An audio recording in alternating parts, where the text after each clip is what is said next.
Job's too tough for you to handle. You've got a job for me, George Valentine. Write full details.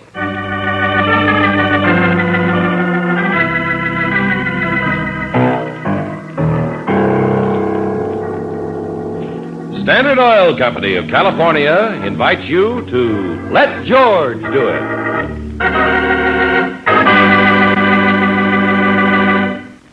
Before we begin tonight's adventure, here's a reminder about gasoline.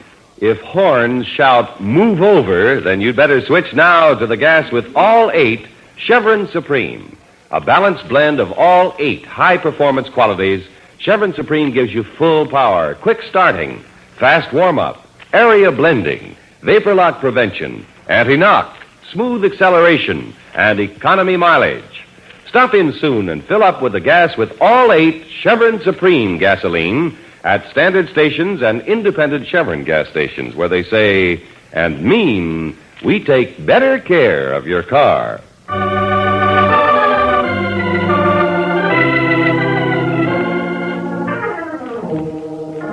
And now, tonight's story, The Violent Van Pattens, a transcribed adventure of George Valentine.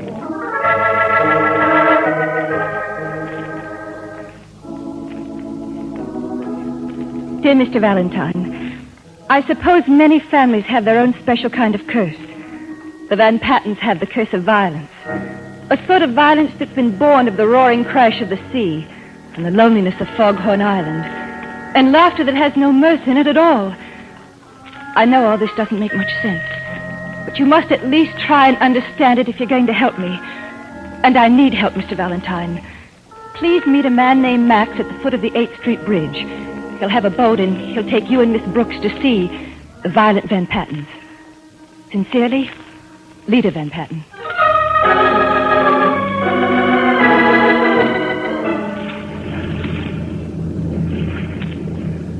But, Max, there must be something you can tell us about the Van Pattens. I only work for the captain, mister. I don't talk about him or his folks. Well, that's a very noble attitude, but we're not really trying to pry into family secrets. Lita Van Patten. Is she the captain's wife? Niece. I see. Are there any other ladies on this Foghorn Island? Just as a matter of girlish curiosity. There's Miss Rachel, captain's adopted sister. One of the guests is a lady. Quite a ways out from the shore, isn't it, George? That's right, Brooksy. Violence born of the roaring crash of the sea and the loneliness of Foghorn Island. Used to be a lighthouse, I understand, before they built a new one down the coast. They still left some foghorns around. You hear them? No, just the Van Pattens live on Foghorn Island. The Van Pattens and me. Oh, you aren't one of the family then, I take it, eh, Max? Me? I'm just a man of all trades. Take care of the big house. Me, who used to be a second mate. Captain lives by himself in the old lighthouse. How cozy. Mister, I wouldn't be a Van Patten for all the money in the world. Why? There's quite a squall coming up, mister. Quite a squall.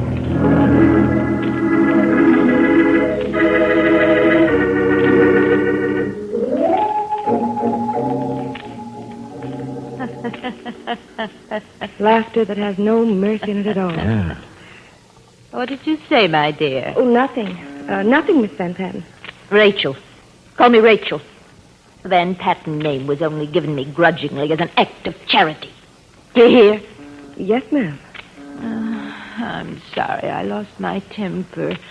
That's a terrible thing to do, isn't it, Mr. Valentine? Well, it isn't good. The captain lost his temper once and nearly killed the man I loved. And the young man went away, and here I am, a spinster, who can only play solitaire all day and laugh at jokes I alone can hear. Oh, I'm sorry, Miss Rachel. About Lita. Are you sure she knows we're here? Oh, yes, Max told her. She'll be here with the young man who's visiting us. Lloyd and Doris Rankin will be here, too. The Rankins? Lloyd is Lita's second cousin. Doris is his wife, a charming girl, but she drinks too much. But you know, Lita has some secret. That's why you're here, I bet. Lita's always loved secrets. Yes, Aunt Rachel. For once, you're right. I do have a secret. Oh, Lita, You startled me. Hello, Mr. Valentine. Miss Brooks. Hello. This is Lloyd and Doris Rankin. How you doing? And this is Jim Simmons, my husband. Yes, that's our secret. You married, Lita? To somebody the captain didn't choose for you? Oh, that was brilliant of you, Lita. Brilliant. You're jealous, Lloyd, is that it? Shut up. My beloved husband. I said shut up. Lloyd, Doris. Oh, temper, everybody. Temper, please. Well, congratulations, Miss Van Patten. Or rather, Mrs. Simmons. But if I could speak to you alone, I'd like to know... Know why you're here? Well, it would be a help. Mr. Valentine, I want you to break the happy news to my uncle. Frankly, it's a job which has its dangers and one for which someone deserves to be paid. Lita. Well, this is a twist. Valentine will sort of carry you across the threshold, Jim. Lloyd, be quiet. Oh, Jim, darling, I know I lied to you. I told you Mr. Valentine and Miss Brooks were dear friends of mine, and I just had to have them near me when I announced our marriage. But believe me, Jim, I know what I'm doing. I know my uncle. Stop that, Aunt Rachel. Oh, no, go on. It's worth a good laugh. A husband who needs a paid strong man to speak for him is something to laugh about. Jim, wait. No, I'll speak to the ogre myself, and then I'm taking you off this island. Please go after him, Mr. Valentine. I need your help more than ever now.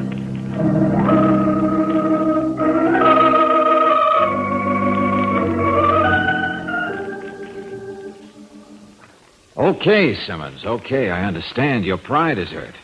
Frankly, I don't blame you for feeling the way you do. I didn't know Lita has all this money coming from her uncle. If he doesn't like the guy she married, let him cut her off without a cent. Well, relax, friend. Relax. He probably will. Let me finish packing, will you? Sure, okay. Say, that's quite a fancy knife. Japanese war souvenir. Uh-huh. Well, here. I'll put it in that drawer. And now listen to me, will you, Jim? Put all the things back where they belong. Oh, sure. Lita has known her uncle a lot longer than either you and I. And if she feels I should be the one to break the happy tidings to him, well, let's play it her way. Yeah, but... Maybe coming from a stranger, the news will be easier to take. Anyway, my shoulders are pretty broad. Let's give it a try.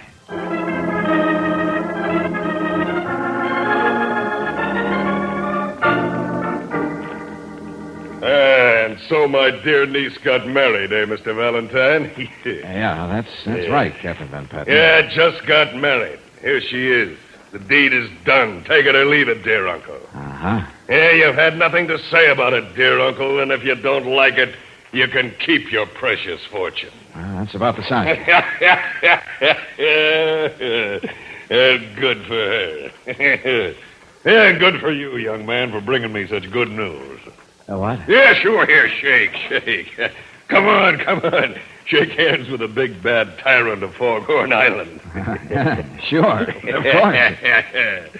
Yeah, Lita's done the first brave thing any of the Van Pattens have done in 20 years. Yeah, and I'm just a big enough bully to appreciate it. Well, that's a relief. Yes, I've always taken anything I wanted from life, and now Lita did too, eh? Well, hang around till this evening, young fella. We'll all have a pip of a celebration, eh? Well, yeah, thank you. Thank you very much.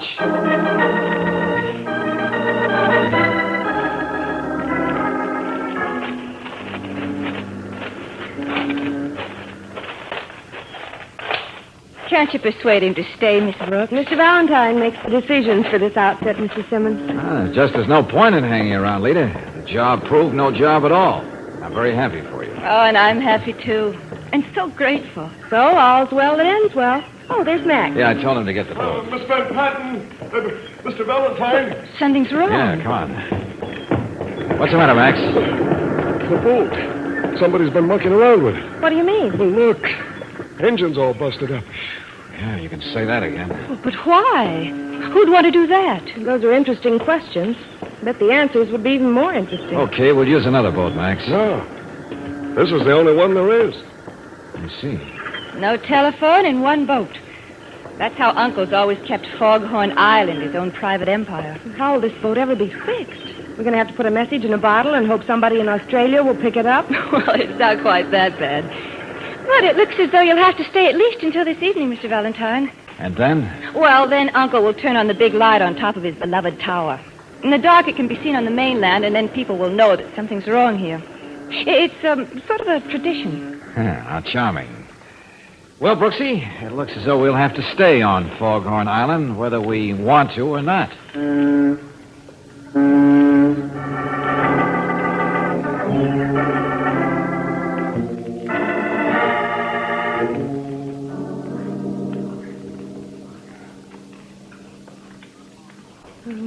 George, I wish it would get dark. The place is getting me nervous. Yeah, I know, Angel. The violent Van Pattens. And the only one who's not violent at all is the big bad ogre himself. Well, the only reason I can think of for the broken boat is to keep us here, but why? I don't know. Maybe somebody's desperate for a fourth and bridge. Maybe... Mr. Valentine! Mr. Valentine! What is it, Simmons? What's the matter? The captain. Captain Van Patten. Yeah. What about him? What happened? I went up to the lighthouse to thank him for being so swell about Lita and me. He was moaning, and then he died. Right there in front of me. He died. What do you mean, died? Come on, snap out of it. There was a knife in his bag. My knife.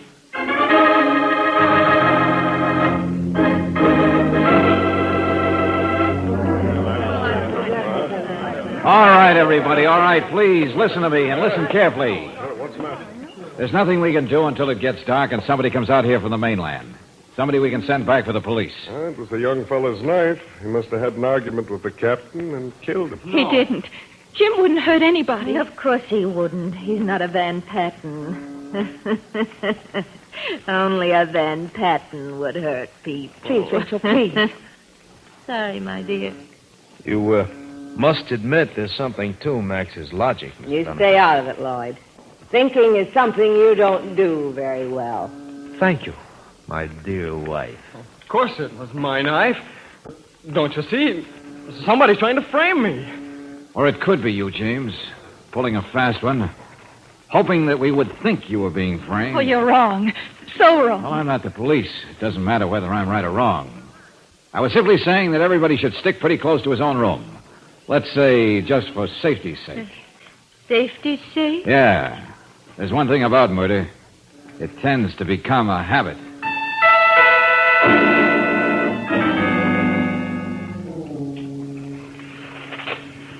Go on back into the house, Brooksy. It's pouring. No, darling, I'll be all right. Lita gave me your coat. I want to go to the lighthouse with you. Okay. I guess in a setup like this, almost anybody could have killed the captain. Uh-huh. I just got through talking to them. Nobody has an alibi, except Rachel and Lloyd Rankin. They were playing double solitaire. I suppose the police will think that either Lita or her husband would have the best motive for the murder. Yeah. Lita's the only beneficiary in the captain's will. And, of course, Jim Simmons shares whatever Lita gets. I wish we could get off this island. Lita's right. It just seems to breed violence and hatred. I know what you mean. Here, Angel. Let me get over here and open the door. Oh, yes, George. Hope this key will run. George, look out! What? Oh, I just missed you by inches. That lantern. I saw it before on the sill of the captain's room. That's where it came from, Brooksy. The question is, did they think you were Lita, or was it meant for us?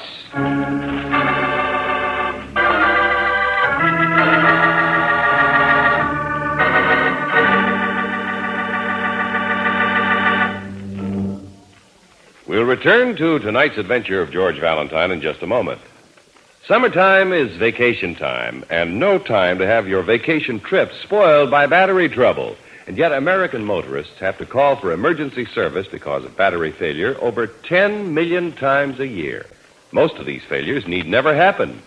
You can escape this annoying trouble by having your battery serviced regularly by the car savers at independent Chevron gas stations and standard stations. Car savers make it their business to take regular care of your battery. They give it a periodic cell-by-cell check to see that it's kept filled with water. Car savers clean the terminals and coat them with a corrosion resistant. And, of course, they test your battery to be sure it's capable of dependable starting.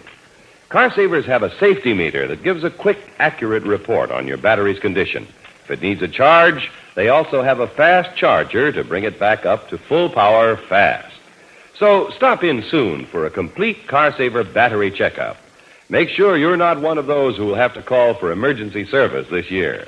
If you'd rather be safe than sorry, see your neighborhood car saver soon at any standard station or independent Chevron gas station where they say and mean we take better care of your car.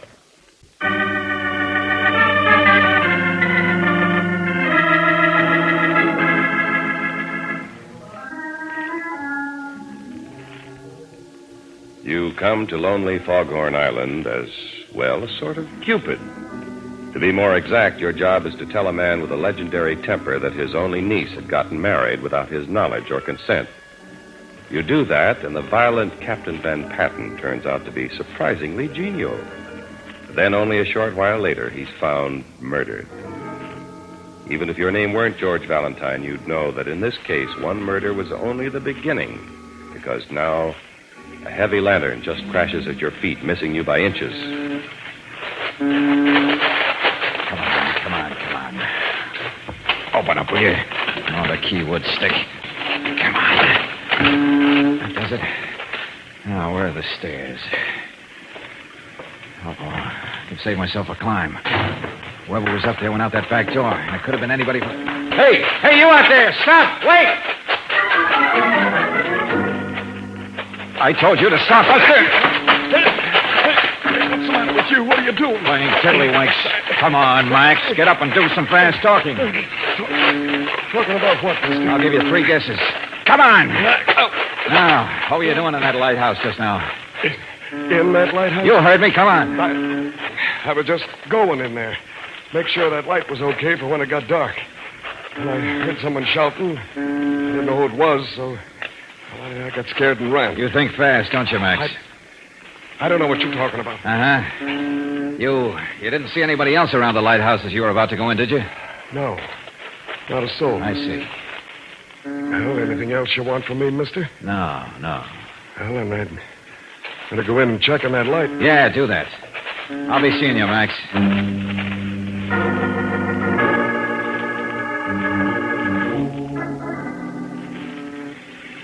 Mr. Valentine.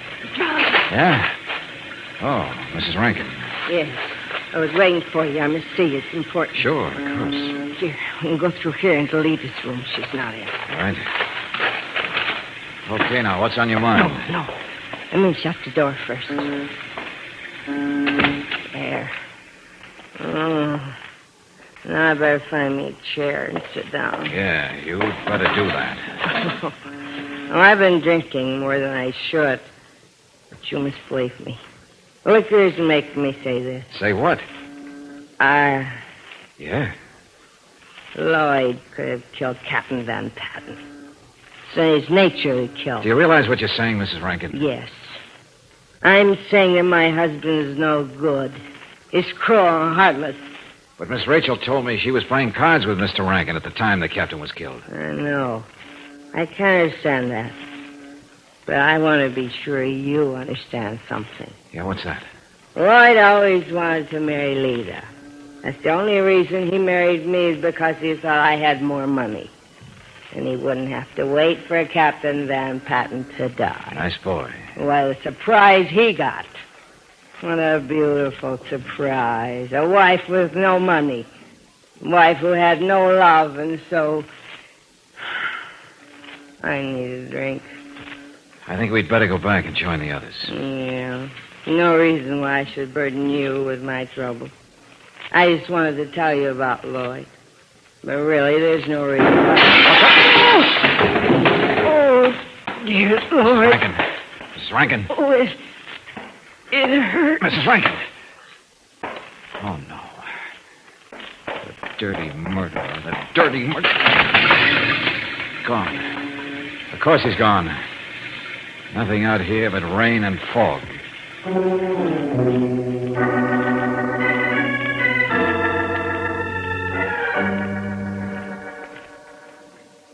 But why? Why would anyone want to kill Doris? She never harmed anyone. Lloyd, don't, please.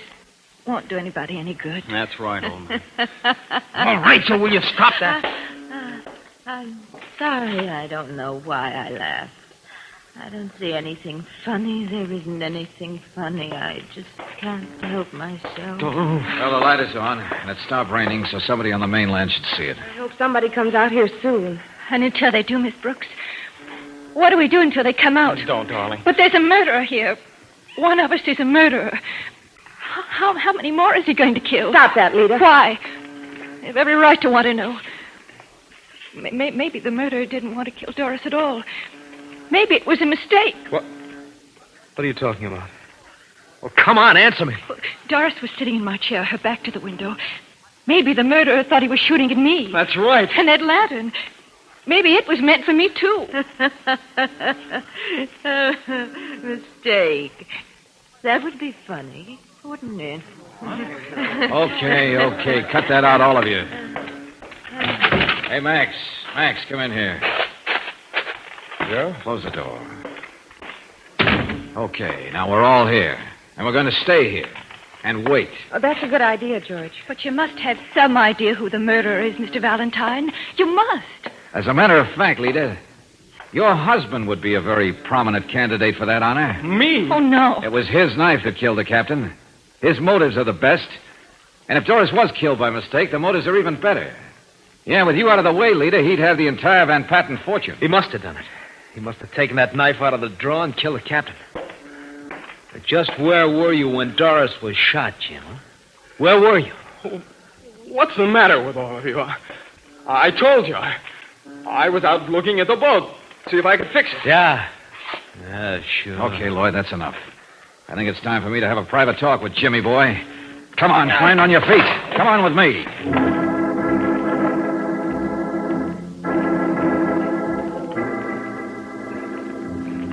Oh, I don't understand any of this, Valentine. Don't try. Just do what I tell you and believe in me. Sure. It sounds so wrong, so cockeyed. Don't argue, will you please? Just start screaming as though you were being beaten to a pulp. Okay. Come on. No! Oh, please don't! That's it. Come on. No, dog! No!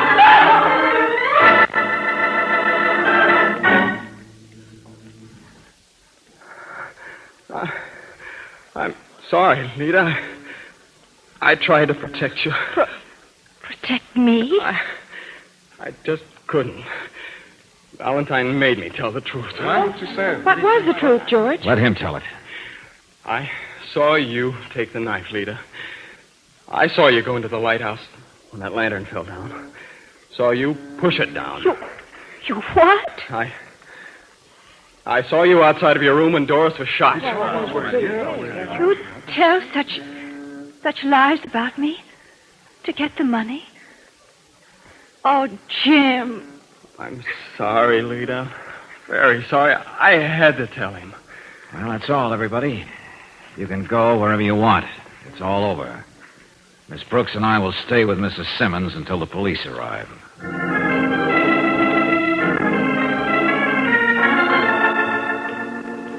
George, give me at least one hint. No time, Angel. I've set the trap. Now I must get up to Jim's room.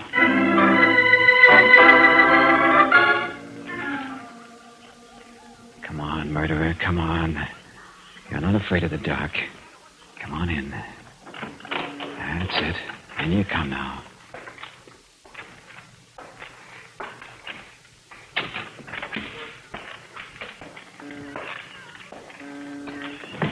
Now.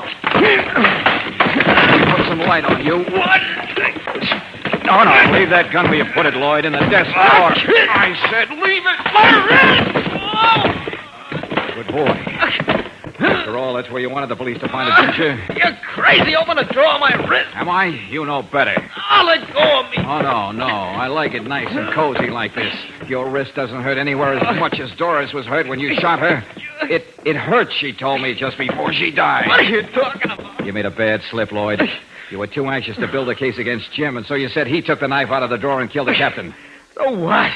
How did you know where the knife was? I took it out of Jim's valise and put it into the drawer myself. You knew only because that's where you got it from. That's no proof. No, that's why I had to set this trap. Having Lita held for the two murders was the last thing you wanted, wasn't it? Wasn't it, Lloyd? You're making up this fairy tale. Go on, keep talking. All right. You never gave up the idea of trying to get Lita and her money, but she got married. and you tried a desperate scheme. Step 1, kill the captain so Lita gets the money. Nobody will believe you. Step 2, kill Doris so you'll be free. Step 3, make sure Jim gets caught for the 2 murders by planting the gun in his room so Lita will be free. Guessing. You're guessing. Well, Rachel, come on in. What are you two doing here? I got an alibi. Don't you remember, Valentine? I got an alibi. Oh, yeah. Your alibi. Go on, Rachel. Tell him again. You and I were playing double solitaire when the captain was killed. Were we? You remember? You told it to them before. I don't remember. Did I? Honey, sometimes I remember things. Other times I don't remember at all. Rachel, you've got to remember. I told you what to say. Paying the price now, Buster. You used a half-crazy woman who hated her brother to lie for you. Now she can't even remember the lie. But she's got to remember. I don't know why I laughed. There really isn't anything funny, is there, Mr. Valentine? No, Rachel. Funny isn't the right word. Ironic is a much better one.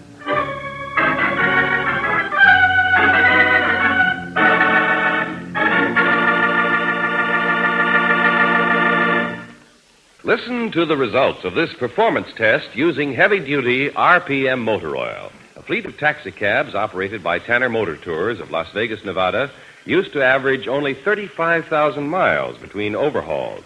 Today, using heavy-duty RPM, these same cabs travel 100,000 miles before overhauling. Heavy-duty RPM actually more than doubled engine life, time between major overhauls due to lubrication. Remember these facts the next time you buy oil. For top protection and top economy of operation, switch over now to heavy-duty RPM motor oil for your car at any independent Chevron gas station or standard station where they say and mean, we take better care of your car.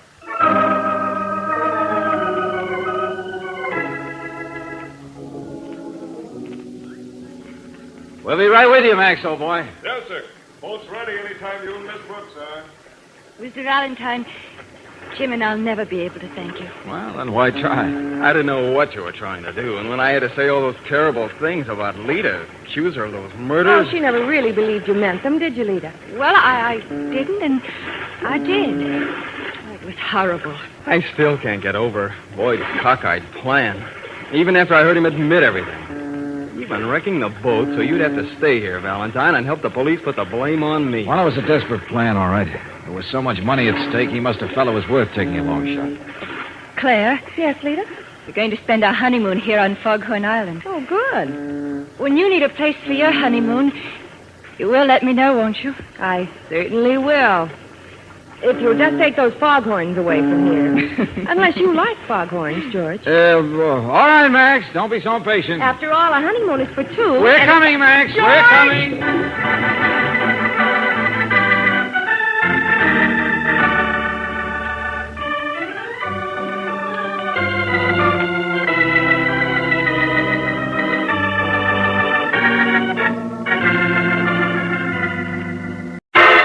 Personal notice. Danger's my stock and trade.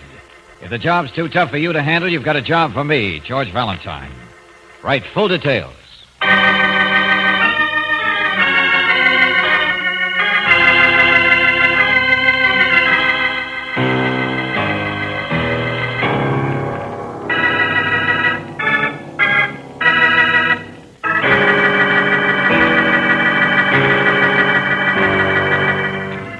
Standard Oil Company of California invites you to Let George Do It.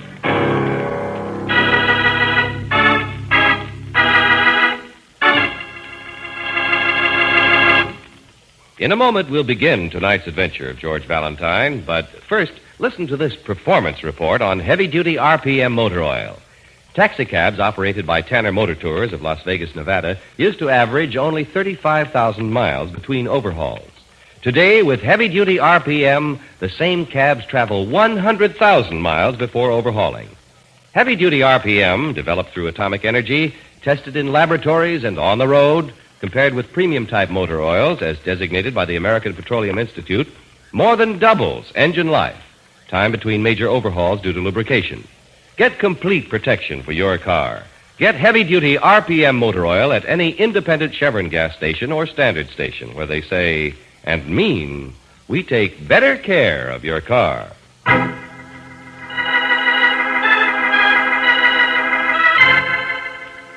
It happened on Friday, a transcribed adventure of George Valentine.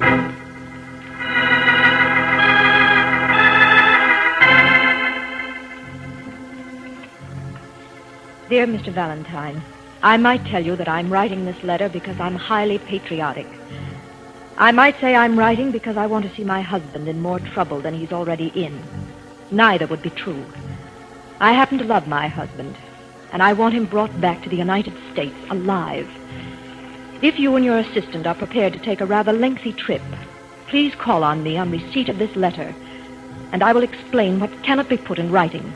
Yours sincerely, Lois Craig.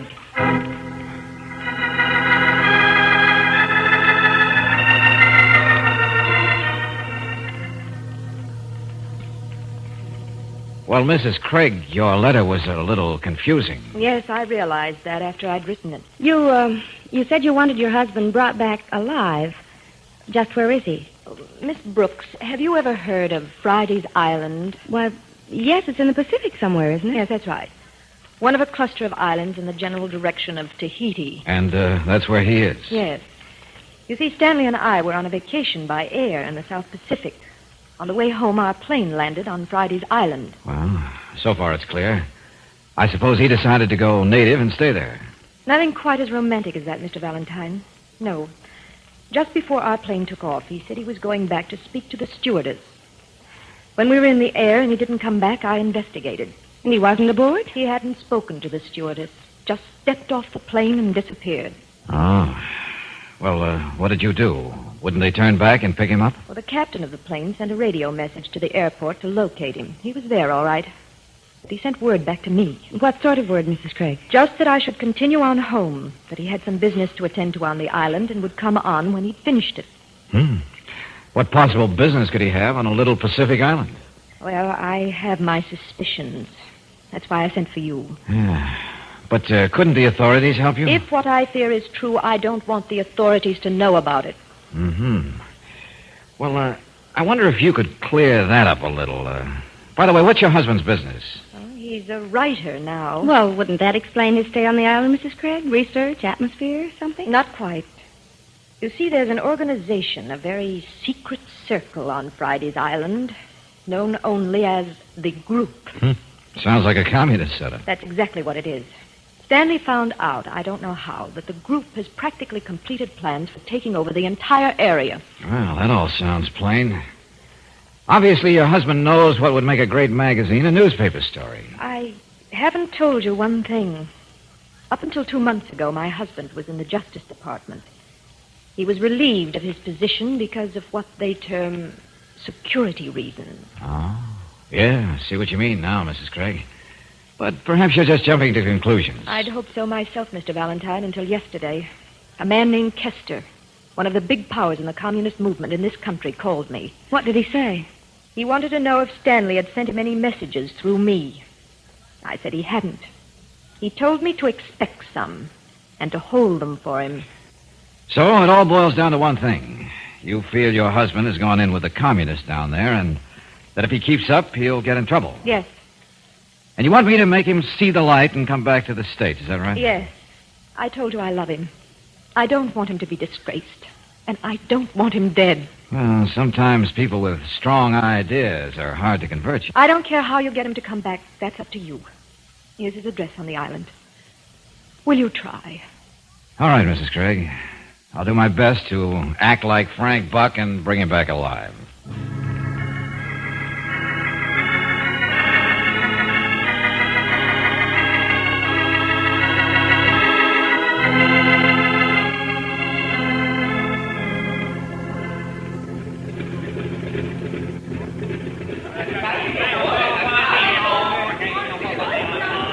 So this is Friday's Island, Brooksy. It's pretty, George. Blue skies and palm trees. Yeah, and slow-moving natives. Hard to believe any of these people could get excited enough to hatch up a commie plot. Mrs. Craig didn't say there were natives in the group. They could be foreigners. Yeah, probably are. Well, let's try and find the hotel and then call on Stanley Craig, huh? Pardon, mister. Oh, hello there. I hear you say you like to go to hotel. Well, yeah, that's right, if you'll direct us. Have carriage here. Happy take Mr. and Missy. Is it far? Not far, just hot. Better you ride. Yes, let's, George. Okay, yeah, sure. Hop in, Brooksy. There you be. They'll send our baggage over later, I suppose, huh? Oh, yes. Say, you don't know what hotel, It's Mr. only one hotel in Fort Hope, mister. It's called the International. Oh. Surprised they don't call it the International, Angel. Yes. What you say? Oh, nothing. Just a little private joke. Oh, joke. We go. George, what's the bell for? People know we come. Make pretty sound. Oh, yeah. Say, boy. Name is Leon. Leon Singh, at your service. Okay, Leon. Say, tell me, is this address far from the hotel? Let's see, here it is. 17 Bank Street. 17 Bank Street? Yeah, that's right. Not far. Down by waterfront. You want to go there? Yeah, but we'll go to the hotel and register first. You want to wait for me? Oh, yes, I wait, mister. I see you get to Bank Street very safe.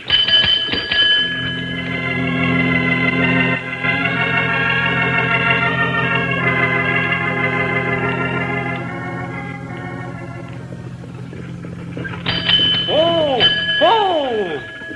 Here, mister, this is house you want. 17. Yeah, all right. Wasn't very far, was it? No, not far.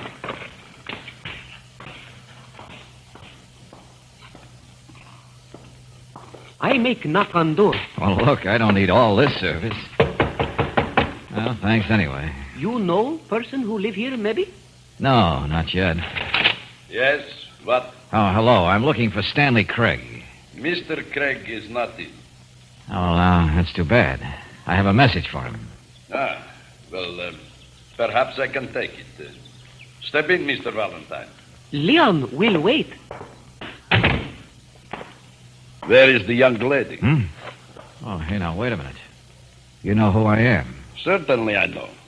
You and Miss Brooks arrived on the plane at 2 o'clock and registered at the International. Yeah. Well, who are you? Graniff is my name, Nicholas Graniff. Now, about the message for Mr. Craig. Who is it from? Why, it's from Kester, if that's any of your business. Oh, then it is very much my business. Where is it? Now, look, Buster, I'm delivering the message to Mr. Craig and no one else. It is important that I have it. If you do not wish to cooperate, perhaps we will have to try other methods. Oh, I see. What's the idea of the gun? It is just to convince you. Uh-huh. Well, it wouldn't do you much good to carry through on that, especially since Miss Brooks knows just where I am and you don't know where the message is. Nicholas, please say the... In the future, I would thank you to knock before coming in, Anna. Who is this, Nicholas? What are you doing with the gun? This is Mr. Valentine.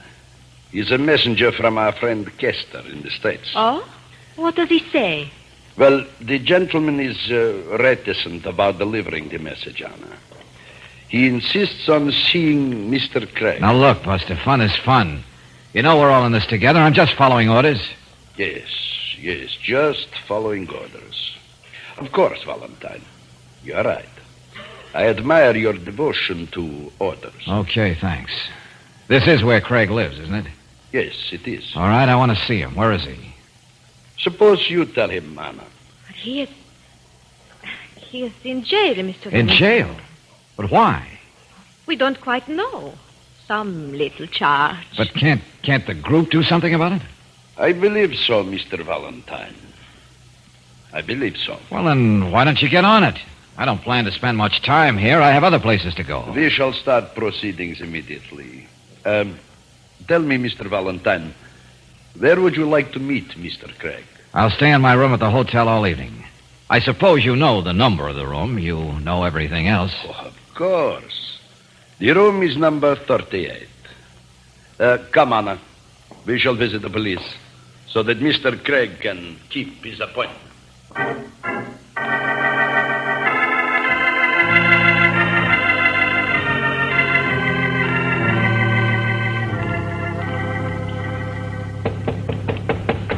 Just a minute. Yeah? Mr. Valentine? Yeah, that's right. I'm Stanley Craig. Oh, well, come in. Thank you. Mr. Valentine, I understand you have a message for me. Yeah, that's right. From Kester. Well, no. No, I'm afraid that was a little white lie. Then just why did you want to see me?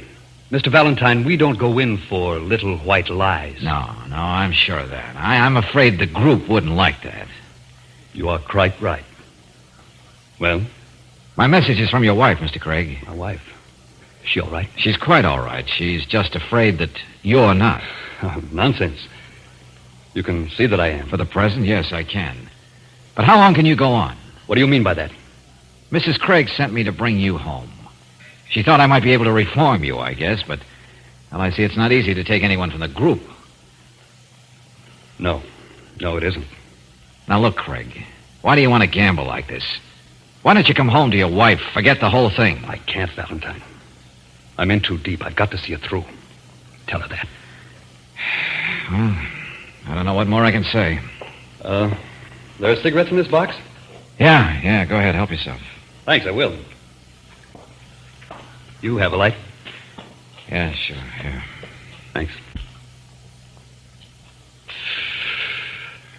Valentine, I had already guessed your mission.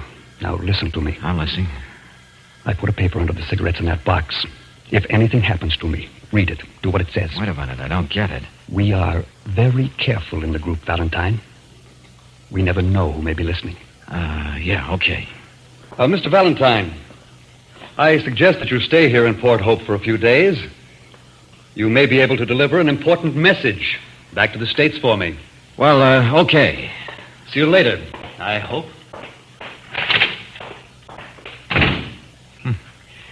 Well, you can't always win, I suppose. Pretty stupid way to earn a trip to the South Pacific. Good evening, Mr. Valentine. Oh, Graniff. What were you doing out there on the balcony? Watching your conference with Mr. Craig. Then I suppose you heard our conversation. Though I tried very hard, unfortunately, no.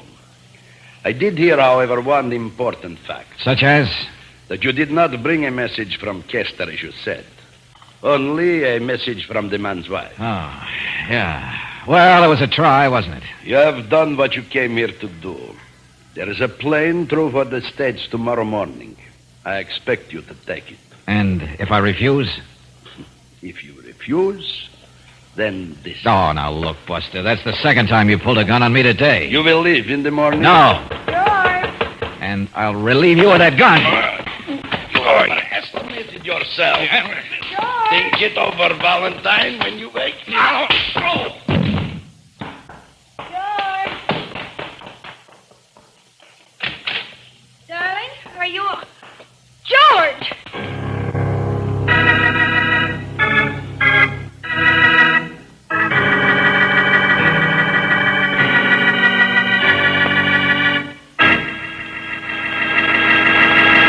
In just a moment, we'll return to tonight's adventure of George Valentine. But first, a question. What happens when you put your foot down? On the accelerator. Do you feel a surge of power? Do you sail forward smoothly and effortlessly? Or has a one-feature gasoline got your car acting old before its time? Remember, the feel behind the wheel depends a lot on what's in the tank.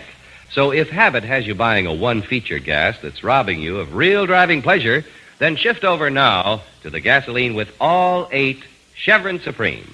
Any gasoline can be made to stress one feature at the expense of others. Chevron Supreme gasoline gives you not 1, not 2, but all 8 high-performance qualities in correct balance. Full power, quick starting, fast warm-up, anti-knock, vapor lock prevention, area blending, smooth acceleration, and economy mileage are all yours in every gallon of Chevron Supreme. Stop in soon and say, fill her up with Chevron Supreme gasoline at any standard station or independent Chevron gas station where they say and mean we take better care of your car.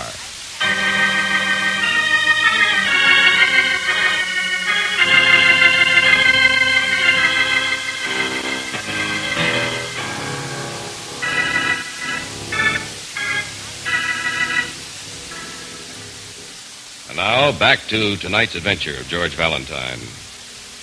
You're hired by a woman who believes her husband is in danger because, as an ex-employee of the Justice Department who lost his job because of communist ideas, he has become involved with an organization on a South Pacific island known as the Group.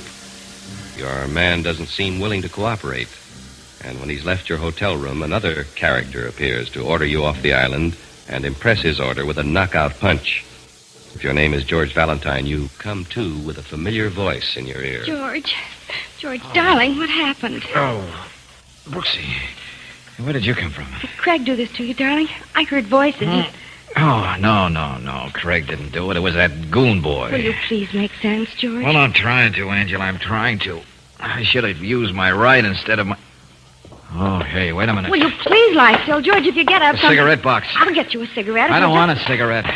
Then what? Hey, throw the catch on that French door to the balcony, Angel. Well, all right, but... Yeah, sure. At least he didn't get this. Pull the drapes, will you, Brooksy? All right, George. That's better. Okay, now let's see. Don't you think that Hey, wait a minute. Listen to this. If anything should happen to me, please take possession of very important information hidden in my room. The instruction will be sufficient to guide you in its use. Use great caution. Graniff and the others will try to take it from you. I still hope to see you when the job is done, Craig. Well, what does that mean? That's what I'm wondering. If it's what I think it is, Mrs. Craig had real reason for worrying about her husband. I don't think I quite follow you, George. That's probably because I don't quite follow myself, I guess. But it's just a hunch. Come on, let's get out of here. Darling, where are we going? To the airport. But I haven't packed Don't yet. have to this trip. I just want a little information. Information about what? Stanley Craig. I don't know who to trust in this place, but I think we'll take a chance on the boys at the airline.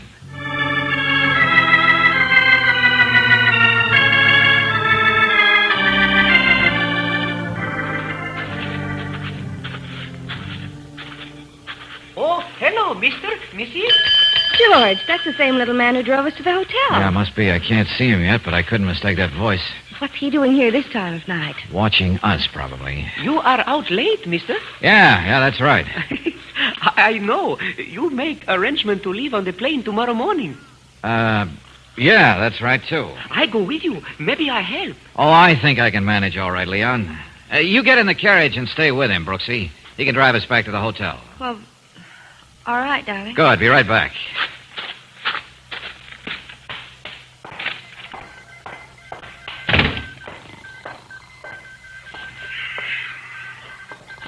Hello there. What? Wake up. Come on, will you, old man? Yeah, sure. What is it? You the radio operator at this airport? Radio? Yeah, sure. Radio operator, ticket agent, All right. dispatcher. I want to send a radiogram. I want you to send it for me. Oh, now, just a minute, Bud. This is an airport. Official business only. Now, look, there's an office in the hotel. Suppose if you don't want trust anybody to send a very important message. Yeah? How important? Enough to affect the lives of a lot of people. Oh? All right, here you are. It's all written out for you. Think you can get it through for me? Department of Justice, Washington, D.C. That's right. Will you do it? Sure. Good. And when you get an answer back, hang on to it until I come back for it, will you? Hey, this is dynamite, Mr. Valentine. You'll find the signature at the bottom. And here's something for your trouble. Oh, no, sir. I wouldn't take that. I'll buy yourself a couple of hula skirts to send to your girl. I'll be back in a few hours, and let's hope you've got an answer.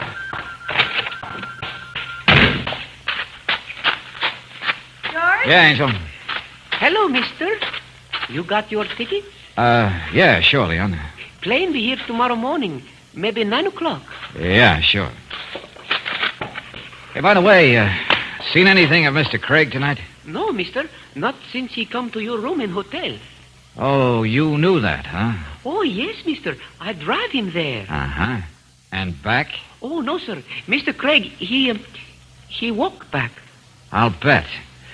Okay, Leon, drive us back to the hotel and we'll get some rest. Yes, sir, mister.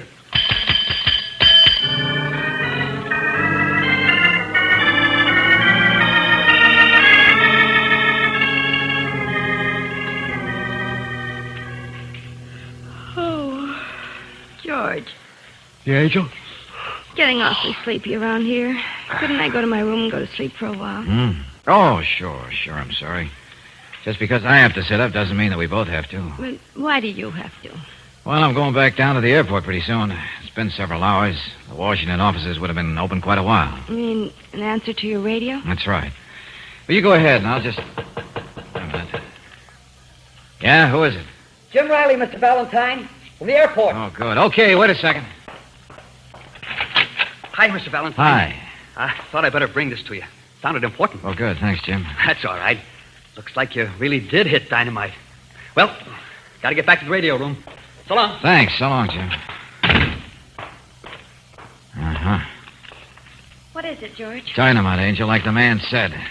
Now I'm going to do a little snooping around Stanley Craig's room. You mean we are? Oh, everybody wants to get in the act. Okay, Angel, let's go.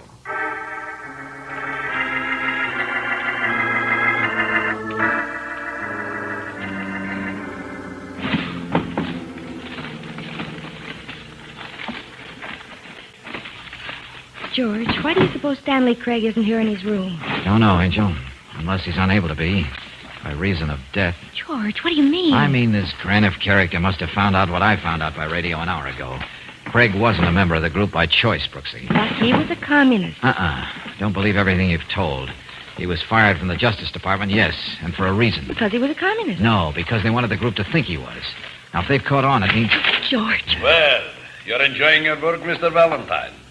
Graniff, you really get around, don't you? I make it my business to know what's going on, my friend. Come on in, Anna. I'm coming, Nicholas. So, you're a smart young man who thinks he can take matters in his own hands, eh? How wrong you are. Yeah, I guess you're right, Graniff.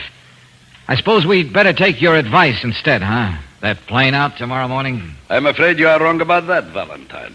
I do not think you will need to make a reservation. George, what does he mean? Anna. Yes, Nicholas. You are quite adept at using a gun, are you not? Yes, but why do you ask me to do this? I am asking you to do nothing, Anna, except to keep a gun on these people. I'm going to the group. We will decide what to do with them and Craig. Oh, very well, Nicholas. You won't be long. I will be back in an hour. You will watch them well. Now, look here, Graniff. We haven't done anything, you know. We don't even know anything. You can't do this. I can't? You will see. There might be an accident, you know. Do as I say, Anna. Watch them carefully. I will be back in an hour. George, what are they going to do? Kill us, I guess. Guys like Graniff play for keeps. Is he out of hearing, Anna? Yes, I'm sure he is. All right, then, let's have it. Where's Craig? He's locked in a back room here. Can you get him out? Yes. Where are his papers?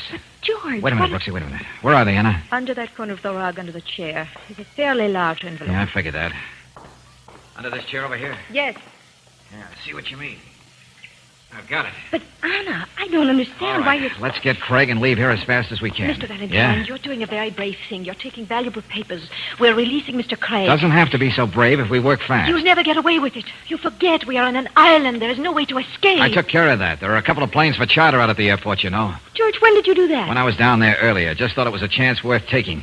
You think Graniff will be away for an hour? Almost. All right, which way to Craig? This way. Come with me. Here. This is... Well, Anna and Mr. Valentine. Leon, what are you doing here? Graniff told me to stay here. He did not trust anyone. Even you, Anna. Get away from that door, Buster. Oh, no, mister. I stand guard at this door. And you will see I have a gun. Yeah, you're right. Look, Leon, would this much money mean anything to you? No amount of money would make me betray the group, Mr. Valentine. Then maybe this would. All right, Anna, get his gun. He'll be sleeping for a while. Yes, I get it. Craig, you in there? Yes, Valentine. That's right. Come on. We've all got reservations on a plane for Tahiti. But George, how did you know that Anna A lot was of time to talk in a plane, Angel. Let's go.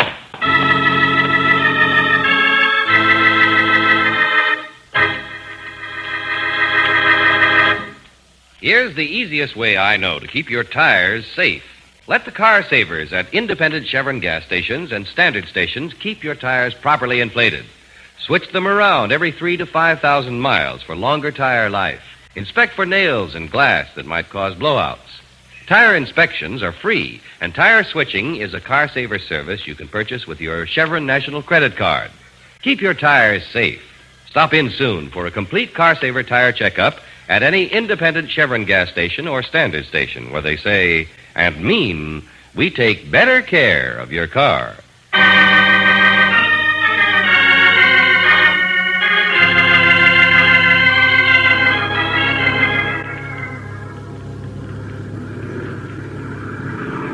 Now Now, if you two will excuse us for a moment, I'd like to check over these papers.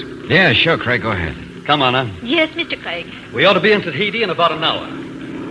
George, Oh, yeah, Joe. how did you have the idea that Anna would be with us?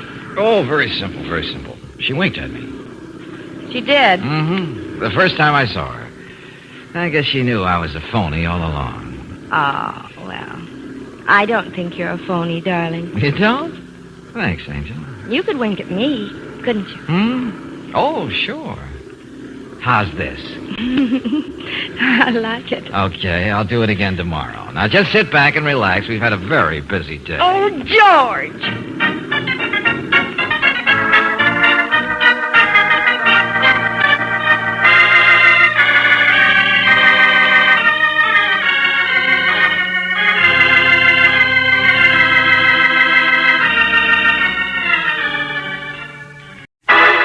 Personal notice. Danger's my stock and trade. If the job's too tough for you to handle, you've got a job for me, George Valentine. Write full details.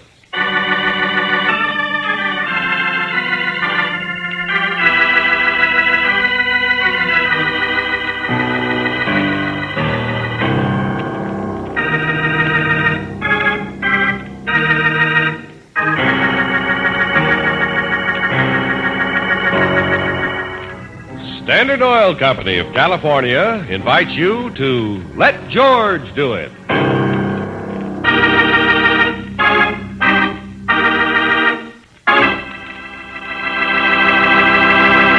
Before we begin tonight's adventure of George Valentine, here's a reminder that for real ease and convenience, you can't beat a Chevron National Credit Card. Honored in the West by independent Chevron gas stations and standard stations, and by other leading oil companies throughout the rest of the United States and Canada, a Chevron National Credit Card is your key to new driving pleasure. No need to carry extra cash when you travel for gas, oil, and other purchases. Just charge it. Your receipt is an accurate, permanent record for tax and budget purposes, too. Here in the West, your Chevron National Credit Card brings you better products, finer service, with added ease and convenience at every standard station or independent Chevron gas station where they say and mean we take better care of your car.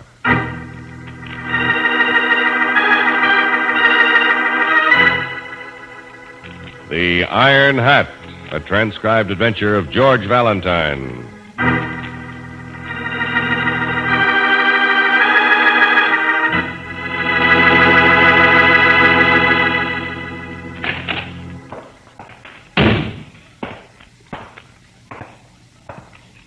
You are Mr. Valentine, I suspicion. Well, how did you get in?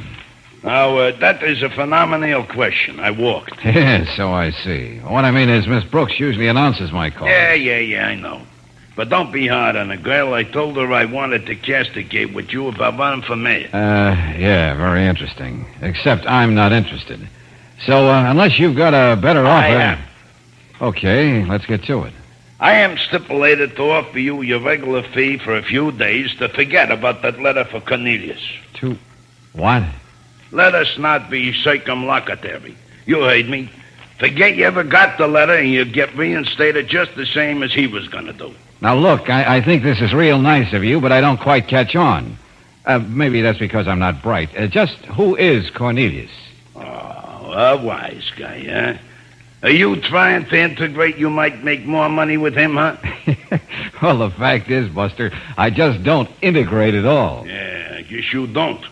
Hey, now, wait a minute. What's the idea of the gun? Just so you will recollect you ain't playing marbles with no kids, Valentine. Now, you're going to forget all about Cornelius? Oh, why should I? He's a very nice guy, one of my bosom friends. No, wait, are you asking to be plugged? Give me that letter he wrote you. Yeah, I see what you mean. If Cornelius' autograph means so much to you, I'll be happy to turn it over. Now, let's see. I had that letter right here somewhere. Oh, yeah. Here it is. Hey, what the... All right, get out of here. I said, give me that. And I don't think you need that gun either. You might hurt somebody. Oh, yeah? You gonna wait for me around? Yeah, I think you would, too. Sorry, Buster. I'll keep that gun for you until you grow up. Now scram. George, what happened? It's all right, Brooksy. This character integrated that I had some correspondence he was interested in, that's all. He what? Never mind. Show the gentleman out, will you? I think our business is finished. Why, I'll get you for this. Just wait till the boss hears what you did. Yeah, but I won't hold my breath. Tell your boss I'm not interested in running for mayor, huh? You wish you hadn't persecuted this Valentine. You going just a little too far. Well, what was that? And why are you holding that gun? Huh? Oh, this. Just a little souvenir I picked up. Silly, the people they let go around carrying guns. Well, any business this morning, Angel?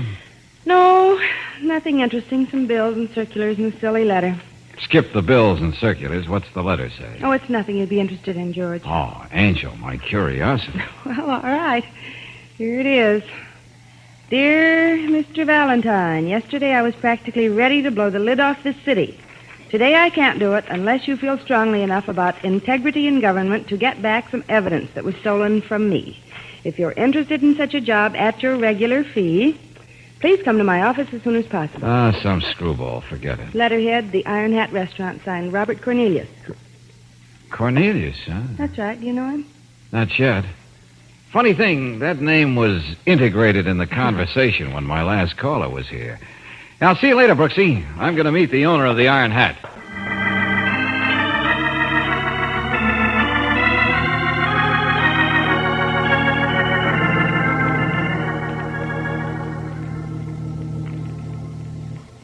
Okay, Mr. Cornelius, let's start from scratch. I know you own one of the most famous restaurants in town, and I know you're sort of a crusader for clean government, so let's take it from there. Well, rather, let's get right to the point, huh? Valentine, up until yesterday, I had in my safe documented proof of more graft and corruption than you'd believe possible. Up until yesterday? That's right. Night before last, somebody broke into this office, opened the safe, and got away with some very important papers. Uh-huh. Did you report it? No, and for a very good reason. There are some big names involved. If they put the wrong men in the case, I'd get nowhere. Yeah, I see what you mean. Tell me, Mr. Cornelius, who has access to that safe besides yourself? Only two people. G.J., that's G.J. Osborne, my partner, and my secretary. Mr. Cornelius, the man from the meat company, is it? Oh, I'm sorry. I didn't know there was someone in your office. Oh, that's all right. I was just talking about you, my dear. About me? Yes. Valentine, this is Alice Medill, my secretary. Mr. Valentine is here about the theft, Alice. Oh, yes. Well, do you think you'll be able to do anything about it, Mr. Valentine? I don't know. Got any ideas yourself, Miss Medill? No. I guess whatever was taken was quite important to Mr. Cornelius. It was in a large manila envelope. Yes, that's right. But you see, Valentine, they didn't get quite as much as they might have. No? Why not? Well, that envelope held only part of my evidence. The rest... Yes, I understand. Thank you, Miss Medill. I'll want to have a little talk with you later. Yes. All right, Mr. Valentine. I'll tell the man from the meat company to wait, Mr. Cornelius. Yes, please do, Alice. Well, you somehow acted as though you suspected Alice Valentine. I don't think you need to. Oh, sorry. I just suspect everybody, that's all. Oh, yes, of course, I understand. Matter of fact, I've already got a lead to go on. You have? Yeah, something you wouldn't know about. Tell me, Mr. Cornelius, what were some names mentioned in those documents that were stolen? Well, a few police officers, some public officials who've been playing the game for their own profit, a gangster named Harger. Wait a minute. Say that last one again. Oh, you wouldn't know the man. He isn't the type whose name appears in the papers. But he runs more rackets in this city than you'd believe possible. The name was Harger. Yeah, that's what I thought you said. Oh, wait, you know him? Unfortunately, yes. I've run into him a couple of times. Did he know you had this evidence? He must have suspected it, yes. Why? Because now I think I see where to start on your case, Mr. Cornelius. A very unpleasant character who looked like one of Harger's hoodlums called on me this morning. But, how did he know? That you'd written to me? Well, that's what I'd like to find out. And it seems to me there's no better time to do it than right now.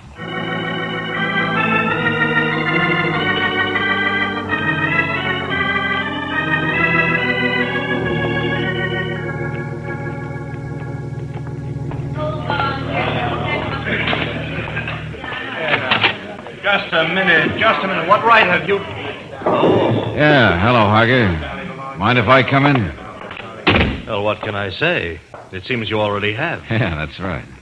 Let me see. You would be Valentine. George Valentine, I believe. Good memory. Yes, thank you. Well, what can I do for you? Well, now, maybe it's the other way around. One of your hoods dropped in to suggest that I stay away from the Bob Cornelius case. What? Oh, you must be mistaken, Valentine. I don't even know what you mean. Well, then perhaps I better make it plainer. How would you like to have your boy picked up for assault with a deadly weapon? What? And how would you like to be mixed up in a case of breaking and entering burglary? Now, just a minute, young man. If you're trying some kind of blackmail... Who did you hire to take some papers out of Cornelius' safe, Hager? And where are they now? Oh, really, Valentine, this is getting to be amusing. You seem to have forgotten I'm an honest businessman. I run the bowling alley out there, the cocktail bar. All right, skip that.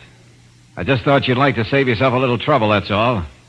You see, I happen to have a little souvenir right here. Oh, a gun. Well, you'd better not start anything. Oh, don't worry, it's not loaded. I took out all the bullets. But I thought your lackey might like to have it back. Yes, I see what you mean. Silly of him to leave it, wasn't it? Cedric! Sure you don't want to trade it for some papers? I don't make trades, Valentine. Did you ascertain me, boy? Yes, Cedric. You know this gentleman, I believe? Hey, it's a Valentine. Exactly. He was kind enough to bring back the gun you so carelessly left in his office. Oh, wait a minute. If you think I'm going to... And in case he feels like changing his mind, Cedric, I have him covered. Yeah, okay, boss. Come on, big boy. Pass it over. Yeah. My, how brave you are when your boss is holding a gun. I said give me the gun. Certainly, sure. Here. Now, that is the idea, Valentine. And I believe our little interview is now over, yes? For now, yes. Oh, what possible reason would we have for continuing it? You've gained nothing. Oh, but I have, Hager. Yeah, I wasn't at all sure when I came in here that you engineered the theft of those papers. And now you think you are sure? Oh, I'm afraid you'll have a hard time proving that, Valentine. I like it that way. Oh, and one more thing, Hager. Yes? You might be interested to know that you got only part of the papers. Wait a minute. What is he in? Be quiet, Cedric. Go on, Valentine. All right, if you're going to look for them, they won't be in Cornelius' safe. Any deals from now on, you take up with me.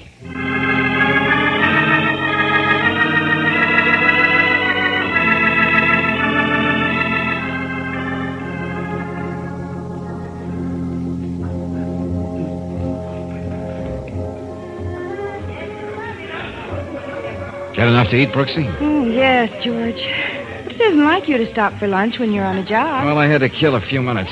Mr. Cornelius wasn't in his office back there. The secretary said he'd be back in half an hour. Oh. But even if you're so sure Harger had somebody steal those papers, what good's it going to do to see Cornelius again? I didn't want to tell his secretary, just in case she was mixed up in this thing some way.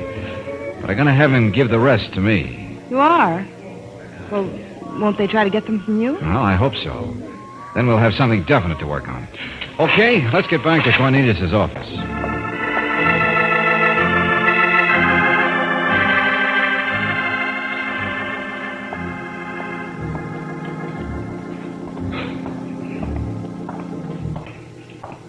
I'm worried, George. Yeah, why, Angel? Well, if they're so desperate to get those papers, something might happen to you. I'll be ready for him, don't worry. Here we are.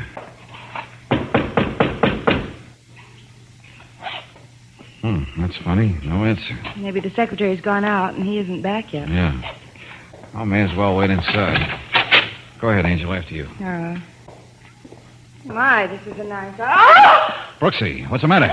Over there by the safe, George, that girl. Alice Medill. Who? The secretary. Wait there a minute. Yes. George, is she dead? No, but I don't know why not. Somebody really let her have it with that lead pipe. What'll we do? Shut the door, then call Lieutenant Johnson on the phone. This isn't a case for him yet, but it's liable to be if we don't get her to a hospital.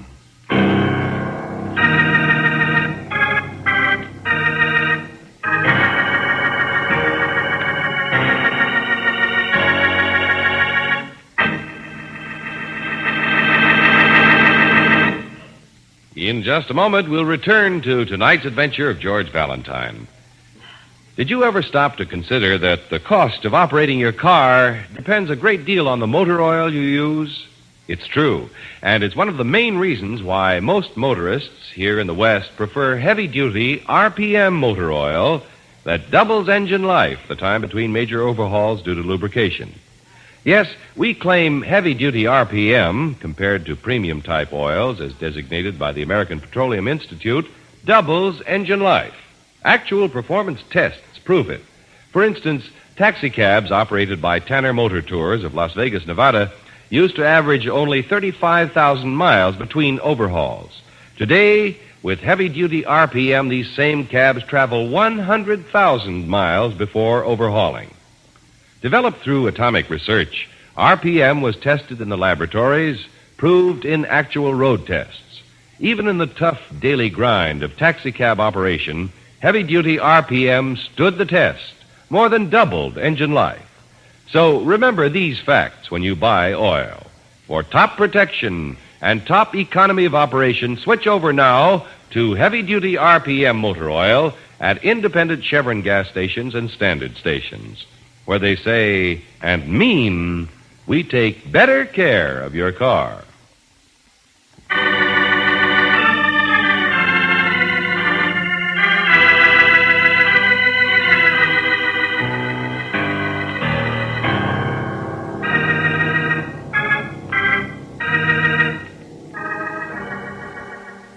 Now, back to tonight's adventure of George Valentine.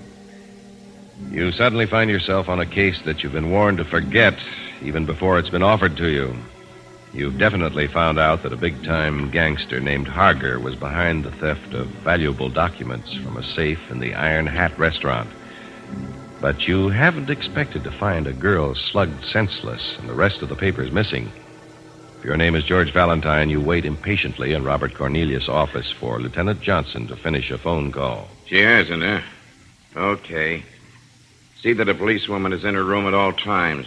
If she ever regains consciousness, get a statement. Post 2 officers outside the room. Yeah. Call me when anything happens. Okay. She's still alive, isn't she, Lieutenant Johnson? Yes, if you can call it that. Bad concussion. They're working on her. What's the matter with your identification, boys? They dusted that lead pipe in the safe an hour ago. What do you think they do, Valentine? Work miracles? Takes time. Yeah, I suppose. By the way, how'd you get mixed up in this thing? Cornelius sent for me after the first bunch of stuff was stolen. I was going to take the rest until we cleared it up. Except somebody beat you to it. Where's Cornelius now? Well, he seems to have disappeared. Yeah. Got any idea who might have pulled this job? Sure I have, Johnson. Ever heard of a gunsel named Cedric? Uses big words in the wrong places? Cedric Allen? The professor? Then you do know him. Sure, a small-time hood. We've had him in for questioning time after time. George, you mean the same one who came in the office this morning? The same, Brooksy. You see, Johnson, this... Wait a minute, I'll get it. Hello, Johnson speaking. Yeah, what'd you get? You what? Yes, I heard you, but that can't be... Oh, never mind. Okay, I'll call you back.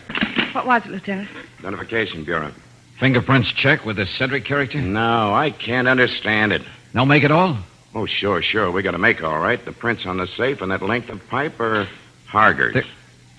Are you positive? The boys are. Nice, clean prints. A perfect thumb and forefinger. No question.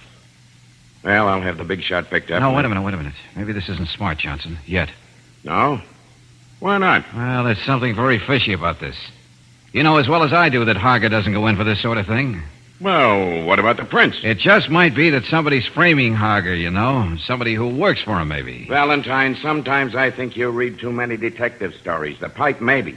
But how about the safe? Okay. Go ahead. Have Harger picked up if you want to. I got another tack to work on. George, where are you going? My friend Cedric paid a call on me this morning. I'm going to get his address from the Ident Bureau and return it.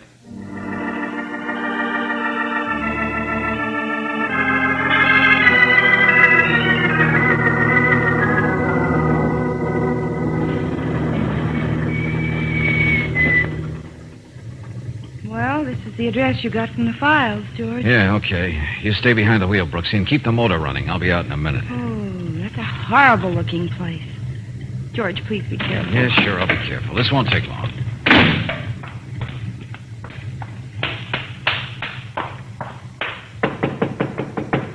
Yeah? Who's that? Got a message for Cedric. Yeah? Well, Cedric ain't here. He just left. Won't be back for a while. That's all right. I'll come in and wait. Hey, wait a minute. What do you think you're trying to do? Push your way in here like No that? offense, I'm sure. Who are you? I'm Cedric's wife. You want to make something out of it? Hey, I never seen you before. That's my loss. Shut the door. Hey, look, I ain't you. What are you doing with a gun? Just encouraging you to shut the door. Yeah. Yeah, okay, but Cedric won't like this. It'll be our secret. He'll never know. How long has your husband been gone, Mrs. Allen, is it? That's none of your business. Hey, look, are you a cop? Of course not. Cedric and I have some business dealings. Well, nice place you have here. Mind if I look around? Sure, I mind. No, but with that gun pointing at me. Thanks. Hey, you better keep out of that drawer, because Cedric Wouldn't like it, I know. No sale. You could help me, though, if you'd tell me just... He ain't going to hallucinate nothing to you, Valentine. Oh, Cedric. I didn't hear you come in. He busted his way in the door, Cedric. I tried to get him to... Shut up, Maggie. Drop the gun, Shamus. Well, now, I don't know why I should. That is just the influence. Yeah, I got bullets in this rod, I can see. Now drop the gun and I'll plug you. Yeah, that sounds reasonable. That's showing your instinct. Now get out. All right. But first tell me, Cedric, why did you have to hit that poor girl so hard? She might not live, you know. I don't conceive what you're talking about. Get him out of here, Cedric. He makes me nervous. Maggie, I told you to keep quiet. Just one more thing, Cedric. Don't you think it's dangerous to double-cross a big shot like Harger? I ain't double-crossed nobody, see? Now, like I said, get out. Thanks, I will. See you in jail, old boy. George, are you all right? He went in there. Yeah, I'm all right, Angel. Except mine is a perfectly good gun. I heard a shot. Yeah, I know. Just Cedric showing off. Come on, let's go. Well, all right, darling, but where? Headquarters. I gotta have a few words with Lieutenant Johnson.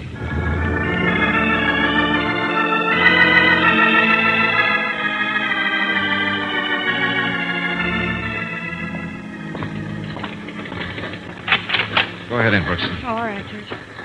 Hi, Johnson. Valentine, what are you doing here? Well, I thought I might help you a little. Well, what's got you in this mood? Harger. What's he done now, Lieutenant? Plenty. Had him picked up on the basis of those fingerprints. Yeah? I'd no sooner got him booked than his mouthpiece came in. Harger's got a perfect alibi. Slapped a $500,000 suit on the city for false arrest, defamation of character. Yeah, I was afraid he might do that. I warned you, didn't I? Yeah, but what can I do? Harger's fingerprints on the murder weapon. You mean the Medill girl's dead? No. Matter of fact, she's better. Still unconscious. Well, maybe we won't need her statement. If you'll stop being so know-it-all and do what I tell you to do. Yeah, sure. Hit a man when he's down. Just trying to help you, that's all. Now, first, don't let Harger go. Keep him locked up. With that liable suit? We can wash that out, too. Then have the desk sergeant call Cedric Allen. Tell him Harger's in jail and wants to see him. If he hasn't got a phone, have him bring him in. Yeah. Doesn't make sense. Then let me talk to your lab man who did the make on those fingerprints. George, it doesn't make any sense to me either. I know. Sounds pretty mixed up, doesn't it? I'm just playing a hunch. A hunch? We're in trouble enough already, and you're playing a hunch. Don't worry, Johnson. After something I saw in Cedric's house this morning, this is a hunch that'll pay off.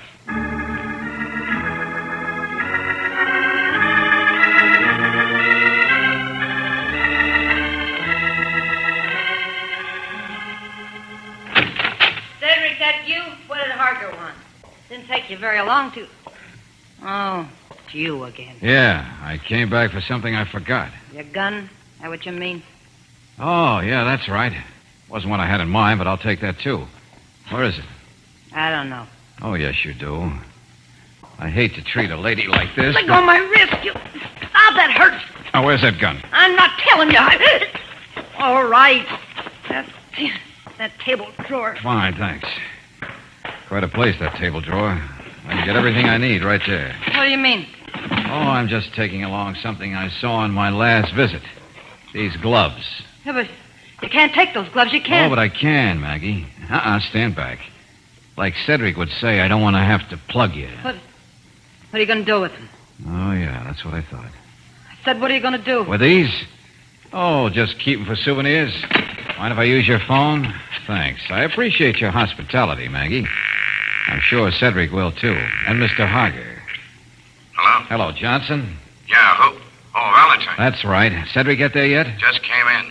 Look, Valentine, you're going to get us in a worse pickle with this. Don't worry, Johnson. Everything's all right. Yeah? I wish I thought so.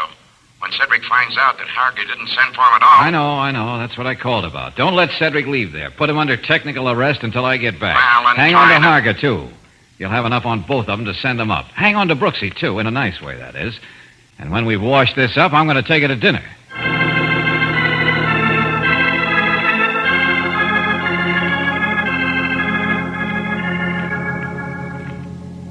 All right, Valentine, you wanted the floor, you've got it. And if you're wrong... Oh, I'm not. I wasn't quite sure before, but now I know. Cedric. Yeah? What? Over in the receiving hospital is a girl on the point of death because you slugged her too hard. What do you mean? You got nothing on me. Maybe Harger, but not on me. I thought you'd try and rat out like that, save your own skin.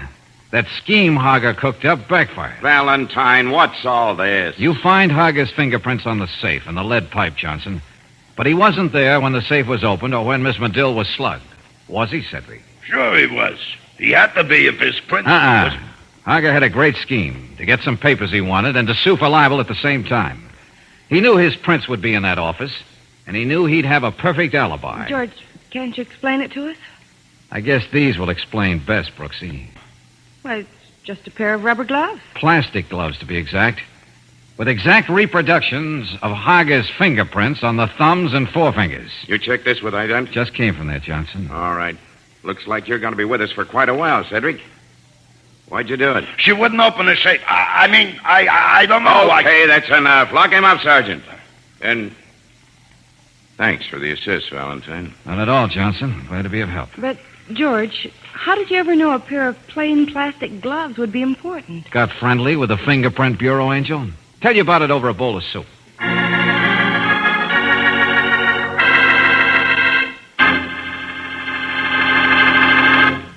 Before you buy another gallon of gasoline, consider these facts. Any gasoline can be made to stress one feature at the expense of others. But Chevron Supreme gasoline gives you the correct balance of all 8 high-performance qualities. And every one of these qualities is necessary for top performance.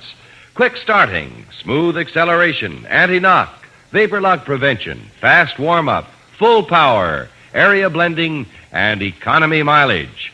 So shift to the gas with all 8. Ask for Chevron Supreme gasoline at standard stations or independent Chevron gas stations where they say and mean we take better care of your car.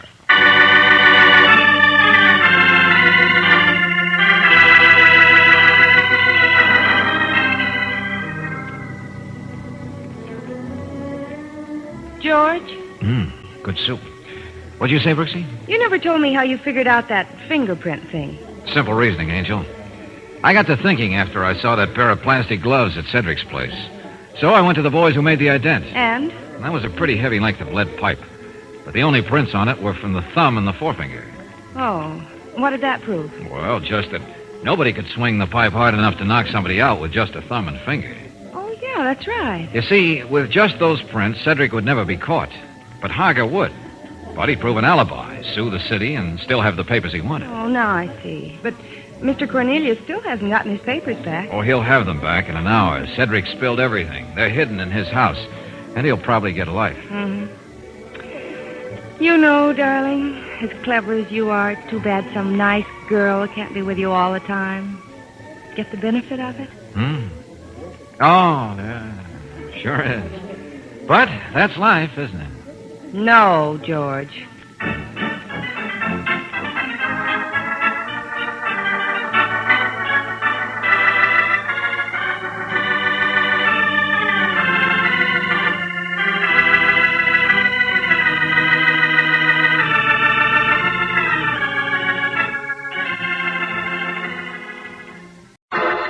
Personal notice.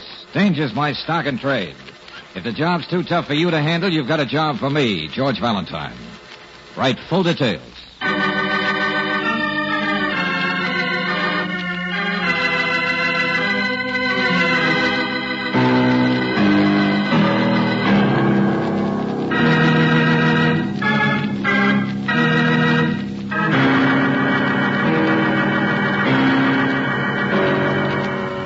Standard Oil Oil Company of California invites you to Let George Do It.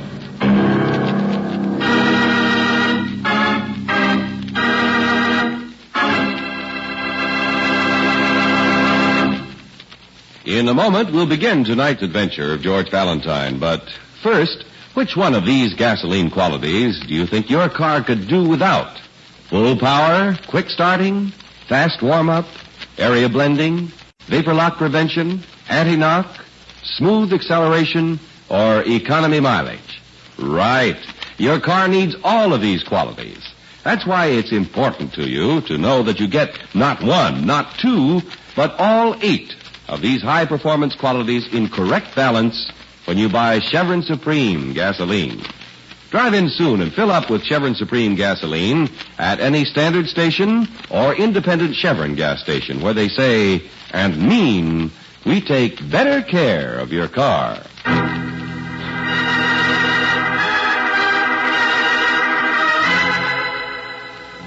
And now, tonight's story, Come to the Casbah, a transcribed adventure of George Valentine.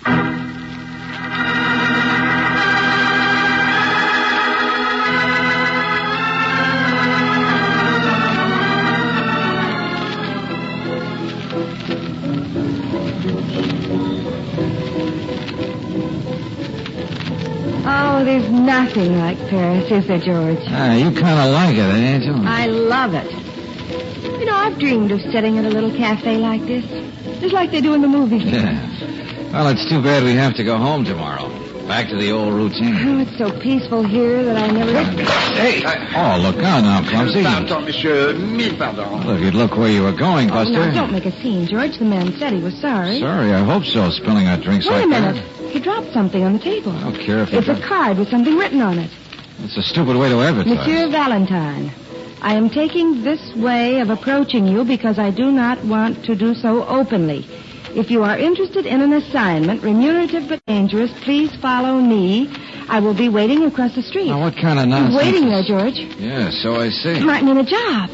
It might mean we could stay longer in Paris. Are you going to follow him, George? Oh, I'll follow him, all right. If it's only to punch him in the nose. Come on.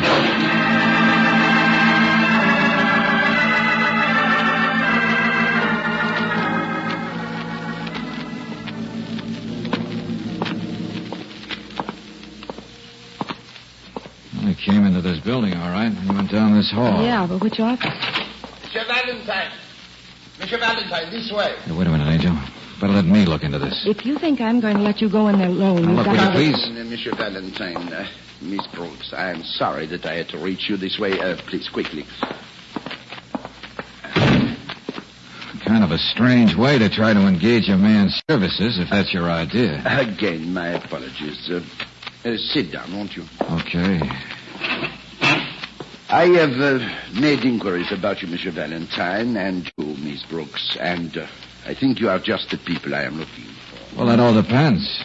I don't know who you are, and... Again, mille pardon. I am Pierre Carreau, agent de sûreté français. Here are my credentials. Oh. Yeah. Well, I suppose it's okay. You do not speak French? Oh, sure, a little. Miss Brooks here is a better scholar than I am. Well, it looks all right to me. I picked up a little French, of course. I know, the, in the invasion of Africa and the drive through France during the last war. Ah, you know I was there. My government has made a thorough check of your record. I think this is a complete dossier. Uh-huh. Well, looks quite full. Starts off with a lot of things I'd forgotten. Oh, let me see, George. Never mind. Okay, mister, I'll admit you've covered my career quite thoroughly. You will forgive the necessity, I am sure. This matter is something in which my department cannot appear officially, but it is nevertheless very important. Perhaps it's something I wouldn't care about. Perhaps it's something I couldn't do. Oh, no, monsieur. All you have to do is to meet a man and get a small package of papers from him and return them to me. It sounds simple, but I suppose there's a catch in it somewhere. Pardon, I do not understand the catch, as you say, but it may not be as easy as you think. One reason we have chosen you is your familiarity with Algiers. Your record shows that you were there... Algiers? Did you say Algiers? Oui, Miss Brooks. You mean the Casbah? Yes, that is right. You know the Casbah, of course, Monsieur Valentine. Well, as a matter of fact, it was off bounds for us when I was stationed there. Oh, I am so sorry. Perhaps... Oh, that doesn't mean I didn't get there. Anyone in Algiers who didn't see the Casbah. Ah, that is better. Well, am I supposed to go there to pick up this package? Yes, monsieur. You will go to a place, which I will tell you of later. You will pick up this package and return it to me. And that's all? Not quite all. Now, the man you will meet there will have to be sure that you are the one he expects. Well, I suppose I'll have the proper identification. That is where the difficulty lies. You will not identify yourself as George Valentine, but as Frank Benham, an English scientist. Oh, now, wait a minute, please. I'm afraid that's not too easy. I don't know a molecule from a nucleus. Maybe we'd better call the whole thing off. Or at least tell me what's back of all this. Why can't this fellow Benham go himself? Benham cannot go, Monsieur Valentine, because it is impossible. Hey, do you get this, Brooksy? Looks to me if Mr. Carroll were trying to get hold of something under false pretenses. Precisely, Miss Brooks. But after all, my country is friendly with England, and I can't will explain a little more in detail. A man named Fedak took certain plans from the briefcase we were supposed to deliver to the American embassy. So far, we have not reported the theft. But we have located Fedak in Algiers. Oh, I see. You want to get those plans back? Exactement. Benham planned to meet Fedak in Algiers, receive the plans, and then take them somewhere behind the Iron Curtain. Benham? An Englishman?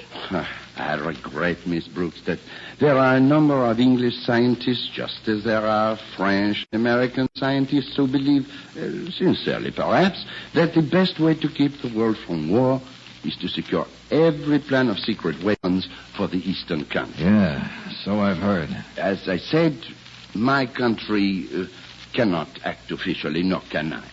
But if you can secure these plans so that I may return them to the American embassy, it will save us needless explanation and much embarrassment. You understand? Yeah, sure, I think so. Then you will take the assignment. Come with me to the Casbah, George. No, Angel. You stay right here. George! Au contraire, Monsieur Valentine. Professor Benham was traveling with his assistant, a Miss Moncrief. Well, now, where did you find Alyssa? Oh, monsieur, we have our methods. But suppose Professor Benham and Miss Moncrief got there first. That would be impossible, Miss Brooks. The professor is dead and Miss Moncrief is in jail. Oh, I get it. Well, you're very thorough. We of the Charité have to be. And suppose this Fedak doesn't admit I'm the professor. We will. I have Benham's identity card, and of course, Fedak will ask you certain questions. And I hope you'll give me the answers. Naturally. Now, about your plans. You will take the plane from Le Bourget.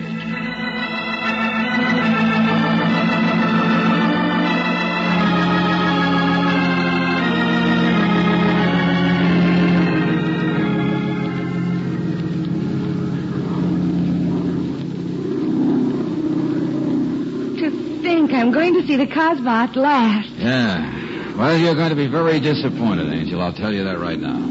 Most of the streets are all up and down stairs. They're narrow and dirty and smelly. But romantic. If a man doesn't keep his hands in his own pockets, he's liable to find someone else's hand there. Now, let me see if I have this code business right. I go to this shop in the Casbah, 2 short knocks, 1 long. I ask, have you any souvenirs? He replies, what kind of souvenirs? I say, paintings of the Casbah. Then if he asks me in, I say, the color scheme of my room is red. And if he replies, Allah bless you, I hand him my identification card and get the package. It sounds simple. Yeah, almost too simple. George? George Valentine. You seem to be known everywhere. Yeah, famous, but I don't figure what this is. Imagine seeing you here, George. I beg your pardon? Oh, come on now, George. Don't say you've forgotten me. After all the time we spent together, Bill Turner. Oh, yeah, Bill Turner. You coming back to live over your old experiences? Well, no, not exactly. Honeymoon, I suppose. This is Claire Brooks, my assistant. Bill Turner. How do you do? How do you do, Miss Brooks? You know, George and I were together in the late Unpleasantness. Yeah. So I guess. I thought you were on your honeymoon. Not yet. Oh, you mean you're on an assignment? Hey, I've seen those ads of yours. If a job's too tough for you to handle, you've got a job for me. That's the way it was in the Army, Miss Brooks. Always shaming the rest of us by volunteering. Yeah, well, I can't remember. What brings you to this part of the world, Bill? Oh, I'm just a tourist. Well, just like us. Say, how'd you happen to come to Algiers? Well, we were in Paris on business. I had a few days off, and Brooksy wanted to see the Casbah. That's the way with me. Where are you stopping? That big hotel on the hill, the Aletti. Oh, good. I'll see you around. Maybe we can see the Casbah together. Yeah, sure thing. Give me a ring. Yeah, I will. I'm very glad to have met you, Miss Brooks. Thank you. Oh, no. That's too bad. Why? He seems like a nice fellow. Yeah, he probably is. But he's going to be hard to avoid when I call on Fadak.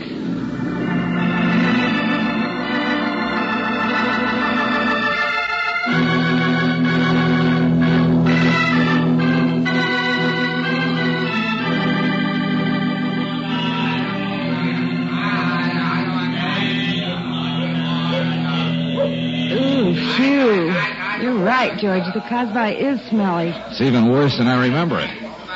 Come on, I want to get this thing over with and get out of here. You don't mean I'm not going to have a chance to shop now that we're here? Anything you see here, Angel, you can buy cheaper at home. Besides, we're here on a job, remember? Yeah, I know, George, but a few minutes can't matter, and there's so many things I want to see, and we may never be here again. Oh, give him something, George. So if I do, we'll have him following us around like flies. Oh. Speaking about flies, you'd think all that meat hanging out in the sun would be unhealthy. I got news for you, Brooksy. It is unhealthy. Well, the people here look well enough. Well, it's all right for them. We could live here. Now, if you're satisfied, I'll take you down the hill and get you a taxi back to the hotel, and then I'll look up Fadak. You can't get rid of me like that. Oh, listen, Angel, you can't go in there with me. Why not? Professor Benham has an assistant, Miss Monkey. I know that, but Get look, on, Professor Elsie. Brooksy, please, don't try to be comic. I'm afraid you'll have to postpone your visit to the souvenir shop. Look who's coming. Huh? Oh, good Lord, Bill Turner. Hi there, folks. Suppose we'll never get rid of him. Oh, hi, Bill. Hey, how'd you get away so early? I stopped by your hotel, found out you were gone. We don't believe in missing a moment. It's quite a sight, isn't it? Yeah, quite a smell, too. Mr. Turner, do you know what all those blue hands are stamped on the meat? Well, no, I can't say that I do. Well, you'll see those blue hands on the houses as well as the meat, all over, as a matter of fact. They call it the Hand of Fatima. It's supposed to bring luck. Oh, there are some little ones in the window. They're earrings. Hey, Bill, I wonder if you'd do me a favor. Sure, George, if I can. Well, I saw something in a shop back there that Brooksy wanted. She didn't think she could afford it, and I'd like to get it for her as a surprise. Oh. If you'll keep an eye on her for a minute, I'll go back and get it. Well, sure, George. I won't be a minute. But, George, if you'll wait... Must be right down this alley.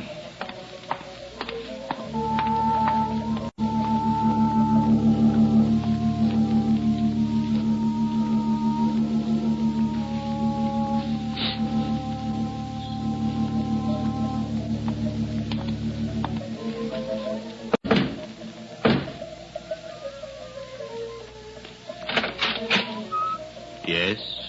Oh, good morning. Have you any souvenirs? What kind of souvenirs? Oh, paintings of the Casbah? Come in, monsieur. All right, thank you. The color scheme of my room is red. Allah bless you. I will see. They don't have to be very large. Professor Benham? Yes, that's right. You're Fadak? Yes, comrade. Here's my card. Ah, thank you. You had a hard time getting here? No, quite simple. Miss Moncrief and I had a very pleasant trip. She's waiting for me at the hotel. I will get you what you want. Were you followed? Who'd follow me? I took an assumed name. I assure you, the arm of the French Sûreté is long. Here you are. All right, thanks. You know where you are to take it. Naturally. But the address, please. Well, frankly, comrade, I wasn't supposed to tell you. Oh, no, I'll take that package. What? Just throw it here and keep your hands Bill. free. Throw it down, I say. Oh, no, American, you won't get it. Wait a minute. Hey, Bill, stop him. He's getting away. Just stay where you are, George. I wouldn't want to shoot you. But I will if you move.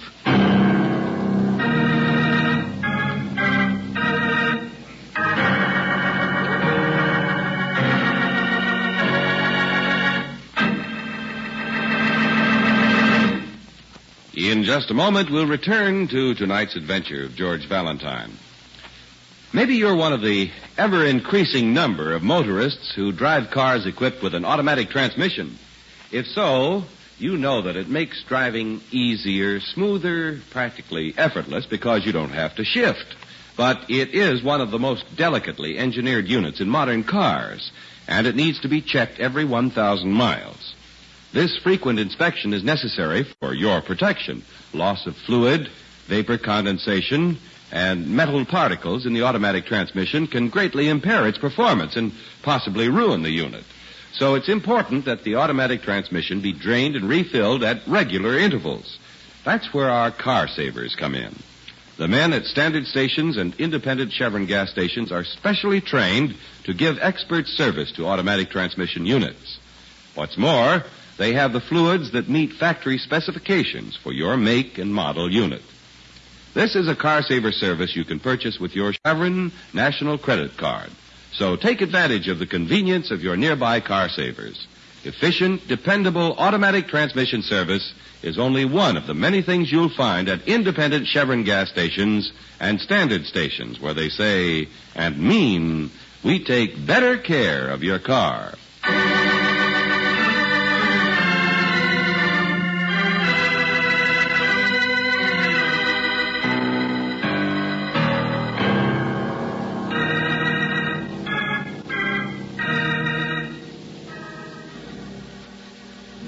An official of the French Sûreté police sends you to Algiers on a diplomatic mission to pick up a package that has been stolen from a diplomatic briefcase. You are to pose as an Englishman, Professor Benham, and get in touch with a man named Fedak.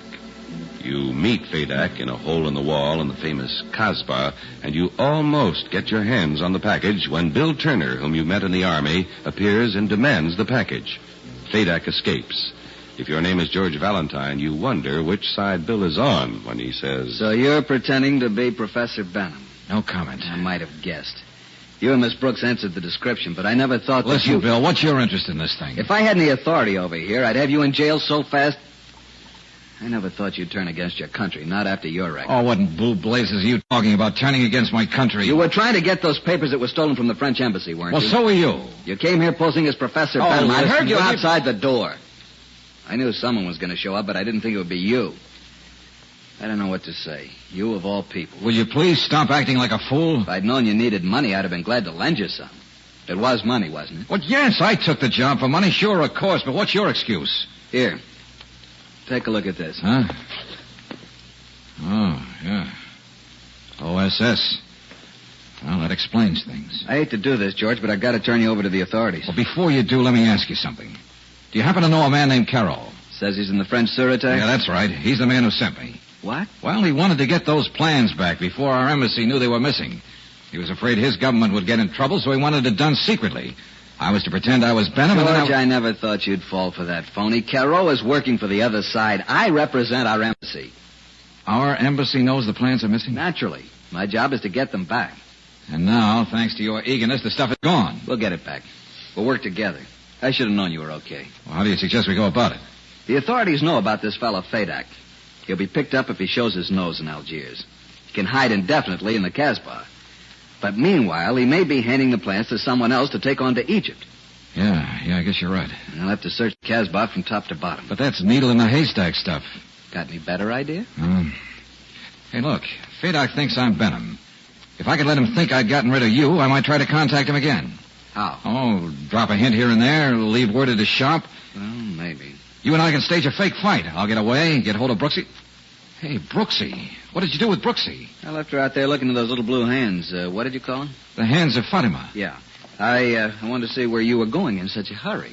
You mean she's out there in the Casbah alone? She'll be safe. Maybe she will and maybe she won't. I'm going to look for her.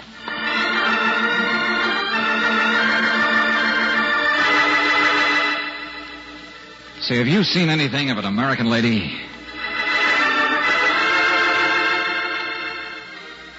Look, I was standing right here with a lady. Did you see where she went? Oh, now look, please. There was a lady here with me a few minutes ago. Did you see where...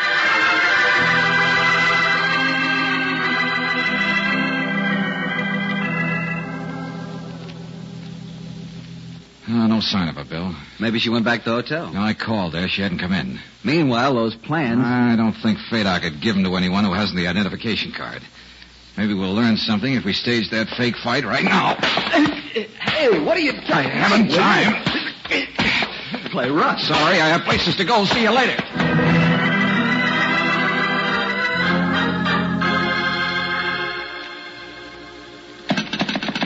Come on. Hey, hurry up, operator, will you? This is important. I want to speak to the American Embassy in Paris. No, I said the American Embassy in Paris.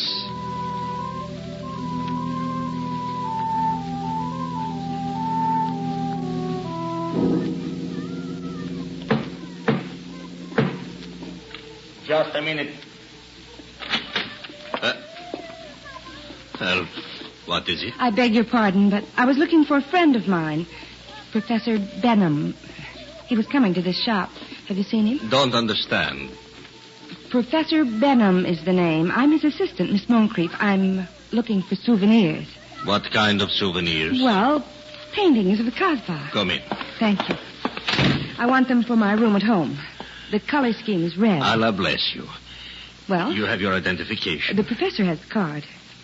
I'm sorry, young lady. I can't do any business with you unless you show me your card. But I'm Miss Moncrief, the professor's assistant. The professor was arrested, and now you better get out of here. Arrested by whom? I don't know. Well, if he's been arrested, I'll have to carry on for him. Give me the package. How can I know you are Miss Moncrief? Oh, wait. That may be the professor. Fadak, that man who came to see you, he and the other man had a fight. The man who came to see you ran away. Thank you, Hassan. Bless Allah. I will keep watch. Well, that means the professor escaped. We will wait for him.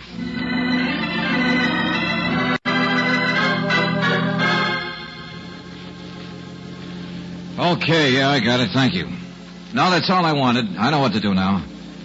No, please, don't worry. I'll handle it my way. Just sit tight. I'll call you later.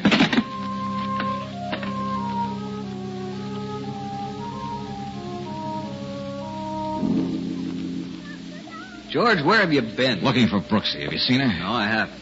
I thought from this high point in the Casbah here, I might be able to pick her out. Say, look, I've been thinking. Might be a good idea if I went and saw this fella Fadak. Give me your identification card. I'll try my luck. Give you what? Your identification card. Yeah, that's what I thought you said. Nothing doing. Now, look, I don't want to have to take it from you. You and who else? I don't want to get rough, George. Hey, now, wait a minute, Bill. I owe you one for that sock you gave. Look out, Bill. This railing isn't very strong. If it breaks, we'll fall on someone's roof. Will you give me that? I know I won't. Look out, Bill. Now, what did I told you? That skylight.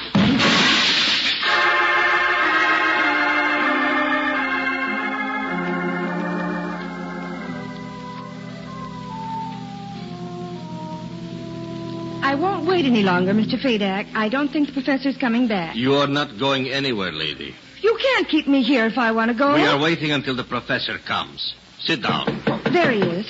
No, it is not his knock. I will see. Shut the door. I may be followed. Bill. Well, Miss Brooks. You're hurt. Thanks to that boyfriend of yours, he wouldn't listen Where to... is he? He's taken care of. You mean you and George had a fight? Yeah. It's lucky for me I was on top when we crashed through that skylight. You mean George is hurt? I hope so. Oh, where is he? I must go to him. You stay where you are. I'll take that package, Fadak. Identification. I haven't time to go through all that rigmarole. Here's the identification card. Here's mine. Just give the stuff to me so I can get out of here before Valentine comes too. Valentine? I don't understand. Valentine is the man who was posing as Professor Benham. He's representing the French government. This girl is Miss Brooks. Not Miss Moncrief? No, not Miss Moncrief. The police must have grabbed Miss Moncrief, so give me that package. Bill, I don't understand. Just tell George when he comes to that I'm really sorry I had to do this to him. I liked him a lot when we met in Germany, in spite of politics. Tell him that... Why don't you tell him yourself? George, darling, you're wounded. My head is bloody but unbowed. Okay, Buster, the gendarmes can take over you. You too, Fadak. George, and Bill. I'd hate to have you think I fell for that fake OSS card.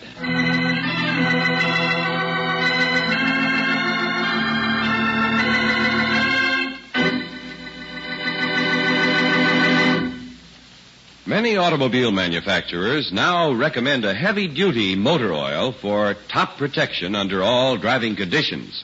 To keep modern engines running better, our scientists subjected hundreds of motor oils to grueling laboratory and road tests. Even atomic energy was used in this search. Treated piston rings in test cars helped unlock new secrets of motor wear as it occurred. The result was heavy-duty RPM, which actually exceeds all manufacturers' requirements for a heavy-duty motor oil.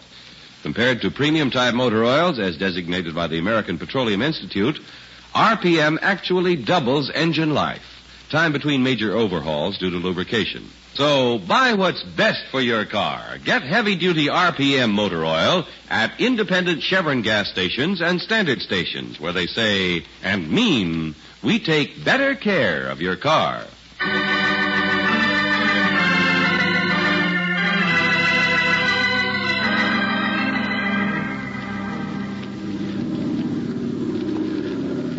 You're sure you feel all right, George? Oh, sure, I'm fine. Now that I have those plans back. I'll be mighty happy when you're able to turn them over to Monsieur Carreau. Yeah, so will I. Imagine Bill Turner trying to tell me Carreau was a phony. You know, I can't understand Bill Turner, a good-looking young American. Well, it's like Carreau said. There are even some Americans who prefer to play ball with the other side. Yeah, remember now, Bill was very friendly when we met Uncle Joe's boys in Germany. Fraternizing, they call it. When did you start to suspect him? Well, when he didn't know about the Hand of Fatima. I remembered him from Germany, but not from Algiers. First, I thought perhaps he'd been in Algiers with another outfit. But when he didn't know anything about the Hand of Fatima, I was sure he'd never been to the Casbah. That's one of the first things everyone asks about. It's funny how little things are the ones Well, that was only the beginning. I didn't know where these papers were supposed to be taken, but Bill did know. Egypt. When he tried to tell me Carroll was a phony, I checked with the American Embassy by phone. I'm glad when you fell through that skylight that you landed on something soft. Yeah, it was someone's bed. And it's too bad the lady wasn't still there for me to thank her. But when I go back to the Casbah, I'll look her up. We won't be going back. Huh? No more, come with me to the Casbah? Well, perhaps I'd consider it on a honeymoon. That was one good idea Bill had. My head aches. I think I'll take a nap. Oh, George.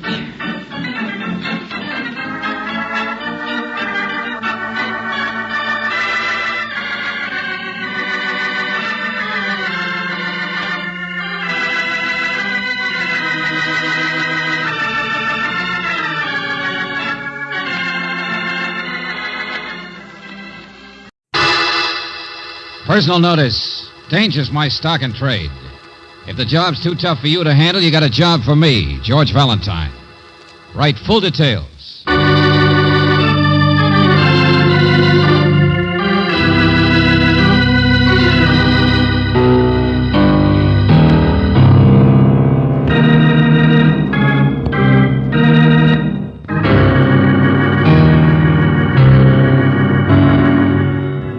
Standard Oil Company of California invites you to Let George Do It.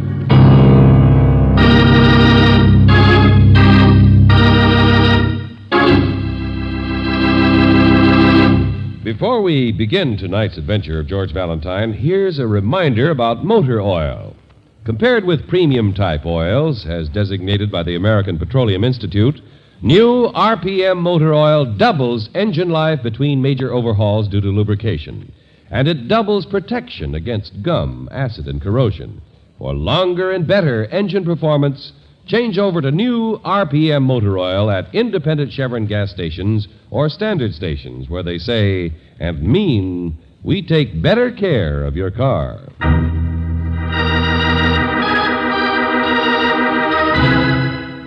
Framed for Hanging, another adventure of George Valentine.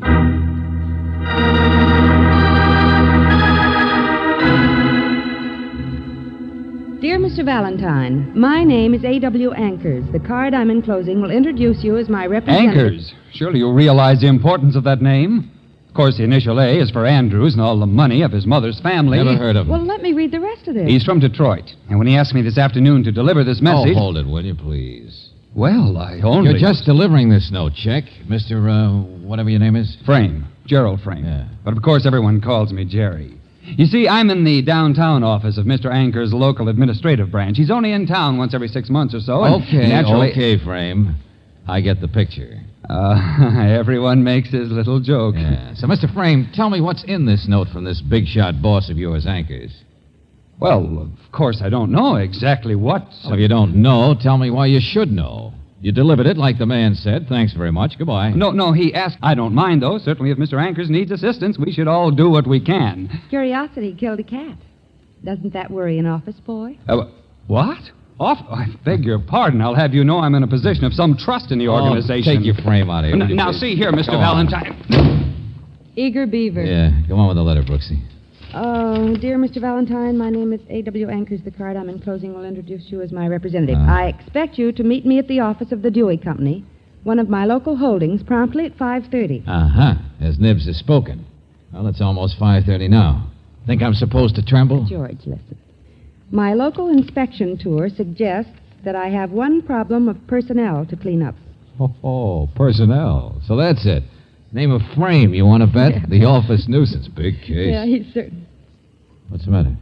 Well, maybe this isn't quite as routine as it looks, George. Huh? Mr. Ankers says, I normally don't interfere in these matters of local personnel, but I need your advice, since I certainly don't want to be the employer of anyone who might commit murder.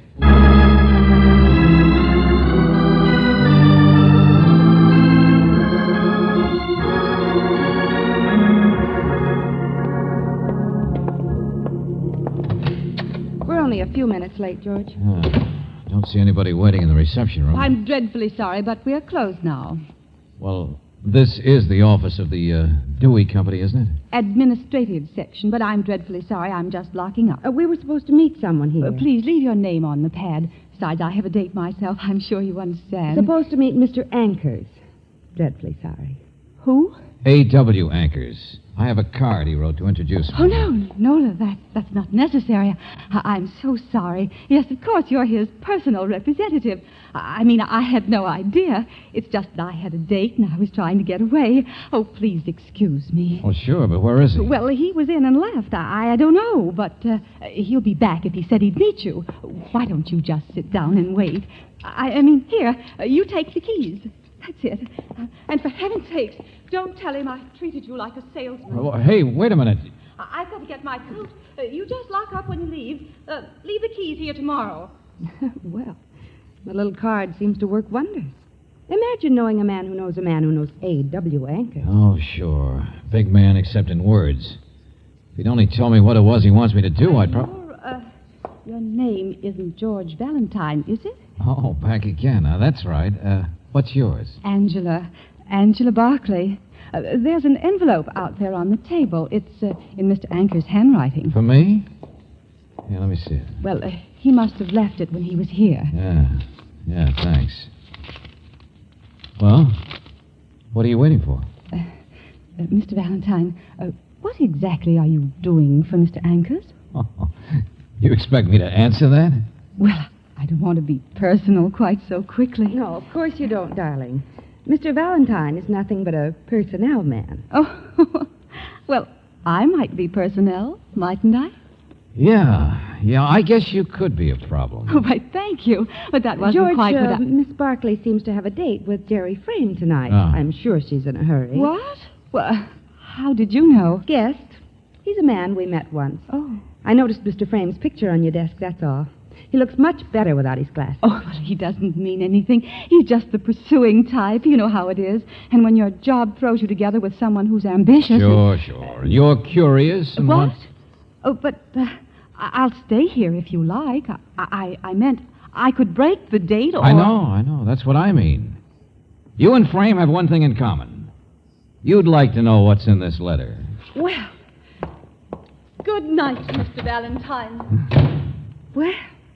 if looks could kill George, she might be the type any employer would worry about. Brother. You know, this case is crazy. More orders than the big man. Oh, what does Mr. Ankers say? Sorry, but I see no reason for waiting. Besides, the person I want you to meet and give me your opinion on is right there anyway. What? Well, then it is her. Wait, I'll call her. His name is Joseph Portland. Huh? Oh, that does it. Somebody we haven't even met yet. Joseph Portland. Yeah. He's right here. In the woodwork, I suppose. All the silly, crazy things. George, where are you going? To give Ankers the benefit of the doubt for about one quick look, then we go home. But that's the wrong door. Oh, where are the lights back here anyway? This might lead to another office, but from the street it just looked like warehouses in the back. I know. Oh! Ouch! Oh! He's right here. Sure, investigate the little man who wasn't there. Huh? Yeah. Only that's no employee. Somebody snooping around. Stand still, Angel. There's a side window here. I can see the streetlight. I'm going to take a look at it. Oh, George! Stop! I'm all right. Hold still there. I see you. It's crazy. There he comes. Don't move, I said. I got the drop on you. The heck with him, trigger-happy George, now fool. be careful. Thought you'd get me, did you? Well, this'll... Hey, where did you... Give me that gun, Buster! Okay. Think you're smart, do you? Creeping in here like... George, where are you? George, what happened? Relax, Brooksy. I can't even see where I am. No, you don't. I'll get those lights. Well, two of you. Guess I better get the police. Night watchman. Oh, brother. Nobody's going to creep up on me, I'm telling you. Watchman. And I suppose your name is Joseph Portland. Stand there, you. You bet it is. I'm no Hank Wales. I'm no sucker. Stop waving that thing. You stand over there, too, sister. Now, Portland, wait. I didn't know who you were, that's all. And now you're educated. Operator, give me the police. Now, listen, Yeah, I don't blame you for jumping. It's Portland. Hey, Portland, look. I work for your boss for Anchors. Huh? Yeah, sure. Here, look. I got a card. Says I do. Careful there. This is the Dewey Company, Mac. Dewey's my boss. But Mr. Anchors owns the company, doesn't he? Yeah, I take my orders from Dewey, see? Sure. I understand that. But you're a sick man. You've got palsy of the trigger finger. Hey! There. Now shoot somebody. George, he can reach the gun. No, he can't. Come on, Brooksy. Let's get out of here fast. I don't have to dislike this case anymore because now it's all over.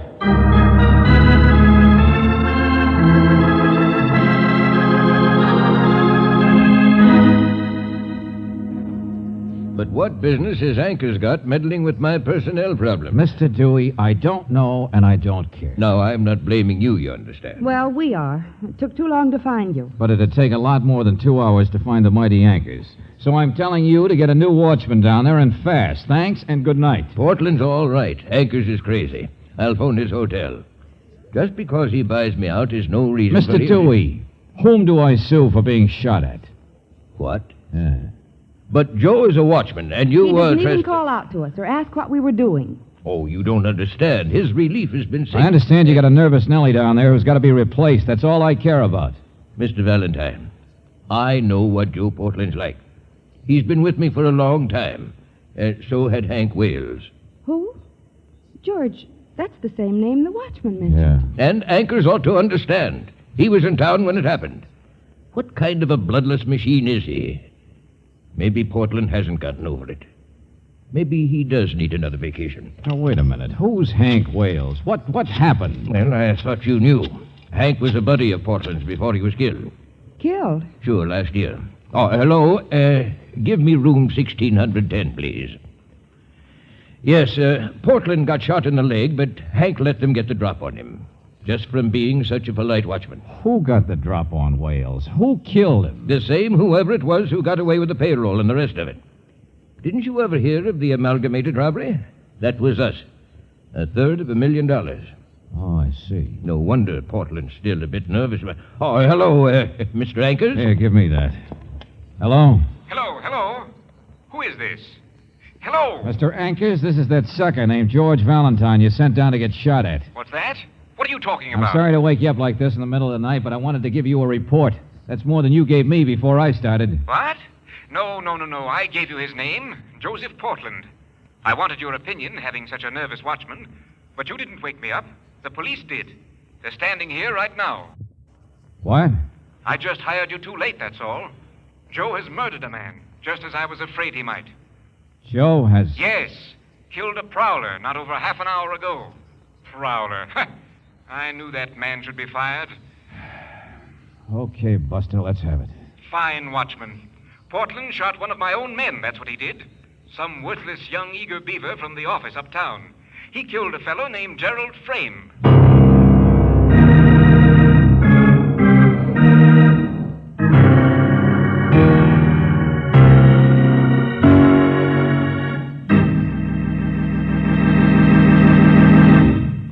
We'll return return to tonight's adventure of George Valentine in just a moment.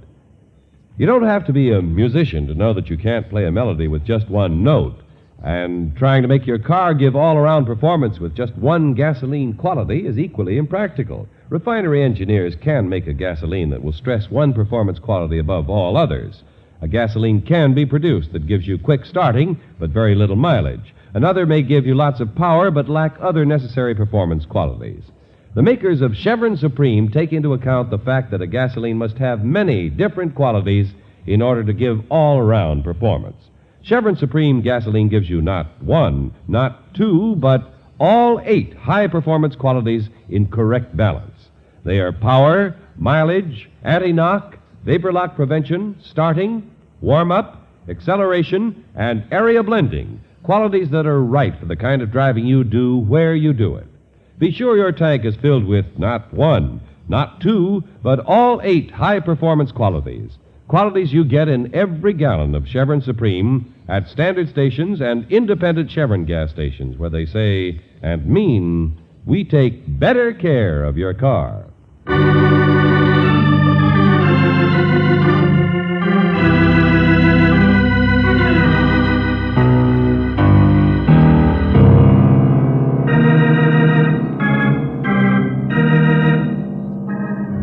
Now, back to tonight's adventure of George Valentine. The mighty Mr. Ankers has hired you. A nervous night watchman at the plant of one of his local companies needed to be replaced.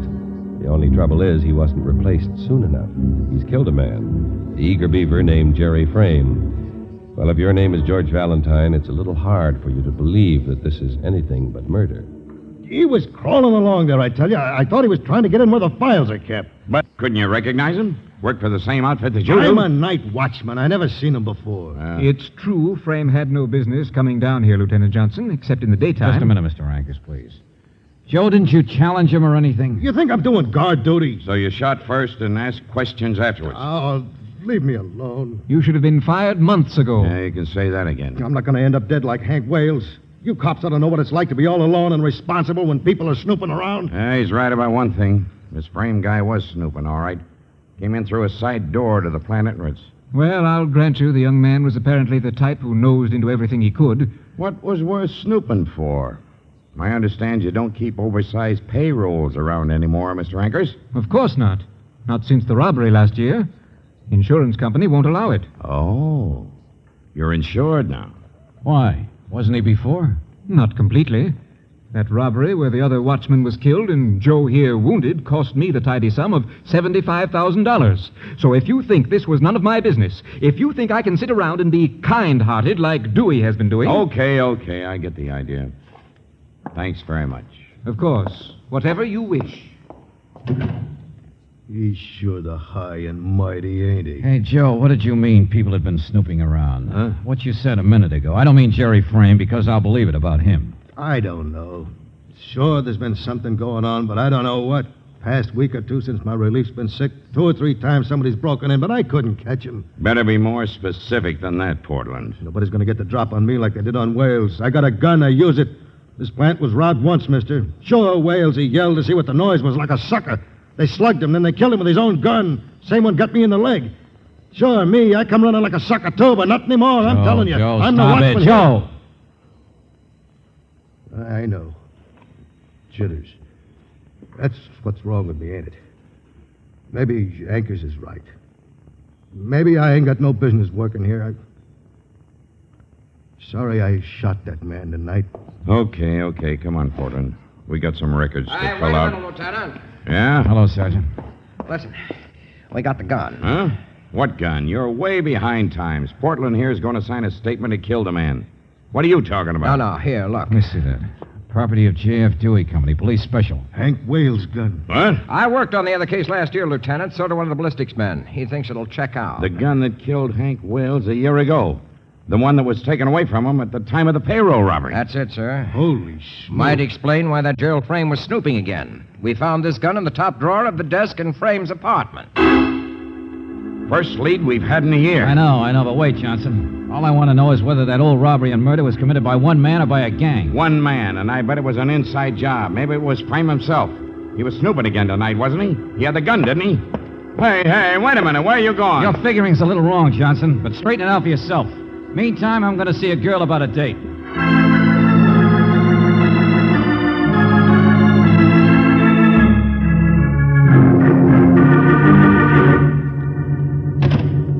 You already knew I had a date with Jerry Frame. Sure, Miss Barkley, and you probably kept it, too. No, I didn't. Honestly. You saw him tonight before he was shot, didn't you? No. After I left you at the office, after I went home, I was dressing. He phoned. Where from? Well, how should I know? He just said something awfully important came up. Something he'd been working on, and he'd be delayed, that's all. Except... All right, except what? Well, he did say he was going to buy me a mink coat. Ah. I thought he'd been drinking or was trying to be funny or Miss something. Barkley, do you think Jerry Frame killed that watchman and stole that payroll last year? What? Oh, of course not. I agree with you. A man who's committed a perfect crime doesn't keep the murder gun around for a year in practically plain sight for people to find. Well, then what are you driving at? But a guy who's nosy and ambitious and tripping onto old evidence might have such a gun in his desk. You mean Jerry knew who the robber was? Well, how else can you explain it? Who do you know that calls at this time of night? Well, nobody. Yeah. You want me to be your last caller? Come on, get in there. What? Oh, Mr. Valentine. Go on. Where's a piece of paper and a pencil? Never mind, I see something. Just stay in there and be quiet, will you?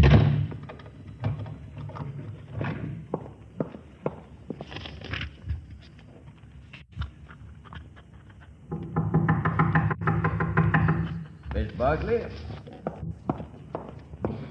I'm sorry, I didn't hear... Oh, hello, Mr. Dewey. Valentine. Yeah, me. Your receptionist doesn't seem to be here. Well, I thought she might be upset, that's all. She knew this boy who got killed. Yeah, I know. What are you doing here? Same thing you are. You knew she had a date with him tonight? No, I just thought she might be able to help tell us what Frame was up to. But if she was actually planning to be with him, was actually in on whatever he was... I don't really know that. I just thought... there's a note here. Oh, I didn't pay any attention, just sitting here waiting for her to show up. Lane 62, 1:15 a.m. Well, yeah, but it's not her handwriting. It might be his, mightn't it? See here, Valentine, she's not mixed up in any of this. I'm waiting to find out. I mean, well, it's Anker's company now. He's the one responsible. But I know my personnel.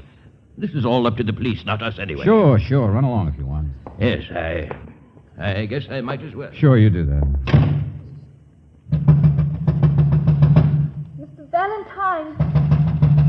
Valentine, what do you think you're doing in there? Be quiet, lady. I'm thinking. Let me out of here. I heard those things you said. There isn't any note in there. Be quiet, I said. You're running away. You've already left for the airport. What? You're crazy. Get that key and let me out of here. Have a nice time in the waiting room. Happy landing. See you later.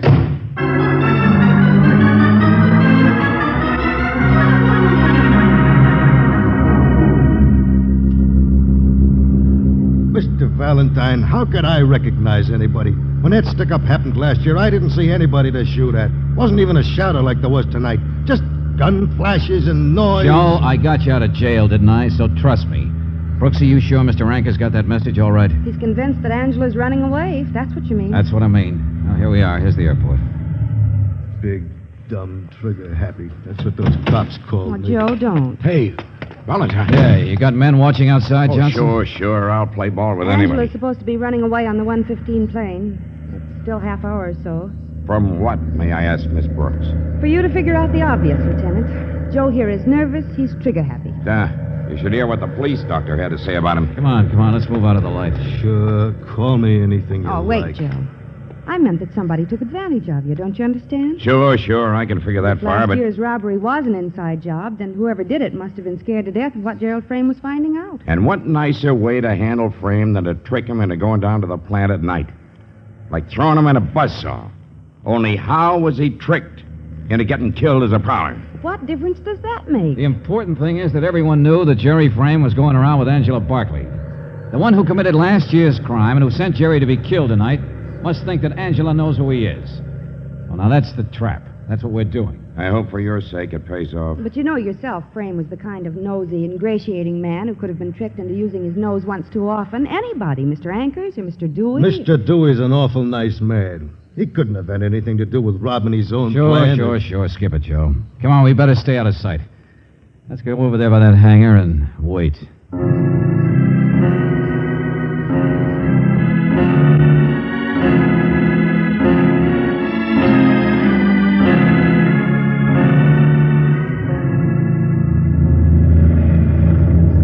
George, the plane's leaving. The police didn't do a thing. They didn't stop anybody. The plane's leaving. Yeah, sure. Good bear trap. It just didn't work.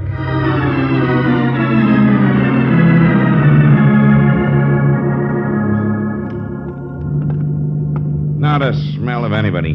Ankers is still at his hotel. But didn't anybody try to send Miss Barkley a message or a telegram to the plane? 25 men checked every taxi, every family waving goodbye, everything. So she really could have left on that plane, and no one would have tried to stop her. Yeah, we're right back where we were a year ago, trying to solve that original robbery. Okay, Johnson. So if you haven't got evidence, you make up some. Huh?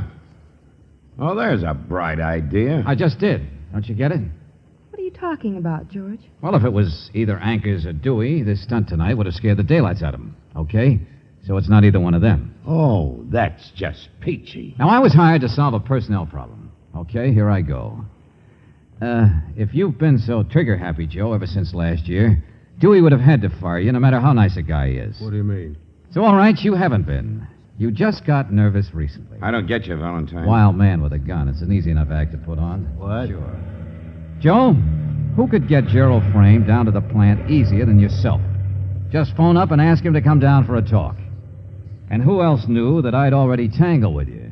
That you'd be jerked off that job fast, that there wouldn't be any more golden opportunity to get rid of Nosy Frame? You're crazy. You don't know what you're talking about. When you pulled the original crime, when you shot the other night watchman last year, and even shot yourself in the leg to make it look good, you slipped up, didn't you? You lost the gun or it disappeared. So you had to stay on, had to keep your job. It was the best cover anyway.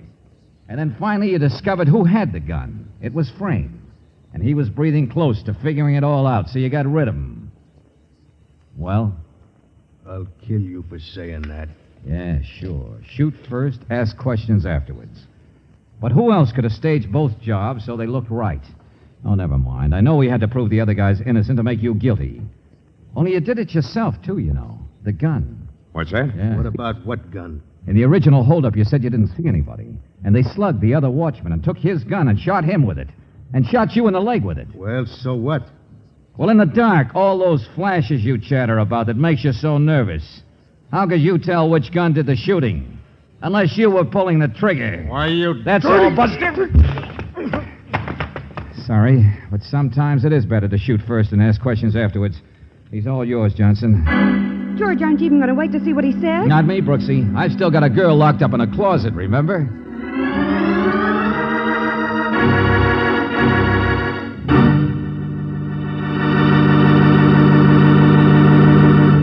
You know, every evening it gets dark a little earlier, and you're probably doing more driving during the twilight hours, the time when most accidents occur. So don't take chances with a dirty windshield. Clear visibility means extra safety. Next time you're out driving, stop in and let our car savers clean your windshield quickly and expertly. It's just one of the many extra services at standard stations and independent Chevron gas stations where they say and mean, we take better care of your car.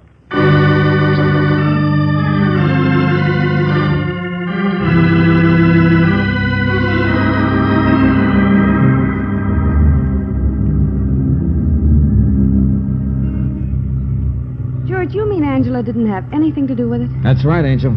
Joe Portland ran strictly a one-man crime. That was all there was to it. I wonder if Mr. Ankers guessed. Wonder if that's why he hired you. I doubt it. Here, this is the street she lives on. No, Brooksy, Ankers might be a little high-handed, but I got over being sore at him a long time ago. Just like Dewey. Perfectly nice guy who hates to fire people, that's all. It was a pretty neat stunt of Joe's, wasn't it? Pretending to be nervous. He could shoot anybody, and it'd be called justifiable manslaughter. Sure, he even built up the legend by trying it out on me. Wait a minute, here we are. Oh, George, it's so late. Why don't you just give that key to the doorman there and ask him to go up and unlock the door? Oh, I don't know. Personnel problem. For Ankers, of course, Angel. Her name's Angela, isn't it? Yeah, but she can scarcely fly out. No wings that I noticed. You call me Angel sometime. You did just now. Sure did. What's the matter? She's not that good looking. George, I don't have any wings either. Hey, you doorman, catch. Go upstairs and open the door, will you? I'm busy here. I got a little personnel problem.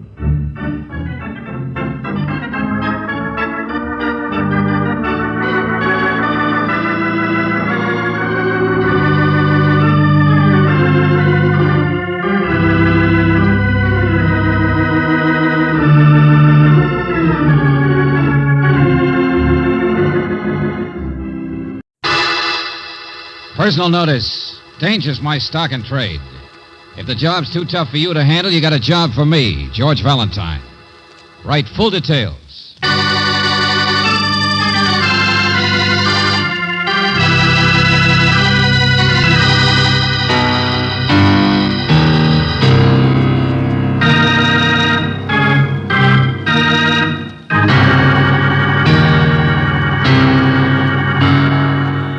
Standard Oil Company of California, on behalf of independent Chevron gas stations and standard stations throughout the West, invites you to Let George Do It.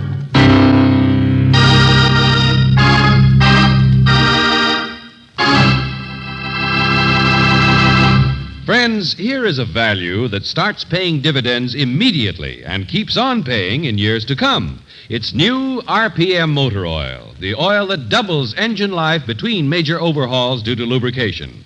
Try it at your independent Chevron gas station or standard station, where they say and mean, we take better care of your car.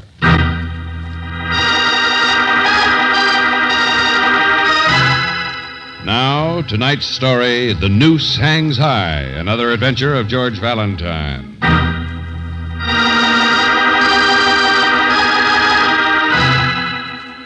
Dear Mr. Valentine, I'm J.H. McHugh. I'm editor of the local Sunday magazine section, and come to think of it, I've always wanted to run a feature on you, that crazy admiral, but I figured the true revelations of a Turkish secret policeman had more family appeal, and so I forgot about it. Anyhow, this letter concerns a different matter. Valentine, I'm going to make a reporter of you. You're going to be the author of a serial on the Tover emeralds. What became of the exotic prince's wedding stones? Did the eminent ornithologist Ansel Fairweather find them, or didn't he? What was the mysterious curse that brought death to Fairweather 10 years ago? Read it. The riddle of the two recluses. Why have the two Biggs brothers refused to cross the threshold of their own gloomy mansion, and for that very same 10 years? What is the mystery of number 37 Ashton Street? Well, isn't it the greatest story you ever heard? Well, Mr. McHugh... I noticed you came trotting over here fast enough. I tell you, it's the best feature we've had for years. Since the last mummy sued King Tut for alienation of affections. What? Well, I always preferred the classic case history of the two-headed werewolf. Now, see here, both of you. Oh, come on now, McHugh. You've been mashing your own corn too long. I gather all the purple double talk has something to do with a man named Ansel Fairweather. Well, I looked him up. He tied a rope around a chandelier and hung himself at 37 Ashton Street 10 years ago. 10 years ago today in a gloomy brownstone. Control your local color. He'd been to the Himalayas looking for rare birds once. He was probably one himself. But any talk about emeralds is strictly for the birds, too. Ones like you. Well, I may have overstressed that aspect a bit. Just a bit. All right, forget them. Look at the facts. It took a jury to decide his death was suicide, didn't it? Well, it was a very unfair trial of his two cronies, yes. The Binks brothers. And they still live in that same house. Never stepped out of it since. Oh, we didn't know that. I thought not. That's the story. The rest is all trimmings, I'll admit. Big Jared Binks and little Tom Binks have holed themselves up for 10 years in the place where Fairweather committed suicide. Why? It only took 2 minutes for the jury to exonerate them of his murder, if that's what you're driving at. Fairweather was sick, despondent, out of his mind. No. I'm not trying to say they killed him. And to be unfairly accused of his murder might make anyone withdraw from the world a little. You think I'm trying to make something out of nothing? Cook up a story that's a little too wild? We think you're an expert at it. No offense, of course. Not at all. And, of course, you understand, Mr. Valentine. I would no more seriously think of hiring you even to write your own name than I would jump off the Golden Gate Bridge. Well, now, that's better. Well, now that we got that off our chest, what do you really want me for? Facts. For 9 years, I've tried to get a little anniversary story on Jared and Tom Binks. Uh-huh. Why they're such recluses. Are they? Really? Every reporter I ever sent, and don't worry, they've been clever about it, too, has been thrown out on his ear. To my knowledge, the brothers have never been outside that house. And no visitor has ever been inside it. Why? You get the facts, I'll write the story. You get paid.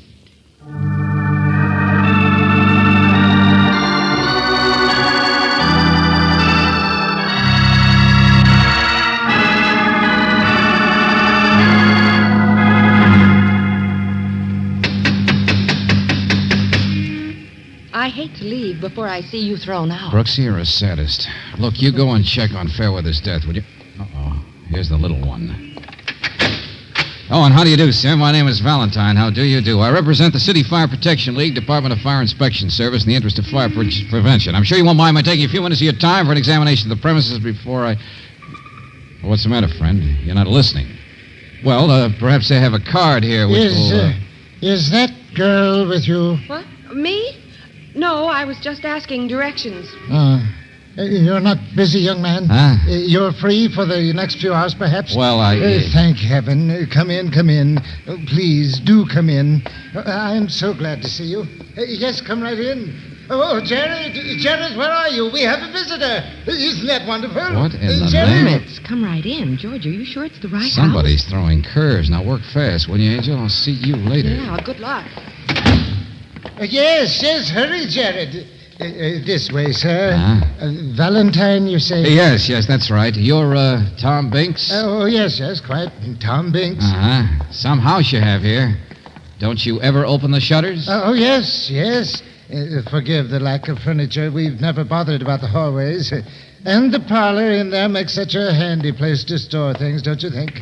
We're very informal here. Oh, brother, there's an understatement. Pile of magazines, clothes, boxed up books. Oh, look out. Oh, this way, please. Here. What's the matter?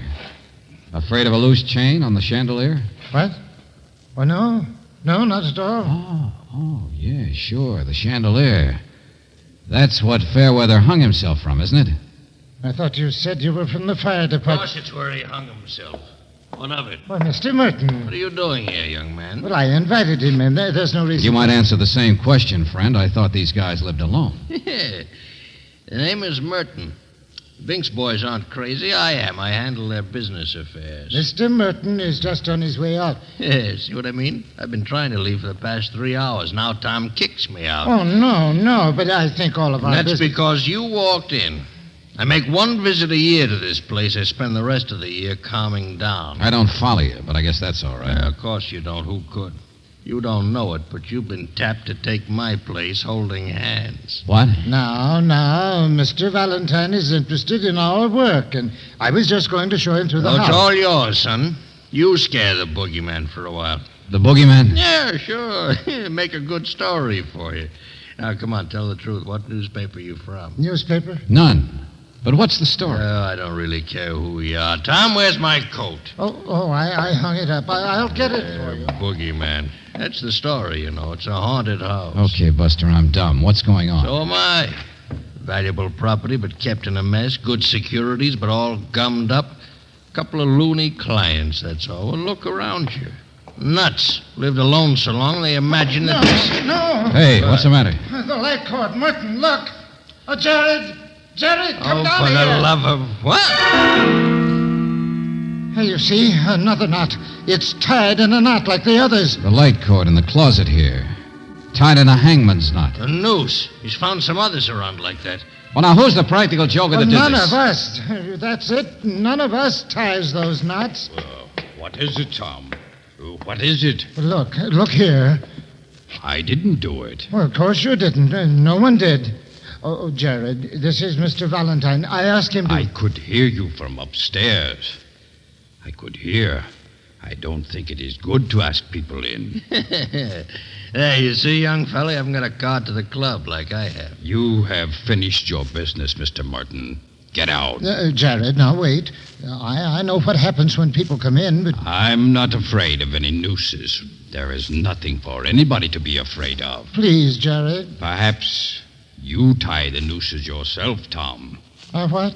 Perhaps you don't know that you do. But it's all right. There's nothing to be afraid of. No, I don't. It occurred to me when I saw the shadow on the stairway. From this same noose, I suppose. What shadow? Stairway? Oh, no. This door was shut. Oh, brother. Now, take it easy, Tom. Look. Yes. You can see it on the wall. It's a shadow of a noose this time.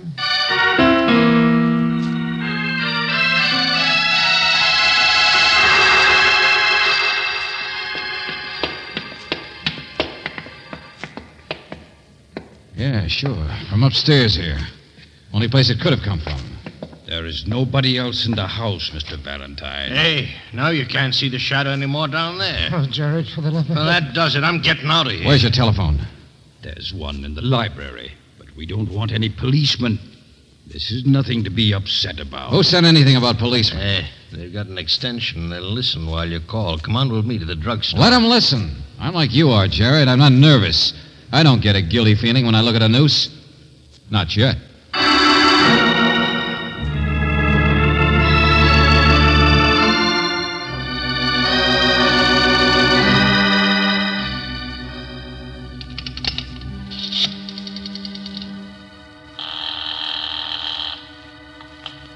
Operator.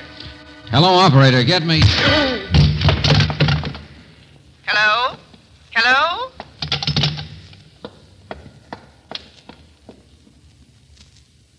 Mr. Valentine? Oh, Mr. Valentine. I wondered if you were on the telephone. Mr. Valentine. Mr. Valentine.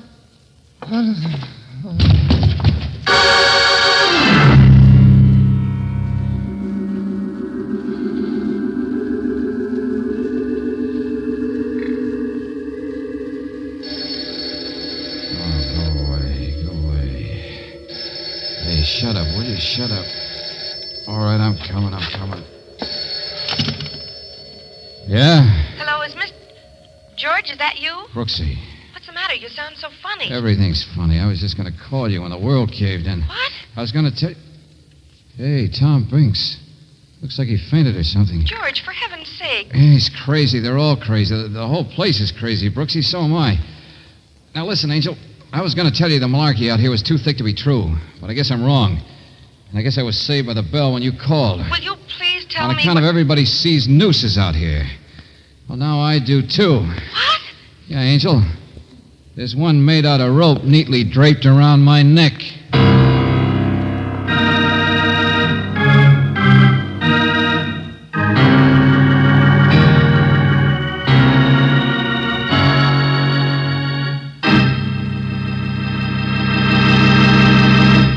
We'll return to tonight's adventure of George Valentine in just a moment. In the next few seconds, I'm going to tell you a short story in sound effects. Listen. That's the artificial wind your car creates when you're driving around 30 miles an hour. Now, that's the sound of tiny particles of road dirt and dust hitting the body of your car. And that's the sound of a drop of water on the body of your car after it's been exposed to the sun's heat for a few hours.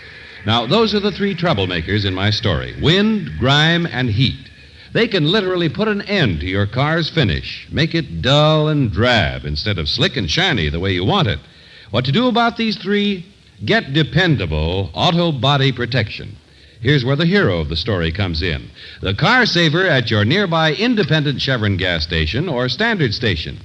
He has a complete line of protective, easy-to-use body washes, cleaners, and polishes for your car next time it gets the beauty treatment. In these balmy spring days and throughout the year, keep your car looking its best with the quality waxes, cleaners, chrome polishes, and finish preservers your car saver stocks. Ask him about them next time you stop in for Chevron Supreme gasoline, RPM motor oil, and car saver service at standard stations and independent Chevron gas stations, where they say and mean, we take better care of your car.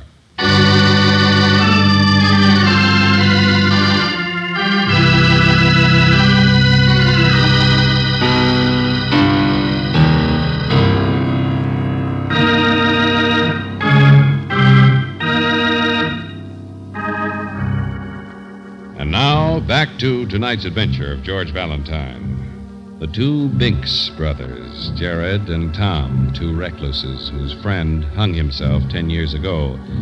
And now the Binks brothers are seeing the shadow of a noose. Light cords and sash cords have been tied with hangman's knots. Well, if your name is George Valentine, the whole thing looks a little wild to you. That is, until you yourself get knocked out and come to with a rope around your neck. Angel, I don't know what hit me, I tell you. But, I got a George, plenty sore neck, though. If I hadn't telephoned, someone must have been trying to kill you. Brooksy, skip it, will you? I'm all right. What did you find? Well, all that silly stuff about emeralds may not have been so silly. Huh? What? Oh, Mr. Fairweather's death 10 years ago was suicide.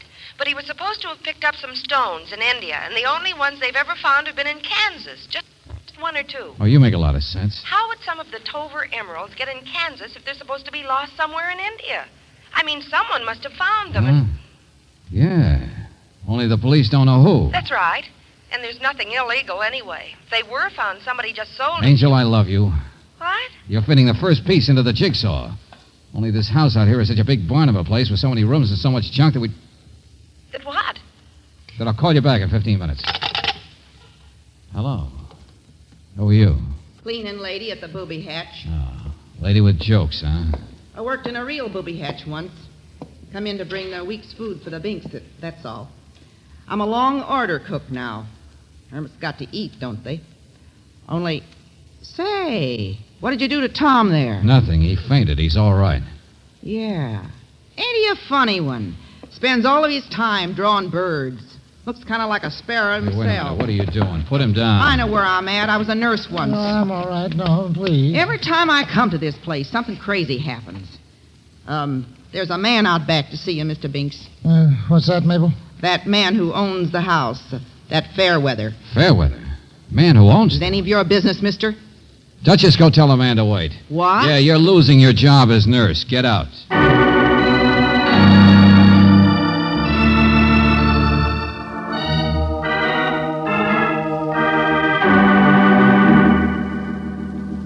I never trusted anyone, Mr. Valentine. I was tried for murder once, Jared and I, but we hadn't done anything. Do you know what it's like to be tried for Sure, Mr. Binks, but I'm only trying to help. There's nothing secret about our work. All those crates of specimens downstairs, birds. That's what they are. We've collected them from all over the world, and I am drawing them, Jared and I. For 10 years? Oh, it will take much, much longer than that. We don't work very fast, and there are more than 7,000. Yeah, sure, I get the idea. And Ansel Fairweather was your partner in that work. He was an ornithologist, I remember. So now explain who this other Fairweather is who's alive and waiting for you out back. A cousin of Ansel's. He's been trying to get the house. Mabel said he owned it. Well, he has some old deed that Ansel gave him. He says it's quite valuable property. That's why we're moving. Moving? Well, didn't you know? That's why the birds are all crated. We're being thrown out of the house next week. Oh. Huh. Why didn't you buy it? Why'd you let him get it? You guys have money, don't you? Or something worth money, maybe? Now, see here, young man. You told me you were some sort of a fire inspector. I asked you into the house, and all you do is ask questions. Just like all the rest. Jared told me not to talk to people. He warned me. Every time anyone gets Take near it easy, take it easy. Only suppose I go out and talk to the new landlord, huh?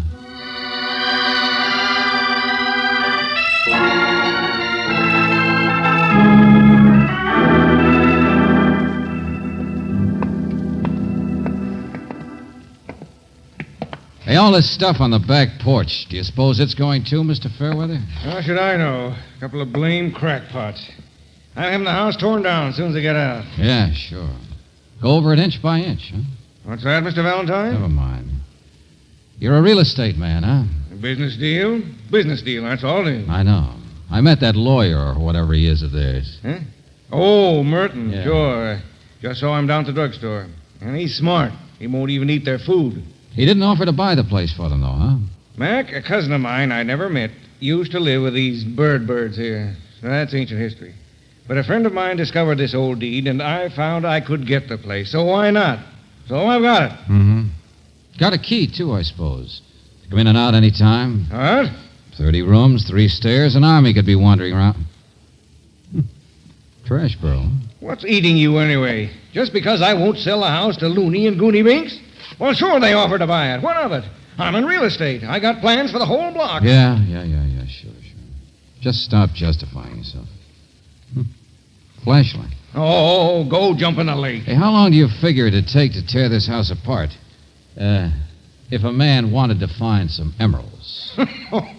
Oh, that old story. You're just another loony yourself, huh? Well, I'm in business, friend, and I don't have... So blame much junk, isn't there? Here. Ever see a flashlight rigged up like this? What's that wire thing? Found it in the trash barrel. When you put the button on, see, the wire's twisted around in a circle. Makes a nice shadow out there on the back wall. Shadow of a noose.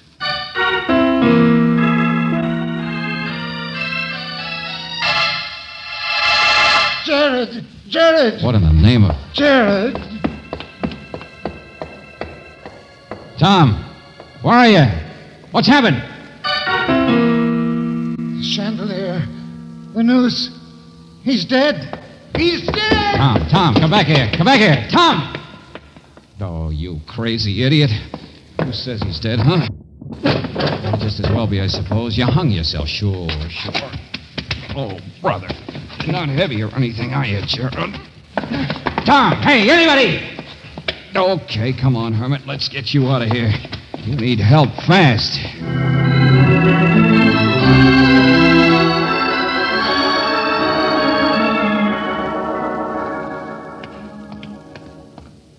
Hey, you.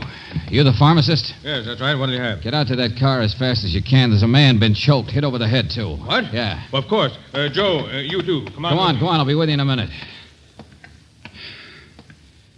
Well, hello. Huh?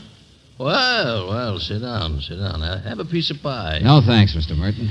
So, had enough prying around in the booby at you. Hermit's Hollow. Once a year is all I can stand. Sure. Whose taxi is that out there? Oh, waiting for me. I got a job back in real life, as they call it, to worry about. See the house from here, but nothing happening yet. What are you talking about? What's the matter? Come on, let's wait in the taxi. Hey, what are all those guys doing around that car across the street? Police will be here in a minute. What? Come on, get in the cab. Where to, Mac? No place. Jared Binks may be dead or alive, I don't know. He was hanging from the chandelier. Jared? Now look here, Only person son, strong enough around there to lift him up for it is that woman, I guess, that Mabel. Well, then get your eyes off of my muscles. Oh, you weren't there. I haven't got any muscles. Unless Jared hung himself, but that's a fat chance. Besides, I've got a sore neck, too. Now, look, And that Valentine, rope around me wasn't pulled tight. And I don't know what knocked me out. But if Mabel was telling the truth, if she had been a nurse and worked around an asylum, well, it's one way to quiet somebody in a hurry. Slap him in the back of the neck, heel of the hand. Hey, what are you guys talking about? Just keep turned around, driver. I'd like to know what you're talking about, too. Well, why wasn't the rope around me pulled tight? Why wasn't I killed? Go ahead, watch the house. I can see the alley entrance. What for? Oh, we're not waiting for Mabel to show up. That's a police job. By now, she must be blocks from here. So am I. You know, Merton, it's pretty clear. I got the flashlight off her service porch. I don't know who else could have been upstairs to throw that shadow of the noose and then duck in a hurry. Well, stop looking so sad. Mabel's a hired hand, that's all, a female thug. Oh, brilliant. But what I'm not sure of is who she works for. Hey, look. What? There he is. There's Tom. Well, how Yeah, the little man himself with a suitcase. Oh, yes. Follow right along, driver. Okay. Yeah, I guess Jared had all the courage. It's a cinch Tom couldn't ever face the police again, so he's finally running. Hey, what's that? No, the guy's walking up there. Just keep your mind in the front seat, driver. Yeah, that's what the rope was put on me for, I guess. Same reason as the hangman's knots and the shadow of the noose. To scare the Binks boys. Only what happened with Jared? He catch on who was doing it?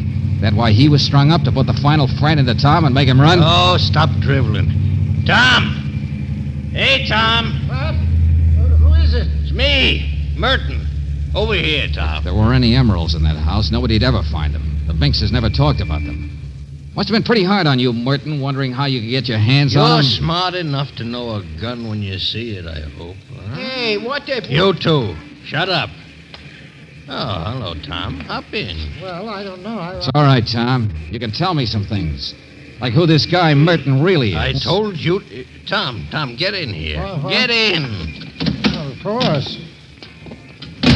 Merton, don't point that gun at me. You see, Merton's been so careful to get himself an alibi. Taxi all ready and waiting. Shut up, I told you. And Merton told me he came to see you men once a year to handle your business affairs. Well, I have. What of it? Once a year in April? 1 month after income tax?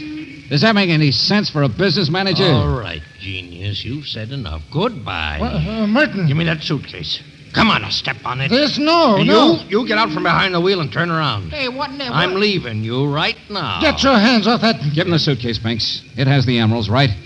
Isn't that the point of the whole business, to scare you into running? And when you run, the one thing you take with you is the emeralds that a man could spend his life searching for in that house? That a man could get one at a time, you mean, once a year. Yeah, that's who I am. I handle a business all right, one at a time, once a year. Merton, please. But never a glimpse of the rest of them. Well, now I've got the whole mess. Get out of my way. You got a mess, all right, Buster. But look out! I'll kill him. Not in April, sweetheart.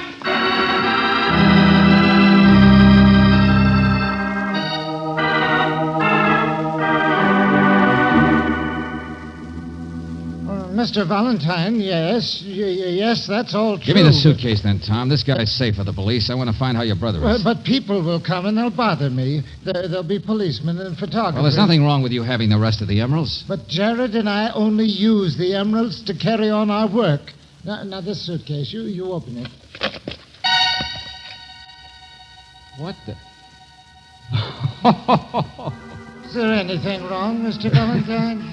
Well, no, not from your point of view, friend. But in a few minutes, I got a date with Miss Brooks and a guy named McHugh at my office. I'm going to find out how they can take a surprise.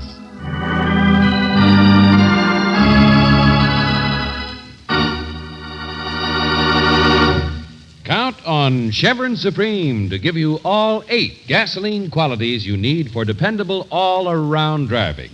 Be sure you get not 1, not 2, but all 8 gasoline qualities. Area blending, mileage, power, anti-knock, vapor lock prevention, starting, warm-up, and acceleration.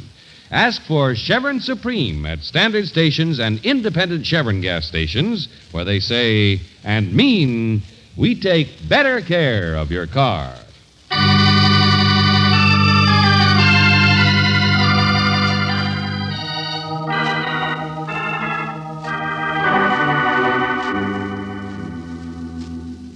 Bird feathers. You heard me, McHugh. Skins of birds. That's what he carried in that suitcase. Uh-huh. Yeah, if Tom could take one thing of value from the house, that was it. After all, what are emeralds compared to birds? Jared Binks will be all right, George. Good, Brooksy, that's fine. And the police caught that woman, Mabel. She had been working for Merton. Birds. Yeah, you see, McHugh, Merton finally got an itchy palm and ganged up with Mabel to try and scare the boys into running. That's the only way they'd get excited enough to tip where they'd hidden them. Bird feathers.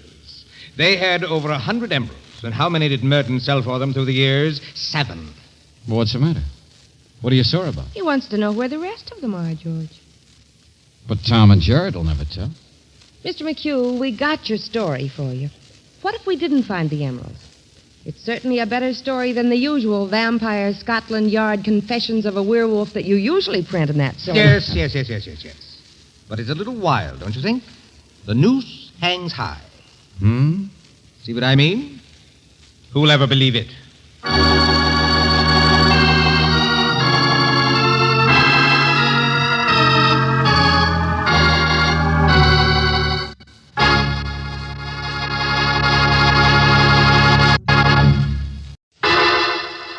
Personal notice. Danger's my stock and trade. If the job's too tough for you to handle, you got a job for me, George Valentine. Write full details.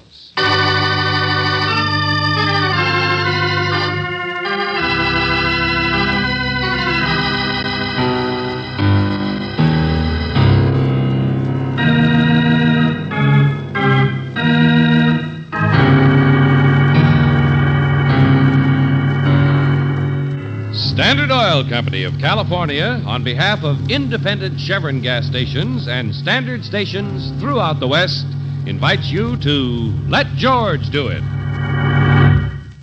First, if your car is equipped with an automatic transmission, let specially trained car savers check and drain and refill, if necessary, according to your manufacturer's recommendation. Stop in for this convenient, dependable service at independent Chevron gas stations and standard stations, where they say and mean, we take better care of your car.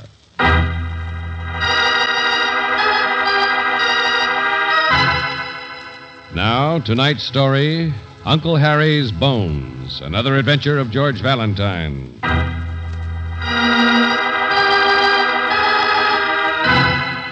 My dear Mr. Valentine, you will please report to me at the Stedman Farm. That's 2 miles down the road from Pine Lake if you turn right at the Red Silk Post Office, or the house with the unpainted shutters if you come over the hill.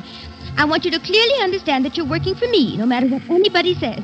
And Lordy knows the people around here know how to say things. For instance, they all say Uncle Harry is their uncle, but he's not. He's mine, and nobody else's. Mr. Valentine, please come quick. My trouble is I don't know if Uncle Harry is Uncle Harry or somebody else's who's not important. I've got to find out. Now, don't you think? Sincerely, Sophie Sturdivant.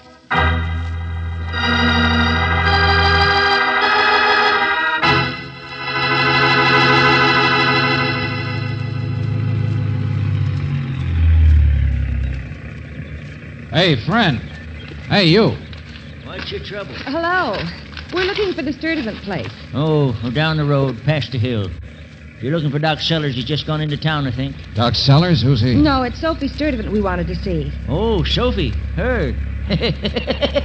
Oh, what's funny? Nothing. Doc's her brother. He's all right. What's the matter with her? Nothing. Okay, thanks. Look out for your foot. Hey, hold up. Don't see many strangers around here. Where you from? Looney Bin?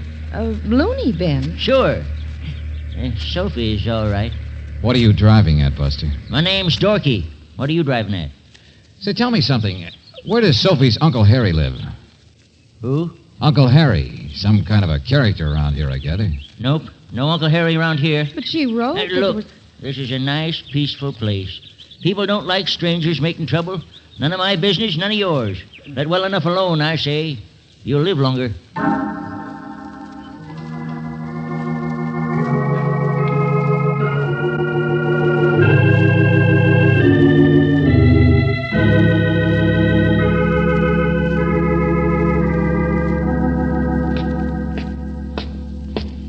It's kind of a run-down place, isn't it? And all places around here seem to be, George. Yeah.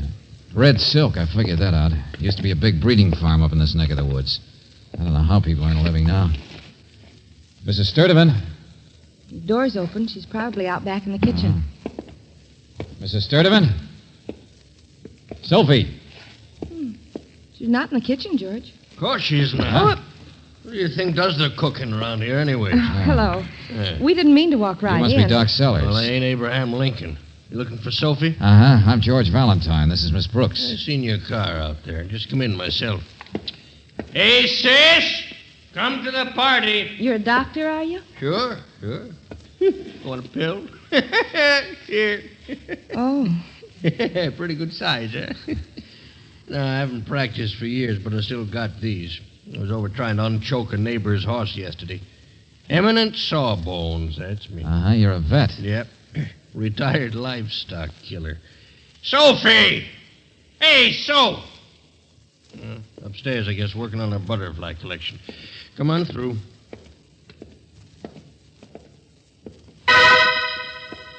Sophie, for the love... She must have fallen down the stairs, George. I'm all right. I'm Here. all right. Get her over to the couch. I'm all right. Clumsy ox, what'd you do? Trip over your own feet? Oh, here, let me. She didn't fall downstairs. Huh?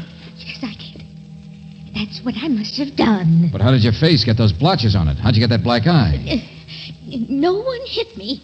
What'd you say that for? I mean, I fell, that's all. Look, did somebody slap you, knock you No, down? no. Who was it? Why? When did it happen? No, stop it. We've come to help you, Sophie. So why won't you tell us what... Oh, Huh? What are you looking at me for? no reason. Just wondered why she's still so scared. Oh, no, that's ridiculous. Doc's my brother. Oh, hey, Douglas! Douglas, come on in here. Is Douglas with you? Yeah, just got back from looking at the old office. Oh, what did you find? Nothing, not a blamed thing. Oh, look, both of you. What are you talking about? Yes, Doc. What is it? What do you want? Hey, Valentine, Miss Brooks, Douglas Kent. Just so you'll know, I'm not the kind of man beats up his own sister. How do you do? Hi. Sophie, what's happened? I'm all right, Douglas. Doug here's another crazy, eager beaver like Sophie is, Mr. Valentine. Going off half-cocked whenever he gets... Mr. Valentine's here to help us. Isn't that right, Sophie? He's here to help find out. Oh, look, will somebody please explain what this is all about? No. No, I think that perhaps I was wrong. What? Mr. Valentine, I shouldn't have been so hasty in writing. Uncle Harry, that's what it's all about. Uncle Harry? No. No, Douglas and I only thought... Oh, be quiet, Soph. You started it, let's finish it. Come here, I'll show him to you. Show him? Uncle Harry, the great Uncle Harry, so they say. Yeah, see for yourself. Skeleton. Nothing but a skeleton. Uncle Harry's bones. Says you. I was out fishing in the lake, Mr. Valentine, and my line got tangled, and here he is. But just a skeleton. I don't see how you can tell. Who was Uncle Harry? Man disappeared 5 years ago. Man who bought out the breeding farms, a hermit. Sophie's uncle. Uh-huh. Well, look, I don't know much about anatomy, but is a shin bone supposed to look like this? Well, go on, Doc. Tell him. Oh, sure. Jump to conclusions, yeah. I made the mistake of remembering that I once said a fracture for Harry, that's all. It's what I get for playing MD. We've been downtown looking for the x-rays in Doc's old office. We were going to the barn, too, to check in his old trunks and things. You see, I thought that if we could find the x-ray that he took 5 years ago, it might give us a positive way of identifying... Bones are bones. It's not going to tell you anything. How about this?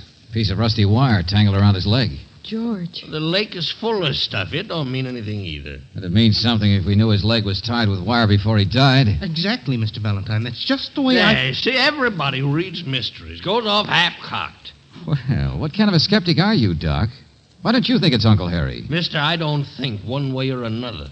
Only lots of people come up summers to fish in that lake. Could be practically anybody. Okay, Doc, I'm going to go with you to keep looking for that x-ray. Douglas, get the local sheriff up here as fast as you can. And tell him to send for a police x-ray man, too. Brooksy, take care of Sophie. Look, I'm just as upset about Sophie as Don't you are. bother, Doc. I finally got the idea. It's a skeleton in the closet we're after. Well, come on, then. We're going to start opening doors.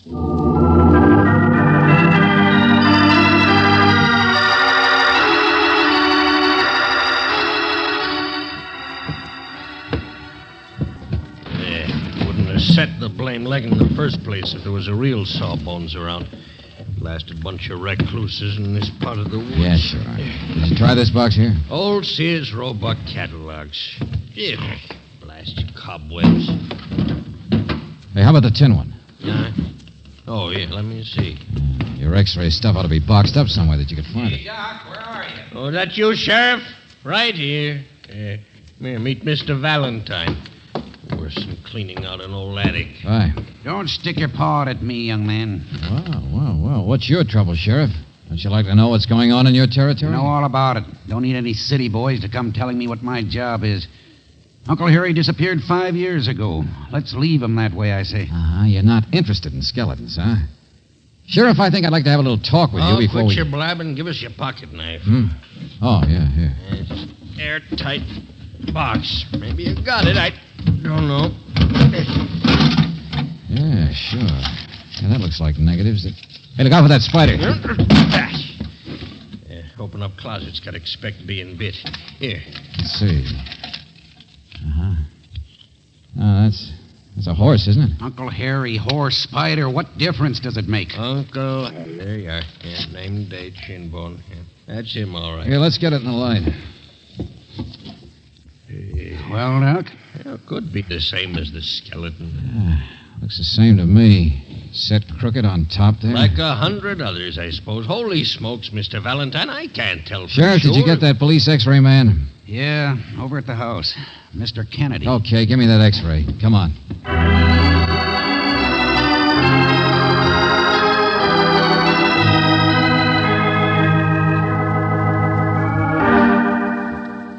Absolutely. There's no question about it. But isn't it true lots of people have broken bones, Kennedy? I'll be glad to swear before a jury that this is the same bone.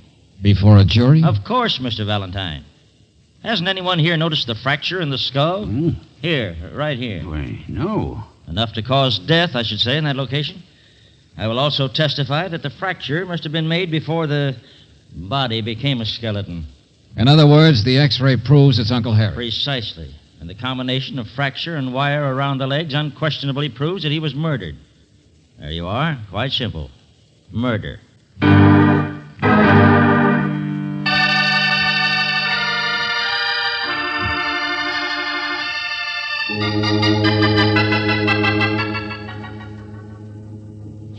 I knew it was Uncle Harry, all right, Sheriff, but the important thing is who did it. Sure, Sophie. Now me and Mr. Valentine Wait a have minute. Listen to her. Young lady, I've known Sophie for years, and But anything she that knows who killed him. She what? Of course I do. And I always knew it had happened, too. And that's why I hired you, Mr. Valentine, to catch him.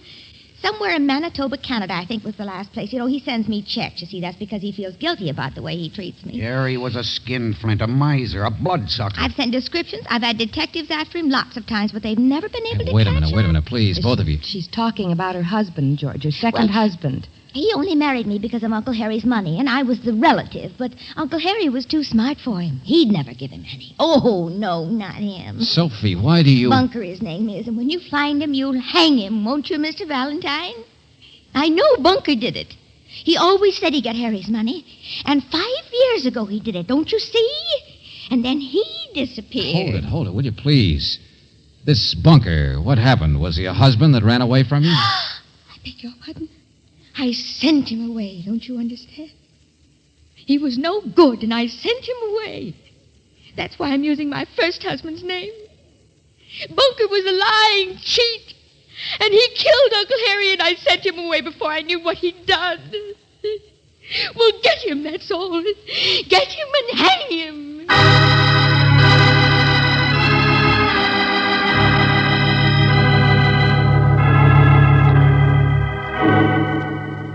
And now, Valentine, will you listen to the voice of reason for a minute? Bunker ran away from Sophie in San Francisco, but it was 2 months before Uncle Harry disappeared. Oh. Sophie's just a little cracked on the subject, that's all. As I figure, Bunker's the one person probably didn't kill Uncle Harry. Forget him. What do you mean? Lonely area around here. Anything can happen. Nobody will be able to remember. 5 years is a long time. Mm-hmm. It's been nice and peaceful since... Valentine, I mean Harry was the man who ruined this place. He was old Harry himself. I mean, if I'd had the chance, I probably would have murdered him. Maybe I did. Mm-hmm. Okay, I understand it all now. It isn't just the skeleton in her closet, is it? Nope. Yeah, Sophie wanted me to prove it was Uncle Harry so she could prove it was her no-good husband who did it. Instead, now we've got to solve a 5-year-old crime that everybody else would have to have hushed up. Because everybody in the whole area is a suspect for murder. And you know who'll get the last laugh? Uncle Harry's bones.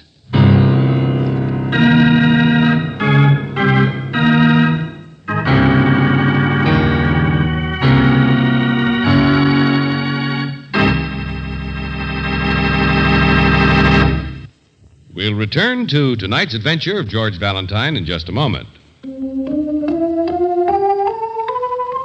A musical scale has 8 notes. A musician can hardly use the scale unless it has not 1, not 2, but all 8 notes.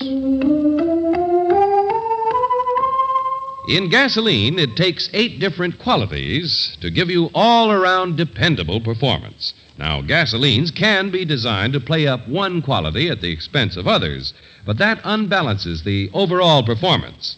If a musician makes one note in a scale sharp without adjusting the others, you hear this. Something slightly off?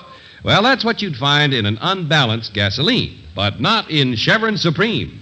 Chevron Supreme gasoline gives you not 1, not 2, but all 8 top performance qualities.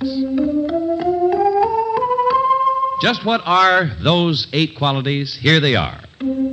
Area blending quality, mileage, power, anti-knock quality, vapor lock prevention, starting quality, warm-up quality, acceleration. These are the 8 qualities that mean dependable performance in your car. Count on Chevron Supreme to give you not 1, not 2, but all 8 high-performance qualities.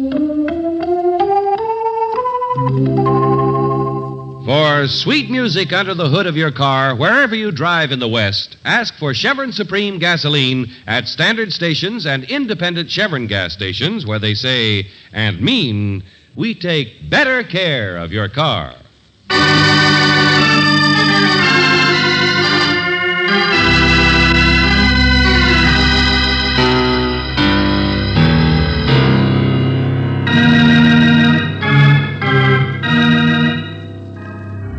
And now, back to tonight's adventure of George Valentine. It seems your client, Sophie, is the only one who ever liked Uncle Harry. Everyone else, including the sheriff, would prefer to let sleeping dogs lie.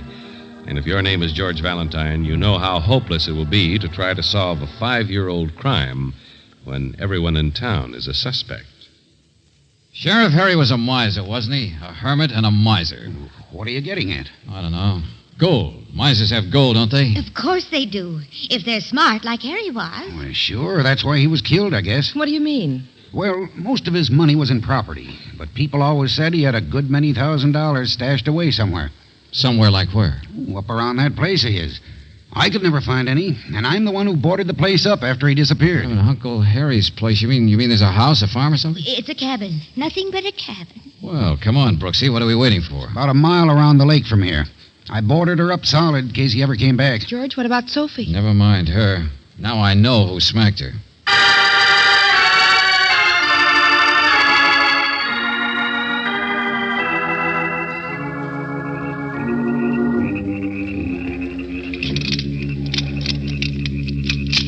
Not much of a cabin for a rich man, is it? No. Here we are. I don't know. At least he kept it neat and clean. Turn your flashlight over here.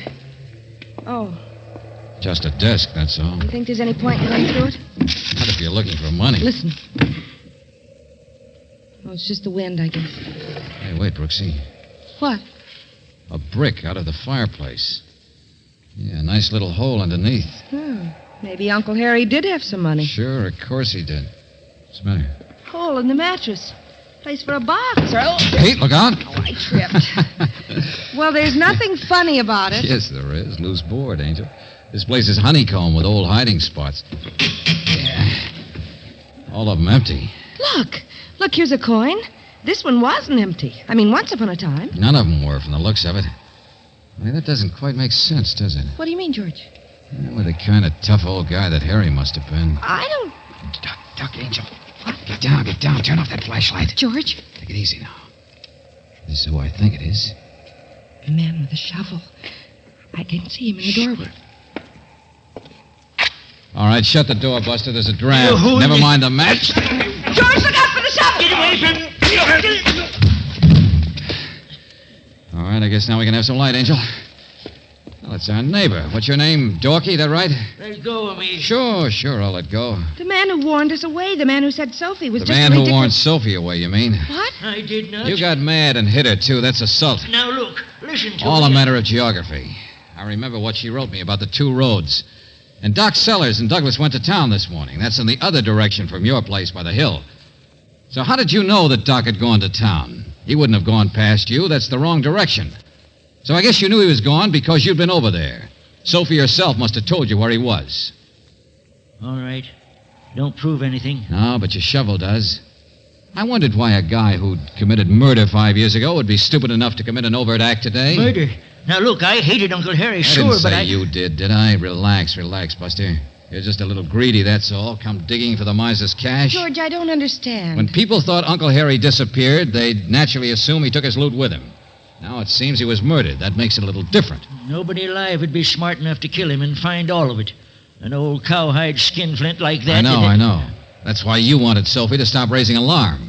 If everybody knew for sure Uncle Harry was dead, why, you'd get trampled in the rush up here. He bilked me out of some of my property. You can't blame me Buster, for I'm not blaming you for anything. That's not my job. Now get out. Go on. Go home. George, what on earth... Come on. You heard me. There isn't any gold around here. Well, what's the matter, Angel? Don't you understand? We're all through with this case.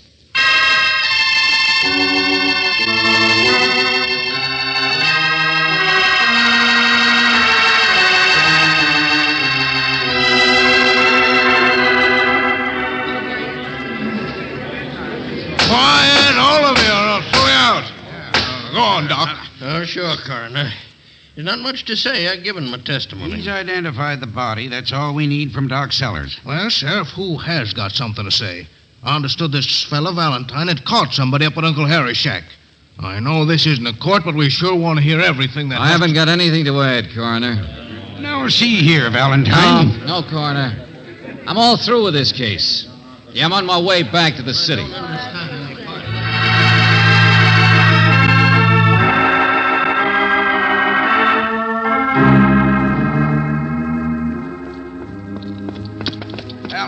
Valentine. Yeah, what was the idea back there at the inquest? There's no idea, Doc. See here, if you think our sheriff is capable... The sheriff's all right, Douglas. Big compliment. He only wishes it were true. All right, now listen, all of you.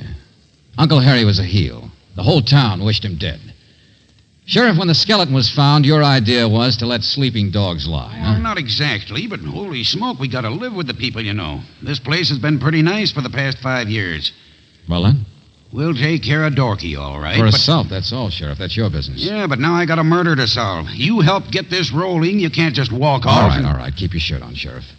You won't have to nail anybody in your town for murder. But you said that the... Well, let's start at the beginning. 5 years ago, Uncle Harry, the hermit, the miser, the boy with the gold.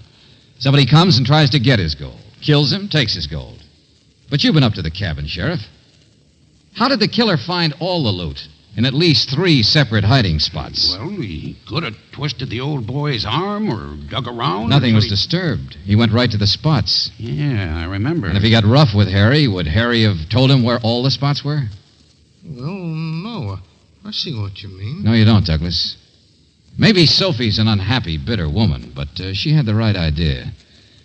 Sheriff sent some telegrams to, where was it she got her last money order from? Someplace in Manitoba, Canada? Bunker, that no-good husband of hers, he's the one. Bunker?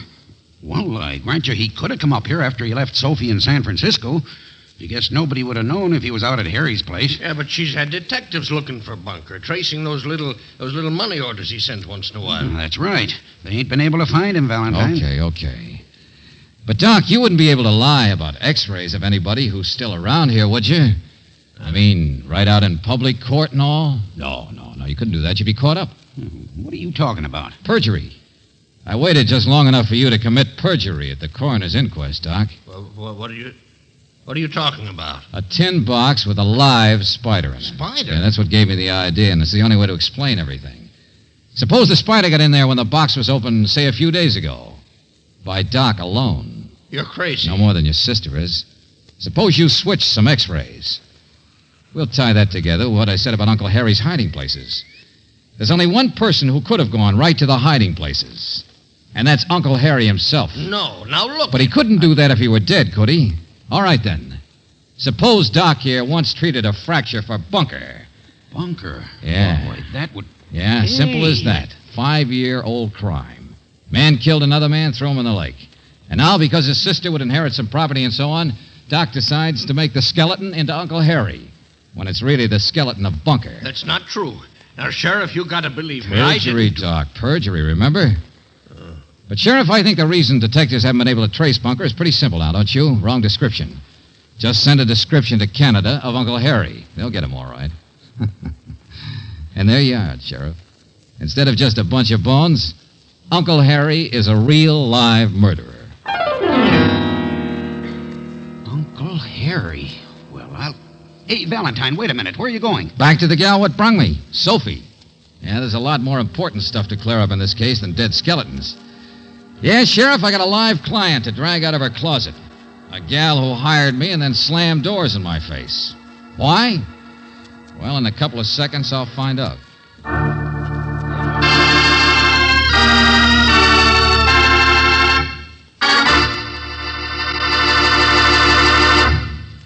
New RPM motor oil is the finest engine insurance you can buy. Compared with today's premium type motor oils, as designated by the American Petroleum Institute, new RPM cuts in half the wear rate of critical engine parts. No wonder in the toughest test a motor gets, new RPM doubles engine life between major overhauls due to lubrication.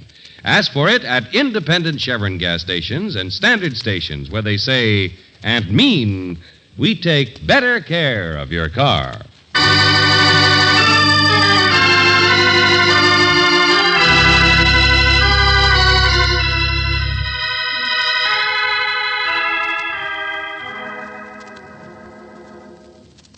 He hated Harry. Bunker hated Harry. Sure, Sophie. You must have come here to get some money out of Harry, and, well, Harry defended himself, I guess. It's been sweet of Uncle Harry to send me the money orders all this time.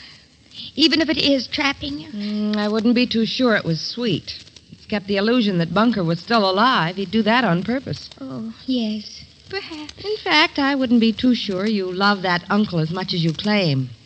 I think you just hated Bunker. But now Bunker's dead. Now you know he's dead.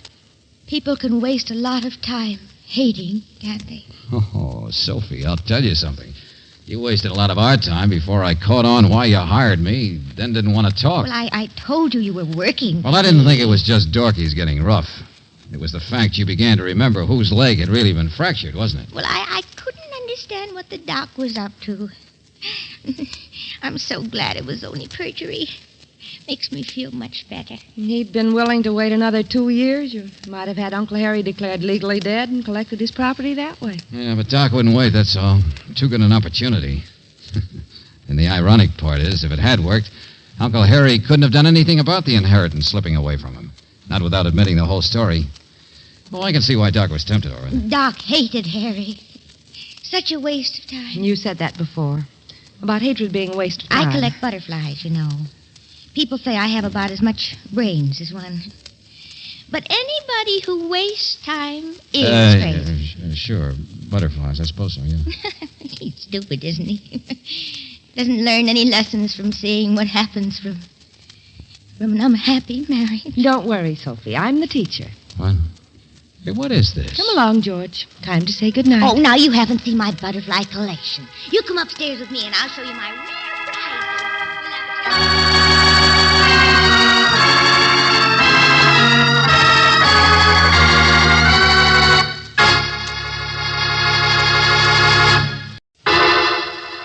Personal notice. Danger's my stock and trade. If the job's too tough for you to handle, you got a job for me, George Valentine. Write full details.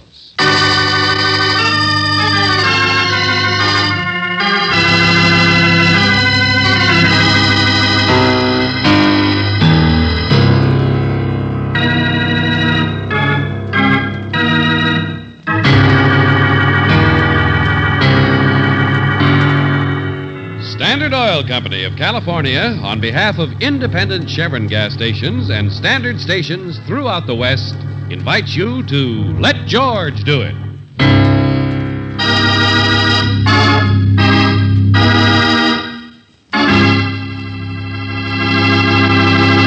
First, a suggestion about your car. Your car will be better longer with new RPM motor oil. Scientific tests with Geiger counters and atomically treated piston rings have proved this fact. New RPM actually doubles the life of auto engines between major overhauls due to lubrication. So to save money on expensive overhauls, use the oil that cuts in half the wear rate of critical engine parts. Ask for new RPM at independent Chevron gas stations and standard stations, where they say and mean, we take better care of your car. Now, for tonight's story.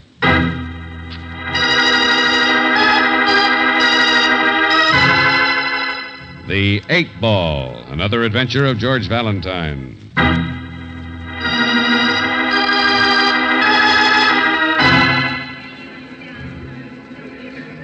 Dear Mr. Valentine, there's no finer, no more exclusive little town on the map than Summer Springs. You're not selling them real estate, Nielsen. I'm writing this letter, Vic. Be quiet. Shut the door, will you, Emmett? Sure, Nielsen. Boys are a little noisy. Guess the luncheon's broke up. Civic League. Just a lot of talk. None of them will ever do anything, but the three of us. Always away, isn't it? I don't know. You've only written one sentence. Shut up, Vic. And Summer Springs.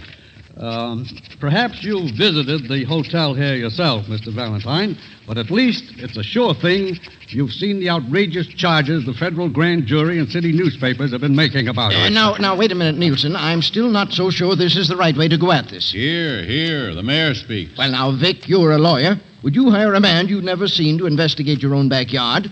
Now, there's a man I know, a fine detective, who would be only too glad to come down here. Fine detective like that police force of yours, I suppose. Can't see what's under their own noses. Well, I'm the responsible one, and it seems to me that I should be... Wall, his back's to the wall, and his head is all full of surmises. Now, see You've here, got Vic, to stop being cautious sometime, Emmett. In my bank, I make decisions, and I make them fast. Yes, but I agree with Nielsen, Emmett. If we don't get an outside investigator quick, the grand jury will do it. I say let's us find out first. Clean up our own town. Objections overruled. Now we're getting someplace. Mr. Valentine, I'm enclosing railroad tickets. A public-spirited group, of which I am the head, 3 of us. Don't we sound fancy, though? expects your immediate presence. It has been alleged that Summer Springs is being used as the center of payoffs for the big city collection rackets. That our fair town has a jackal in its midst. And it's your job to find him. There. I do it? That's all right. Now we'll get some action. I'll mail this right now. Only, see here, both of you. Nobody knows about this but the 3 of us. Remember, nobody else knows about Valentine.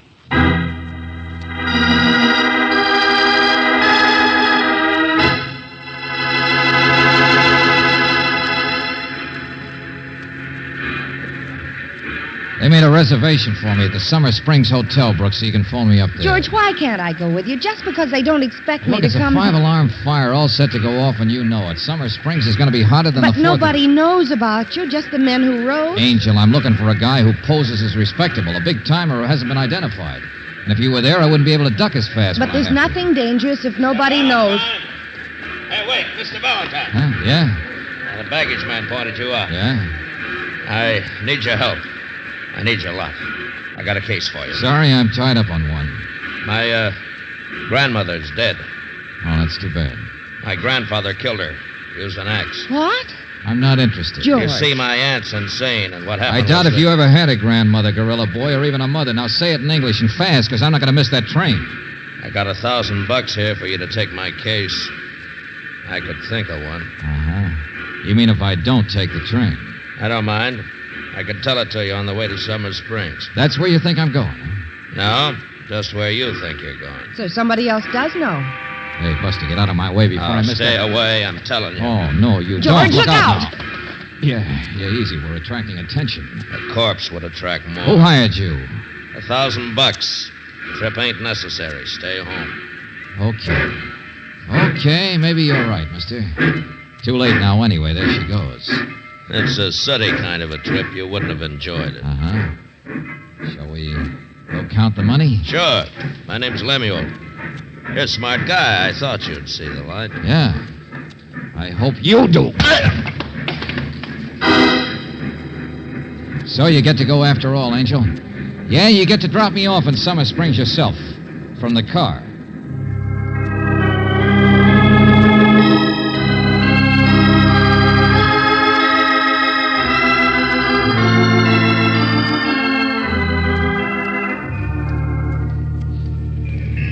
Not much of a hotel, is it? For a fancy town like this, no more potted palms than usual. Do I get to come in with you? Sure.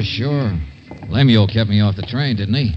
Okay, then the more casual, the better. You mean whoever hired him won't be expecting you to show up now? I mean, Lemuel isn't in My condition to dear report for a fellow, I do while. not care what the union says about chambermaids. I have an opinion, too, you know. Have you been a clerk for 12 years? Well, have you? Oh, I'm so sorry, sir. Be just a moment. Oh, no. Finish the phone call. Now, listen. I don't care how many chambermaids you've known. But do you run a laundry service or a... Oh, hold on, will you? I'm so sorry. Now, what was it? George Valentine. I've got a reservation. No, I won't call the manager. He doesn't live here. What was the name, sir? George Valentine. Let me see. Yes, he's in his room. What? At 350 towels, I told you, not 340. Oh, for heaven's sake, hang on, will you? What's the matter? Well, I asked if... Oh, yes. It was George Valentine you asked for, wasn't it? Well, he just checked in a few moments ago. Yes, he's in his room. Oh, I'm so sorry. It's room 419. It's elevated to the right. But... Oh, thanks a lot, Buster. Come on, Angel. You see, my dear fellow, if the chambermaids don't count the towels every day...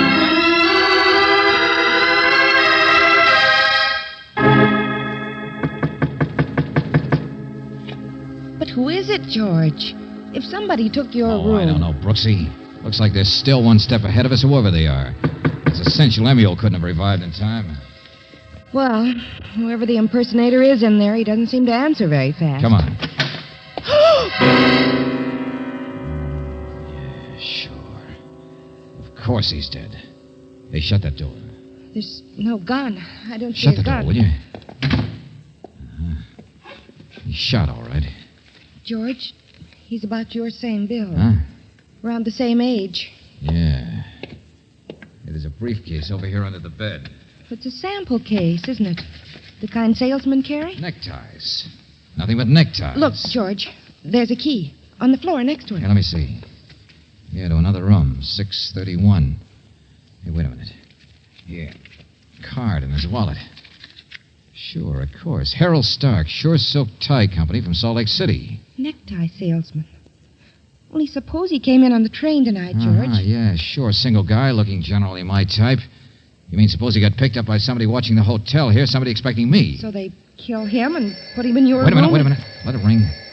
We ought to talk to the clerk, to the Now bellboys. listen, whoever shot this guy did it and ran. Okay, then so will we. George, that's crazy. Is it? I was hired to find out who a big-time collection man is in this town, right?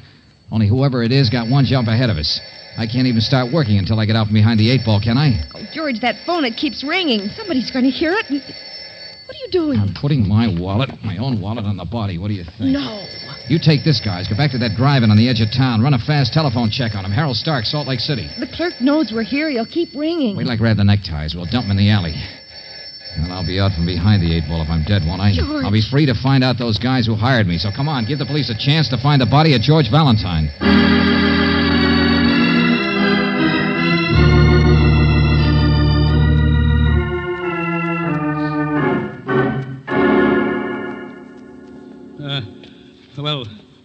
Yes, come in, Mr. Valentine, I told you. Your name is Nielsen, isn't it? You sent for me, didn't you? Yes. Yes, of course. Well, don't look like a ghost, like you're scared. What do you want with me? What's that? Why do you keep your hand in your pocket? Because I want a cigarette. Look, see? Now all I want is a little talk, Mr. Nielsen. With you and Mr. Vickery and Emmett Wall, the mayor. You know all of our names. Well, sure, of course. Here's the letter you wrote me. Oh, hey, I'm beginning to get this. Have you just had a phone call or something? Yes, I have, as a matter of fact, from Vickery. He happened to be at police court. For once, they work fast in this town. A patrolman has reported the murder of George Valentine. Okay, sit down. I'll explain if you will. I have nothing to... Buster, I'll use your phone. Prove it to you. The police here in the city. I know you've never seen my face, but they can identify my voice for you. Here, let me have it. No. Hello? George? Oh, yeah. What'd you find out, Brooksy? I found out that you're crazy, absolutely crazy. What? Darling, I tried to contact those people in Salt Lake, but I can't. I mean, I got the company all right, but nothing about Harold Stark. Why not? They've never even heard of him. Nobody by that name has ever sold neckties. Don't you see what you've done? Throw away that wallet, George. The man who was killed was a phony. You can't be somebody that doesn't exist.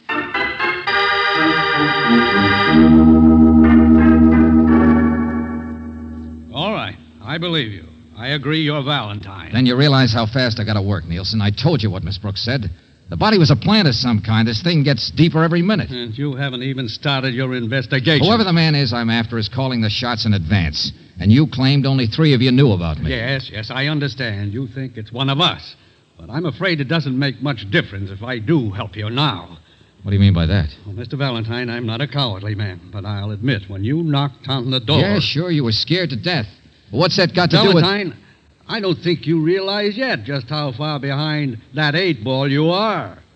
That same patrolman who found the body also saw a man and woman throw away a briefcase in an alley. Huh? You and Miss Brooks. There was identification with the neckties. At the door just now, I thought you were the man every policeman in town is looking for. Harold Stark. He doesn't exist, you say? His description is yours. And you know who you are? Never mind. I get it. I dug my own grave, didn't I? Yeah. I killed George Valentine.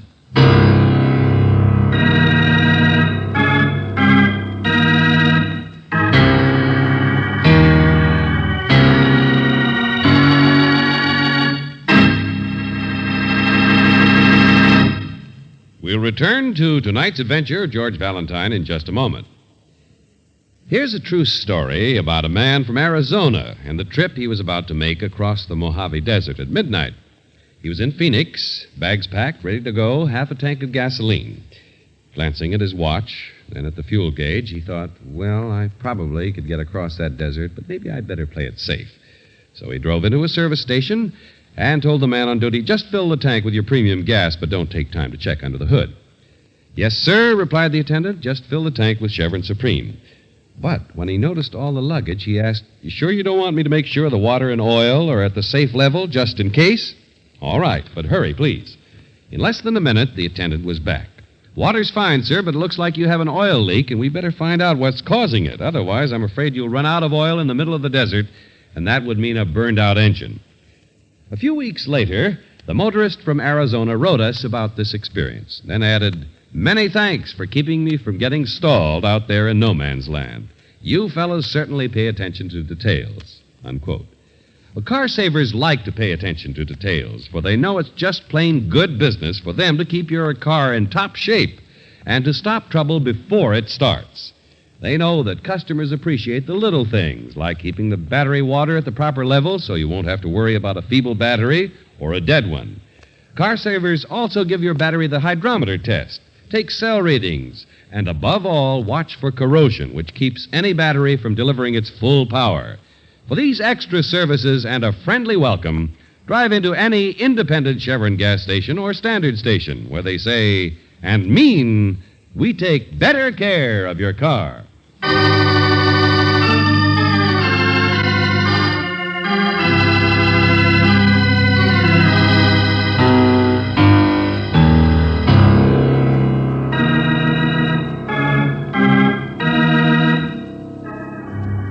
Now, back to tonight's adventure of George Valentine. It's quite simple.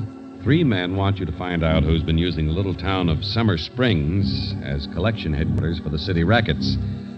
They want you to do this before the federal grand jury moves in. Well, if your name is George Valentine, you think this might be an interesting case, if you could ever get to work on it. Yes, the trouble so far is in getting out from behind the 8 ball, because as matters now stand, you're wanted by the police for murdering yourself. Well, Valentine, for once it seems the police wasted no time discovering a mistake, that George Valentine was not killed. Well, that's nice to know. You mean they re-identified that body I found? Clarence Prell, up-and-coming accountant.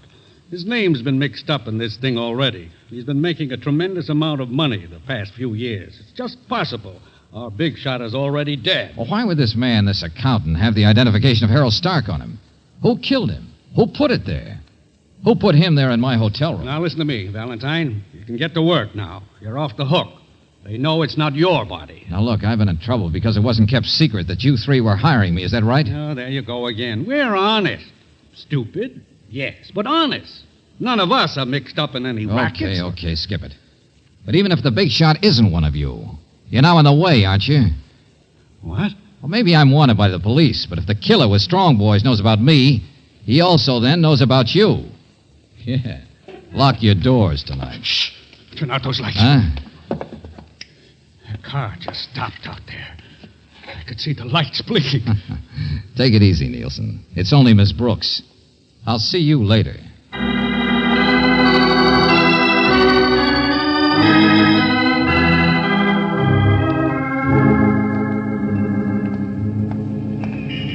Oh, George, sometimes I think you're the 8 ball. Angel, the heat's on the big shot, whoever he is, a lot more than it's on me. Come on, we're going in here. Where, the drugstore? Yeah. Got a nickel in your purse? Yeah. Why don't you go straight to the mayor himself? Brooksy, I need a little more time to work alone. You're going to give it to me. What? The mayor's got his own ideas. I've got mine. But if I don't work fast, a lot of people are liable to get hurt. Hello, operator. I want a policeman. This Mr. Rex will do anything to cover his tracks before a full investigation. George, what on earth are you doing? Hey, police, look. I just heard that thing on the radio. I mean that description of that guy and that girl, that Harold Stark with the girl who was dressed... Well, slow down. How can I? I just seen her, the girl, having a soda. Hey, what's her name here? Oh, yeah, Kleshimer's drugstore. She's wearing a brown coat. Hey, you better come and get her quick. George Valentine, of all the dirty tricks... At least you won't get hurt, Angel. Tell him to look for me any place but the Summer Springs Hotel, room 631. Now, you play 8 ball for a while.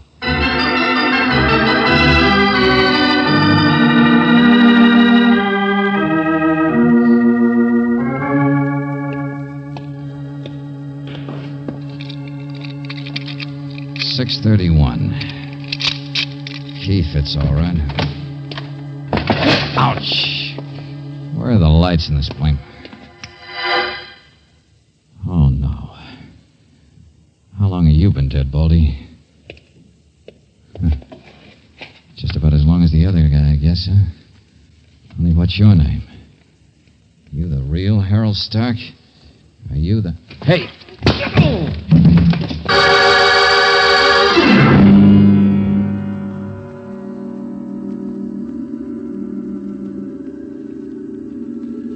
I didn't go out with him. Who says I went out with him? Who says it? You did. I know you. Who says it? Oh. What in the... Hey, where am I? Who? Go on, tell me. Hey, who in the name of... Shut up. People in the next room. Hey. Lemuel. Yeah. It's a lousy hotel. They let anybody in. I thought I knocked you out of the picture before once. We're even. I didn't hit you hard enough either. Yeah, you're out of condition, Buster. That's bad. You kill that guy? I was with you and another Tom. Don't talk so loud. All right, all right. Hey, wait a minute. What are you trying to... Hey, get out of my pocket. What's the idea? There's a gun in your stomach. Don't argue. Well, why put a gun in my pocket, too? It's empty. Don't get your hopes up. Be quiet. Another wallet, too. If you think you can frame me for killing this guy, whoever he is, you're crazy. I'm not. Cops don't kill cops. What? Can't you tell Flatfeet when you see him? His name's Harold Stark. An eye that got shut. Like you're gonna be. Oh, so that's it. Yeah, sure, there is a Stark, a detective. Came to town acting like a necktie salesman, huh? Ouch. Just let me get in that chair, will you? Sure. You're fixed. You got everything. Wait a minute. 2 guns. 2 guns I got in my pocket. Not so loud. There's 2 men dead, aren't there? You're a bright boy, a real up-and-coming eye. Dead eye. Yeah, sure. The real Stark dead in this room. That accountant named Prell dead in my room. So come on, bright boy. Get on your feet. Yeah, sure. Look out. Get away from that Hello, phone. anybody? Yeah, that's better. Here now, talk to the wire. Dead like you are. Now on your feet like I said. Hey, listen. The people next door, they've stopped talking. Yeah, they heard me. Look, Strong Brain, you're a sucker. Who do you work for? I didn't hear nothing. 2 guys have been murdered. First the detective here, then Prell. Somebody's gonna swing for it. Now shut up like I said. Hey, what's going on there? Can people have no privacy? You're listening. That's what you're doing. Oh, for the love of it. Walk, will you? Go on the door. All right. Plenty of standing room. Don't shove. Well, what are you listening to? You think you hear something or something? Of all the nerves. Now out the door. Okay. Just thought you might not want the guy who's coming down the hall to see you. What? Oh, it's only the desk clerk. Get back in there. What's going on here? What in heaven's... Valentine! What do you think you're doing? Come on, get out of the way, fast. Let go of me, really. Down here, will you? Okay, he's not going to shoot. Shoot? What kind of a disturbance is this? This is not the sort of hotel you get... Wait a minute. I've seen you before. Yeah, you're the guy who gave out my description, I guess. What? No, I didn't give any description. Oh, you're the laundry man. Oh, no, that's what I was talking about. I remember. You're the... Oh. Well, see here, there was a mix-up Come on, room. skip it. Just show me the fastest way out.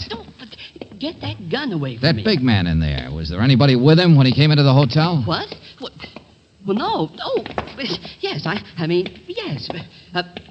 There are several men down the lobby. I don't know who they are. You're wanted by the police. That's all I know. The back stairs, then. Where are they? Come on. I won't help a criminal. Come on, don't argue, friend. Well, all right. Here, duck in here. There are several policemen in the hotel, too. There are cars at the alley entrance. You're going to find me a way out, so stop shaking. I didn't kill anybody. The police don't think I did. Why not? Now, look, you. I'm just a guy behind the 8 ball, see? There's a big crook in your town, Clarence Prell. You know him? No. An accountant. Man in a nice spot to take payoffs coming in from the city. But Prell is dead, so he's not the crook. What? Oh, for heaven's sake. Find me a way out of here, or people will be wrong. They'll think he was the crook. They'll say he killed a detective named Harold Stark who was on his trail. Let them say what they want. They'll say I killed Prell, maybe in self-defense. But I was real smart and collected all the evidence, including the guns. Then poor Valentine. He was on his way to get himself out of trouble with the police when something happened to him. You're mad. You're worse than the laundry people. Now, look, Buster, I'm telling you all this so you'll help. It's a frame-up, see? To get rid of 2 private detectives and take the heat off by making Prell look like the big shot. A triple play. Here we are. Here, give me a hand with the window. Okay. Only 6 stories up. I forgot my umbrella. I can't jump, Buster. No. Look, out there, you see? To the side. It's an old fire escape. It hasn't been used since we built the new wing, but it comes down in the service yard. This is the side street. Yeah? Well, go on. How much help do you need? Oh, there's no one down there. Here, you see? Yeah, sure, I see. Little rusty, though, isn't it? Well, what do you expect, a red carpet? I expect you to go first. Lead the way. What? It just occurred to me it's not so bad being behind an 8-ball. If you've got the cue in your hand. Mr. Valentine, for the love... Remember the gun, Buster. Lead the way. Now, tell me, why do you call me Valentine? Why not Prell or Stark? Or any of the other names thrown around tonight? Well, back there, Lemuel called you Valentine. How do you know his name? Well, I'm a hotel clerk. I see lots of people. And that switchover of rooms today. I don't see how anybody could have done it but the hotel clerk himself. Well, but what on earth are you talking about? Human nature. How you and your boy Lemuel found out about my coming here. How I? An accountant sees lots of people, sure. But a hotel clerk sees a lot more. Now, who's in a better spot to receive payoff deliveries on the QT than the man behind the desk? I'm going back. You're going nowhere. Now, listen, Buster. It had to either be one of my 3 clients or you. What? Yeah, so take human nature again. It couldn't be one of them, or why get me in it? But they did write the letter right after a Civic League luncheon. What do you mean, human nature? I mean how people mail letters in hotels. In a hotel, you just hand the letter to the clerk to mail, don't you? Get out of my way. Oh, no, you don't. I'm going back. What's the matter? Don't these rusty stairs go on down there? Do they just fall off in the dark someplace? That's you who's going to fall off in the dark. Not even afraid of the gun, are you? You already know it's not loaded. Just evidence to be found on the patsy. Look out. Don't. This is where you get racked up, 8-ball.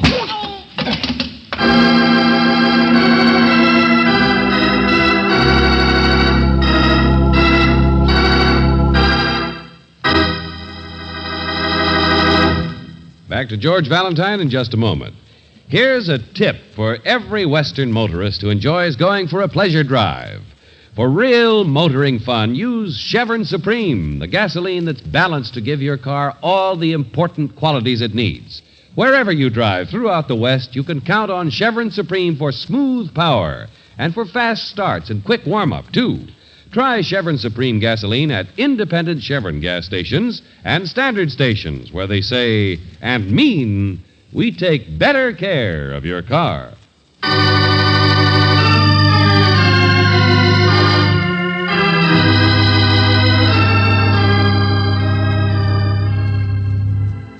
But, George, how did you get off that fire escape? It was rusty. You would have fallen through. That's why he led you out there. What he expected you to do. Hey, slow down, will you?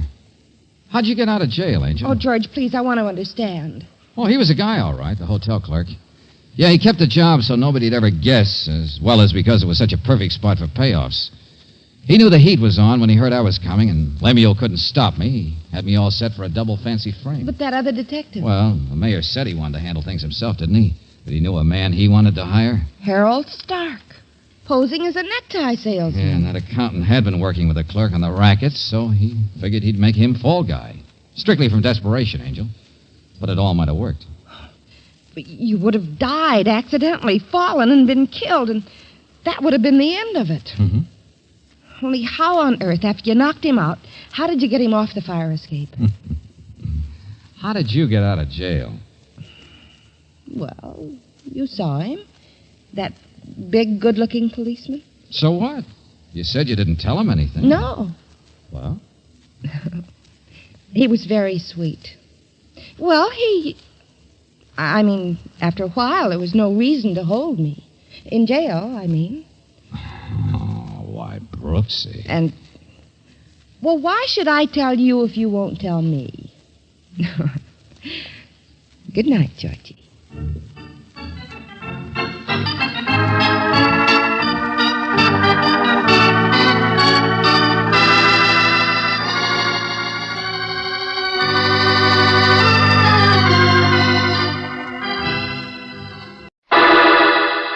Personal notice. Danger's my stock and trade.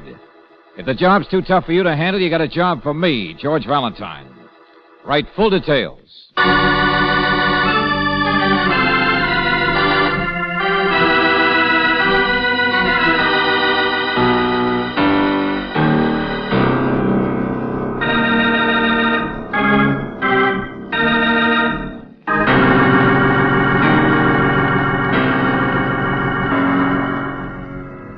Standard Oil Company of California, on behalf of independent Chevron gas stations and standard stations throughout the West, invites you to Let George Do It.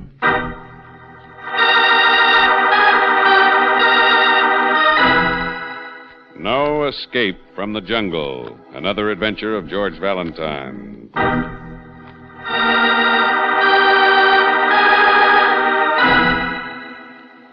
My dear Mr. Valentine, my name is Peter Van Russell. I'm a research chemist for one of the rubber companies with offices in Rangoon. I have devoted my life to my work, which I suppose to someone else would be about as dull as my own person. It has been years since I have even followed the American newspapers, let alone kept abreast of your customs. I have never been in your city before. Now, I say all this so you will understand how impossible it is for me to locate a certain man without your help. A man who, like myself, has just arrived from Burma. A man who is here, but is not here.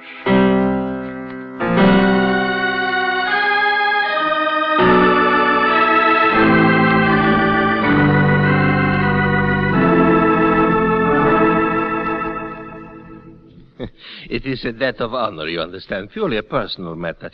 I must see him. I only have a few days before I return to the jungle. Oh, wait a minute, Mr. Van Rossel. You said this man is here, but he isn't here. No, I assure you, it is just as confusing to me as it is to you, Miss Brooks. Well, to start at the beginning, what's this man's name? Hollowell. Terence Hollowell. He's about 40 years old.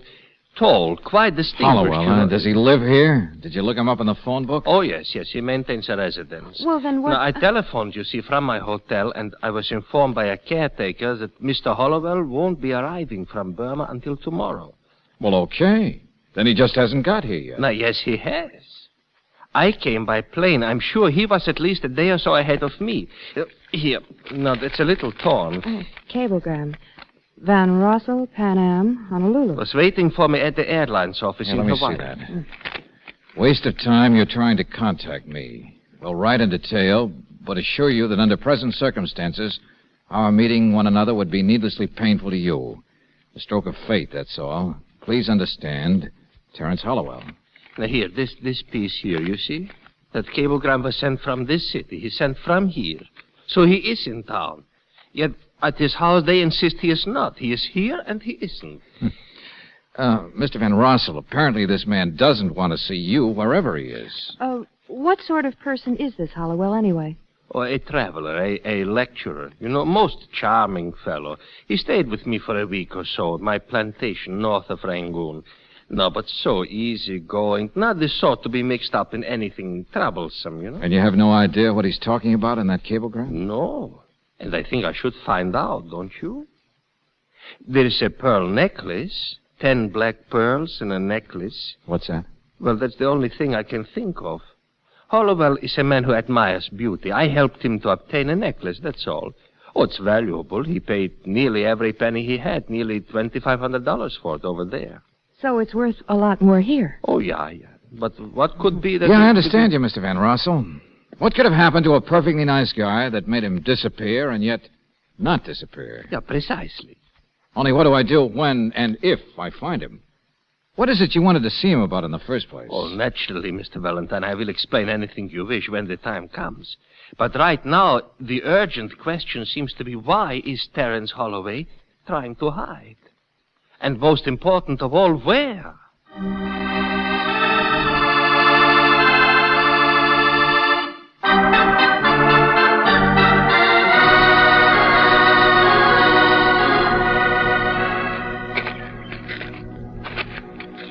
It's a nice-looking house. And a hammock to loaf in. pretty good. George, Mr. Van Rossel has already tried calling the house here. I can't see any reason for our Always try- start with the obvious, Angel. Maybe this Hollowell just doesn't want to be bothered with our Dutch friend. You know, look me up sometime, and then the people take you up on it and you're stuck. But he was his guest in Burma. He wouldn't be Wait a rude. minute, hold on a minute. Good morning. Good morning. Are you from the house here? I mean... It seems so unusual. All those wonderful little birds out at this time of morning. Don't you think? Well... They should be sleeping in the middle of the day. Yes. But it's not hot, is it? There's no reason for them to be sleeping here. Well, we just wondered if you... Oh, my, no, I'm not from the house. No, indeed. You see? I have my umbrella. Yes, I see. Yes, this is Mr. Hollowell's house, though. I only carry my umbrella from habit, I suppose. It's ridiculous, isn't it? You haven't rung the bell yet. Yes. Yes, it's Mr. Hollowell's house. It's his. It's not like him, though, do you think? We've never met him. Oh, you've never heard him talk. You've never heard the beautiful words he uses. With such a sad expression. But so exciting. All the romantic places. The intimate, beautiful thought. What did you say? Oh, no, I haven't rung the bell, no. You may if you wish, but it won't do any good. Why not? She's at home. Perhaps she'll throw you out like she did me. What? His wife, Mrs. Hollowell. Yes, his wife. Oh, don't mind me. I'm just waiting. Just waiting.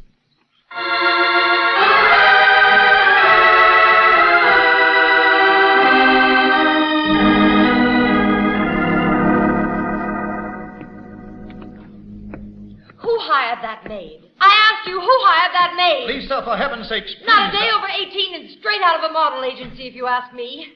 You've seen her. How could any man help seeing her? But I tell you, George, I listen. didn't. Yeah, who the maid did said to wait in the hire her? hall. I won't have her around the house. I did not, Lisa. Now, please, why do you care? It's not your house anymore. You get your separation checks. That's all That's that why matters. I'm here. I haven't had a check for 2 months. You've been holding out again. There isn't any money, I tell You're you. lying. Oh, Lisa, darling, I couldn't lie to you if I tried. Don't you believe? Hello. Is anybody... Oh, excuse me. Oh, how do you do? Excuse us. I'm Miss Brooks. This is Mr. Valentine. The maid said to come... Of course. Visitors all over the place. Why not? I'm Mrs. Hollowell. Oh, but then you must be Mr. Hollowell. My name is Cy Kirby. And you walked in and are offended because I make a lot of noise. All right, I don't mind. I'm a nasty woman. Mr. Kirby is my husband's business partner. He belongs here. I don't. He's the one you want to see. What club do you represent, Mr. Valentine? What club? Don't tell me you're a process server. Which one of my husband's rich women friends do you... Lisa. Isn't it about a lecture? Really, that's our only business, you know, travel talks. And I just assumed you were like the lady out there with the umbrella or the committee of women out in the hall. No. Newspaper, that's all. Wanted an interview. We understood Mr. Hollowell had just arrived from Burma. He won't be back until tomorrow. Yes, that's right. Tomorrow. Oh, I see. Well, I understood he might have arrived already. No, but I'm sure Mr. Kirby can tell you everything you want to know about my husband. Of course. Every bit of publicity counts. Uh-huh. Well, look, I wondered if we could get a picture of Mr. Hollowell. Naturally. Delighted. I suppose even Burton Holmes needs a little press cooperation now and then. Come along. We'll find a photograph in his desk.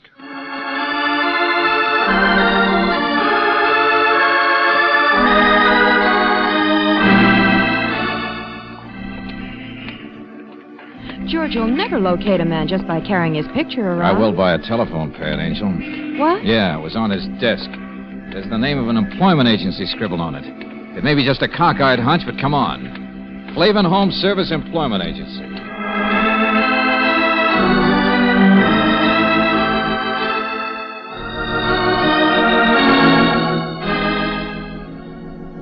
No, Mr. Flavin, there's nothing wrong. I just phoned you to check, that's all. So Mr. Hollowell did hire the girl himself, huh? I see. And he phoned from the Benson Hotel. Okay, thanks a lot.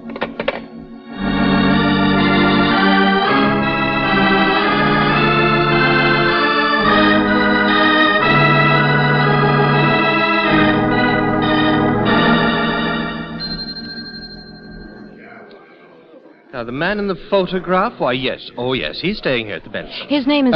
Could you just tell me what his room number is, please? 325. Oh, but his key is in. I think he's probably across the street.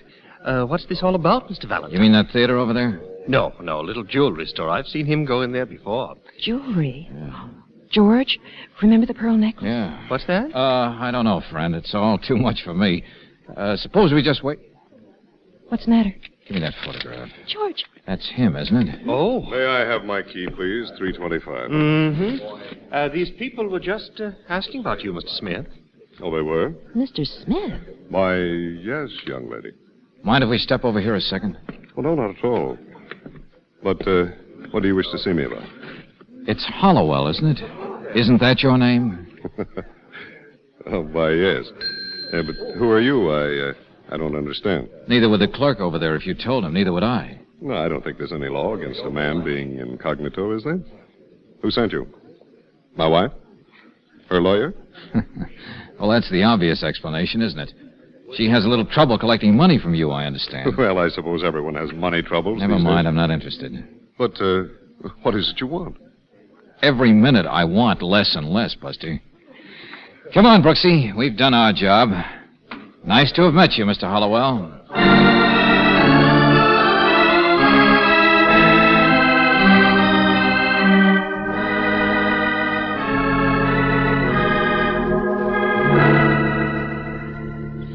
But, Mr. Valentine... I located him.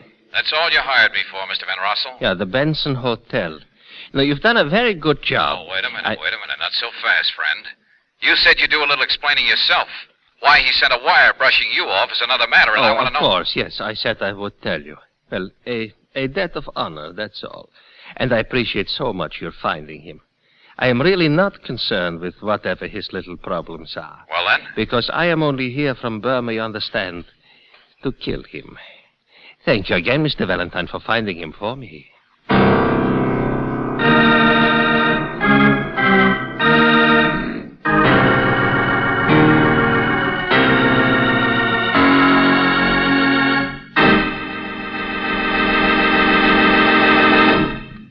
We'll return to tonight's adventure of George Valentine in just a moment. To coax thousands of extra miles from your tires, here's a suggestion. Drive your car into any standard station or independent Chevron gas station and let the car savers give you tire service. Here's what they'll do. First, they will check and inflate to correct pressure. This should be done every week, for if your tires are just a few pounds too low, they can wear out twice as fast. Second, the car savers will watch for cuts and bruises, tacks, and glass before they cause trouble. Third, they will switch your tires for you. Almost any kind of driving, you know, puts more wear on rear tires than front ones. On right tires, more than left. Switching their position will equalize wear, make them run longer. The result? More mileage for your money and safer driving every mile. For expert tire care and for all car saver services, stop in at any independent Chevron gas station or standard station where they say and mean, we take better care of your car.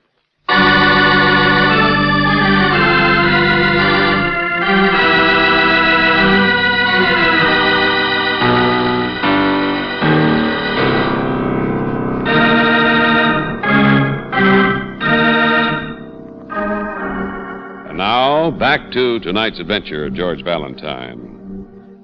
The business of Terence Hollowell is travel talks. Only from what his partner says, they're not making much money at it these days. Hollowell has trouble with his wife, too. But most of all, he's likely to have trouble with your client. Because if your name is George Valentine, then you have a harmless-looking client, Mr. Van Rossel, who has just said, thanks for finding Hollowell, because now he can kill him. Hey, wait a minute, you... Van Rossel gone, George? Oh, yeah, sure. Hung up and ran. But it'll take him at least 15 minutes to get over here to the hotel. Well, he wouldn't just come and kill him. Why would he tell you? Why would he warn anybody and then do it? Oh, lots of crazy people in the world, Angel. But this is no time to argue about it.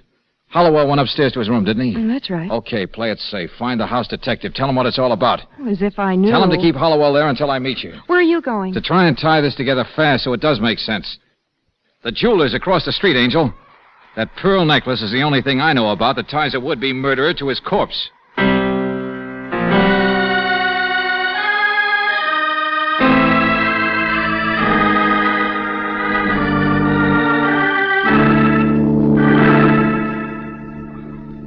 Yeah, beautiful.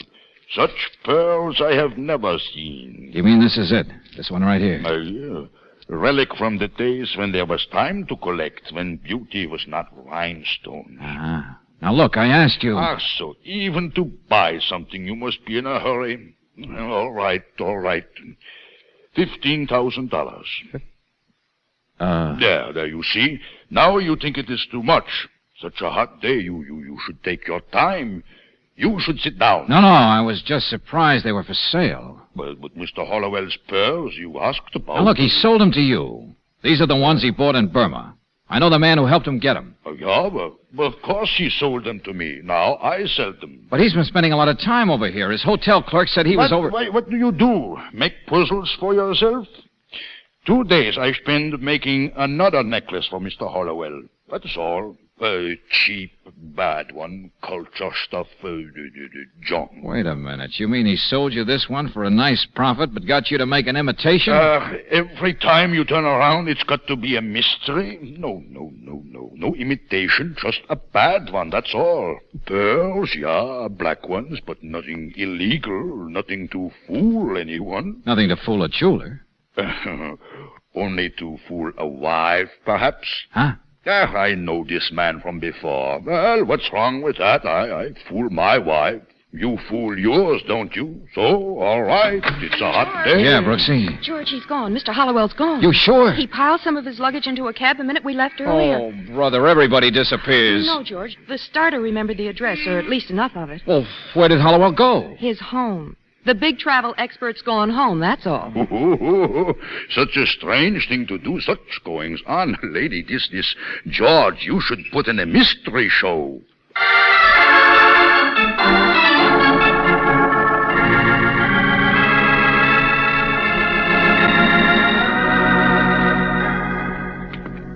Mr. Valentine, I'm so sorry I was rude this morning. Oh, not at all, Mrs. Hollowell. Through here, please. He's unpacking now. The heat, I guess, or waiting for your husband to come home. Oh, I beg your pardon. What? Oh, you said he was home. Of course. It's you. Still waiting. Aren't you patient? I'm all right. Mr. Hollowell is home. Yes, he came in the other way a little while ago. I'm sure he can see you soon. Don't worry. Even nice to the clubwomen now, huh? Oh, and I'm sorry I teased you about your umbrella before. He'll just be a minute. I'm all right. I'm waiting. Yes, why not? They're silly, but they pay to hear his lectures. It's a crazy business, his and Si's. And look here. He brought me this. Pretty necklace. Oh, you already noticed it. But see, it's real black pearl. Nice husband. He bought it with his last penny in Burma. I know it was, because Si keeps the books and he told me. How could I stay angry at a husband like that? Oh, Terence! Terence, darling. Yes, my dear? I won't keep him long, Mrs. Hollowell.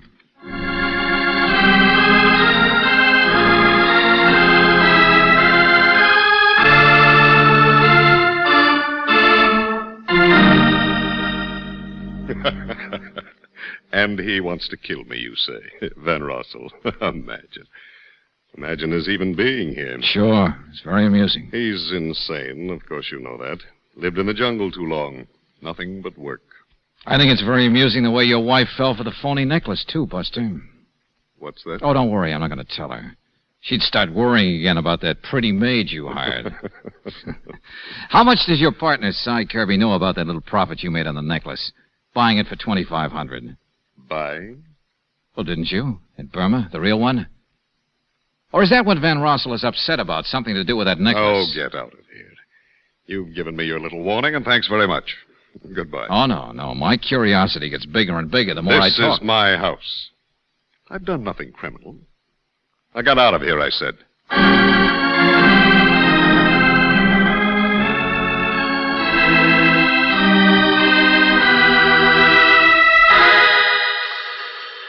I'll get it, George. Hello? Oh, George, it's Lieutenant Johnson. Yeah, I asked him to call us here. Yes, Lieutenant. Yes? George, they finally found Von Russell. They picked him up at 5 o'clock. He's been watching that hotel of Hollowell's all afternoon. Oh, give me that phone. Hello, Johnson. Let me talk to that guy. No thanks for picking him up. No thanks for anything. All right. Thanks. Well, would you... Besides, you're not going to talk to him. He just fainted. Besides, he's downtown, and I'm not. What? He what? Things got hotter after you left, I guess. I went at the Hollowells, and boy, do you get things turned around. That Van Rossel of yours is the only one who couldn't have murdered him. Murdered? You heard me. Hollowell, the big travel and charm boy, stopped 3 bullets.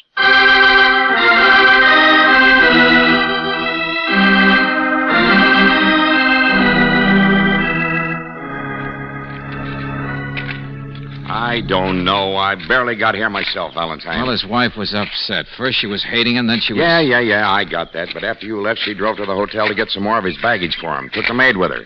They were the ones found the body when they came back. Yeah, right here in this hammock. That's right, in the hammock. What a life. None of you did. We got the place pretty well roped off and fast, but it's big, lots of space. Cy Kirby. Been this guy's partner for years. Says he was upstairs and didn't hear a thing. We tried it out, and you can't hear from there. Johnson, wait a minute, will you? What's the matter? Look, Johnson, I could have stopped it. I could have added up all the little tips and stopped it. Take it easy. The guy was a heel, big soft soap artist, big fake, romance for the buck. But I could have figured out why a man would tell me he was going to kill in advance. Sure, a debt of honor. Look, I told you Van Rossel wasn't within He miles. hired me to find the guy, showed me a wire. But suppose it wasn't his wire. Yeah, Torn, that's right. First part of the name was Torn. Beat yourself with something I can recognize, will you? Look, Johnson, every little thing adds up in one direction. So funny the bird should be awake in the middle of the day, she said. Said it wasn't hot on a very hot day. Look, I know I'm crazy, but so's murder. We don't even scratch the edges of it, Johnson. But an umbrella does. Huh? Yeah, look. Suppose she came from Burma. Suppose Van Rossel was chasing after her, too. Trying to protect her in advance. Or trying to get Hollowell protected in advance to stop it. Well, the umbrella over there. Can't you see it? Suppose it belongs to her. Suppose she's not a clubwoman, Johnson, but Van Rossel's wife.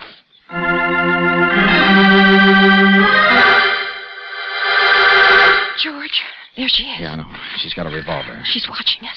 Stay where you are. All right, lady, sure. Now, don't worry. My name isn't Hollowell. I killed him. Did you know that? I know. But take it easy, please. It's all over. No, it was all over a week ago. He told me that when he left Burma. But I wouldn't believe she was in love with him. Oh, George, the poor thing. I know, just waiting till he got here to shoot him. Oh, leave me alone. Please, leave me alone. You are Mrs. Van Rossel, aren't you? Yes. Yes, I was. I mean... I know. Your husband told me about Hollowell visiting you for a week. I followed him. What of it?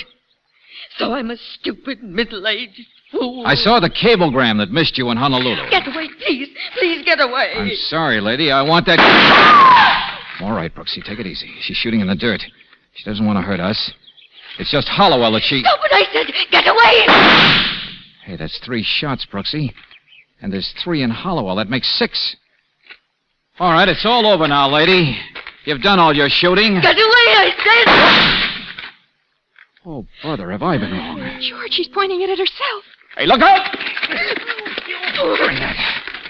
Yeah, sure, lady. Still another shell. All right, now let's see your purse. You've got your purse, haven't you? There it is, George. She dropped it. No shells there. Huh. Guess we did some good after all, Angel. Everybody else had a motive, too. Wonder which one shot him first. What? This revolver only holds 6 shells. Did Hollowell say anything to you when you found him out there in that hammock? What? Oh, no. No, I've been waiting until I couldn't stand it anymore. And I went out and I found him there. And I did what I came from Burma for. I shot him. Lady, you fired your gun 4 times just now. There are 3 bullets in Hollowell. 3 and 4 is 7. So who shot him first?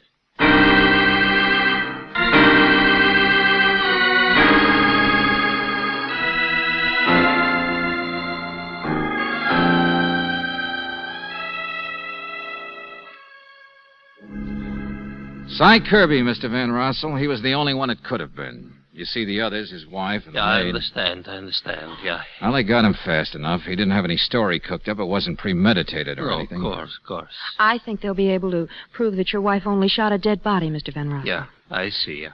You don't really, do you? I mean, you still haven't told us about your wife and Hollowell and... Kirby, that was his partner. Yeah, there was, some difficulty? Well, he'd been holding out on him. Over $10,000 profit on a necklace. And the only reason Hollowell lied about his return to Kirby was to give him time to arrange for its sale without anyone knowing. Been going on for years, apparently. This time, Kirby caught up with him. Oh, it wasn't really that, though. It was Mrs. Hollowell.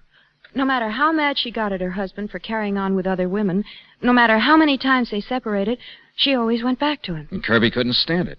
He loved her, too. It's always love, one way or another. The same as your coming after your wife, even after she'd left you.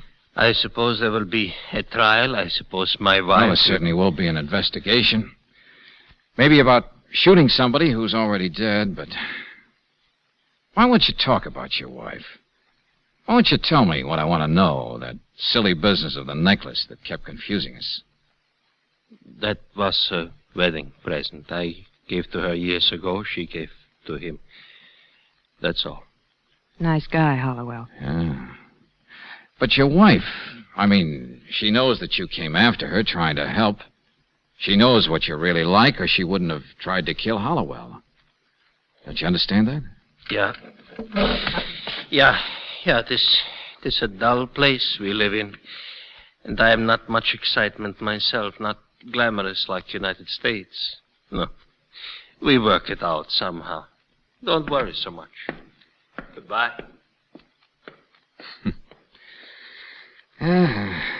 What was that line of yours, Brooksy? One way or another, it's always love. Go on, darling. There's nothing I'd rather hear you talk about.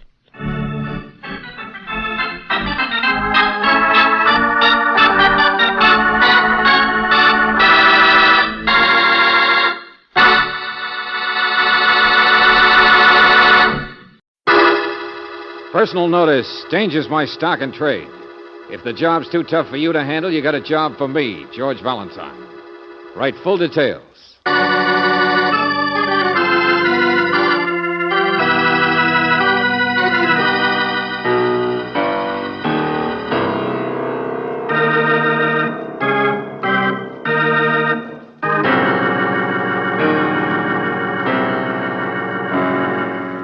Standard Oil Company of California, on behalf of independent Chevron gas stations and standard stations throughout the West, invites you to Let George Do It.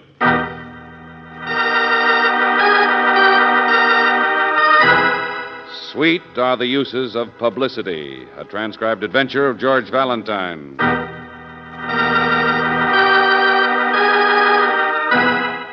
Dear Mr. Valentine, believe me, trouble I've got like the hives. Danger I've got like dandruff. But who wants to scratch either one? Why should I ruin my expectancy when there's a man like your caliber advertises he should unwrap people's loads from their backs? No answer. It's for you. You've got it. A job? It's yours. Now listen, so much for politeness. You're going to keep me from an early death. You're going to throw out of work my tombstone maker. And how? By only making yourself pleasant while I throw a party. The place? East Bay uptown. Meet you at the side entrance at 8 o'clock. The name, Jacob S. Flannery. Jake to you. That's me. The job? Believe me, Mr. Valentine, it's a job, all right. You're going to be a bodyguard. A bodyguard to a man who doesn't exist.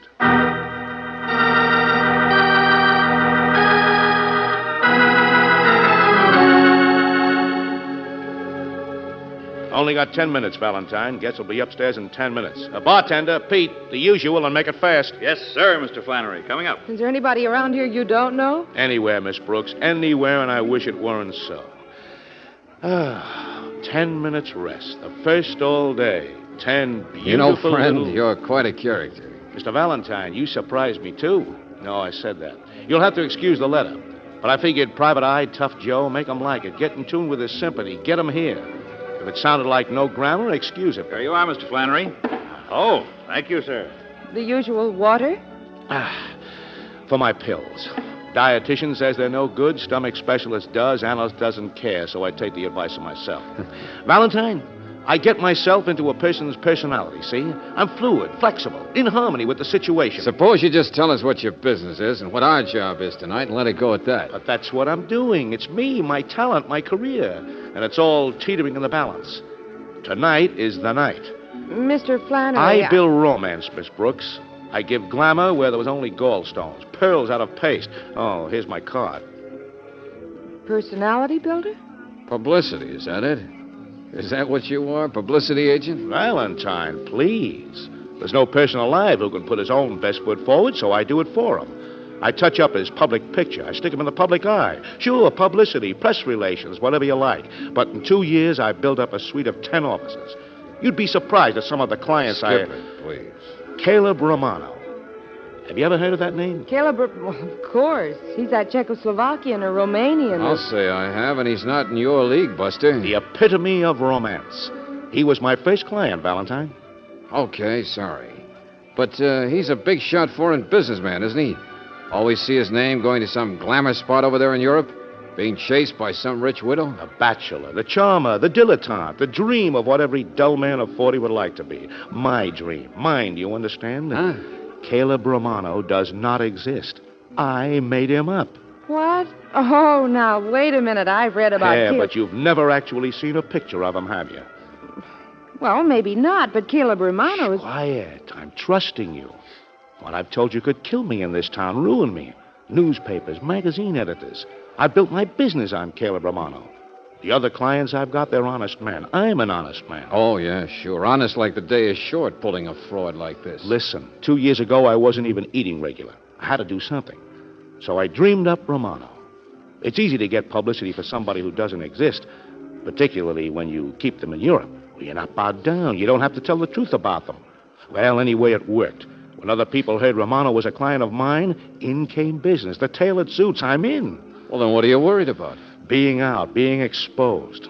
I made the mistake of having him come to the U.S. incognito. Reporters are beginning to get puzzled. They sniff around. He's been an albatross around my neck. Frankenstein built a monster, and now Frankenstein's monsters... Haunts me. I try to forget him, drop it. They won't let me. It's every day. Where's Romano? Press agents grab me and say... Now, wait a minute. Calm down, will you? This party tonight upstairs, and this bodyguard to nobody stuff, and your letter... I said tonight's the night. Caleb Romano is going back to Europe to retire forever. Tonight, we lay the ghost. What? It's a farewell party. The whole press in town is invited. Columnists, the works. I say I've got a surprise for them. A chance to say goodbye to the man they've been itching to meet. Only, of course, he'll be regrettably detained and forced to dash straight for the boat instead. So they don't know it, but they'll never meet him in the first place. You get it? Genius. Sheer genius. Desperation, that's all. Be sarcastic, but help me. Please help me. Stand by if I need you, in case any of that bloodthirsty mob up there won't swallow the sweet talk and demand they gotta see him. Mr. Valentine, believe me, not even I've got this far before. Takes help to give a party for nobody.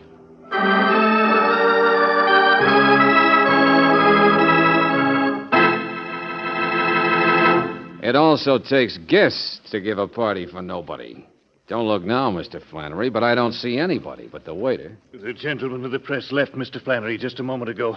Apparently, they received a phone call. I don't know what this party of yours was to be. Stop waving your arms. What phone call? Yes, sir, of course, sir, but apparently they had an opportunity to meet someone they wished to meet. I can't say as I blame them. I've been fascinated by the stories about him myself. Hey, what is all this? Yes, sir. I believe they all went somewhere together. Someone had arranged a personal interview with that foreigner, Caleb Romano. Imagine, they're going to meet him in person. But,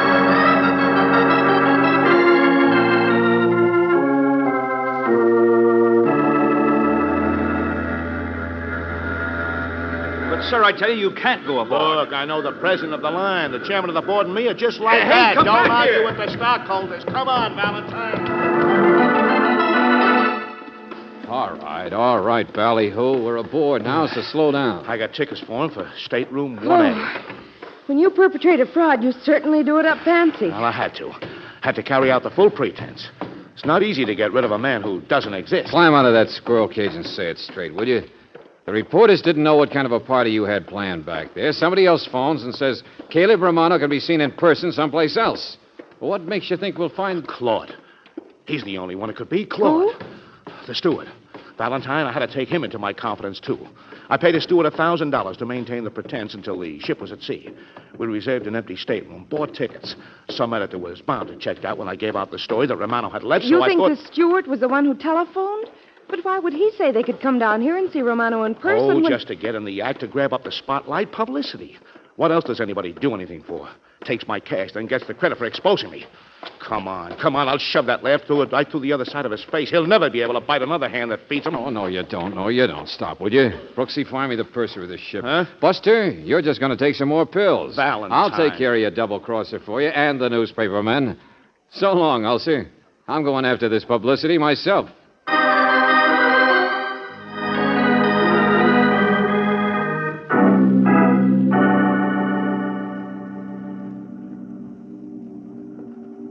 Young man, are you going to be on this ship? Oh, delightful. I was only just saying to the chambermaid, I said, how dreary the ocean must be without... I'm sorry, lady. Excuse me. I'm looking for... Oh, but that's the end of the corridor. There are no more rooms. The lady is quite correct, sir. Perhaps you are lost. There is only 1A. Well, that's what I'm looking for, 1A. Hey, you're Claude, aren't you? Yes, sir. Claude? Oh, well, perhaps you could help me, steward. Oh, lady, please. I only wanted a cup of bouillon. Excuse me. In just a moment, madam. No one is to be admitted to cabin 1A, so the gentleman doesn't wish to be disturbed. Buster, where are the reporters? I beg your pardon, sir? Look, I work for the same guy you do, Flannery. Did you call reporters? Really, sir, I don't follow you. I haven't seen a single gentleman of the press aboard this ship. Oh, you haven't, huh? Oh, no, sir. Everything's gone beautifully, just beautifully. If you're on the inn, as we say, you may tell Mr. Flannery we've done a masterful job of his little deception. You have? Oh, yes, sir. See, even dummy suitcases outside the empty cabin, and I have the only key. You may tell him no one has come near here. Now, if you'll excuse me, sir, the lady's bouillon. Yeah, sure, go on. There's a companionway up there for you to get back up to the deck, sir. Yeah. Cabin 1A, huh? Masterful deception.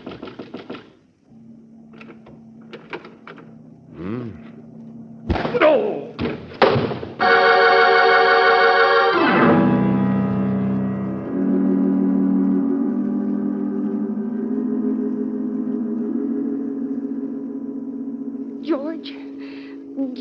George, the ship has sailed. I'm trying to tell you, the ship has sailed. I can hear you.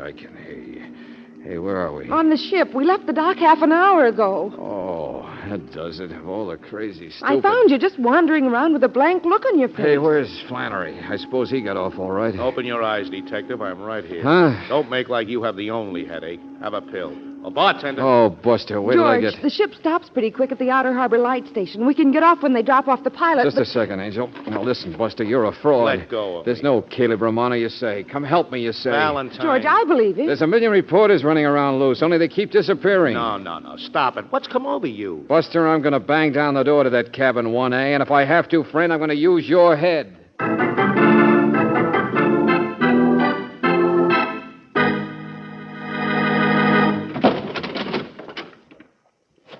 You see? Nobody. Yeah, it's empty, all right, just like you said. Like the steward said. Mr. Valentine. All right, so I'm wrong. Just because somebody saps me, I act like one. But Flannery somehow on this hot air excursion... Hey, the boat's stopping. George, that's what we were just trying to tell you. Huh? Oh, yeah, the light station. We get off. No, George, the reporters. That's why we're stopping. The what? There aren't any, are there? The little genius's hoax is still nice and undetected, isn't it? At the light station. The purser got them there. What? When you sent me to find him, remember? The purser said he was the one who telephoned that hotel. He's having the ship stop half an hour at the light station for them to come aboard. The purser? Why? Oh, you innocent babe. Why, he says. They saw Romano's name on the passenger list. That's why. Now the steamship company wants to get into the act. Show off their big passenger, Romano. It's for... Oh, no. No, I can't say it. It's for publicity, George. They want some publicity, too. Oh, brother. Now I've heard everything. All right, Brooksy, this is where we came. Hey, wait a minute. Valentine, wait. You built yourself this headache, Buster. Oh, don't worry. Just show the boys from the press the albatross around your neck. You explain to them why this cabin's empty. But me, I'm through with them. Where do you think you're going? Lieutenant Riley. That's right. Nobody's coming aboard this ship but me, Valentine. Now, what in the name of... A fisherman complained somebody threw a body in his net. What? You heard me. Right in the harbor here, a body was thrown off this ship. A man, a big shot.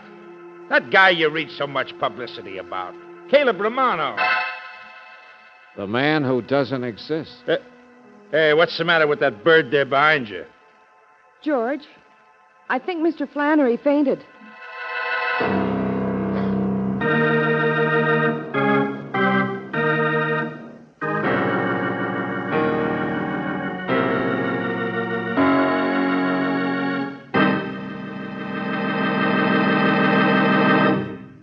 We'll return to tonight's adventure of George Valentine in just a moment. Every time you have to use the choke to get your car started, don't forget it results in extra engine wear as well as a delay in time.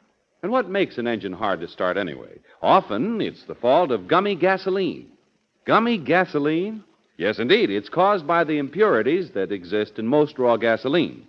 But Chevron Supreme is the gasoline that is super refined to prevent engine sticking gum, to keep spark plugs, rings, and carburetor free of this contaminant.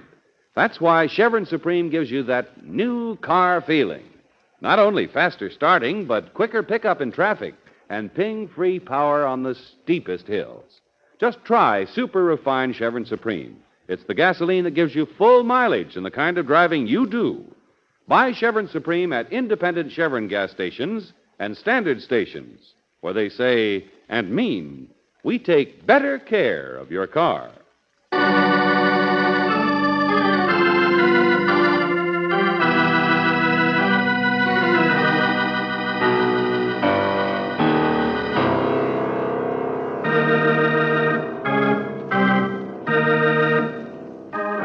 And now back to tonight's adventure of George Valentine.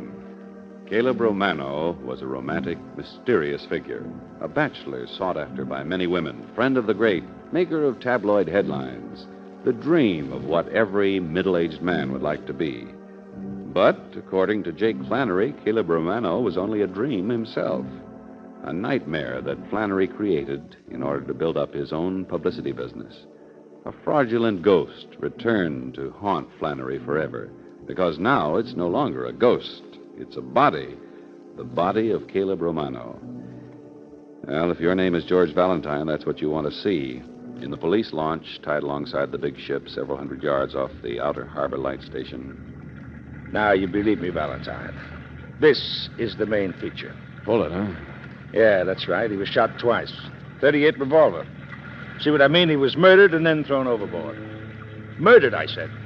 And all for publicity. What's that? Oh, never mind. Refrain of his song. Riley, it must have happened just after I got cracked over the head. There's a big window in cabin 1A. Somebody must have heard the ship was going to stop again and have reporters running all over the place. So they got scared and shoved the body through it. Hey, wait a minute, Riley. Hold it. Huh? Mr. Valentine. Oh, there you are. Hi, blood pressure. Where's your respect for the living? Is that any way to talk? Just wondered if you got things straight with the inspector. Flannery, I'm a lieutenant this season. And yes, I've heard that sluiced-up story of yours, and furthermore, I'm convinced you're the only fake around here, see? You see this pretty gold cigarette case? Huh? Oh, initialed, huh? Yeah, very classy. CR. Or would you rather paw around in a wallet? Same initials, CR. Hey, what else was on the body, Riley? Yeah, doesn't mean anything. Might be Chauncey Rhodes or Charlie Rappaport or even Captain Riley for all you can... And he was wearing a nice new wristwatch. Caleb Romano. But it can't... You engineered all of this. Cooked up the stories for Valentine here. It doesn't exist, I tell you. I don't know why that stuff's on him. Well, who collects now that Romano's dead? That's all I want to know. No. Listen to me. It's not true. And don't give me any more that don't exist stuff. I know, see? I read an article once about Romano in a magazine myself. I wrote that article myself. I made it up. And, friend, I'm going to write you a nice long ticket. Hey, cut it out, both of you. Huh? Riley, I got some more initials. Huh? Yeah. Mr. Valentine, please tell Stop babbling, will you? Take a look here. J.W., 1929. Mamie H., 1931. Hey. Yeah, some marks under his shirt. Here. The names and dates all seem to end around 32. Tattoo? That's right, Buster. Now, look here. I'll always love you, Susie. Supposed to be a big romantic international glamour boy, Riley. Yeah. With the names of his girls tattooed on him. Yeah. I think we're finally going to believe you, Flannery. You wrote up Romano as being a foreigner, didn't you? Oh, yes, I did. Yes. Czechoslovakian, a Romanian, a... And here on this guy's chest it says, tell it to the U.S. Marines. So now, where are we, huh? It's an impersonation, all right.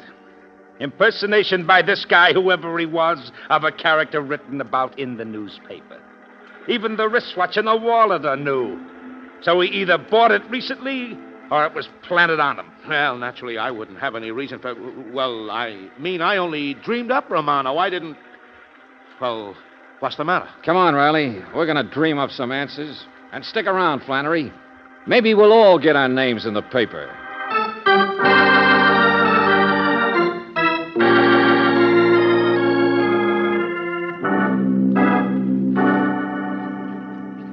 But I'm trying to think, Mr. Valentine. There's so many men aboard a ship, you know, and it's all so exciting, that, at least for a single girl like myself. Yeah, sure, Miss Nelson. Is that it, Nelson? The Topeka Nelsons. Oh, I've taught Latin there in the high school for I don't know how many. Yes, well, will you please try to remember? You see, you were there almost at the right time. You must have seen... But I prowl all over the ship. I always do at sailing time. I travel a great deal, you know, all of us girls, and it's so thrilling to see what kind of experiences you're going to have. Like men, you mean? Well, really, Lieutenant. Well, that's what he's trying to ask you. Did you see a man in cabin 1A? Did you happen to look into... Certainly not that forward. Well, did you see a man in the general area? Oh, excuse me, ma'am, but this guy who was in 1A was killed, and you're the only person who had even a remote chance of seeing or hearing what... I'm trying, Lieutenant. I am trying. But I was late coming aboard myself, and... Well, I remember you, Mr. Valentine.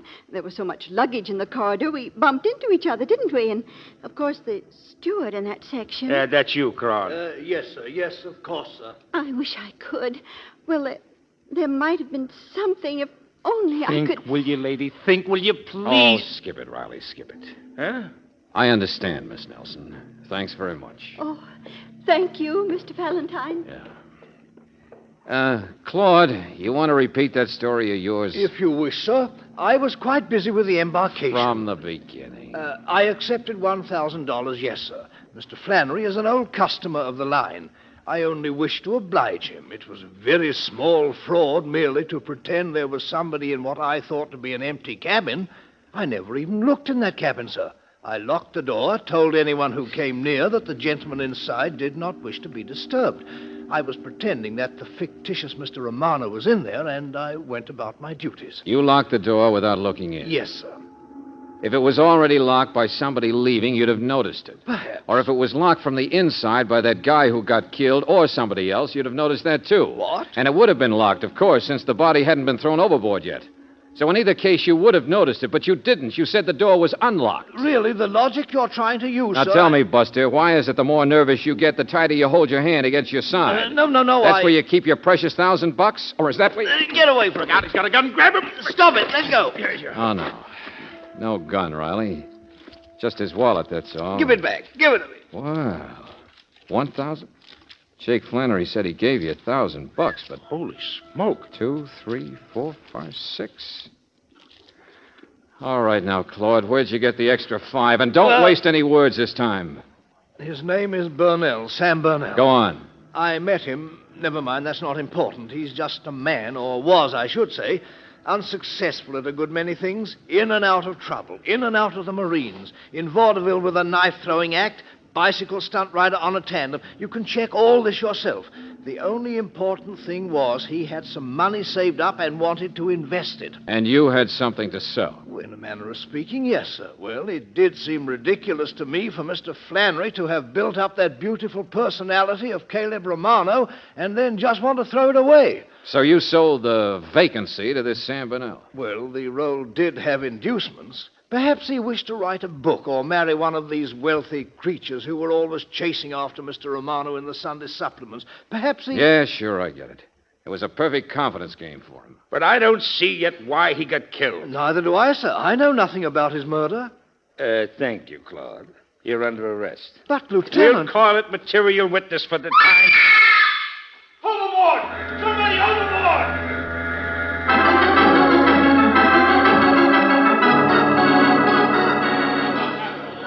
George, it's that little school teacher. Somebody pushed her. You can't just fall over that rail. What's the matter with the lights? Get a light down there! Miss Nelson, huh? She did know something. She did remember She'd be on something. the surface if she were alive, wouldn't she? Sail her down there now. I wonder where Flannery is. The tide's running offshore, Lieutenant. It's carrying her out. We'll get that launch going. Come on, come on. Oh, George, maybe she never even guessed what it was she saw or heard that was important. Come on, hurry up, Valentine. Go on. Don't wait for me. George? I got something else to do, Angel. So long. I'll see you later. You heard me, Buster. Give me that boat. I'm going ashore.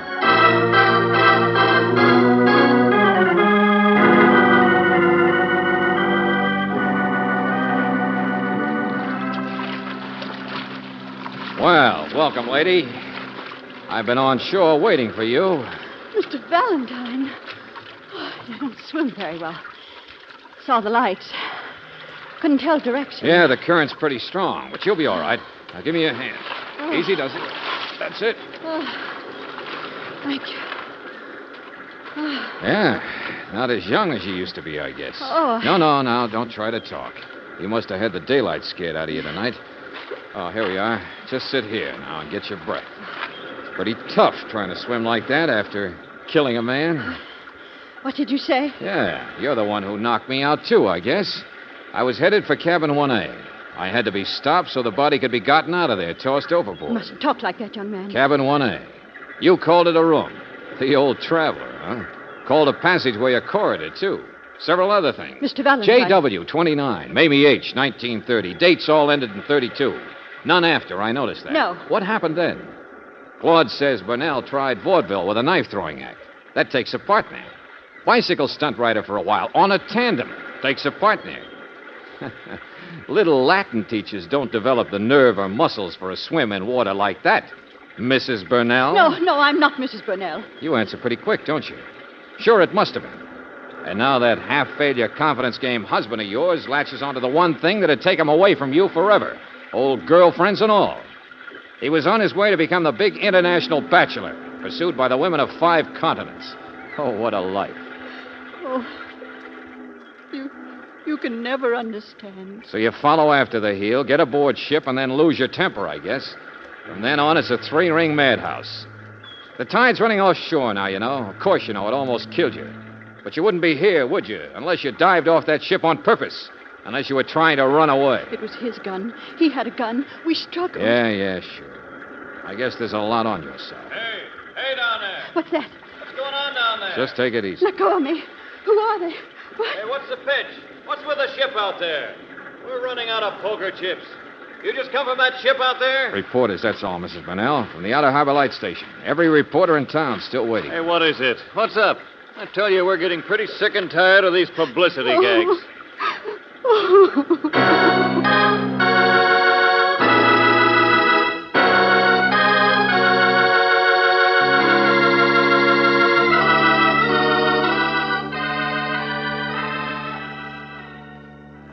The jury will let Mrs. Burnell off easy.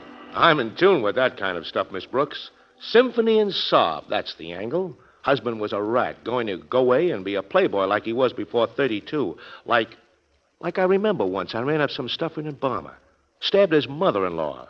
The angle Mr. was... Flannery, I thought you were all through with publicity. You mean it's through with me, don't you? If you hadn't got smart in the first place, this guy Burnell... No, George. If the job of being Caleb Romano hadn't been around, that man would have left his wife some other way. With probably the same result. Thank you, beautiful. Thank you. Yeah, maybe you're right, Brooksy. So long, Flannery. No, wait a minute, Valentine. I've got an idea. I'm grateful, see? So I take and I build you up, see? I make people George Valentine conscious. You what? Well, what's the matter? You want to be a hermit or something? Get out of here. The only trouble is you need a little more human interest. Home and fireside, soft lights and junk. Now, if you'll just take that dame draped around your neck there and... I said get... Hey, wait a minute. You mean... Well, it's an idea, isn't it? Mr. Flannery, it's a wonderful idea.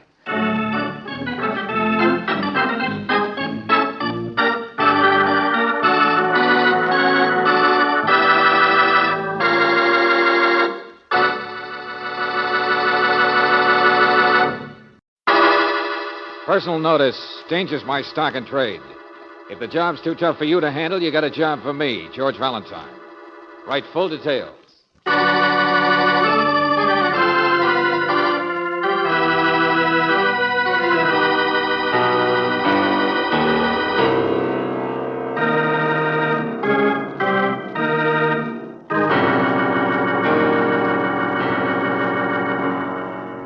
Standard Oil Company of California, on behalf of independent Chevron gas stations and standard stations throughout the West, invites you to Let George Do It. The voice of the giant. A transcribed adventure of George Valentine.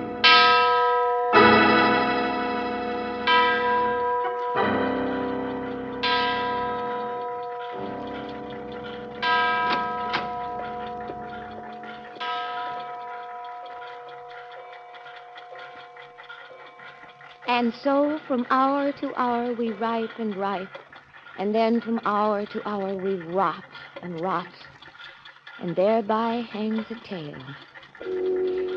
Right together tonight, aren't you? 8 o'clock. The giant and the midget. And don't worry over there, I'll wind you. I'll wind all of you. And the fat duchess, too, in the next room. It's her turn tonight. Oh, did I? Yes, of course, already, didn't I? Time is money. Time goes, you say. Ah, no. Alas, time stays, we go. Oh, the silly. Death chooses his own time. Listen, it's not running. The Duchess. Oh, no. I can't hear. It stopped. She stopped. She stopped! Well, Charlotte, what is the matter with you? Uncle Giles! You come galloping like... Be quiet! Oh. She's running again. Did you think the Duchess would stop? Oh, no. No. She is not one of those English clocks with the foolish quotations. Time is this, time This is my father's collection, not yours. This is my father's workroom, not yours. You go to your own cottage. Why don't you stay over where you belong? I go where I like. The clock should be mine, every one. Get out of here. Get out. Oh, I'm sorry, Uncle Giles. Middle-aged lady with a heart like a lemon, like her face.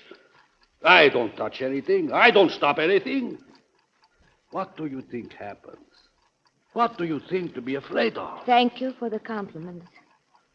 I'm going to lock up, go back to the main house. I only come here to look for you, Charlotte. Such a beautiful night.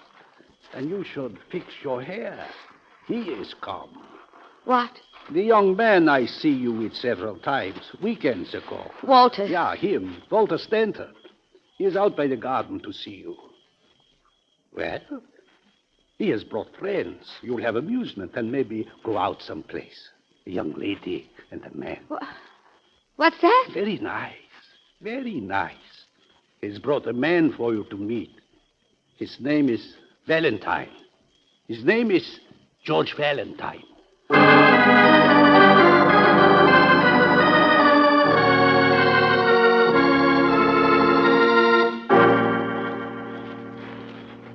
No, I'm sorry, Walter. Tell your friends I'm sorry. But we drove all the way out from town, Charlotte. Please, I don't feel well. I have a headache. I haven't seen you for 2 weeks since your letter. I'll write again, but I'm going inside. Charlotte, we really wanted to see your father, not you. Look, I'm George Valentine. I wanted to meet your father. I'll write you. I'm going into the... Charlotte, what's the matter? What are you listening for? What is it? Charlotte!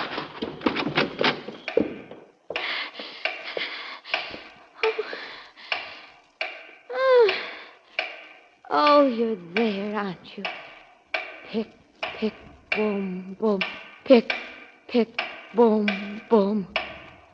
I didn't mean to leave you so long. I can hear your voice. You're all right, aren't you? The voice of the giant.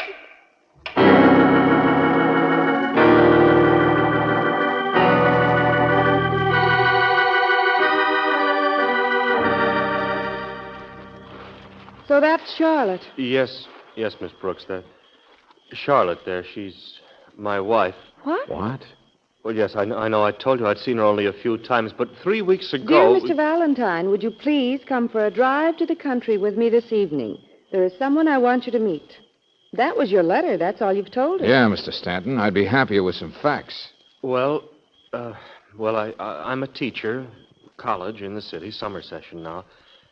Been carrying a very heavy load, but on weekends I've managed to get out a bit to paint. It's a hobby. I'm not much good. Well, quite by accident, the start of the summer, I happened to stop off at a little train station down the road here, and I met Charlotte that same day. I was painting a cow, as a matter of fact. Well, that could be a romantic situation. It wasn't exactly, but well, you can see what I'm like. Maybe not the ordinary ardent lover, but to me, Charlotte is the most beautiful person in the world. I understand. I know that possibly to anyone else. Charlotte lives out here taking care of her father, is that right? Yes, I told you that. She loves her father very much. She always has. She's devoted her entire life to him. He's a watch manufacturer, isn't he? Well, he's retired now. He's been an invalid ever since she's been grown, a bad heart or something. Has to just stay in his room up there on the second floor. Can't even come out to wind the clocks in his workshop anymore. And this uncle of hers, this Tile Saxeborg? He's a second cousin, really, or something. Helped her father get started in the old days, I guess, a master mechanic. They don't get along very well. But he's the only other person around. Doesn't sound like much of a life for Charlotte. I came up every weekend. I know she enjoyed seeing me, too. I rented a room at a farm the last few times. It wasn't convenient for me here, apparently. Well, to make a long story short, I asked Charlotte to marry me 3 weeks ago. I had no idea what she'd say. We'd never been together for long. She never liked to leave the house for more than an hour or so at a time. But she said yes, didn't she? Well, she just cried. I got a license, like an optimist. The next weekend, I was delayed. Took a much later train. She'd been waiting for me 3 hours. But the minute I got there, she took me a couple of miles farther on to a neighbor's place. Justice of the peace was waiting for us. Well, congratulations, only I don't understand. It was the only full, complete afternoon we ever had together. I had to catch the night train back. 2 solid weeks of final examinations coming up. And every day I wrote a letter, and she didn't. Go on. I mean, she didn't answer mine. I tried to telephone a couple of times, and I wired. And then I got this. Here, let's see. Letter? Just these few words. Here, George. Dear Mr. Stanton, I must tell you to stop trying to reach me, trying to see me. My lawyers will contact you shortly regarding our annulment. Sincerely, Charlotte. Annulment? I know there was a lot for us both to overcome. We're both shy sort of people. We're not young, but... Maybe you are not so much of a man, Walter. Hello, Mr. Saxeborg. I will not excuse myself for listening. The night is as much mine as yours. Yes, but what did you mean by by too considerate for what you should have.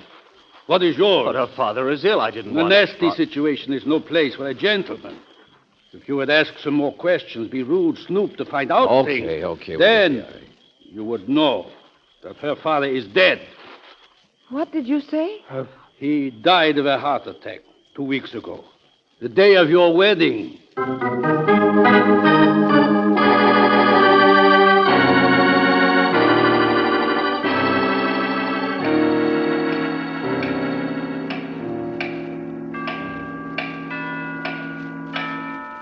It strikes like that 5 minutes before the hour, before the biggest bell rings.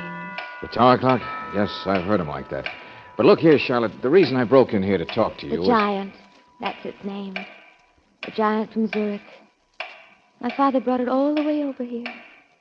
The tower had to be specially built. A staircase goes up 3 flights from the land. Sure. Must be quite a job to wind, but... The biggest bell is 9 feet across. I want to know why you won't talk to Walter down there. A crew of men comes once a month to reset the machine. Charlotte, I said I want to know why Stop you... it. Shh. Oh. I'm sorry, Mr. Valentine. Just don't talk so loud, please. I'm trying to listen. All right. I understand the giant hasn't stopped running for 300 years. Your uncle tells me your father was very proud of his collection. Great believer in time is money, time is this, time is that, time is everything. Walter's in the house, too, isn't he? Yeah. Now, look, Charlotte, all I want to know is... Where? Well, in the study, but it's not important. It's you that My I want... uncle is an avaricious fool, Mr. Valentine. If you don't mind, I think we'd better... Mr. Valentine!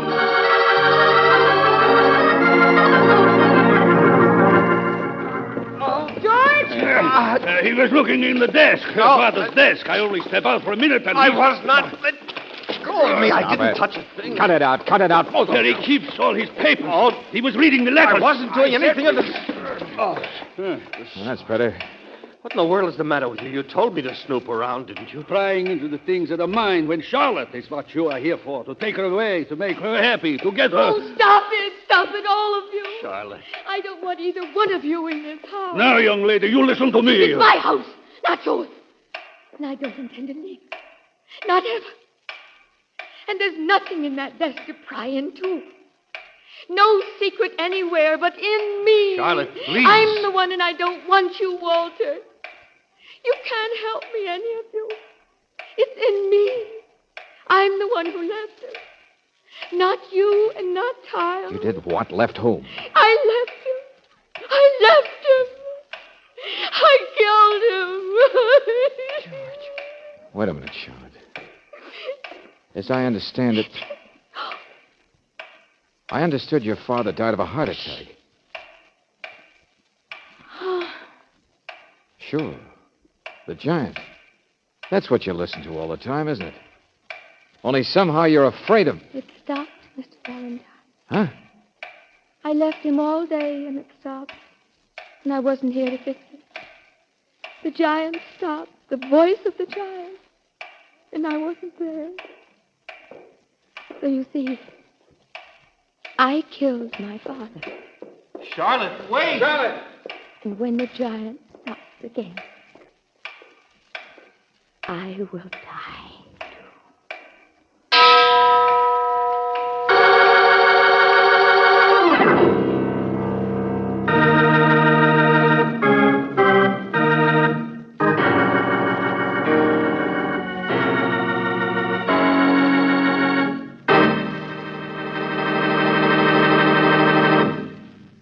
We'll return to tonight's adventure of George Valentine in just a moment. When you're driving through hot desert country, 120 degrees in the shade may seem cool to you, but what happens to your car's engine when you're in that kind of country? The fact is, the engine gets even hotter when you stop, and internal engine parts get so hot that ordinary motor oils run away from them. But not RPM motor oil. It's compounded to cling to overheated metal. And that's why folks in western deserts will tell you more people prefer RPM than any other brand of motor oil. There are other good reasons for RPM being first choice where driving's toughest. RPM cleans your engine as it lubricates, prevents ring clogging, and stops carbon formation. So for the best engine insurance you can buy, ask for RPM motor oil, first choice where driving's toughest. Ask at independent Chevron gas stations and standard stations where they say and mean we take better care of your car.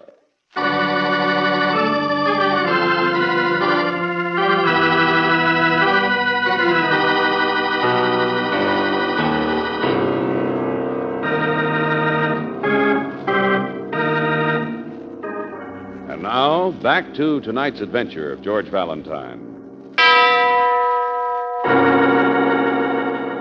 The voice of the giant, the huge tower clock that overlooks the strange house in the country, the clock whose owner died of a heart attack 2 weeks ago. But now his daughter Charlotte says that she killed him. Well, if your name is George Valentine, you realize it's Charlotte you must help. And you only hope that Claire Brooks, alone with Charlotte, will have better luck talking to her than you did.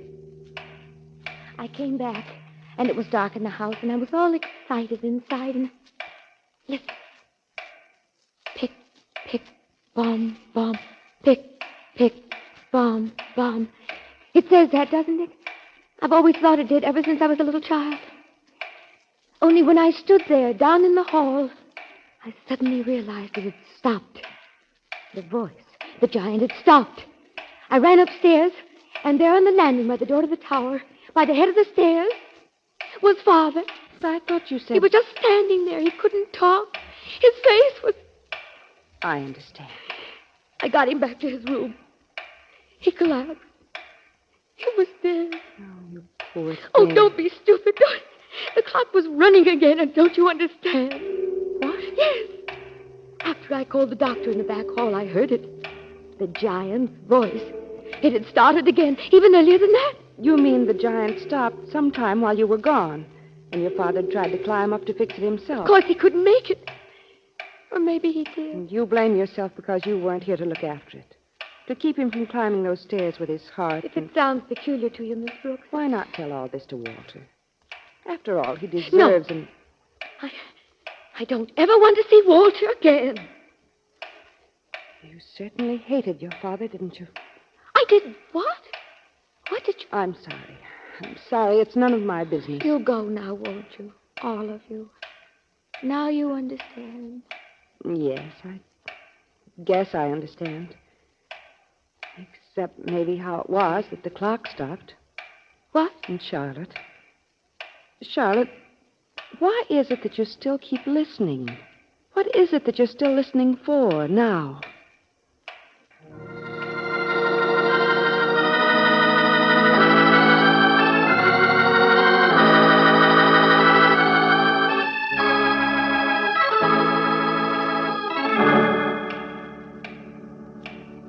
A sense of guilt, justified or not, can be a terrible thing. Did you telephone the local doctor, George? He said her father was a very sick man and had a heart attack, period.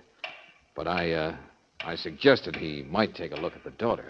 Yes, I suppose he should. There's nothing I seem able to do. Mr. Stanton, Charlotte hadn't told the doctor about the giant stopping that day. Hadn't told anyone else, I guess. Why on earth do you suppose she didn't tell you any of this, any of it? And you didn't even find out about the death until today. I'm not very good at riddles, Miss Brooks. Or at romance. I think we might as well be going. You've apparently done all you can for me, Mr. Valentine. It's up to time now. You mean it's up to you? Time. Everybody trying to grab onto it in this house. Oh, yes, Miss Brooks, I know. Perhaps in the future I'll be able Just 1 second, Mr. Stanton. Oh? What was that business earlier of you prying into her father's desk? I told you nothing. Crazy tile socks aboard. Charlotte won't let him in here, but he thinks it all belongs to him. Her father hated the man, so she hates him, too. Financial statements. That's all I could see on the desk. I didn't even notice. I didn't see anything. Well, I'm taking the train back to town, so... Yeah, sure. We're leaving, too. Good night, Mr. Stanton. George, he was lying just now. I know it. And so is Charlotte. About something. Or still hiding something else. Well, there's nothing we can do. She won't tell us. And what is it she still keeps listening for? Haven't you figured that out, Brooksy? The sound of her own death. Come on. We're not giving up so fast.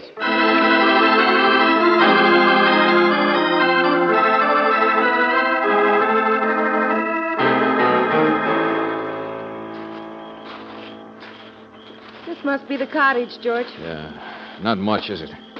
Guess the second cousin doesn't get much of an allowance. Mr. Saxburg? I don't see any lights. Charlotte's only relative now, Angel. Door's unlocked. But Walter's legally her husband. Only for the time being. Mr. Saxburg? Out of luck, Brooksy. Not at home. And the doctor's the only person who can help us get Charlotte out of this Wait a place. minute. Hold it. Huh? Look here. A piece of paper. What is it? A letter. A torn letter.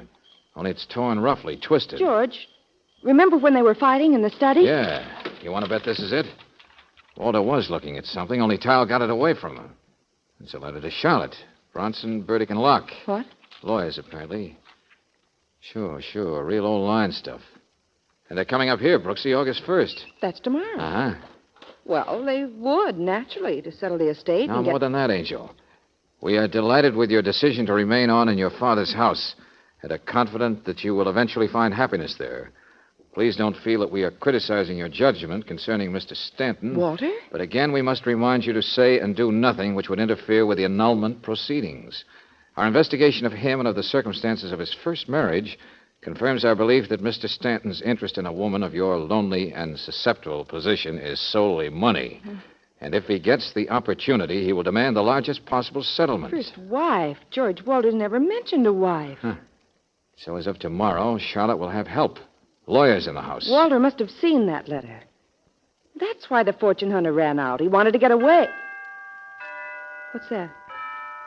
Oh, the Zurich Giant. 5 minutes to the hour, Angel. Midnight. Yeah, as of tomorrow, the wheels will be in motion to cut the legal rights away from a fortune hunter and set up the poor little spinster to live here with a clock she really hates for the rest of... Did you hear that? The giant. The last bell. Somebody's trying to stop the giant. George, run to her!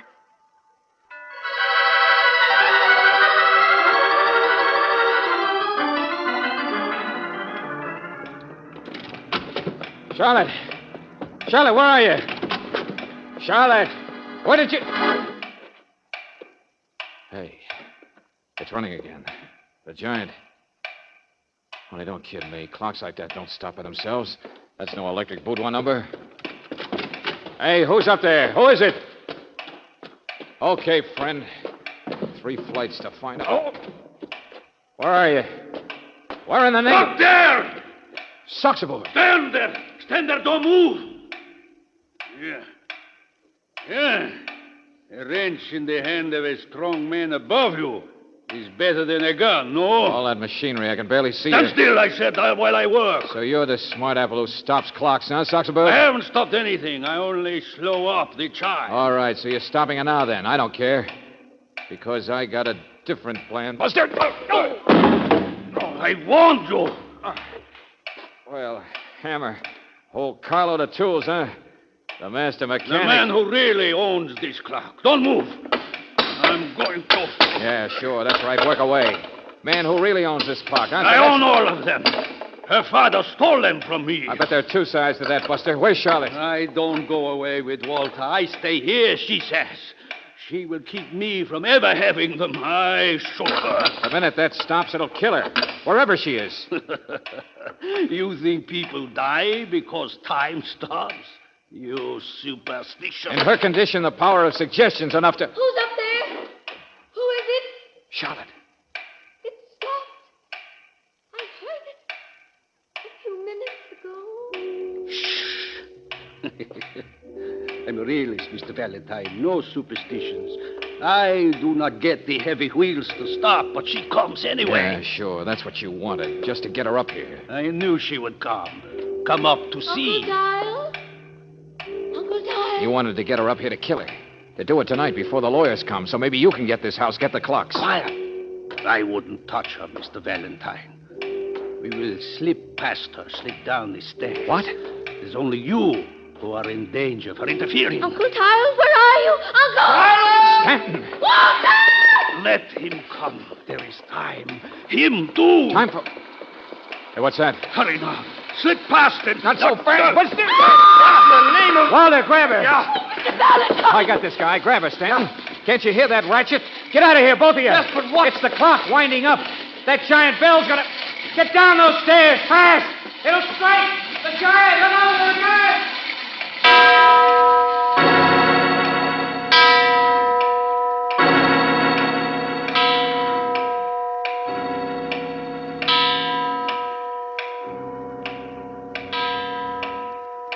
Yeah, the realist. You wouldn't have to kill her, would you? Just get her up there next to that bell and lock the door. And she'd be a stark, raving lunatic for the rest of her days. All my life, I wait for her father to die. And then she won't go away with a young man. She must keep the clocks, too. But a lunatic would have to leave. Why not? She killed her father. I wasn't here that day. Before she left the house, she must have stopped the giant, so her father... All that, who killed him? Who stopped Take it easy, Stanton. Charlotte, all right? Yeah, sure. Nobody's been killed. Get it out of your head. What? But he climbed with his Her father heart, huh? died of a heart attack, period. And after what Tile here did tonight, it'll be nice to wrap him up for a lot of things. But Charlotte came home that day and realized her father was standing by the landing by the tower door. But that's also the head of the stairs. Suppose he'd heard her come in, just walked out there from his room, had his attack right then and there. I suppose he could have. Why would but he then... have climbed all the way up to the tower and back? Because the clock stopped? Well, big machinery like the giant doesn't stop and then start up again like she said it did all by itself. No, and nobody stopped it either. I just watched the master mechanic try it, and he couldn't. So how could Charlotte or you or anybody? Yeah. I slow up the first bells a little. Now get this straight, Stanton. Charlotte said the clock wasn't running, and then later on it was. Tonight she ran up into the tower saying it had stopped, and it hadn't. You mean it's all in her imagination? I mean, maybe there's a simple explanation for that. Oh, sure, your mind can make your senses play tricks. But think back. How often tonight has she listened for the sound of the giant? How often has she been frightened because she thought some other clock wasn't running? How often have all of us had to just plain repeat things to Charlotte? Well, yes, it certainly wouldn't be surprising if in her condition she'd never even guess or want to guess that she's slowly becoming deaf from the pick, pick, pom, pom all her life. Always listening for it. And I'll bet the giant runs on forever.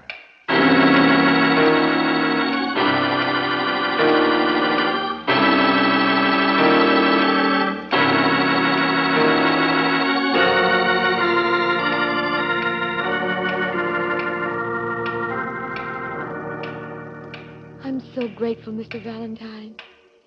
I know now I'm not responsible for Father's death. The silly, hopeful delusions I used to cling to. You mean Walter? Oh, don't say that, Charlotte.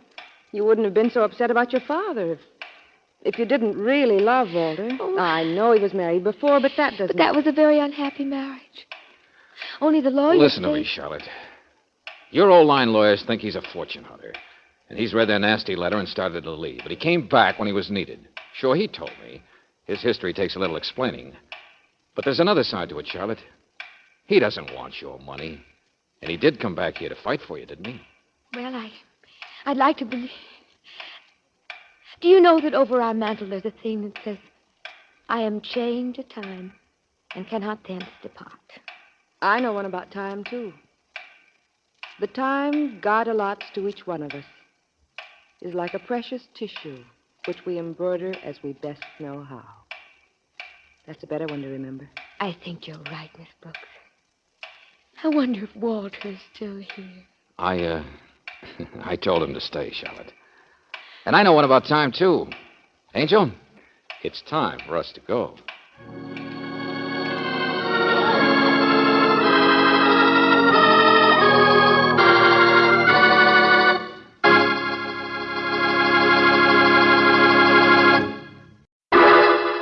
Personal notice. Danger's my stock and trade. If the job's too tough for you to handle, you got a job for me, George Valentine. Write full details.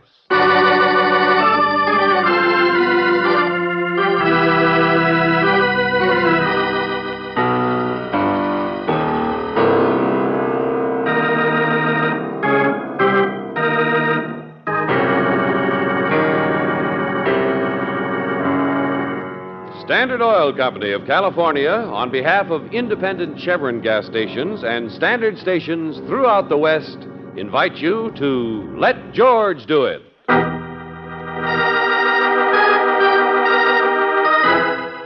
The Golden Lizard, a transcribed adventure of George Valentine.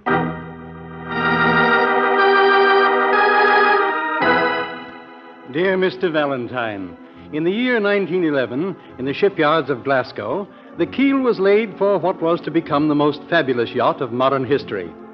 It has been converted and reconverted, each time more luxuriously. It has carried princes of India and emigres of Paris. It has flown every flag and sailed every sea, and its deck has been washed by everything from champagne to the blood of a noble suicide. Yes, in the midst of our troubled and businesslike world, this magnificent relic still exists. And like a true internationalist, though its registry is Nice, its present location is somewhere at anchor, off a small exclusive resort near Acapulco, Mexico. The name of this ship is Lézard d'Or, Lizard of Gold. And Mr. Valentine, it's the ship you're going to buy.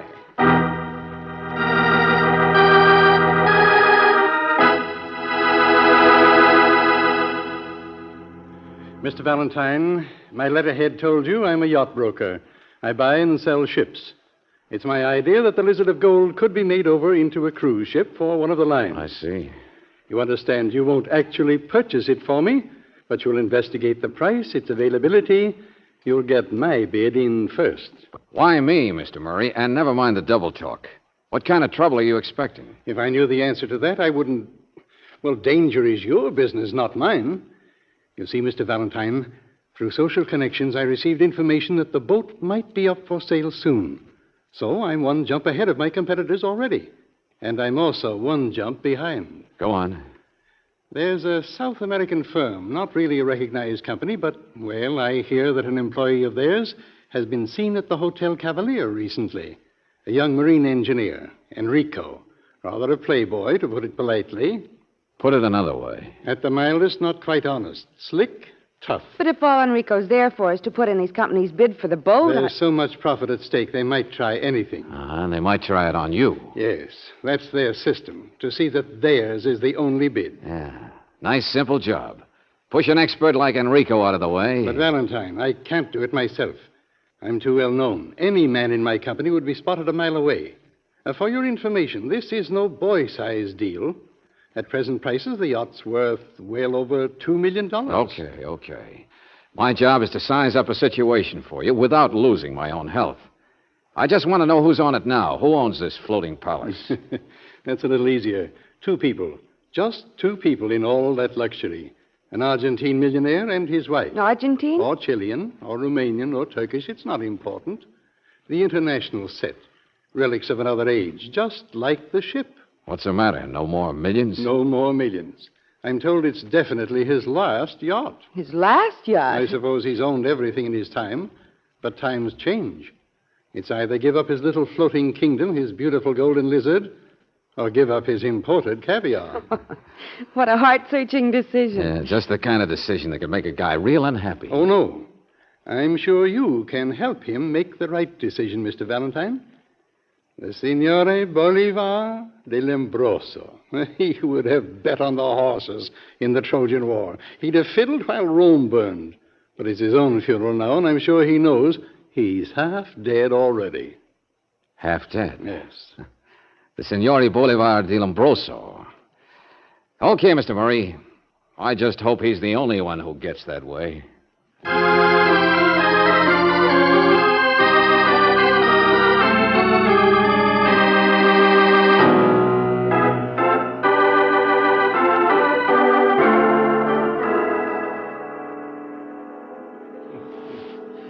Caviar, Monsieur Valentine, should always be served plain, with the aperitif or dry cocktail. This use of chopped egg, even blini, it's barbarous. Yeah, I'm sure, Signore Di Barbarous. Lombroso. Oh, did I say that? You know, this yacht of yours is even more impressive than I expected. Panels in the salon here are rosewood, aren't they? It's a hard name, Di Lombroso. It's Italian, from my mother, the Countess. Poppy, Bolivar. Call me anything, that's what I meant. Huh? She only had one eye. Loved the opera, though, and used a monocle. Your mother? Oh, I say, served with coconut, it's not bad. Grated coconut. Well, what, my mother? Oh, good heavens, no. She hated this stuff. Hated? Oh, caviar. Yes. Oh, here, of course, that's rosewood, man. Can't you tell? Who's the young giant working on it? That panel, oh, yes, lovely. Name is Paul. I love beautiful things, Monsieur Valentine. The music, too. That's why we anchor just off the hotel every tea time. Their music, like women. I was quite slender once. Yeah, I just came into my wealth in Paris, but so ignorant. Oh, well. Yeah. Well, now look, about selling the boat, about business. That panel, of course, you asked. I didn't answer. Paul is his name. Finest woodworker in the world, aren't you, Paul? If you say so, signore. I had him flown here especially from Denmark. Such a young man, it's unusual, isn't it? Not so in my country, signore. The rosewood was fluted before. An effect abominable. Excuse me, signore. What's that? Oh, Pierre? No, go away. But the souffle. The chef says Paul's hammering. It will make it fall. The noise of his bolts and the big wrench. The chef says if Paul could only work in the other compartment before... Be quiet. Go away. He's got to finish it. I can't have those flutes staring at me, can I? You tell the chef he will die if the souffle falls. That rosewood is a thing of beauty, I tell you. Oh. I brought you your medicines, Papi. 5 o'clock. Oh, thank you, my dear. Pierre, leave us. Tell the chef. Oui, senor. Perhaps you too, Paul. You can finish your work No, tomorrow. Papi, it's pleasant to watch him. Such beautiful hands. Good afternoon, senor. Go on, Paul. Do your work. Don't let me bother you. My dear, it's Mr. Valentine. La padrona de casa, I signora. know. I saw him come aboard. I was taking my sun bath. How do you do, Senora? I'm rather tired, thank you. And, Papi, it's time for your nap. I thought I'd just sit here and watch Paul while I read a book. I'm sure your little visit is over. Signori, I hate to bring up the question of money, but now about this boat. Money? That's what this is all about? We have money. Pierre! Oh, never mind. I'll show you myself. Signori, please. Look, I'm a little baffled. Don't make it worse. Like this man Paul working on your ship when you're planning to sell it. He has such beautiful hands. So will you answer one question? Are you going to sell? There we are. Money, you see? Yeah. Yeah, that's money, all right. $30,000, $40,000, I don't know. I enjoy looking at it. Cash is necessary aboard the ship. Vulgar, but beautiful. Uh-huh. You've answered the question. You never had any intention of selling the boat. I'm here on a bum steer. Oh, to sell my ship would be to sell my kingdom, my chef, my whole existence. There is nothing I would not do to keep my beautiful golden lizard. I would sooner sell my wife. You understand it's a joke, Mr. Valentine. Yeah, sure. I understand a lot of things. Like I suppose there wasn't anybody else here to try and buy it either. An engineer from South America, a guy named Enrico. What about Enrico? Well, there was such a guy, huh? And you turned him down, too. Enrico? He didn't wish to buy the boat. He was just a young man with beautiful shoulders. Isn't that so, my dear? Papi, please. What's not important, anyways? Enrico's dead. He's what? Such a shame. Such an attractive young man. He had an accident. So strange, isn't it? With a world so full of desirable things, so easy to pick, a young man should be short-sighted enough to fall into a swimming pool and drown. I'm sorry, my dear. What's the matter? Are you cold?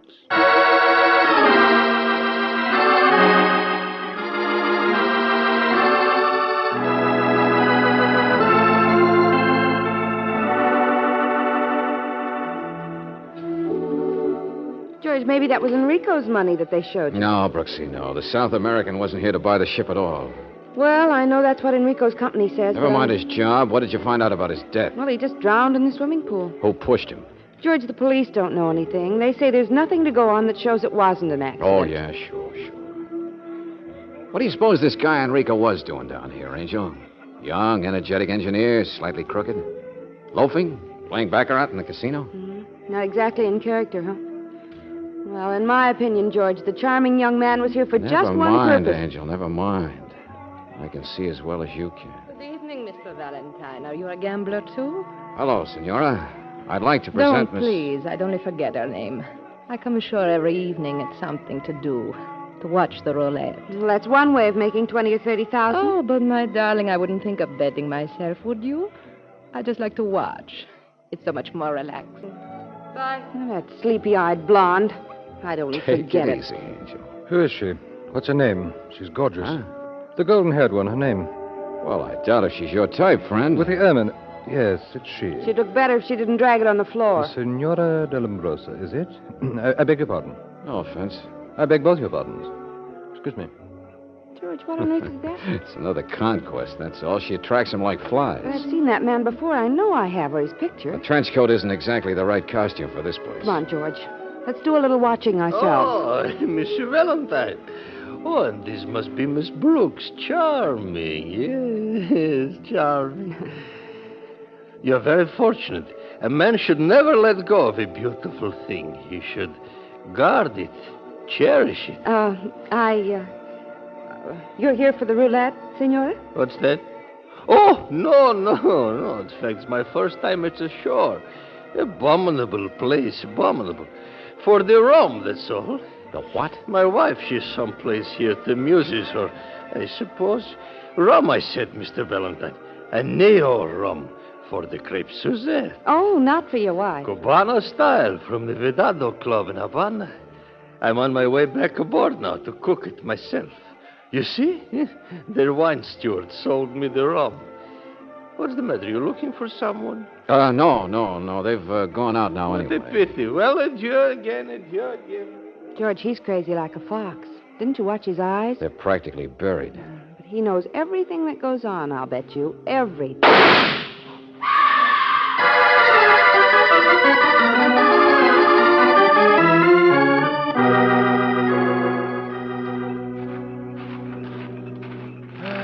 What such a tragedy. The last week my casino is open. All right, take it easy, Buster. Who is it? What happened? It's right here in the garden, sir. My doorman insists no one saw it, and he saw no one else. Yeah, but... Oh. It is a thing that happens with a casino every once in a while. A man loses, a man shoots himself. Yeah. And he's dead, all right. Still holding the gun. But this guy's Paul. It's Paul. It's a young Danish woodworker named Paul. I know, of course. He has been in off the yard every night to play a game perhaps over his head.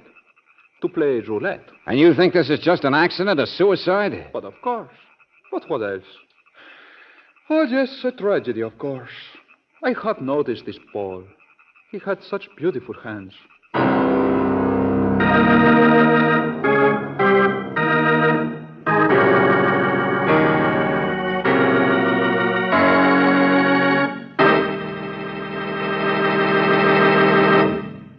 We'll return to tonight's adventure of George Valentine in just a moment. For a motoring vacation, what could be better than having that new car feeling over every carefree mile? And what could be worse than a car that drags on hills and delays whole lines of traffic?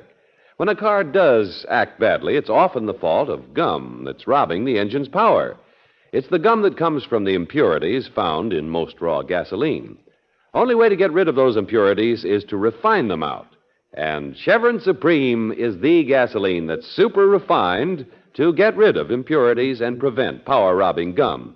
Just try a tank full of Chevron Supreme. You'll get and keep that new car feeling. Faster starting, faster pickup in traffic, extra power on steep hills. Ask for super refined Chevron Supreme wherever your vacation takes you in the West.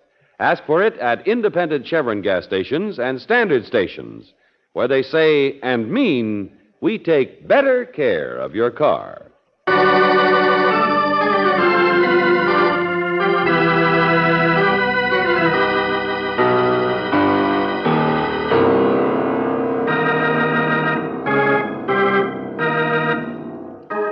And now, back to tonight's adventure of George Valentine. The Lézard d'Or, Golden Lizard. It lies sleepily at anchor in the moonlit Mexican waters facing the casino of the luxurious Hotel Cavalier. The last yacht of an impoverished millionaire, the only home of an aging, food-loving man and his strangely beautiful young wife.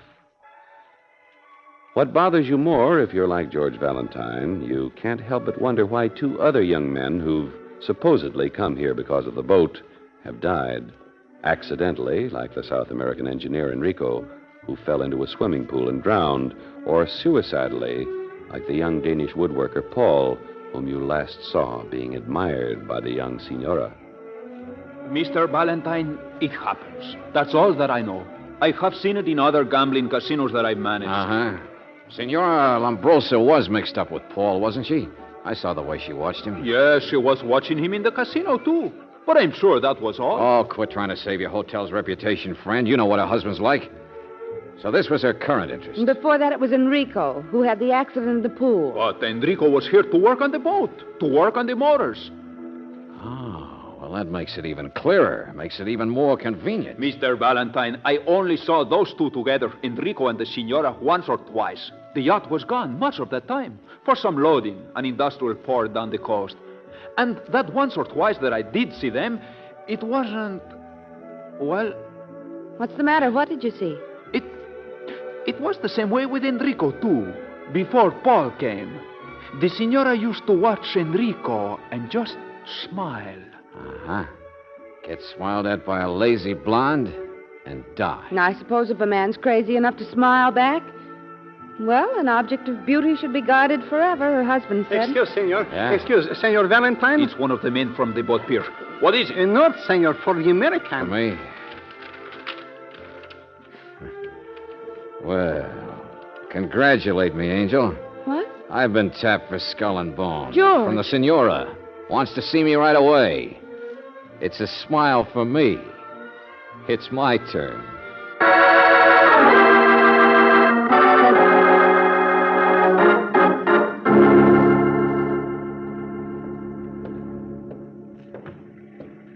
Senora? Mr. Valentine? Oh, thought you wrote me from out on the yacht.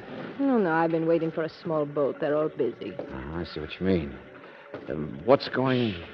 And who is this, senor? Hey, wait a minute. If you please. He's an American. Get that flashlight out of my face. What are you trying to do? What? Official, senor. Your partner. Good night. Police? Government, something, I don't know. They've been looking for someone. They've been out on the yacht. Yeah? Someone like who? An older man, a scar, they say, with a trench coat. Oh, yeah. I remember him. It's a troubled world, I suppose, but it's not important. Isn't it? I last saw the man chasing after you. Can I help that? Maybe he gives me an idea.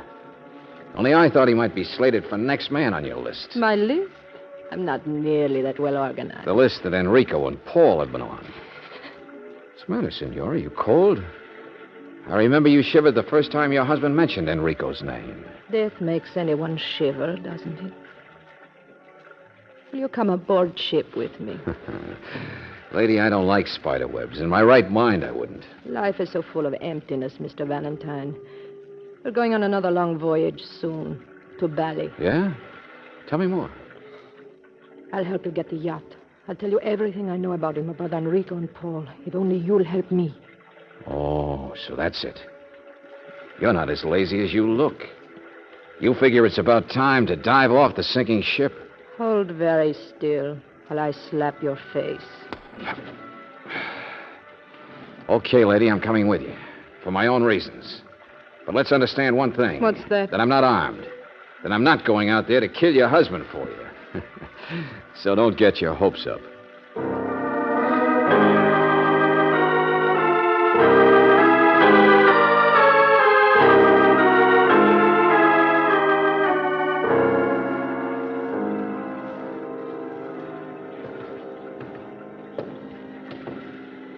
Why didn't you ask Pierre where your husband is? Why should I? What difference does it make?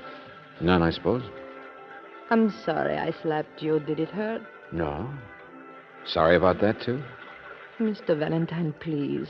You think I'm worthless, don't you?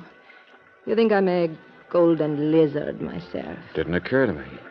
But maybe not a bad description. You think I have nothing to do, that I'm bored with my jealous husband, that I take up with every young man that I meet, even though I know what will happen to him. You're saying it, not me. You can't believe that I won't do the same thing to you. Well, it takes two even to play canasta, senora. Did you mind very much? No. But just don't do it again. Well, so you're aboard. Oh, the husband. The old-fashioned two-bit frame-up, so that's the way it works. This I didn't figure. Oh, well, of all the neat... We are ready for the Suzettes. Beautiful, just in time. Huh? I think he said Suzettes, Mr. Valentine. Of course, Cubano style, didn't I tell you? With that special What's all round. the delay, senor? What's the matter with that gangplank? Who's this? Well, you're more like what I expected. Hello, friend. Where's your trench coat? You said there would be no one else. The Suzettes come first, General. So, your friend's a general, huh, fat boy? So that's where we'd seen his face before. The other side of the world, a nice, juicy trouble spot. And the local government boys looking Signore, I don't know who this man is. I won't have you speaking like that on my ship. Now, we'll be underway any moment. I'm cooking you crepe Suzette, one of the beautiful things of the world. Come with me, General. Leave them alone. She's my wife's friend, not mine. Don't worry, it's all right. What's the matter, Mr. Valentine? Have you been wrong about something? Part of it. I doubt if your husband would even care if you kissed me. He knows it wouldn't mean anything. It would, only not what I thought. Where are we going? Bali? No. But the general's trouble spot is in that vague direction. They need help, supplies. And it hasn't been able to get back to stir up more trouble than there is there already, right? You read current events, don't you? The woodworker, Paul, working on delicate rosewood. Yet I remember Pierre tipping that the guy used heavy, rough tools. But what was Paul really doing? Adding an extra room for the renegade general? A room for the general to be smuggled back to his own home? A room those men who searched here a few minutes ago could never have found? We received a bank draft this afternoon. $50,000 from his party for our effort. Oh, brother. The international set. Do anything to stay on top, wouldn't you? We don't belong to any country. We owe no allegiance. That other so-called boyfriend of yours, Enrico, he was here to tune up your engines, I suppose. That's why he had to be killed. Mr. Valentine. I said killed. Because, lady, I've figured out what your attraction is.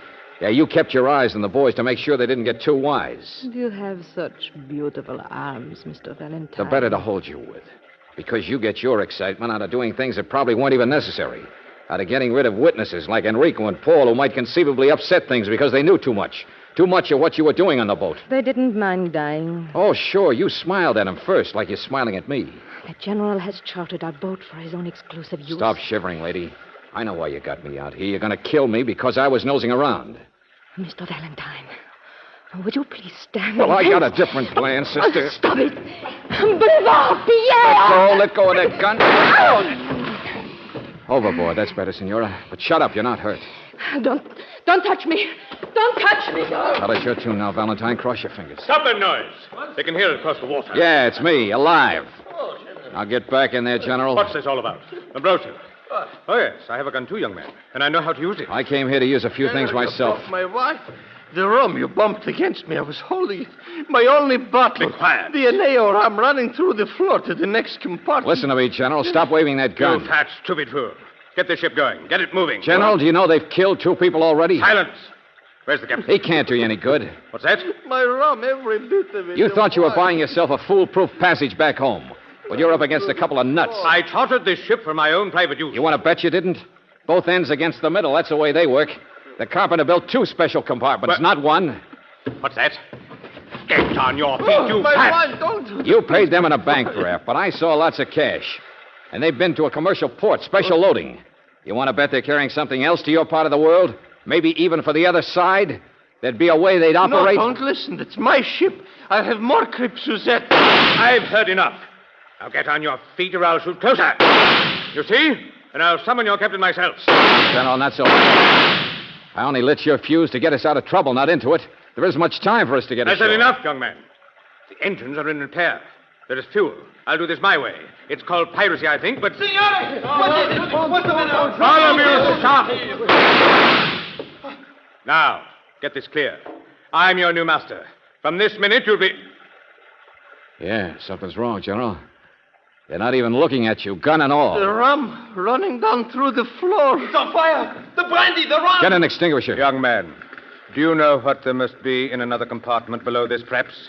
Do you know what would paralyze men so? Hold it. Come on, Buster, get out of here. Hit the water. It's ammunition, you fools! Ammunition!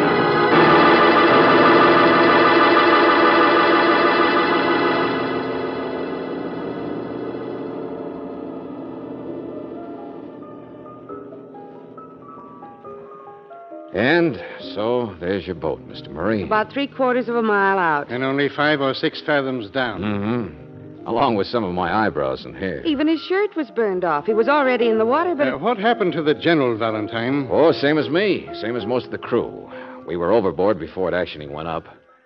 I guess the General's back being a political refugee under surveillance. There'll be less trouble over there without him. A good many people will be thanking you, Valentine. But the Signora, we don't know. What? We just don't know about either one of them. We know they didn't get ashore, so I guess... 6 fathoms. Yeah. You can verify when you salvage the wreckage, Mr. Murray. I'm not so sure we will. Raise it, I mean. Maybe not worth it. Maybe not the kind of a ship people would, well... You think it's out of date, too? All the selfishness of a private kingdom, a luxury yacht that never gave them any happiness. Well, my tastes run more to a canoe on a lake than a yacht. Mine more to a hamburger with onions than caviar. And mine to women I can understand. Dance, Angel?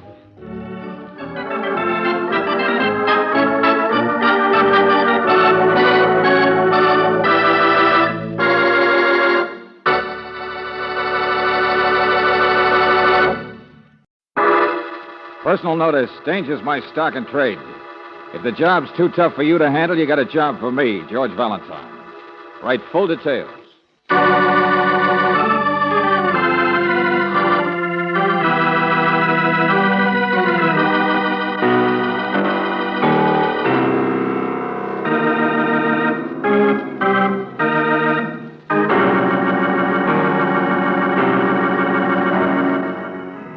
Standard Oil Company of California, on behalf of independent Chevron gas stations and standard stations throughout the West, invites you to Let George Do It.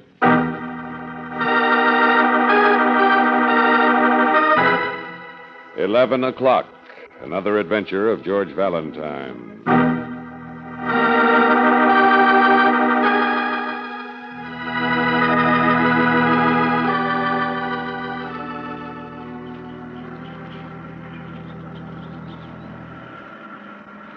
Who's Mr. Valentine? Estella, who's Mr. Valentine? Hey, book of the month, unglue yourself. I said, who's Mr. How should I know he's a man? Just like that, she says it. Oh, don't talk like a girl's college, Maggie. This is your alma mater, dear, not mine.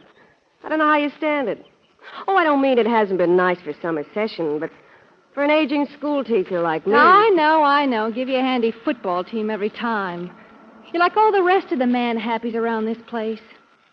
I just wondered why I was coming here, that's all. I don't know. Friend of my uncle's, I guess. Be here this morning. I mean, Valentine, somebody named Miss Brooks. I don't know, just coming. I thought you had a class this morning. Educational Psych 110. Oh, I don't know how you stand all that garbage. Leave your mind alone, I say.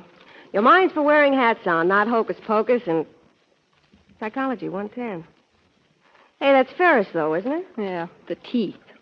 Seen my scarf anywhere? Estella, why don't you tell me what goes with him and that blonde drawl down the hall? Not interested. Who cares?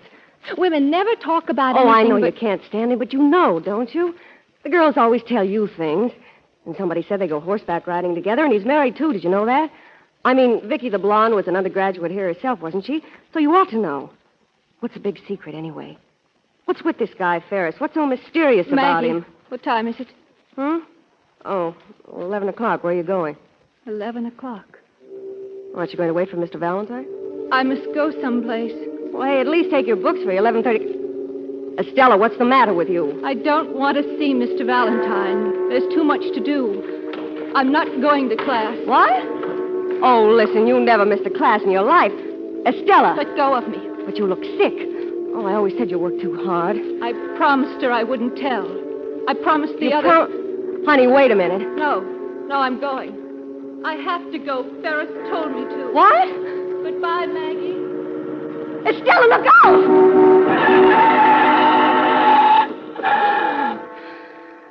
Oh, that girl's not going to live very long.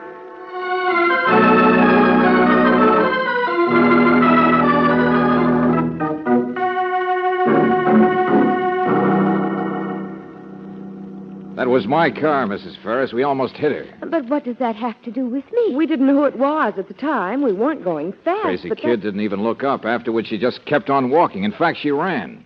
I yelled at her, but she wouldn't stop. Oh, well, that's Estelle.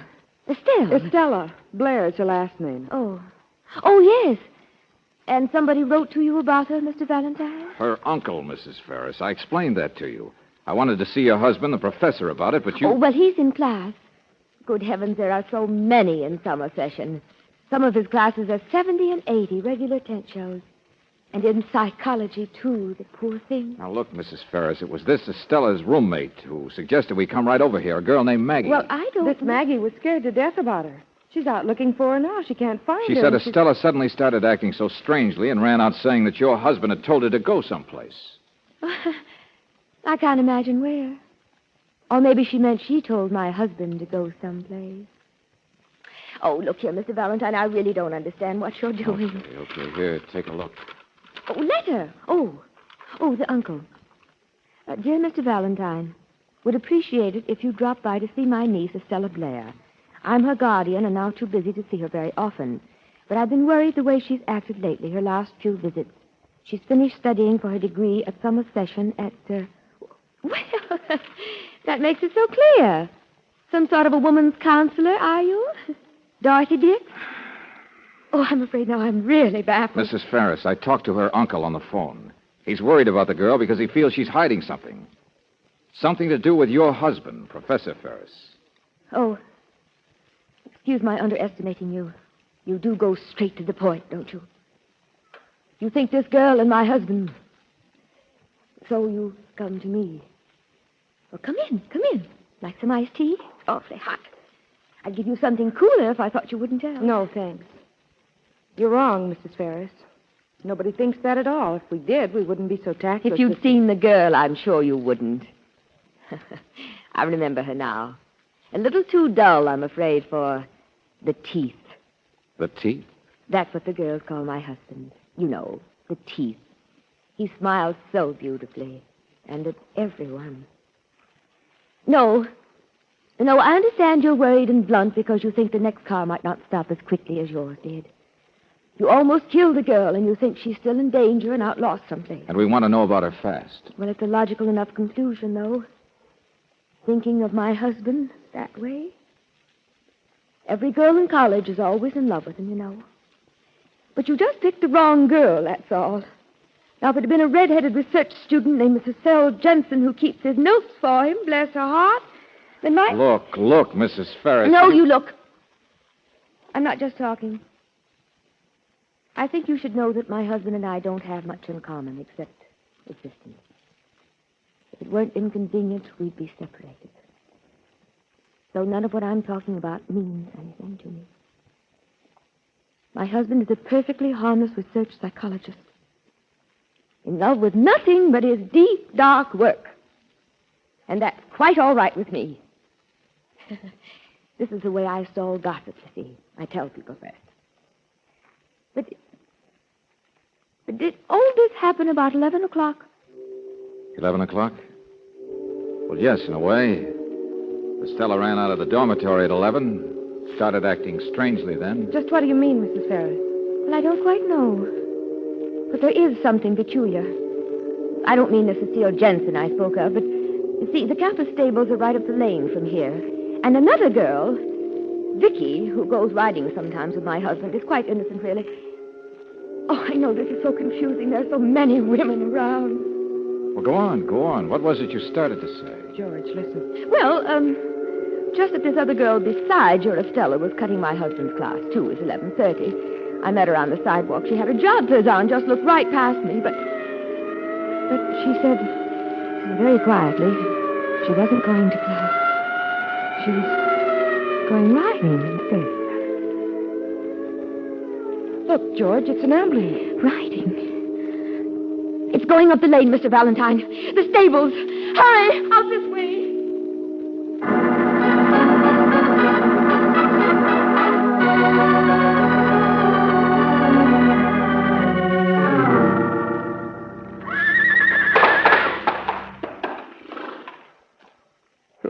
It was Vicky, Mrs. Ferris, that blonde girl. Goes riding with the professor, you know the one. It was the square nose that threw her. Calm down, will you? Calm down. Just tell me what happened. They don't even know whether she's going to live or not. Oh, she took a terrible spill. She was thrown, mister, don't you understand me? By one of my gentlest horses, too. I thought it was funny, Mrs. Ferris, when she came here this time of day, but she said she had to go riding because it was 11 o'clock. There. Now, I told you, Mr. Valentine, that's what she said to me. And what Estella said... All right, okay. Come here, friend, come here. Now, which horse was it? The square nose. He came galloping in by himself. I called an ambulance. All right, never mind. Just stop shaking, will you? You've seen riding accidents before. Now, what's the rest of it? Well, it's just that I don't know what I should do, mister, who I should call. What do you mean, call? Well, here. This strap holds the cinch. Now, that girl, that Vicky, she always saddles up herself. Has her own stuff. She's a good rider, too. Yeah. But anybody would have been thrown with this. See? Yeah, I see. Strap's been cut. Cut halfway through. Yeah. Then it broke the rest of the way, I suppose, when the horse galloped. That's what I figure, sir. Well, I mean, what should I do? She came here and she said, Professor Ferris told me to go riding at 11 o'clock. What? Only looks more like somebody wanted to kill her at 11 o'clock.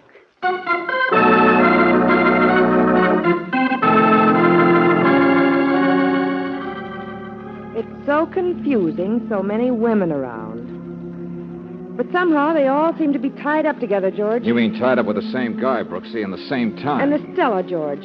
She did all the same things and said all the same things that this girl... Okay, get the police. They can find her faster than we can. George, Me, I got a date with a professor right now.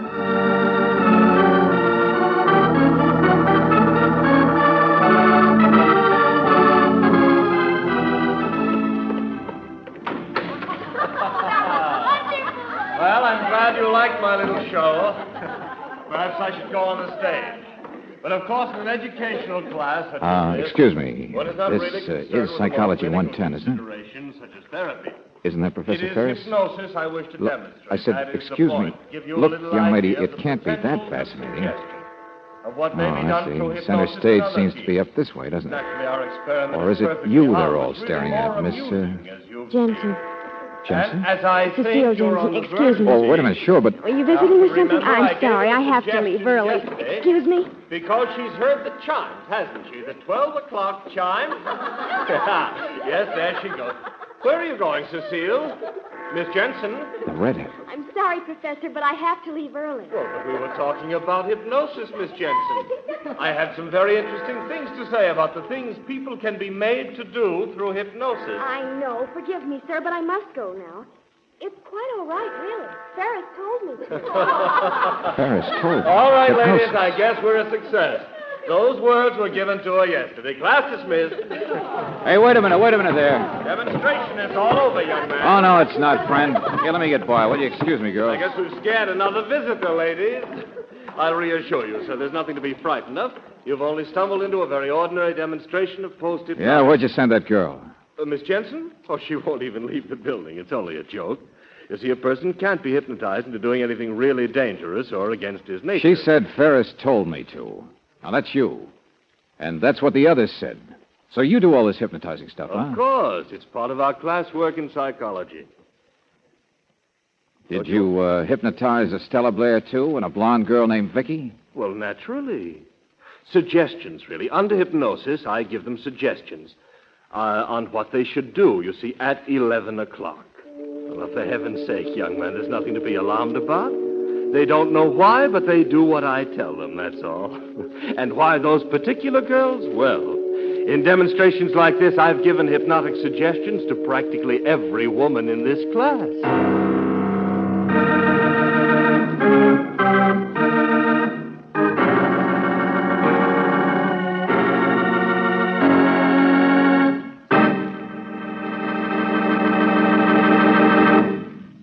We'll return to tonight's adventure of George Valentine in just a moment.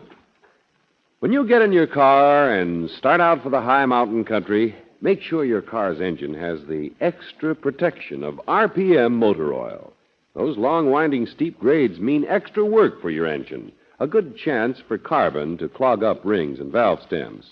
But you can avoid carbon trouble by using RPM, first choice where driving's toughest. It's specially compounded to prevent carbon formations, and that's why folks will tell you more people prefer RPM than any other motor oil. RPM also prevents the corrosion caused by acid-laden moisture, sticks to engine hot spots, and stops sludge trouble. In fact, it's the best engine insurance you can buy. So wherever you motor in the West, ask for RPM. First choice where driving's toughest. Ask for it at independent Chevron gas stations and standard stations where they say and mean, we take better care of your car.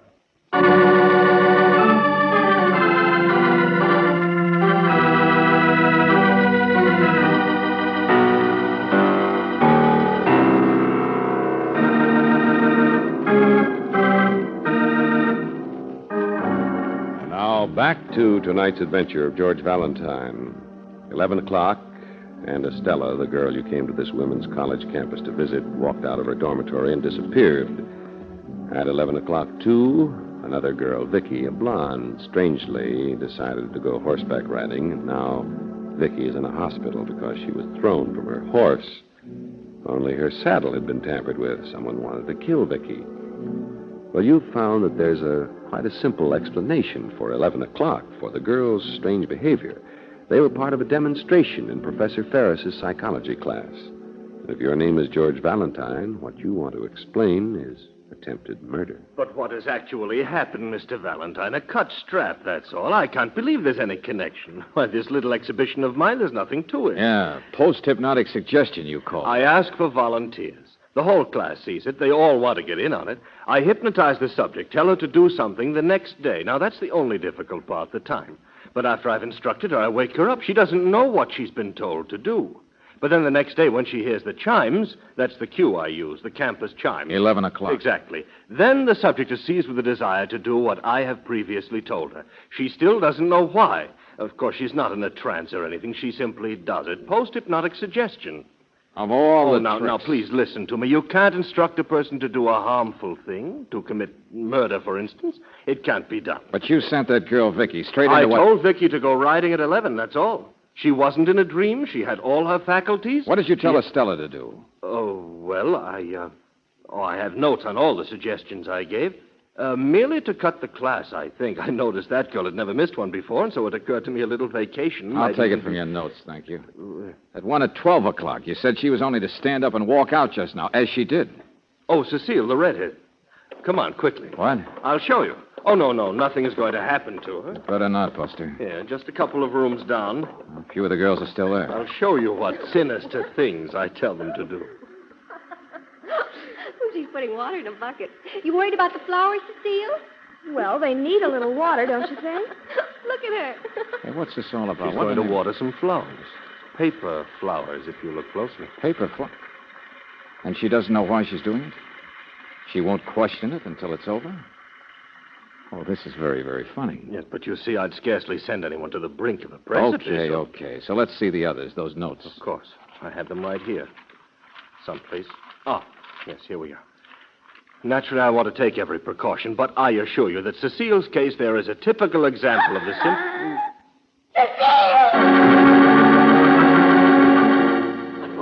Did you see it? What happened? She just poured the water. Look at her face. Look out. Get away from there. Cecile, Don't touch her. She's dead. Her face. Look out, I said. I'll get it. Stand back, will you? Hey, get that flower blind. There we are. What in heaven's name? He can still save her. Call the fire department. Get a pull motor, quick. Well, don't just stand there. She poured water on the flowers, didn't you see? But look what was hidden in the middle of them. A live electric wire.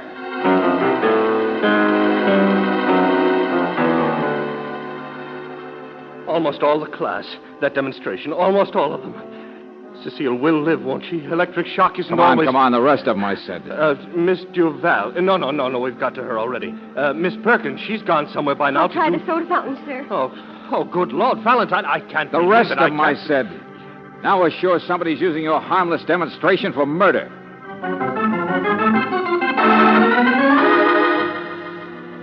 Well, we found 3 girls doing somersaults on the lawn, sir. 2 others went out by the lake someplace. Oh, I got a doctor, another one of them fancy birds. He claims he can help unsnap them from that suggestion thing. Oh, there's another girl went out for a walk someplace. And the ones who'd already left the class for lunch are scattered all over. George, look at this. What is it, Brooksy? Just a handkerchief, but I think it might explain Skip the explanations. There are 14 girls still unaccounted for. But, George, it's Estella's handkerchief.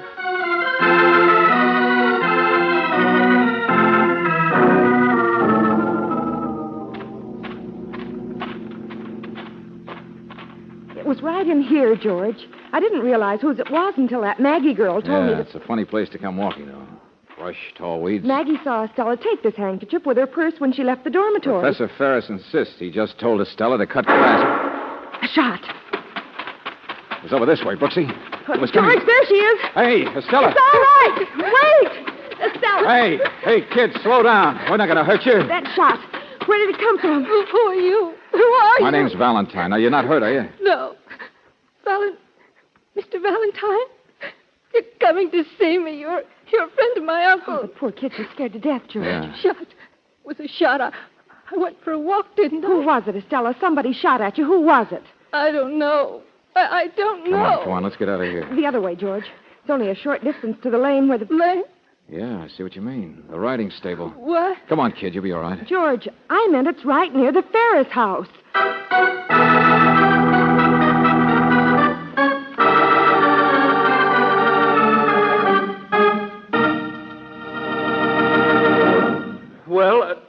found her? That's Miss... Stella Blair, Professor Ferris. Oh, of course. Well, where on earth have Let's you... get on the phone. Tell the sergeant. All right, George. Come on now. Sit down, kid. I'm all right. Well, young lady, we've been pretty worried, you know. We've I'm thought- perfectly all right. My uncle sent Mr. Valentine to see me. Oh, hello, Charlotte. oh, I was just, Mr. Valentine, Yes, that's right, Mrs. Ferris. We found her. Oh. Well, I was outside, you know. I've been looking for you, too, Estelle. I thought I heard something out there. Yes, I don't doubt it. I'll get you something, my dear. Wouldn't you like to lie down? Oh, Charlotte, Miss Blair is Oh, perfectly you all and right. your smart Alex show-off tricks. What? So much fun telling all these poor girls what to do. Charlotte. Listening to them laugh at For your wonderful heaven's sake, demonstrations. please. The big smiling teeth. Where were you a few minutes Charlotte, ago? now stop it. And this is the girl they tell all their secrets to. I know. I've been finding out things Cut today. it out. Cut it out. Cut it out, both of you, will you? 11 o'clock. 11 o'clock. It was a legitimate demonstration, Mr. Valentine. Mr. Valentine came to see me. Oh, look at her. Look what he's done to her. Stella, She's still hypnotized. Don't be ridiculous. It doesn't work that way. works any way you want it to, doesn't it? Of course not. Now, look at me, young lady. It was only for a few moments yesterday, Valentine, when the suggestions were given. I'm perfectly all right. Oh, my dear, there's no possible reason for No, you to... really, I am. I just... Well, then why can't you look at me? Perhaps I'd better see her for a few moments alone, Valentine. Miss Blair... Did you hear that? Did you? I'll tell you what I meant a minute ago, Mr. Valentine. I'll see you alone for a few minutes. Oh, Wait a minute. Go on, Mrs. The Ferris. magic words. Oh, I don't mean he does anything, that he isn't a beautiful moral specimen. It's his ego that gets petted. And maybe their imaginations, every one I'm of sorry, them. but I will not stand for these... Vicky! She was in love with him. And Cecile Jensen worse than any. The big smiling male in the middle of a woman's college. What he teaches isn't important. But every one of them, every one he preens in front of, he goads into making them fall. I've never for so him. much as looked twice at this girl. She knows what I don't know. You've looked twice at plenty of the others. Be quiet, will you? I'll see you alone for a few minutes. And whatever it is, that might explain the terrible thing that you've been the cause of today will disappear in a pink cloud. Stop it! Stop it! I can't stand to hear you fighting like that. Listen. Chimes. 2 o'clock. Only 2 o'clock. Mr. Valentine, I do know something that might help. But I'm afraid I would rather tell it to the professor first. George. Yeah. George, I talked to the sergeant. Yeah, Brooksy? Every one of the girls has been rounded up. They're all safe. Oh, thank heaven. So that's that. Professor, a person can't be hypnotized unless he wants to be. Isn't that correct? Oh, yes. But if we're going to find out what Estella has And everybody in your class yesterday heard that the others were told to do, right? You also wrote it down on notes. Yes, of course. So George. whoever cut the saddle and rigged up the electric wire and fired the shot out here just now would have known what to arrange in advance. There was plenty of time. It's only by luck that they didn't turn out to be murders. Mr. Valentine. Take it easy, Stella. Now, don't be frightened.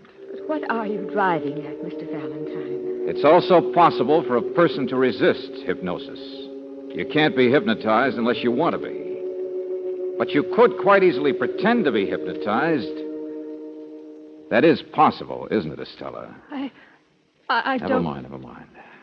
Yesterday, the professor gave a cue on which his suggestions would take effect. The campus chimes, ringing 11 or 12 o'clock, whatever it was. Yes, that's right. It was the sound of the chimes which But was... Estella, that friend of yours, Maggie, told me that before the chimes started ringing, you said you had to go for a walk and cut your class because Ferris had told you to. It was 11 o'clock. Yes, you knew what you were supposed to do, which you wouldn't have if you'd really been hypnotized yesterday. So you asked her the time. And then because she said 11, you started acting strangely, which a person acting out a post-hypnotic suggestion also doesn't do. There's no dream, no trance. Oh, Mr. Valentine, Estella just couldn't... I'm afraid she did, Mrs. Ferris. The girl who always had to listen to the other girl's confidences. And they don't really generally confide in another pretty girl. I'm sorry, Estella. But, Professor, you're not much of a psychologist, are you? She's been in your classes 4 years, and you still have trouble remembering her name. You just now slapped her in the face saying you wouldn't look at her twice. Oh, she kept up a great pose of disinterest. But that shot you mentioned that someone fired That was at my her. mistake. Well, Estella, your wild plan to attract attention for once, to get even with the girls who really were on the smiling list, It scared you pretty badly when it started happening, didn't it? So badly you almost killed yourself. Oh, is Or that tried to. Or had buck fever when you heard us coming. I love him. I can't help but... You're so mixed up you don't know what you're doing. But a minute ago, I thought you might be in danger if you went into the other room alone with Professor Ferris. You just finally realized what you wanted to do in the first place, didn't you? No, I didn't. I wouldn't... Because it was the other way around. He was the one in danger. Let go of me, please. I'm sorry, kid, but I have to have that gun in your No, purse. no, none of it's true. None of it. I did... Look out, look out. Okay. Nobody's hurt. It's all over.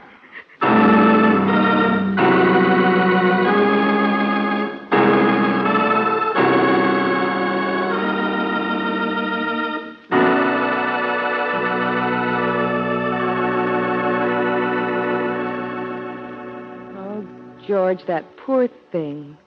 And I think Professor You Ferris... see, Brooksy, Mrs. Ferris was just jealous. Shot her mouth off because that sophisticated pose was a bluff.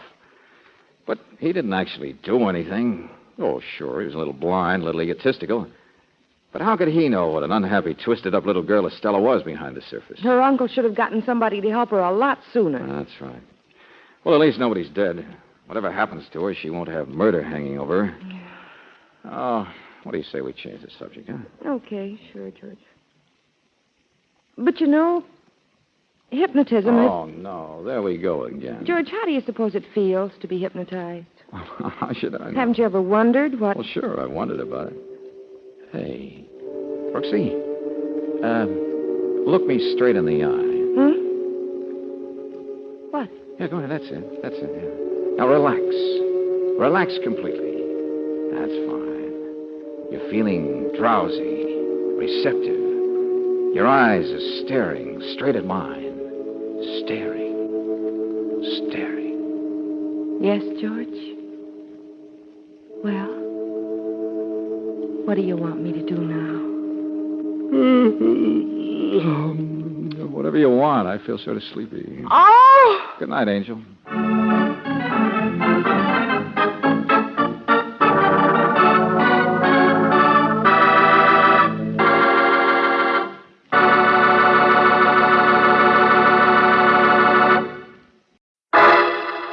Personal notice. Danger's my stock and trade.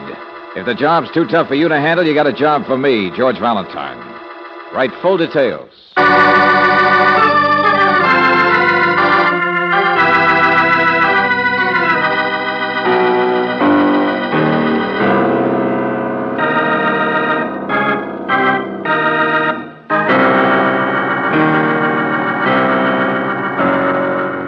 Standard Oil Company of California, on behalf of independent Chevron gas stations and standard stations throughout the West, invites you to Let George Do It.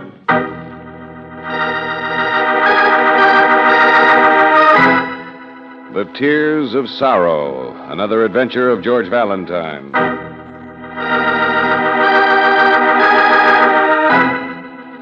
Dear Mr. Valentine, you ever hear a little Malayan with black earrings and white smiling teeth bust out laughing like he just won a lottery and say, "Look at me, boss. I'm so happy. Yes, I got tears of sorrow." Yeah, I know. You think I'm crazy. Well, so do I. So does the Western Milk and Separator Company. That's the outfit I work for. I travel in farm supplies. My district is Eastern California, Arizona, New Mexico. But Valentine, there's one place on my route I can't stay away from. It's the dullest, saddest, poorest, loneliest place on all of Route 113. Gas, hamburgers, motel, and the Malayan. The place is called Stillman's Last Chance. Brother, it is. Now listen, last time I was there, I bumped into the wrong cabin by mistake. I never see what happens except I get a knife in my face, a foot in my stomach, and a fist on my jaw. The next thing I know, I'm waking up between my own proper sheets, and nobody will say who put me to bed. Nobody will explain a note I find in my pocket which says, "Stop asking questions or you'll have a worse accident." Valentine, I'm going back to that place. But I'm no hero. I need your help. If you could come meet me there, drive out on Highway 113.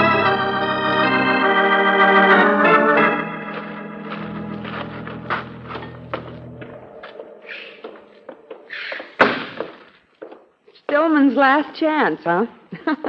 Last chance at what? Last chance at Stillman's going broke. That's all. I get it. Say, I noticed your license plates. California, huh? I got friends in Hollywood. Is that so? Sure. I thought of going out there sometimes. There's one fella, he says I'm a type they don't get very often. He was just passing through and he seen me. I don't know, though. Well, you're very attractive. Of course, this dress is a little tight. It's pretty hard keeping your skin like this with all the dust. I think a girl owes it to herself, no matter where she is. Yes. Yes, of course. So do I. I guess your husband ain't much interested in these abstractions, is he? He's not my husband. Oh? Well, if you'd like some coffee, mister. Hey, look, lady. If you'd like to go back and wash your hands or anything, Hey, Lucy! Excuse me. Yeah, Mac? Here I am. I told you there was customers. Get in here, finish the dishes. I'll take care of them. Her name's Lucy, George. Shall I tell her you're a casting director? Yeah, thanks a lot. Let's look around and find this crazy salesman.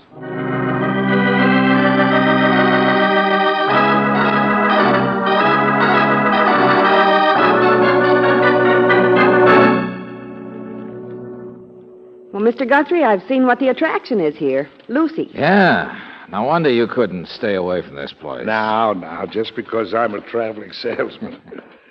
Here, wait, I get a little music on there so they can't hear us. That, Lucy there, she's his wife. His what? You mean that older man is... Sure, yeah, the sourpuss. That's Mac Stillman. He owns the place. Makes no bones about it, either. And don't forget he owns the girl with the wandering eyes, too. It's like the movies, isn't it? Middle-aged man with a frizzle-top young wife way out in the middle of nowhere. You wouldn't be wanting to rescue her, would you? She could be talked into running away, I imagine. No. Whatever made you start getting me wrong? Now, look, we drove a long way, Buster, just on the basis of some double talk and your letter, so let's start getting you right. Double talk, nothing. It's even worse than when I wrote you. It will sneak out the side here while the music makes them think we're still in the bar. Okay. That Stillman, he watches me like a hawk this time. Where are we going? Here. Outside, up the path there. See, I figured out which cabin it was, that one I stumbled into before. And Stillman, I think it was him wrote me the note telling me to stop being nosy. All right, Mr. Detective. Valentine, I got beat up. I could prefer charges, but we're going to figure it out instead. Here, turn right. Now, this place is broke, see, not a penny. And those two in there, they hate each other. The only other person, the only one who's happy, it's the cook. I'll swear they never paid him a penny. Wait a minute. The cook? Yeah, Charlie George Washington. What? Yeah, he's been here 6 or 8 months. Malayan. Little guy takes an awful beating from Stillman. He always comes back with a grin, just like he owned the secret of the world. The tears of sorrow, huh? So all that stuff wasn't just a gag. Of course not. The Malayan. And you also mentioned a knife in your face. Yeah, Valentine, it was Charlie's cabin that I stumbled into. Here, this is it. The curtains are all drawn. Yeah. Always are. Long time ago, Stillman told me Charlie'd never let anybody near his room. I should have added 2 and 2 faster. Hey, wait a minute. Where are you going? Isn't Charlie here now? It's his day off. Some big chicken ranches down the valley. He always goes over to visit with his Oriental friends. Curtains all drawn. Doors locked tighter than a drum. This morning, I found that if you squeeze in the space between this and the empty cabin next door... Come on. Yeah, okay. We're still with you. Watch those nails there, Angel. No, I'm all right, George. I just had some idea of why we're squeezing... Miss Brooks, there's a window in here with curtains that are frayed. You can see through them. What? Yeah. Hey, you see? Inside Charlie's room there. A coffin. A casket. Yeah. Look at the way it shines. And the fancy carving on it. George, it must be solid silver. A silver casket. Where would a little cook like that ever get enough money to buy it? It'd take plenty to buy it. But there's something else. Doesn't it make you kind of wonder what's inside the casket?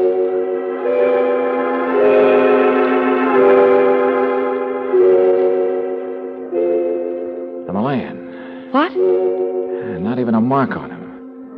Oh, yes, there is a little bruise on his jaw. But there he is, Brooksy, dead. In his own silver casket.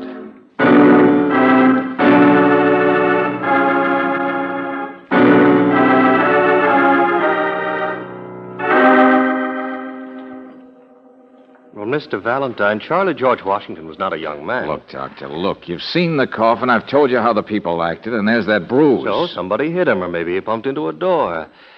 I treated this man once, Valentine, and the coffin fits in, surely. He must have bought it for himself. A philosopher, I guess. You see, his chest was weak, his heart was worse. He acted like the lord of the world, and at the same time knew darn well he was dying.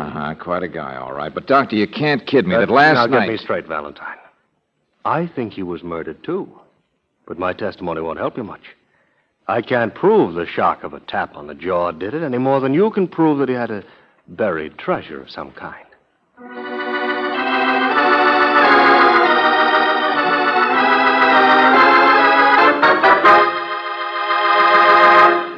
No, he didn't, I tell you. I know. How do you know, Mr. Stillman? Because I looked for it. In his shack, in his clothes. Even followed him to see if he ever buried anything. Of course, that's why I tried to chase people away from him. Because I wanted to find it myself. Only I didn't. So, but I didn't do anything wrong, did I? All right. Lucy, let me ask you... You don't know no more about it than I do, mister. You see, it's too bad now. Charlie's dead, that's all. It was an accident. Sure. Maybe all the dough he ever had was invested in that fancy box. You know, I might agree with you if Charlie was still alive. If there hadn't still been reason for somebody to slug him last night. Gosh, I didn't even see him last night. Neither did I. Oh, no, of course not. Who else was staying here besides Guthrie? Nobody. Mac, if you're going to... Nobody, I said. Well, now, look, don't argue about it. You're jealous of your wife, Mac, aren't you? She's nice looking. It wouldn't have been somebody that, What? Right under his nose? Shut up. Yeah. Now, look, mister, we've been helpful enough now. There's an empty cabin next to Charlie's. Guthrie says he saw you bringing fresh linen to it this morning. Huh? And it's happened before, yeah. He says he counted 4 dirty plates once when there were only 3 people. Well, look, maybe I slept in that other cabin. See, and who cares? Now, don't get excited, Buster. Well, a couple of customers. If you'll pardon us, Mr. Yeah, he'll excuse you. Hey, Mac. Hey, the law. Hey, Mac, where are you? Yeah. Oh, I saw the doctor's car out front. Is he here? Yeah, cabin 14, officer. What's happened? Accident up the highway. Almost got me. Pepper, too, here. Hello, Pepper. Hey, got some people hurt out in the car. You need me any Well, look, more, you want officer? some help? You need me any more? No. I'll drive them up to the cabin for the doc. Hey, put some coffee in that guy, will you? He almost got his truck turned over. What? Pepper. Yeah, come on, tell us, Pepper. Oh, holy smoke, I can't stand the sight of them things. Oh, thanks, Mrs. Stillman. Got a piece of your fresh pie. Never mind. Coffee's too hot. Maybe it's whiskey I want. Hey, friend, calm down. Well, it's my egg truck, see? I run the pickup route out of here for the poultry outfits. It was an hour ago, maybe 2. We've been working to get them people out. Tourists' car coming from the east. Yeah. Well, what was it? Who got hit? Well, I seen this car behind me coming like a bat out of... Oh, hey, excuse me, Mrs. Stillman. Yeah, what? Well, it was up in the curves. You know these mountains. Anyway, this crazy galoot is in such a hurry, he barrels right past me on a curve, and this other car's coming from the east, right head on. The cop, he's right behind the eastern car. I slam into a ditch, and he skids sideways across the road. Oh, brother. Yeah, it's tough. It's tough, all right. This guy going so fast, he was coming from this direction. Mac, before the cop gets back, there's something I got to tell you. Huh? Well, what do you mean? Well, gosh, I'm sorry, but this guy who's speeding, who passes me, the cop says he's somebody broke a parole. What are you talking Now, about? take it easy. Pepper? Take it easy. The cop says it's Bo Stillman, that cousin of yours. What? Yeah. Yeah, Mac, the cop seems to think Bo must have come from here. I just wanted to warn you.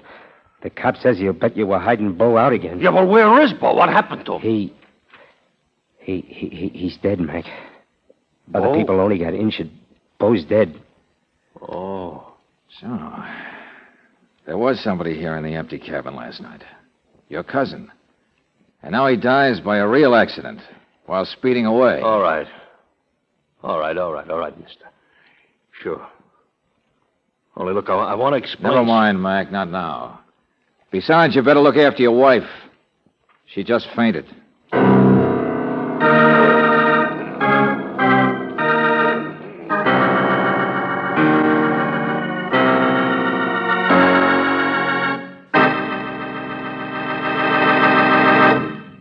shall return to tonight's adventure of George Valentine in just a moment.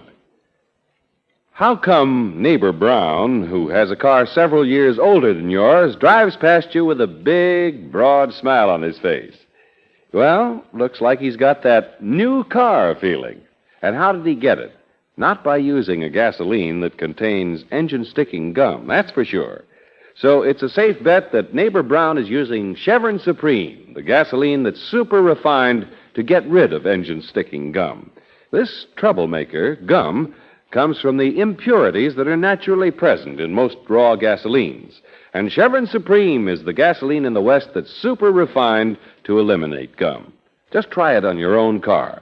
You'll get and keep that new car feeling. Try it tomorrow for fast starting, smooth pickup, ping-free power on hills, and for full mileage in the kind of driving you do. Ask for super refined Chevron Supreme at independent Chevron gas stations and standard stations where they say and mean we take better care of your car.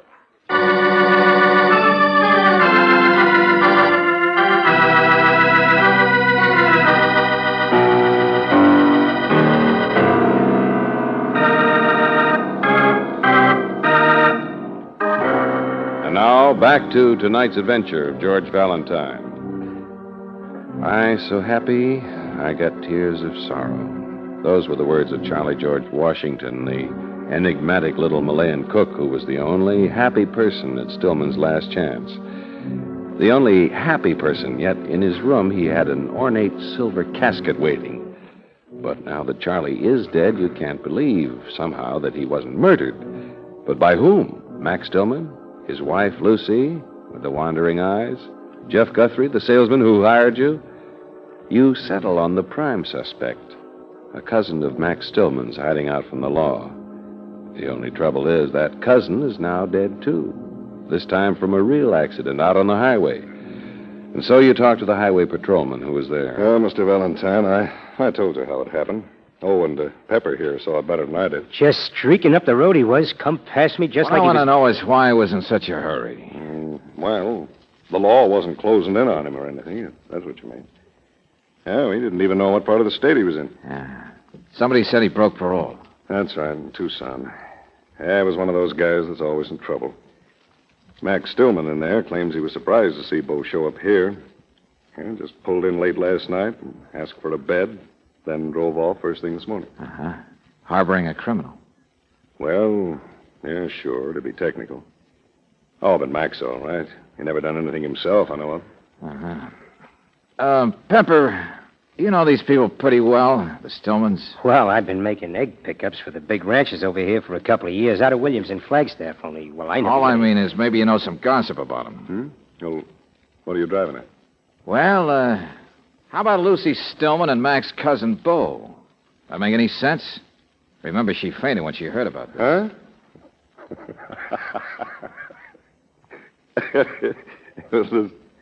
Bo Stillman, 60 years old, with a face he never shaves, and a mouthful of tobacco.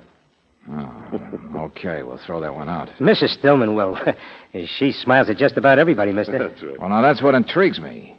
That'll be the best cover-up for the fact that there really is some man beside her husband. Well, gossips haven't got it pegged yet, and, well, I tell you this, I don't hang around enough to find out. My wife sees to that. Yeah, and I'm in the same boat. Wait a minute, Pepper. Where are you going? Well, gosh, I got a load of eggs standing out in the sun there, you know. Oh, I'll run Pepper back up to where we left his truck and then get back to my job on the highway. Doc's getting an ambulance for those other people from the accident. They're taken care of, so... So you think the law isn't needed anymore, and I'm just stalling you, huh?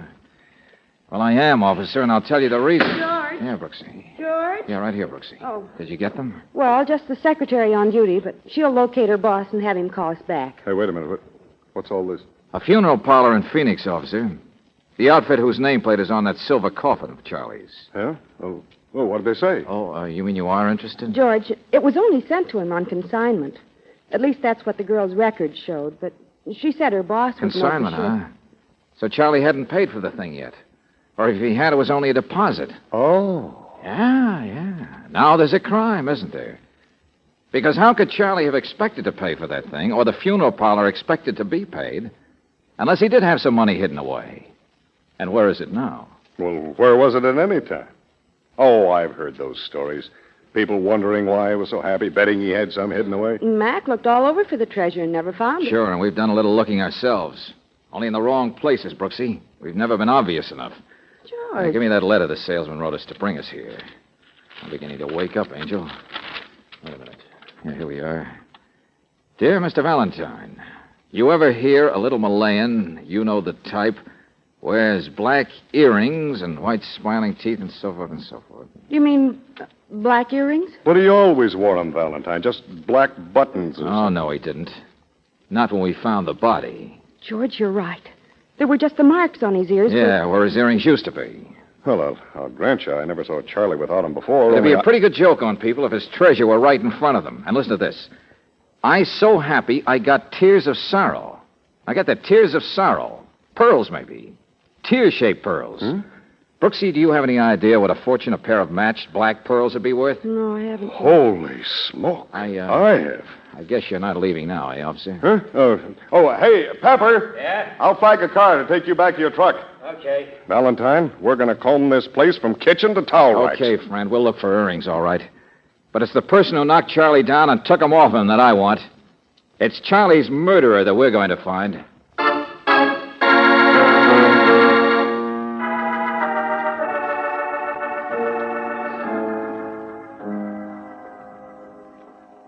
It's a little out of my line, Miss Brooks. The old-fashioned swoon. No, it happens to anybody.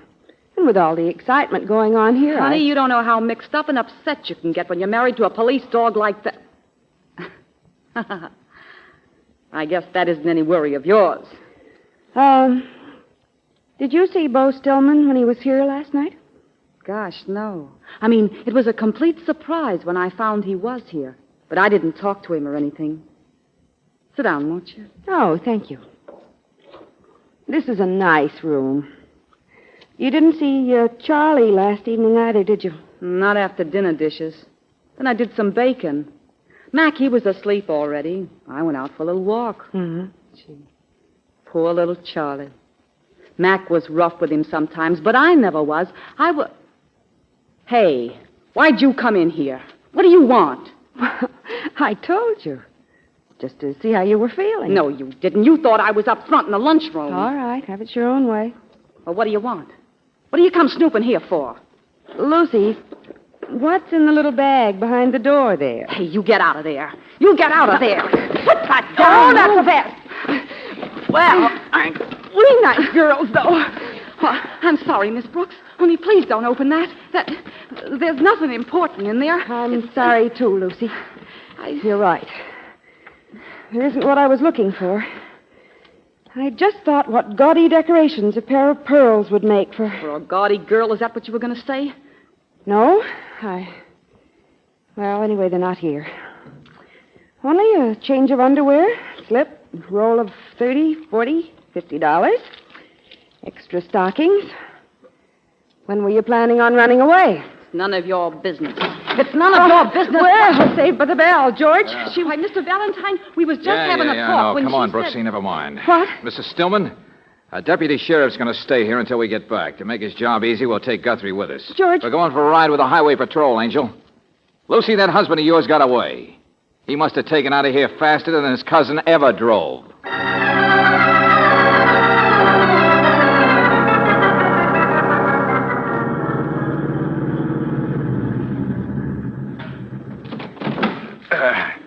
Well, here's where the wreck was, Mr. Valentine. I don't see any Dodge parked around. That's what Mac drives. Yes, George. If Mac stopped here, he's already gone. How about it? You see any tracks, officer? I can't tell a thing. The wrecker and the ambulance that picked up Bo must have backed all over the shoulders here. Well, that's what Mac must be following. The wreck itself and the ambulance. The body of Bo. Yeah. If the pearls were in the wreck, I don't see how they could have got thrown clear. Must still be in the wrecked car someplace. Or in Bo's pocket. Halfway on to Mountain View by now. Valentine, maybe I'm just a thick-headed You know, salesman, I think it's a very simple crime that's piled up like a snowball. Simple. With silver caskets and Malayans. Still, it all boils down to this. Charlie had something worth money, and one or more people figured that out. Well, I grant you that... Bo Stillman spent the night in the cabin next door to Charlie's. Oh, I get it. The window. He could have looked in, spotted the coffin, got curious, and gone over Obviously, that's what Mac thinks happened. Come on, let's get after him.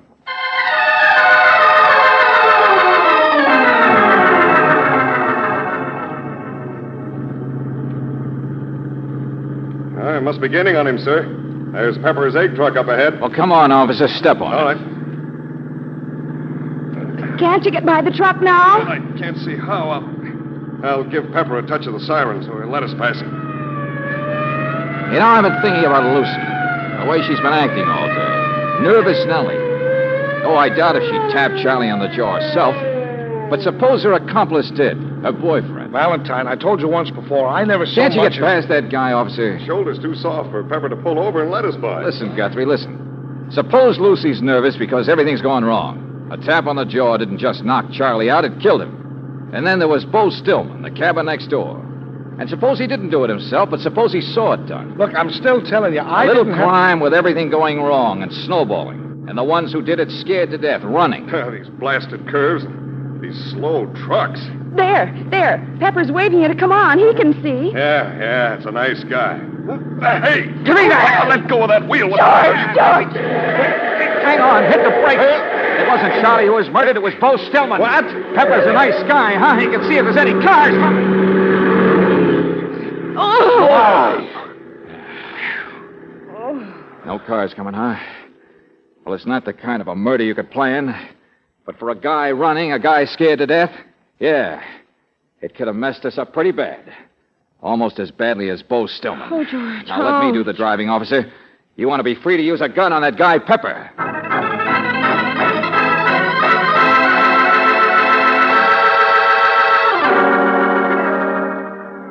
Yeah, I'll get out, Mr. Valentine.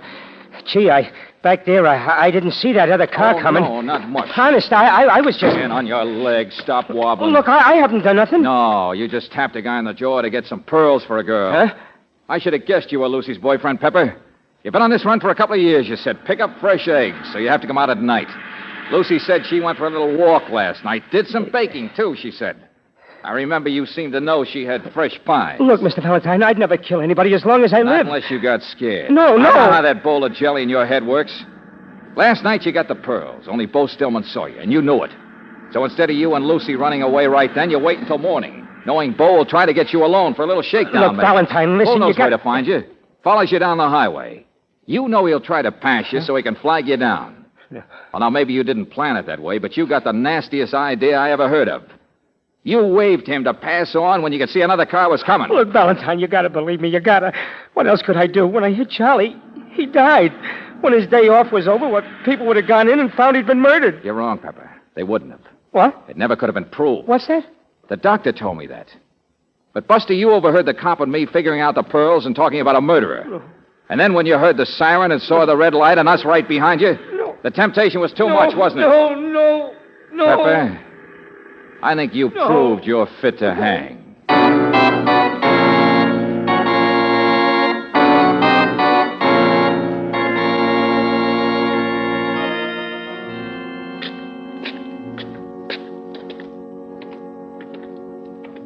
George, that service was really something.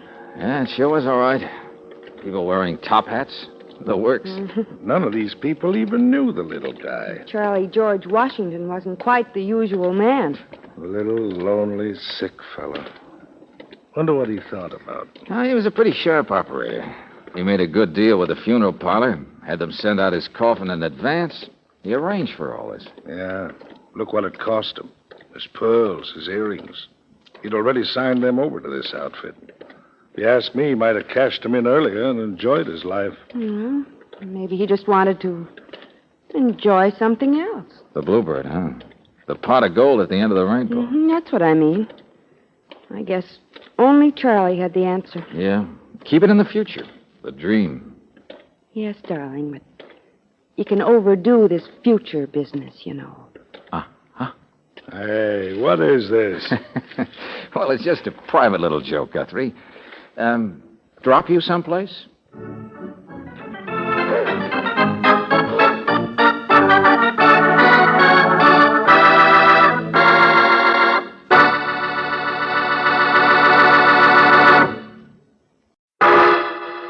Personal notice. Danger's my stock and trade. If the job's too tough for you to handle, you got a job for me, George Valentine. Write full details.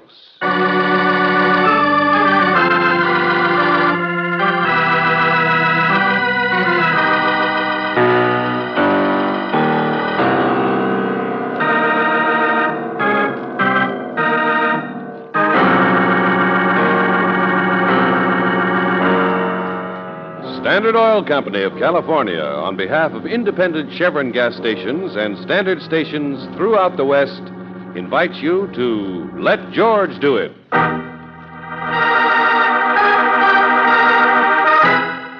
Go Jump in the Lake, another adventure of George Valentine.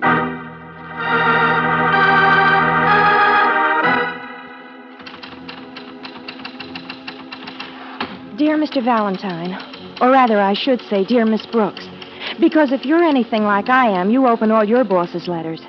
And now that you have, it's really you that I'm writing to, Miss Brooks. I need your help to get Mr. Valentine's help. You see, I work for the same kind of a man you do. He likes trouble, and so he's always in it. His name is Terrence Doyle, and he's vice president of the Consolidated Machine Tool Company. Of course, he would never admit how desperately he needs help, and right now. So please, Miss Brooks, bring that help quick. Otherwise, it won't be long until I'm taking dictation from a corpse. Sincerely, Miss Mona Chandler.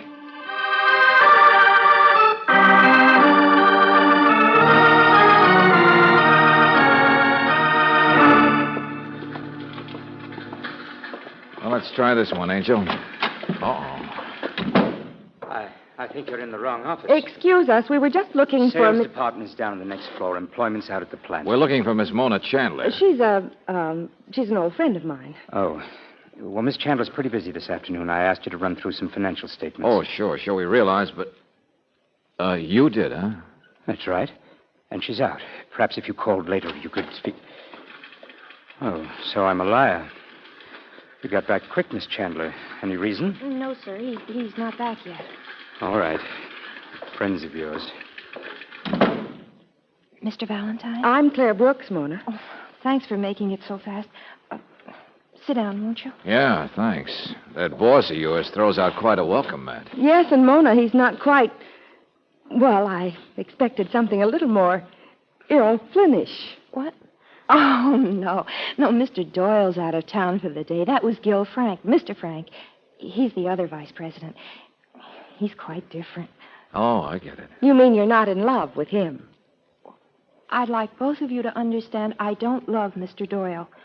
Oh, I'll grant you he's exciting and different, but well, you can only take so much adrenaline, you know, and I got over that a long time ago. So I'm not being just silly about anything, Mr. Valentine. All right. But in your letter, you weren't very specific either. I know it. And if Terrence Doyle is in trouble and wants help, that's one thing. But suppose he tells me to go jump in the lake. Oh, he'd never do that, Mr. Valentine. He'd just throw you in himself. That's the way he is. I don't know exactly what the trouble is. I've tried to ask him about it, but he just laughs. Uh-huh. And so you want me to pose as a palm reader. Well, look, lady... Well, do you think it's normal for a bright young businessman to get mixed up with a lot of thugs and to have to stay at work at night because in the daytime he's busy dodging strange callers? Well, Mona, that's... Oh, I've nursed him through escapades with heiresses and fights with newspapermen, but this is different, Mr. Valentine. It is. Do you think it's normal for a man who loves publicity to jump a foot every time the telephone rings? Nervous condition. Mr. Valentine, do you think a man should have to sneak out and buy himself a gun? Go on. I'm listening. I know I'm not very specific, but I'm positive he's finally gotten mixed up in something that's way over his head. What about that gun? Well, he bought one day before yesterday, and he got a permit to carry it for self-protection just because this office handles money sometimes. But that isn't it. He's in danger. He's being watched. He's being threatened. I know he is. And look what came this morning, a package addressed to him. You see? Just addressed in printing, but I've already opened it. Here. Well, well, well, well. Merry Christmas. Mr. Doyle. Home again, sweetheart.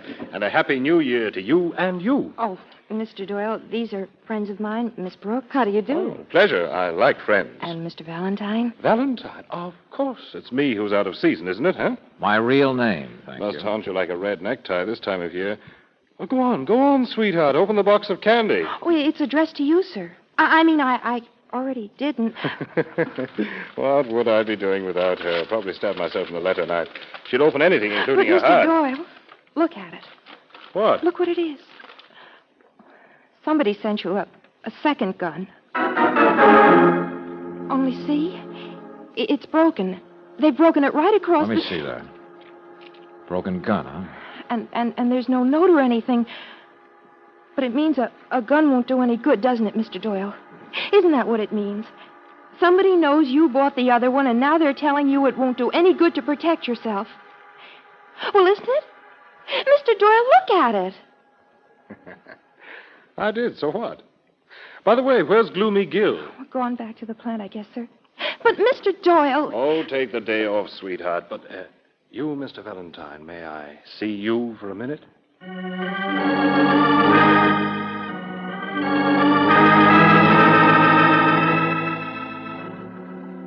My secretary thinks I'm in trouble, doesn't she? Never mind the understatement. What's this all about? She's in love, you know. That stretches a woman's vision. Carries a torch for a blind man. That stick of a man, Gil Frank, only he's too sober to I look said, at it. what's this all about? What's with you? No reason I should tell you, of course. No. Except I like to keep ladies happy. And I'd rather stop trouble before it happens than pick up the bloody ends of it. Gambling. Yours truly is a few thousand behind in meeting his gambling debts. Now you have it. Suppose I told you you were lying again. Oh, get out of here, will you? If you think the way you act, Buster, fits in with just a little gambling mix-up, you're crazier than I thought you were. It's none of your business, Valentine. Give me that phone. No, I've got it. Hello? Hello, this is Mr. Doyle's office, isn't it? That's right. Then let me speak to him, please. Who shall I say is... If you please, I said, will you let me speak to Mr. Doyle? All right, Valentine. Now let me have it. Thanks. Hello? Yeah, this is Doyle. Hang on a second, will you? Goodbye, Mr. Valentine. Okay, sucker, be the big shot. Be the one-man band. Now, look here, Valentine, I'm sorry. I wish I could tell you, but I just... Well, I don't want to spread this danger, that's all. That's how people get a quick spread on a tombstone. What if it is? I can take care of myself. I can take care of everything. Now, beat it. Go jump in the lake.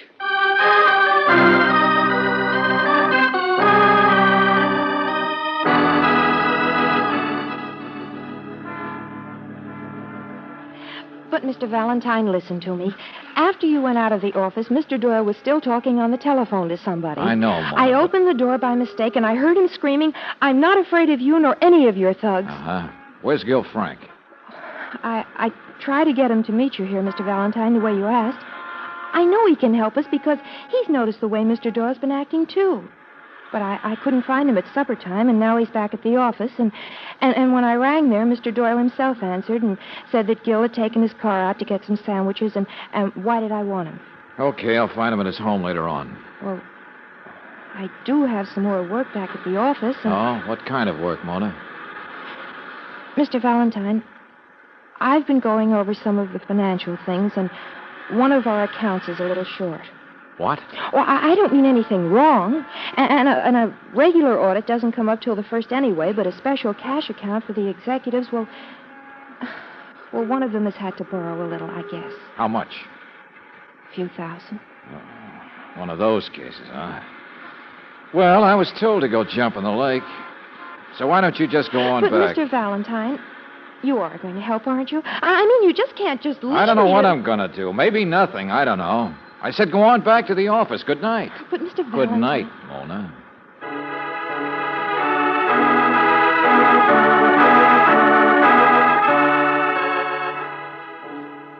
But, George, I thought you said you weren't going to handle the case. The fewer people know I'm crazy, the better, Angel. Now, listen. Guy phoned you. You can hear a Roomba band in the background. The guy talking might be a gambler. Question, where is he phoning from? Oh, a Roomba band. Well, the only place I know, the Club 50? Uh-huh. So the guy who telephones just might be the owner of the Club 50, Starkey Bennett, one of the biggest crooks in town. That'd be trouble enough for anybody, even Doyle.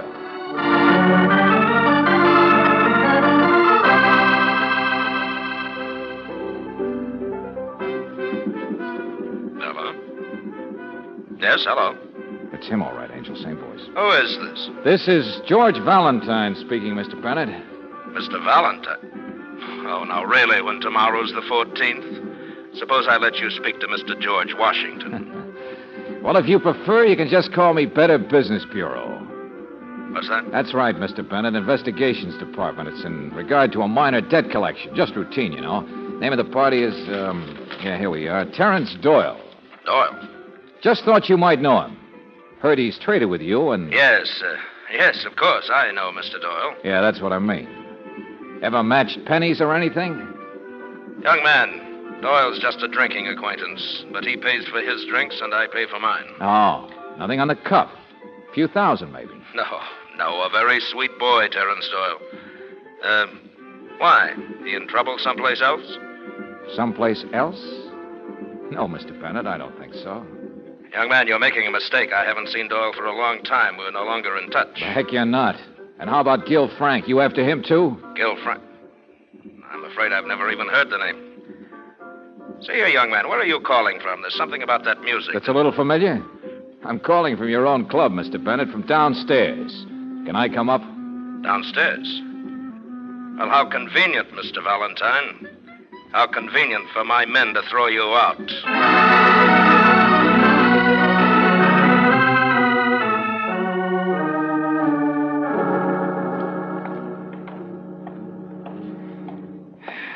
I guess it's just that nobody wants a Valentine, Angel. Here we are, number 316. Yeah.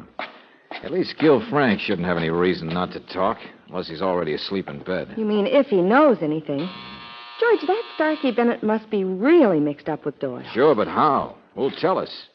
Apparently Bennett would like us to think it's nothing but a little minor debt or two. Not the way Doyle's acted, and the gun and everything. Because Starkey Bennett is mixed up with a lot worse things than gambling in this town, and maybe... Yeah. Maybe nobody's answering the door. I wonder if there's a chance we could... George, listen. Huh? No, outside, coming up the street. Huh?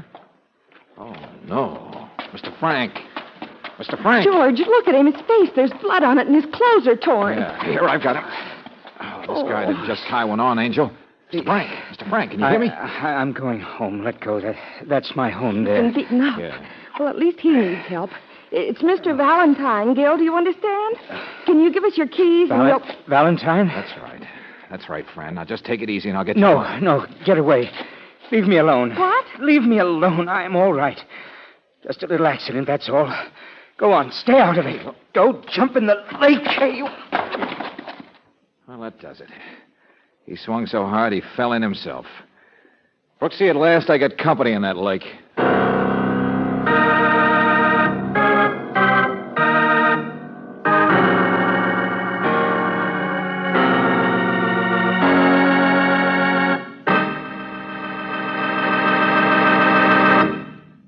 In just a moment, we'll return to tonight's adventure of George Valentine.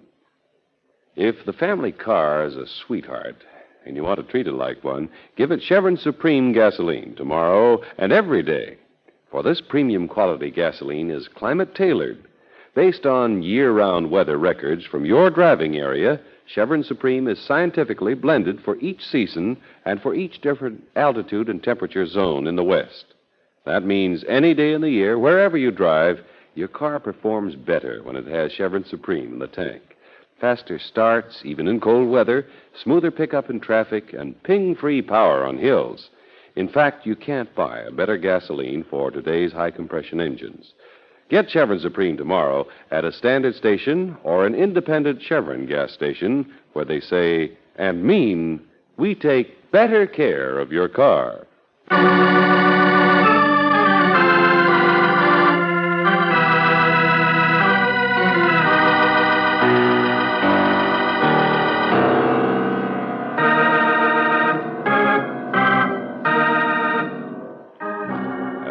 Back to tonight's adventure of George Valentine. Terence Doyle is in trouble. There's no question about that. But he's not the kind of man who's willing to ask for help. Nor is Starkey Bennett, the gambler, who has already had you thrown out of his Club 50 once this evening. Yes, despite your name and the highly appropriate time of year, nobody wants a Valentine. Not even Gil Frank, the other businessman. But Mr. Frank is a little different from the others. He's been beaten up. And as you carry him into his house and examine his bruises, you know that here at least is one man who doesn't have enough strength left to throw you out. You don't like Doyle, do you, Mr. Frank? He's big and flashy. I hate him. We have the same job, but he gets all the credit. He's faster than I am, sharper, more guts.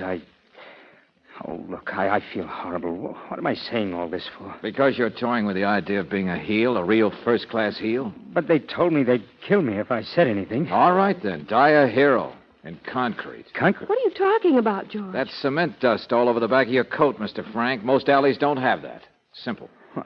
I wanted you to go away, Mr. Valentine, to let things happen. It'd be so easy. I don't know what Doyle's mixed up in, but he's always in trouble, and I have to help protect him. And this time you were going to let him die. No, I would have told the minute I got around to my senses. Well, then start telling, Buster. You left the office. It was night. Doyle's known to be the one who works at night. You went out to the alley where his car was parked. It was dark. And you walked right up to his car, hauling out his keys. Probably Sure. They thought I was Doyle. There were two men, Mr. Valentine. I never did get a good look at them. Just guys in overcoats. Midwestern accent, though. Anyway, I put up a pretty good fight until one of them got me over the head. Next thing I knew, I was in the back seat of a car. A big convertible it was. My pockets were inside out, and I heard them talking. They were mad about something. They had my wallet and stuff, identification card with a picture. I remember one of them said something about a mistake. Then they slammed down the brakes and kicked me out of the car into the gutter. That was it. That's what happened. Uh-huh. What else was in the back of that car besides cement? Some baling wire, a couple of chains. George. Yeah. A concrete coffin. Designed for Doyle. All right, Buster, you were pretty lucky. Taken for a ride, only they gave you a transfer. I intended to tell, of course. It's what happened. Say, what are you doing? You believe me, don't you, Mr. Valentine? What difference does it make? I'm calling Doyle's office to see if there's a... Hello? Wow, Mona. What are you doing there? Mr. Valentine?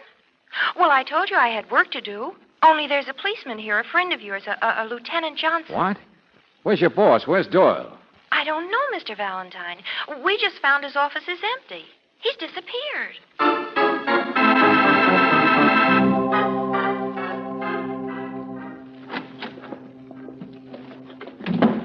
Happy Valentine's Day, Valentine. 14 minutes after midnight, and in honor of your name, I probably won't get any sleep until the next midnight. Oh, forget it, Johnson. Now, you take, for instance, two thugs from Kansas City. What's that? Oh, yes, my friend. The police department's ever alert.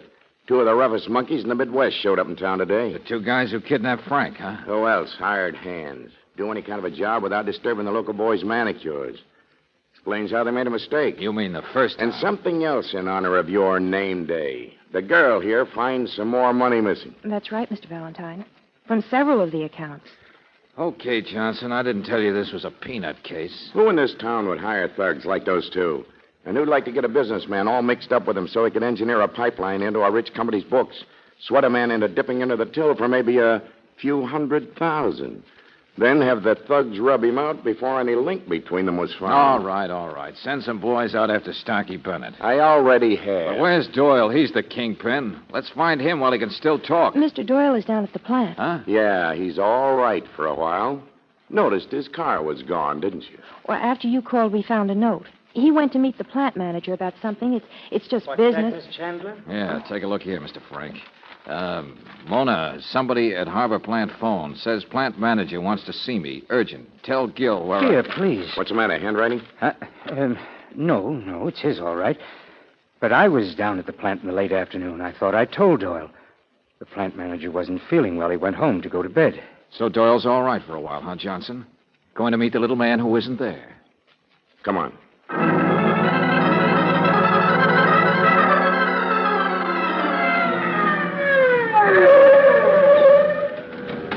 Any sign of my front? Nobody's car's out there with the side entrance empty. The night watchmen are all inside. They didn't see anything. Well, there's no reason they would, Lieutenant.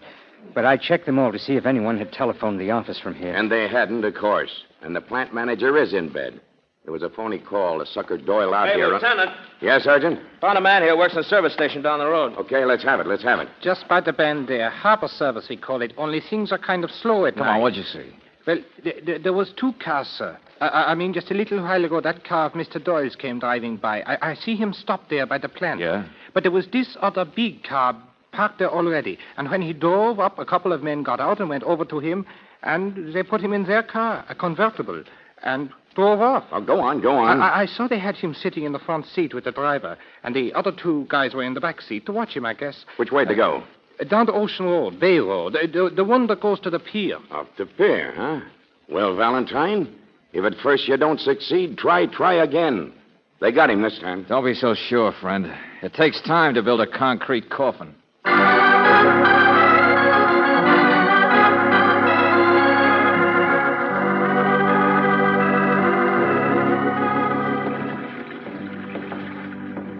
Hey, you see? Dry sand where they walked out on the pier. Steps go over to the side there. Pretty shallow water to dump a guy. Oh, wait a minute now. Take a look down here. Huh? Easy. Bastard, slippery planks. Look, the boat was tied up. They cut it loose. They got him out there someplace where it's deeper. Let me see that line. Sure. The rope's still dry where they cut it. Not even wet from the fog yet. Only we'll never be able to see far enough with a searchlight. Listen. Hear the motor out there? Huh? Well, Johnson, there's a big live bait boat here on the other side of the pier. What? Well, why didn't you say so? Let's steal it. Sergeant, where's the rest of that crew? Come on, Sergeant.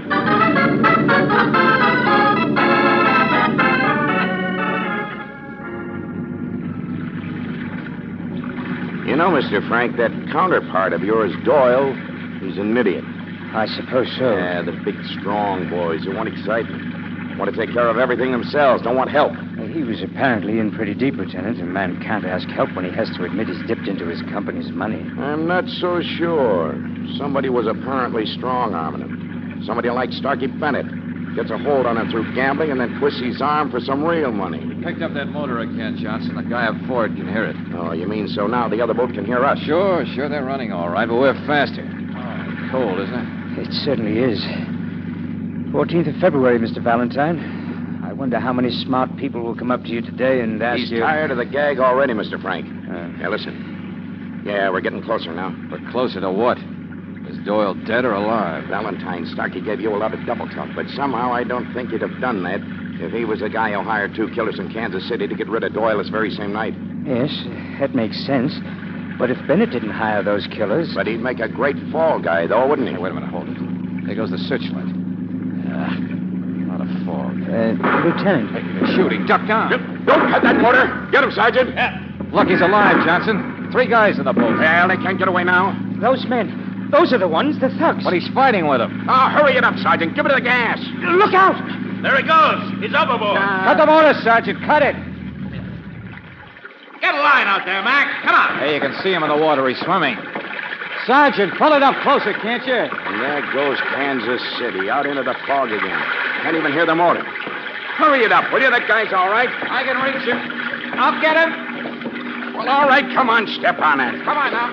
Here you go. Give me a hand. Easy, Dusty. Come on. How are you, Doyle? You all right? Oh, there was better condition. Well, don't just stand there, Sergeant. Get those motors going. No, Johnson, wait a minute. We can worry about those guys when we get back to shore. Oh, yeah. And in this fog, they can land any place they want. They'll be back in Kansas City by the time... I said, wait a minute. They won't get away. Optimus. They're pretty tough, I can tell you that. You're quite a guy, Doyle. I'm proud of the Irish. Well, I'm a little glad to meet you, too, this time. But you should have asked for help a long time ago, Doyle. Like I started to tell Mr. Frank, a guy shouldn't work alone. Especially when you're the villain of the piece, like you, Doyle. Him? Doyle?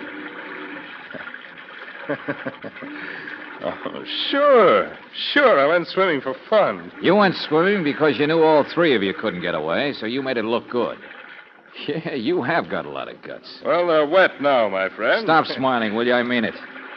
You'd have come back and still tried to face down your embezzlement. Still try to blame it all on a vague mix-up you cooked up with a gambler. But you hired those thugs. You're the pal of them. You even got him to rough up Frank here intentionally by mistake. Is that so now? Yeah, that's so. It all boils down to a convertible, Johnson. How you get into one. Right. Yeah. A convertible has 2 doors. Well, a guy in a service station saw you riding in the front seat of that car, Doyle. Well, what of it? They forced me to. Well, who has to climb in the car last? Man in the front seat, isn't it? Did you ever hear of anybody being taken for a ride who got in the car last? Hey. Really? Valentine. All right, so it's not conclusive. But we can ask the boys. They'll be easy to find, Johnson. An embezzler needs to throw the police off his trail. Well, for years we might have dragged this bay for this guy's body. I would have been dead. The cement. Sure. It was a great act. All the clues. But they fit with something else. These guys didn't come down here for murder. They came to take a longer ride. They came to meet a ship. Well, ask the Coast Guard to pick up your thugs, Riley, off the nearest slow boat to China. Valentine. No, you're wrong. I didn't do any of these things. That's all there is, Doyle. There isn't any more. Unless you'd like to go jump in the lake.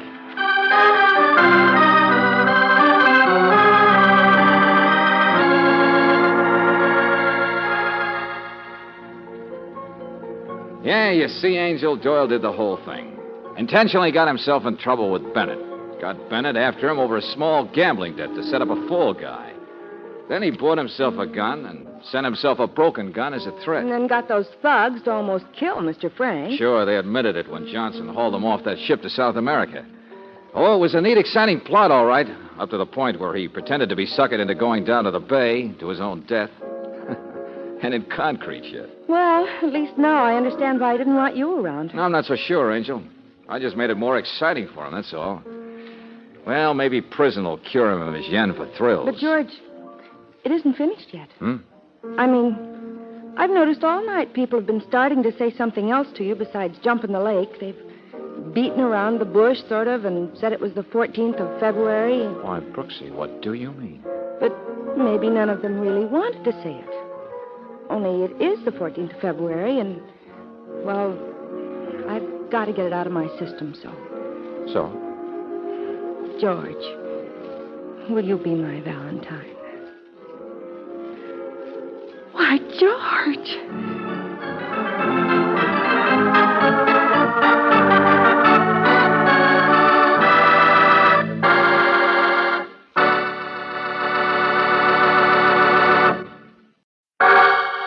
Personal notice, danger's my stock and trade.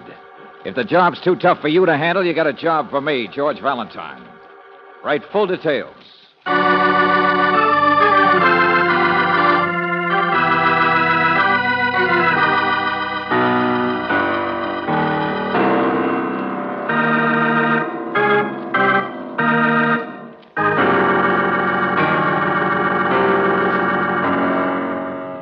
Standard Oil Company of California, on behalf of independent Chevron gas stations and standard stations throughout the West, invites you to Let George Do It.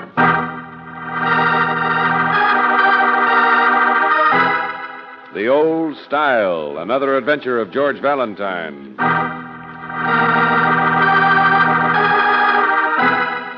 Mr. George Valentine, dear sir, my name is Jeremiah Stark.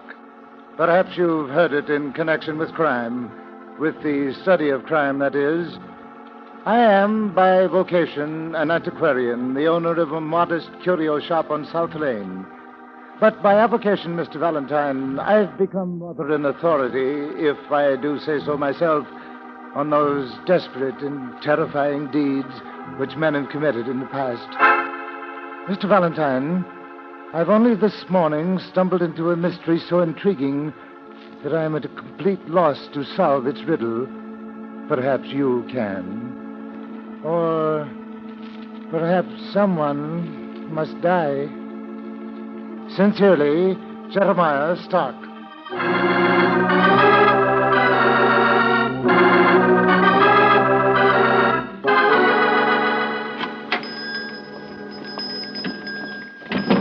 Huh.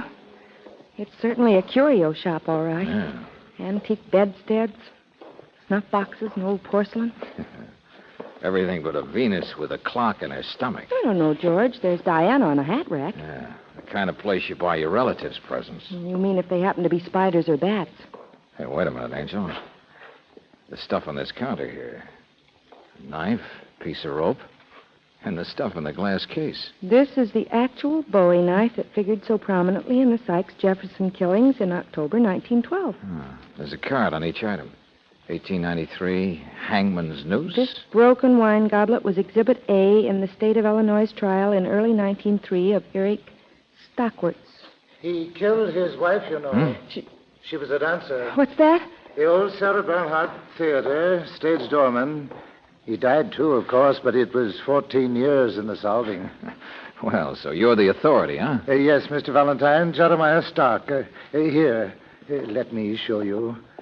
If you look closely, you can still detect traces of the original blood. Oh, no, never mind. Thanks. Fascinating case. In the old style.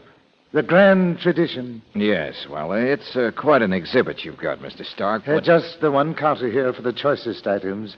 I'm rather discriminating, you know, regarding my hobby. But, of course, alongside of you, Mr. Valentine, after all, murder is your business. Well, it's not my pleasure, Mr. Stark, so let's have it. What's your problem? Oh, of course.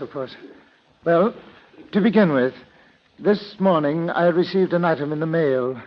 I have no earthly idea who might have sent it, mind you, but, Mr. Valentine, it, too, is in the old style. What do you mean? What is it? Here it is. A little box. Little old-fashioned flowers painted on it. And you have dusted my heart with your dainty smile, made sweet my soul with your own sweet glance. Painted lids of our lives only shield our shy love, so lift them and murmur that I have a chance. Yeah, it's a little on the sentimental side. But what's in it? Go on. Open it. Oh, a music box, of course. It's playing Let Me Call You Sweetheart. All right, so what? So you got a music box in the mail with a little corn painted on top. Well, Mr. Valentine, people from all over send me things, send me souvenirs, mementos of death. Great friends you got. I have no friends. People send me little items for my collection, my hobby. But you said in your letter that someone must die. I don't understand what this music box Now, has please. Would anyone send such an item without giving their name, with no note, with only a crudely printed address? Well, now I grant and you. Mr. Valentine, you have seen for yourself every other item I have bears a tag with a date. The historical date of each separate murder. Well, look here. Here is the puzzle. The bottom of the music box. Underneath is a tag. You see it? A tag with a crudely printed date. Just a date, that is all. But the date is tomorrow. Here's the paper it was sent in. A memento of a murder to come, huh? Well, it's the same printing as the wrapper, all right, isn't it? No name, no indication. The wrapper was postmarked here in the city, George. Mr. Valentine, there's only one possible clue I can suggest. A man. A man who betrayed more than the usual interest in this box. What man? When? About noon he came in. I remember. Big, bulky, wearing a brown overcoat. And he happened to glance at this counter. The man looked at the music box. He examined it. Then he noticed the date. And Mr. Valentine, that man left this store as though he had seen a ghost. Why didn't you stop him? I tried to. I was busy with another customer. He was a tall man, graying a bit. Sad-looking man, sensitive. Had you ever seen him before? Yes, just 2 days ago in Joe Murphy's barber shop down the street. Murphy might know his name, though, of course, I don't. You know, Mr. Valentine, I had the peculiar impression of this happening before. When I read the poem on the music box, it struck me as funny, but I don't know why.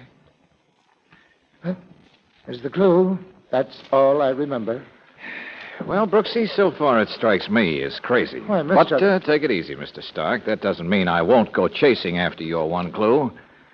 Crazy or not, I don't want any murders to happen tomorrow.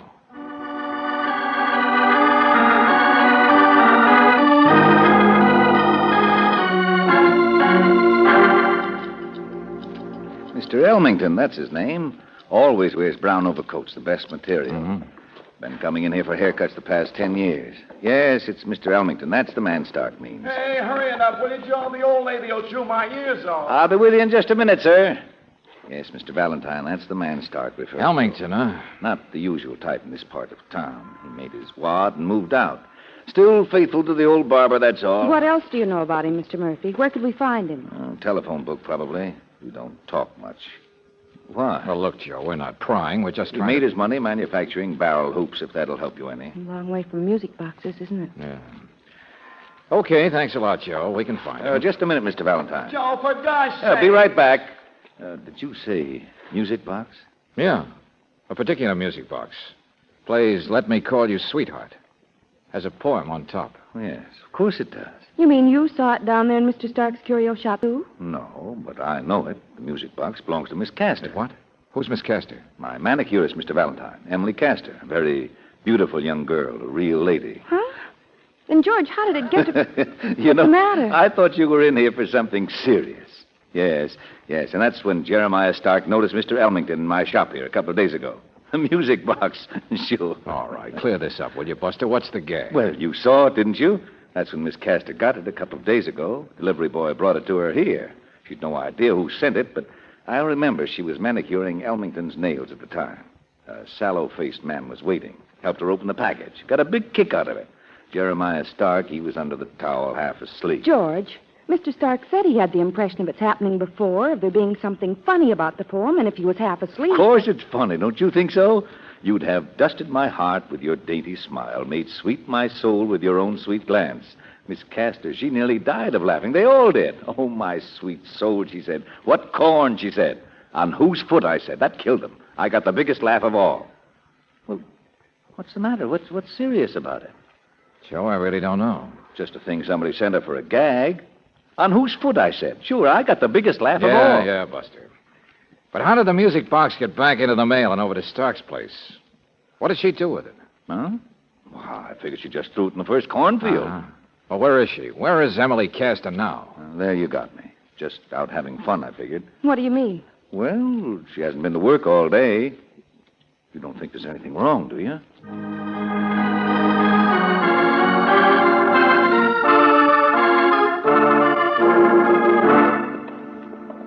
Here we are, Angel. Second door is Emily's. Here's the landlady's key, George. Oh, George. Yeah. Dead, all right.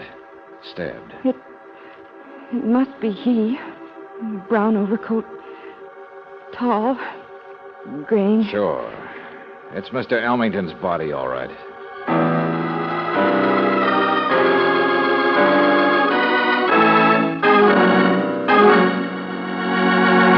John H. Elmington, wealthy, honest, no enemies. Manufactured barrel hoops. That's for us to jump through, of course. Just the facts, Lieutenant. Facts? What facts? We've been at it 3 hours, and what have we got? Hurry up the pictures, will you, boys? But you said he was married. And not too happily, which does begin to explain his being killed in the room of a manicurist. I don't know how long this had been going on, but... How long would it have been going on? Oh, if that isn't just like a man adding 2 and 2 to get 5. Okay, Mrs. Bond. When I told you already she only seen him on Mondays, and he took her to the races, Mr. Lieutenant. So there, that much I do know. And now, if you think anything goes on at the races but horses, then you're sadly mistaken. Oh, now, look here. We're really not drawing any conclusions or pointing any fingers either. But as her landlady, you'd know. Emily is a girl who likes to have a good time, isn't she? If an unhappy man with some money like this, Mr. Elmington, wants to take her to the races sometimes, do you think she's crazy? Maybe, I don't know. Who's her regular boyfriend? That's what I mean. She doesn't have many. Only been in town 3 or 4 months. Nobody's steady. She isn't the type. All right. But who? Well, there's one man, a little older, sort of nearsighted. Then there's a boy called the Duke. Oh, he's a real live wire. He says the funniest things. But that's all there is, except the occasionals. And I tell you, any girl is crazy if she don't go to the races. Lieutenant, I've taken the knife. Okay if we move the body off the rug? Yeah, sure, Doc. Go ahead. The overcoat's twisted under him. Thought maybe... Yeah, there's something in his pocket. Look out, it'll drop. George. Yeah, music box. The tune. Poem on top. George, it's the same box. Is it? Angel, things are finally beginning to make sense. What's the time, Johnson? Huh? 5 minutes to midnight. Why? Because there's a tag on this box, and it's dated today. And there's been a murder. Today? But, George... I know, Angel. The other tag on Stark's box was tomorrow. Well, in a few minutes, it'll be tomorrow. Come on.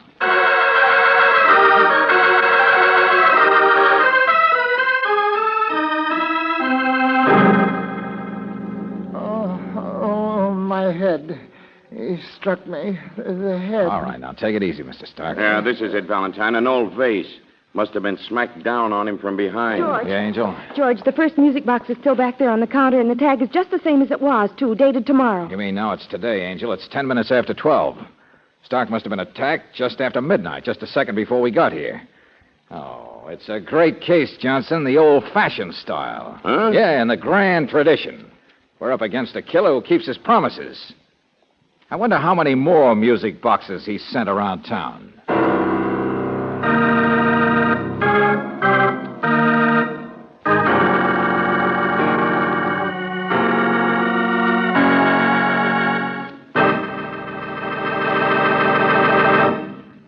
We'll return to tonight's adventure of George Valentine in just a moment.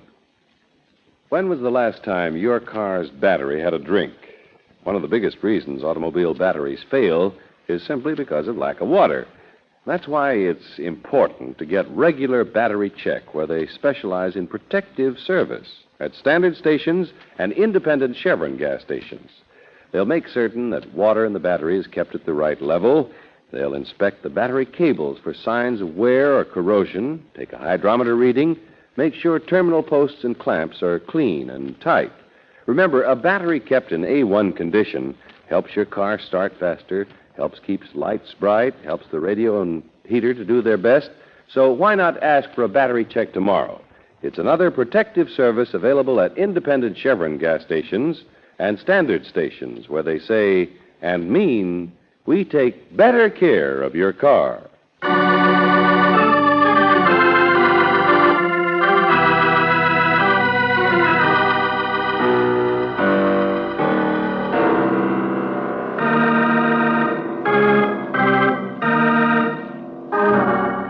And now, back to tonight's adventure of George Valentine. A little old-fashioned music box. But the only trouble is there seems to be more than one. And so far, there's been more than one attempt at murder. Mr. Elmington is dead. And the man who started this case, the man whose hobby is collecting mementos of death, has very nearly collected death himself. Just sitting here making out some bills. That's all I was doing. Sure, like a sitting duck. And the vase you were hit with, Mr. Stark, was grabbed right off the counter there behind you. If we hadn't come in here so fast after midnight, you'd have been a dead duck. It was the desk, I think, the roll top. What's that, Mr. Stark? The top of the desk here took part of the blow, too, you see. That's what saved me. I was leaning over. I'm nearsighted. Be thankful for your infirmities. Yeah. Well, you're all right now. Yeah, but your head must be soft to start with. Sitting here alone at night when you'd already received a music box. But it was for my collection. It had nothing to do with me. You thought it didn't have anything to do with you. Well, how could it? Why would anyone want to kill me? I have no enemies, no debts, no money to steal. Don't ask us to make any sense out of it, Mr. Stark. You're the one who likes mysteries and riddles. Well, I grant you. But I prefer the type that are already solved. Oh, sure. The old style. All neatly laid away in a glass case with clues and motives. But this is like some of those cases. The terrifying type, without rhyme or reason. Now, it must have been the same man who attacked us both, Mr. Elmington and me. And yet we have absolutely nothing in common. We've never even been introduced. You don't have to rub it in. We know we're up against a lunatic. Who else would send music boxes with dates on them? Wait a minute, Johnson, wait a minute. Maybe it makes both rhyme and reason. At least there's a poem in it. And at least we know now why Elmington acted so funny when he was in the store here today. Yes, he must have already received his music box. And when he saw the one here with a different date... Sure, Brooksy. He tore out of here and up to the girl's place to ask questions, maybe. Only he got killed for his trouble. You say you're nearsighted, eh, Mr. Stark? Well, yes. I need correction in both eyes, but the left one She doesn't have any steady boy friends, but there's one called Duke. And one man a little older, sort of nearsighted. George. Hey. I beg your pardon. Miss Emily Castor. There's something you had in common with Mr. Elmington, isn't it? An interest in the same girl, the manicurist. Well, come on. You are the one the landlady was referring to. No, Mr. Valentine. I mean, yes, in a way. But you wouldn't exactly call it an interest. I've only escorted her out a few times. Yeah, it's a pattern, all right. Duke, come on, who's he? Duke? Yes, Duke. He's the other one, isn't he? The other boyfriend? Oh, really? I don't believe I've ever heard his name. Well, come on, think, will you? Landlady wasn't any help. What's he look like? What's the rest of his name? Forget it, Lieutenant. There isn't time. Isn't time. The girl's good looking. There's liable to be hundreds of boyfriends. Johnson, I'll buy. We're up against a crackpot. Sure, find Duke. Find everybody. But it's the music boxes we're after. So get every cop in town after Emily Castor. George. Find the girl and quick. She's the one we know got a music box first. Now, you want to make any bets she's dead?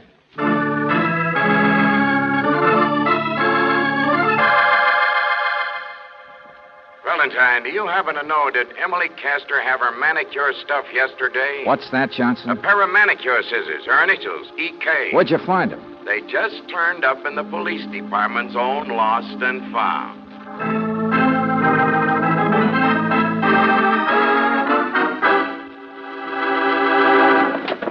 Oh, excuse me. Hey, wait a minute. Joe, where are you going so fast? Mr. Valentine, Miss Brooks, good evening. Well, you see, I was Never mind, Joe. When did your manicurist lose her scissors? What? Her manicure scissors. You know, they had her initials on them. Yes, I understood, but... Why, I don't remember her losing them. Uh-huh, so it is a lead, Angel. She didn't lose them until yesterday, the day she disappeared. Mr. Murphy, did you ever see one of her boyfriends named Duke? The police have already asked me. I've never pried into her personal life. Never dated her yourself, huh? My own employee? I wouldn't presume to. Why? Why do you ask? Why do we ask anything? For instance, what are you doing out so late, leaving your quarters here in such a hurry? Well, I was just coming to see you, Mr. Valentine. Yeah? I found this left at my door tonight. See? A music box.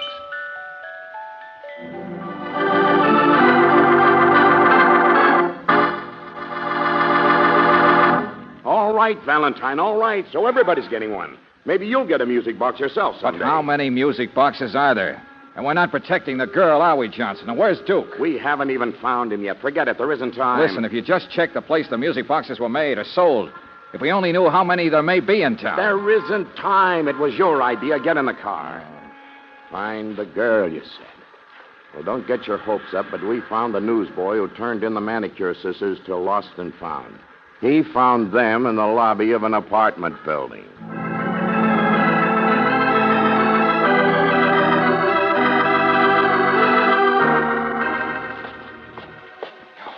Well, this is the last chance, top floor. Any building that hasn't got an elevator. Ought to have the rent reduced. Probably did 50 years ago. What a joint. Nobody knows anybody. No janitor. Place hasn't even been swept out since McKinley's election. At least if Emily dropped the scissors here, maybe she was someplace in the building. Hey, hold it. There's only one door. One apartment. Yeah, one door with cloth stuffed in the keyhole. On the outside. Cloth stuffed in the crack under the door, too. Put out that cigarette. Hey, Bud, here goes. And you're wasting your time. Come on, hit this way. All right. A man. The body of a man. Every time we go looking for that dame, what do we find? A dame? Oh, no. Just men. The bodies of men. As if that ain't tough enough. Listen. Just listen to it, will you? This guy didn't die from gas, Johnson. He was shot. Shot a long time ago. He's been dead for hours. Yeah. And he's a young guy. Wears flashy suspenders, a real fancy tie. Huh? What are you talking about? Johnson, we have now found the Duke.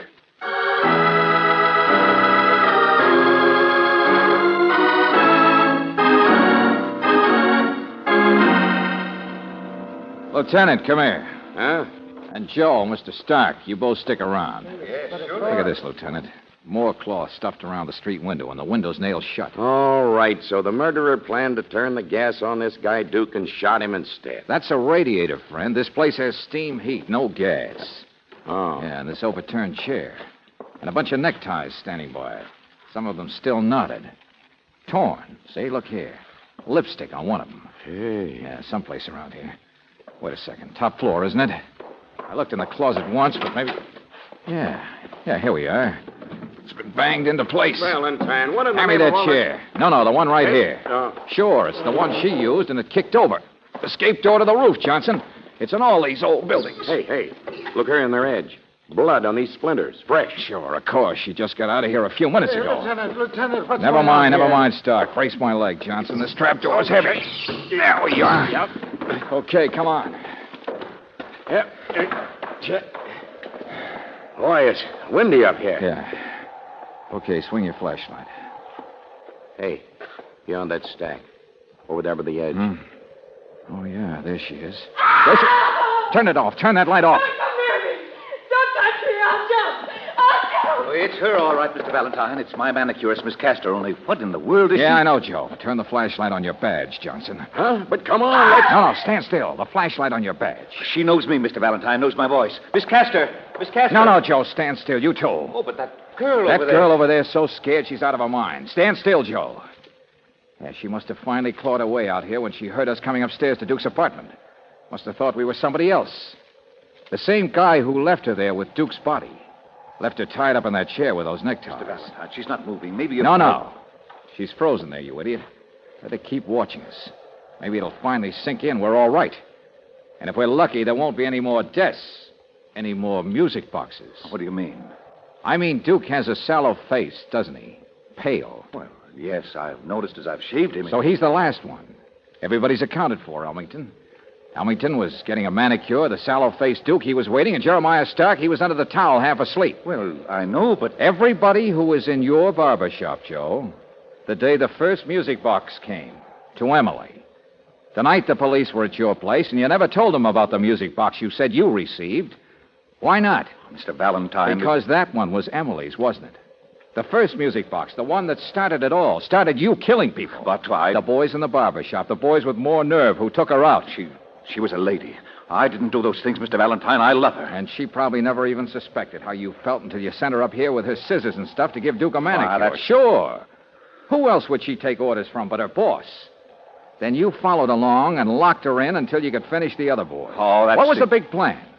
Were you going to come back here and jump off the building together with her? Big romantic deaths? Only we moved too fast for you. Mr. Valentine, I'm here, aren't I? I'm here on the roof. Sure, you're here, Buster. I'm here, and you're not touching me. And if you grab, I can run. If she sees me coming... Nobody's going to hurt anybody, Joe. Stand still, Lieutenant. You won't stop me, not before Emily and I go to Oh, our... Joe, I like you. I wouldn't Oh, hurt you. cut it, Johnson. Let him go. It'll be a big romantic death, and people will laugh their heads off. What? Oh, what a sucker, they'll say. What a jerk. It'll be in the newspapers and everyone. Joe, you killed me. Stop that. And the poem. I can see it on the front page. Silly little flowers all around it. You have dusted my heart with your dainty smile, made sweet my soul. Oh, my sweet soul, they'll say. That Joe Murphy's a car. I laughed, didn't I? I laughed at the poem, too. Sure, because you had to, because you said it. Corn on whose foot, you said, and it killed them. You got the biggest laugh of all, and no wonder. A guy like you dreaming about a blonde manicure. Stop laughing. Just a gal, but what a laugh you'll get this time. Stop laughing, all of you. Stop it, I'll kill you. I'll kill you. Hey, I got him. Oh, good work, Valentine, getting him sore enough to rush us. The girl, can you see her? She okay? Yeah, she saw what happened. She's crawling from the edge. Why, that poor kid. She's been near this same abyss for months and never knew it.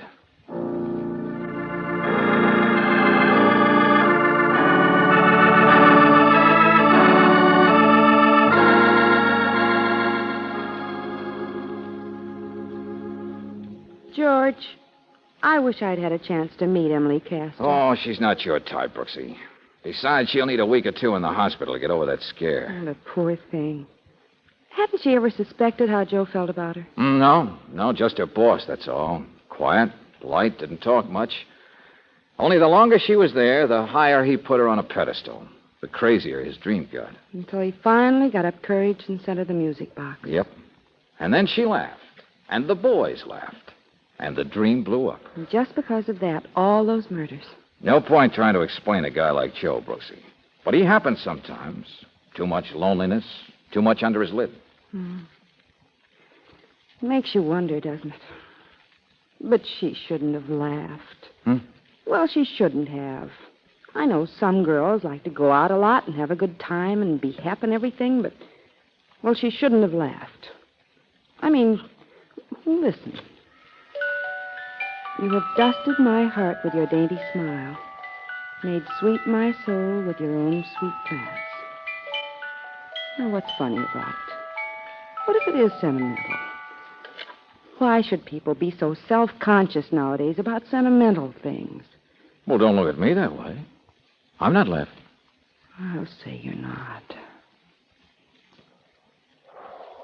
Oh, the old style, huh? Play that again.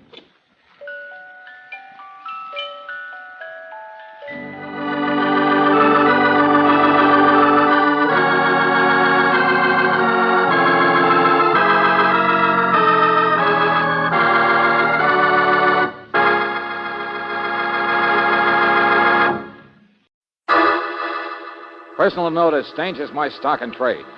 If the job's too tough for you to handle, you got a job for me, George Valentine. Write full details.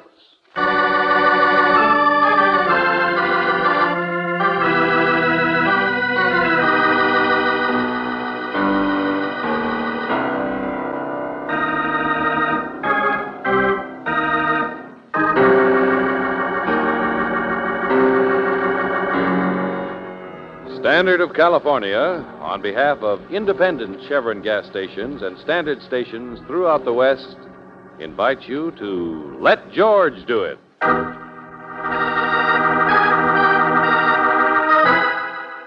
Partner in Panama, another adventure of George Valentine.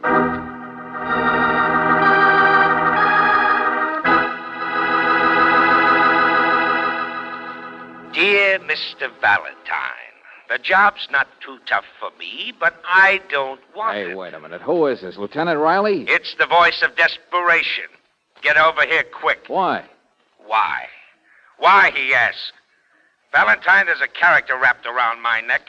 His name is Grovich, the stupendous Mr. Grovich, Hollywood's most colossal producer of popcorn bait. He makes movies? Oh, no. Not without you, he doesn't. That's the job, Valentine.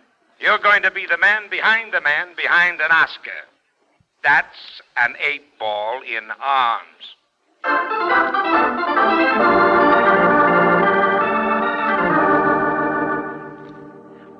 Please, Miss Brooks. I do not do cherry traces. My style is realism. My own invention, realism. Oh, I see, Mr. Grovich. In my last picture, a man chases a man across Golden Gate Bridge. You know where we took that picture?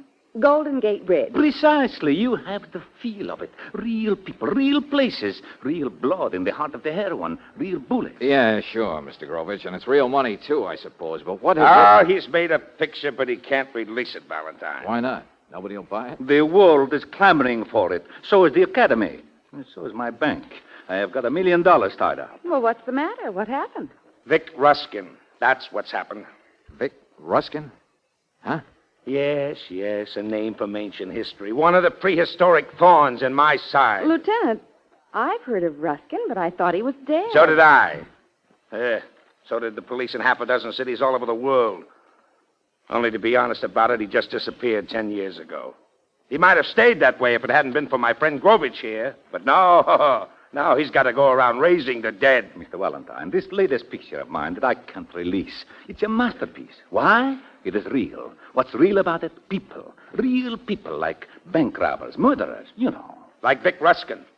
He's in it. His name. Things he did. Oh, now I get it, Mr. Grovich.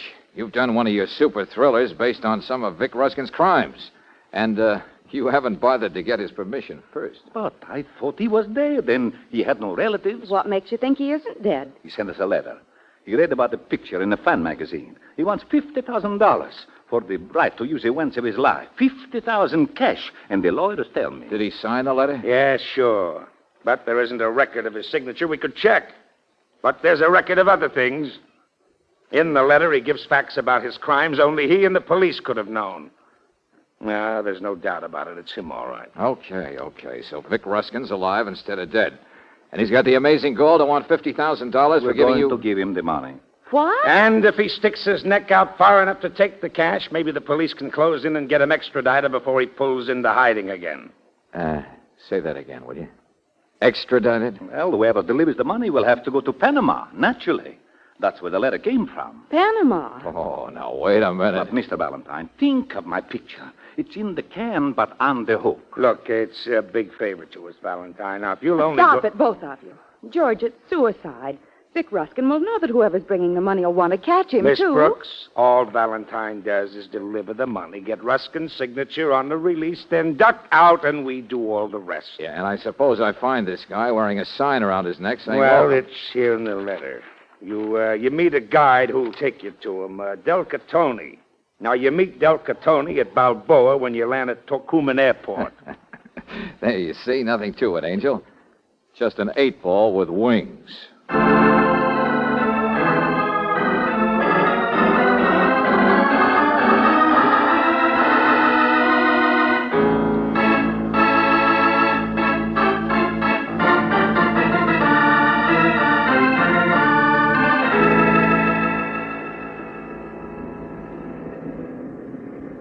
Maracaibo, Caracas, Para, Rio de Janeiro. Would you be looking for something? Maracaibo. I say, excuse me, my friend. Would you be looking for Huh? something? Oh, no, I just got in. Oh, you didn't. What's that? My friend, I couldn't help noticing. You've been walking around the airport with your bag there like a man lost. As a native of the parts, I always like to help. Okay, Irish, I got in half an hour ago from Managua. I have been looking for somebody, but not with your accent, I'm afraid. You're not Del Catoni. A friend, my friend, a friend. He asked me to meet you. Poor Catoni is a musician, plays in a sailor place in the old town, Club Cortez. And, Mr. Valentine, since your plane come in at night... He would have met me anyway. Of course, to guide you to something. So if you'll just be coming with me... Not quite so fast, but... With such a crowd here, a man would... Well, he should know how easy it is in a crowd to... No, you don't. Let go of that bag. Hey! Senor, what is it? You're sick. What has happened? Senor, please. No, it's nothing. Forget it. But, senor, the man. I saw the man. Yeah, nothing happened, I said. Skipper, will you? A sucker just stole my 3 clean shirts, that's all. Welcome to Panama.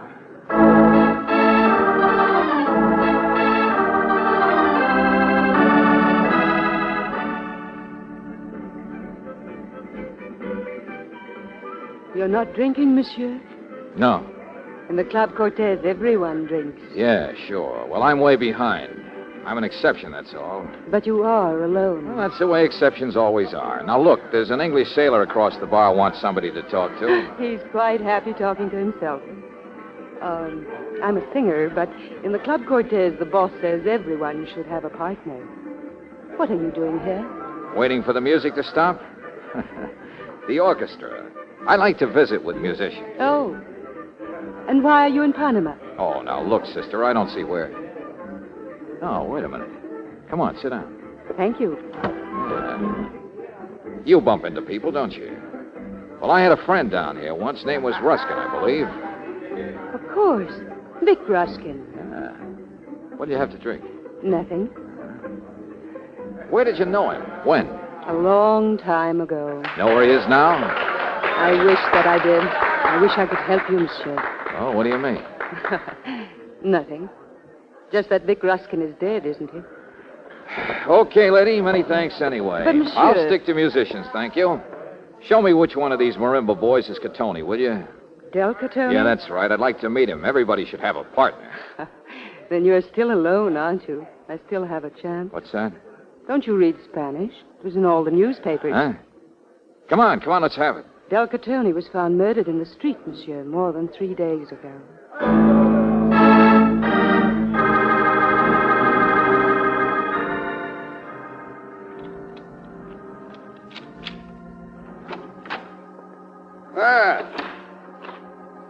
We meet again, eh, Mr. Valentine? Well, make yourself at home in my room, my friend. I had a little key, and it just happened to fit. Oh, well, don't apologize, Buster. After the runaround I've been through, I'm glad to have a man-sized shadow to work out on. No. Now, let go. I suppose you brought my suitcase back, Yes, huh? yes, I did. The shirts didn't fit, huh? You came to look for some more. Please, I only wanted to see you. All right, Irish, here I am. Now make it fast. Well, my regards to you. Now, in the first place, Mr. Valentine... Come on, faster. But you must understand about the airport. I didn't intend... Now, you listen to me. You knew Catoni was dead, but he was supposed to meet me. You know I'm delivering money to Vic Ruskin. Maybe you even know where Ruskin is. Well, now take the words out of your mouth and let's have it. Mr. Valentine, my name is Pizarro Fane. Oh, great combination. The South American Irish. I'll have you know in the artillery and the Simon below... Bolivar, my grandfather was... Yeah, come on. All right. But never mind. It's a good story sometime. By occupation, Mr. Valentine, I'm by way of being a barrister. Lawyer? Oh, this gets wilder and wilder, doesn't it? What do you chase for ambulances down here? Ambulances? Oh. I'm not in regular practice, as they say. Yeah, I can imagine. I've a preference for living down the coast, banana plantations and hardwood jungles. You mean down where it's hotter, you find there's less heat? You're a smart man. I admit the stupidity of trying to steal that $50,000 from you, but, Mr. Valentine, do you know what a quid pro quo is? Sure. It's the first nickel in the slot machine. Remuneration, reward. It'd even be legal. You mean if you can't fry a fish one way, you'll do it another. Now, what's the idea? You want to sell me what you know? Is that it? I'll do even better. I'll sell an object. A statue. A what?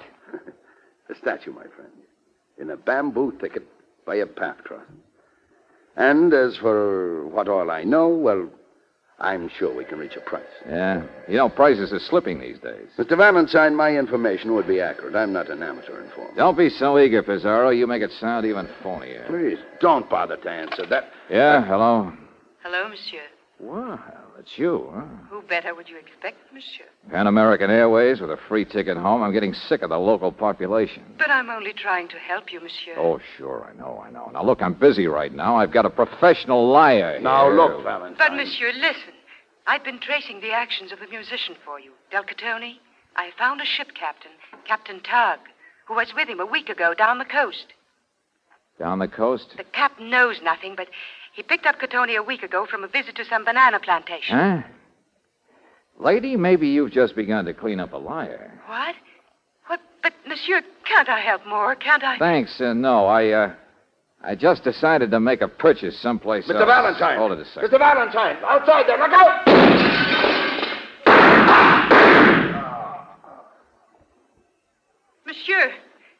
Monsieur, where are you? I'm right here on the rug. Where do you think? But what was it? What happened? Do you really think you could help me find Vic Ruskin down the coast with this captain you dug up, find the plantation? I would hope so, monsieur. I would want to, whatever you want. Okay, sister. Seeing the dance floor's just been swept clean by bullets, I guess you finally got yourself a partner. The competition was just shot full of holes.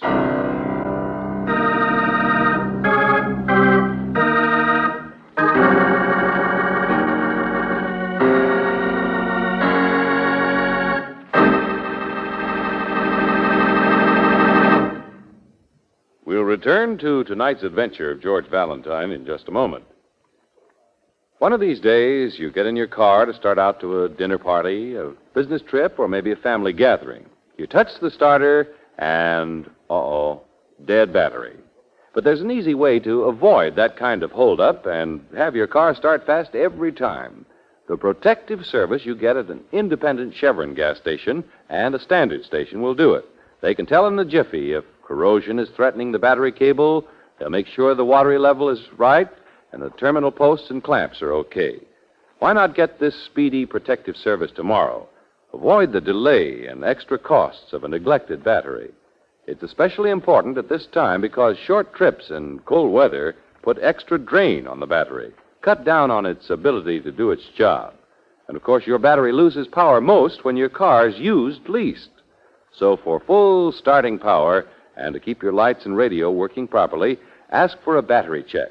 It's another protective service offered you at standard stations and at independent Chevron gas stations where they say and mean we take better care of your car.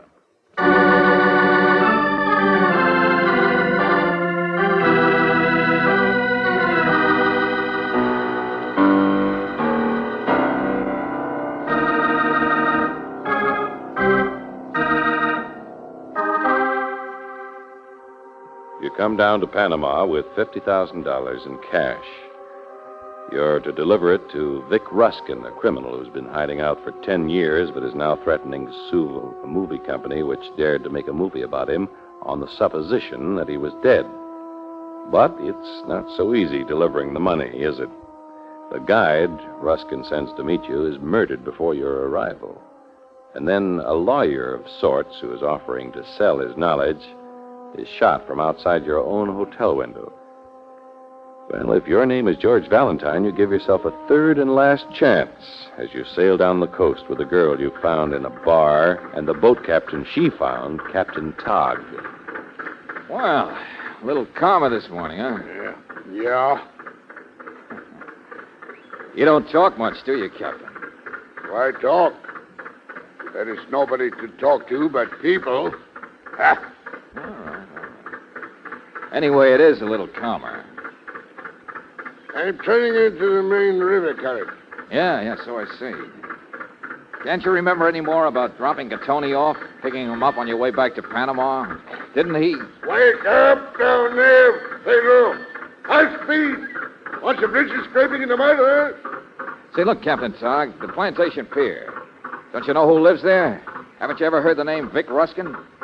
From you, yeah. I know the big hut plantation I do business for. The little forgotten dead ones. Numbers and places, that's all. For the alligators and snakes to lie waiting for man to lose his fight with the jungles. Each one of us to his own craziness, eh? What do you mean? Here she comes.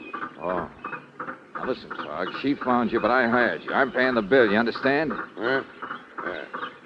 Perhaps not so crazy. I don't forget. Slower on the engine, you idiot! We're almost there, monsieur. Yeah. When we go ashore, when you give him the money, what will you say? I'm going alone. It may be hard to find If there's a house, it won't be far from the pier. If Ruskin's in it, I'll be back on the boat fast. I knew him once. I could help to recognize him for you. Look, sister, I've got my own way.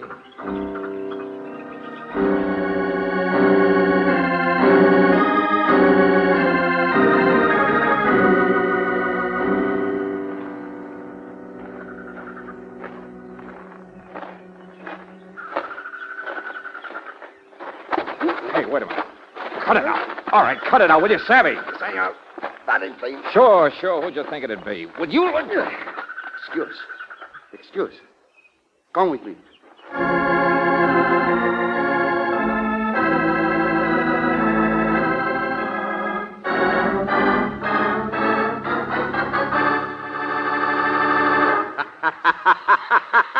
Oh, yeah, sure. It's real funny, isn't it? Your Indian getting my gun. Well, what do you expect, tourist? You don't think I'd let you come calling with a gun in your pocket? Come on. Sign the papers, Ruskin. I've got a date. Well, I gotta read the small print, ain't I? Boy, all them whereases. I'm in the movies, Valentine. I hereby release all rights. That's me. Yeah, well, it kills me, too. Let's see a sample signature. Oh, a legal beagle, huh? And there. How do you like that? Oh, it's the same, all right. Check it against the letter I wrote Grovich. Okay, you're it. Now, come on, scribble it on the papers. There's a little matter of money. There you are, big shot. 50 grand. Look. Oh, baby, look. You don't know what they mean down here. It's too bad Catoni can't be seeing this. He'd enjoy it. Look at him. You could drop one on his grave. Just look at all of it. What? I said on his grave. Whose grave? Oh, come on, cut it out. Catoni's dead, and you know it. I laugh a lot, tourist. But I don't like jokes. I don't know any. The Irishman's dead, too.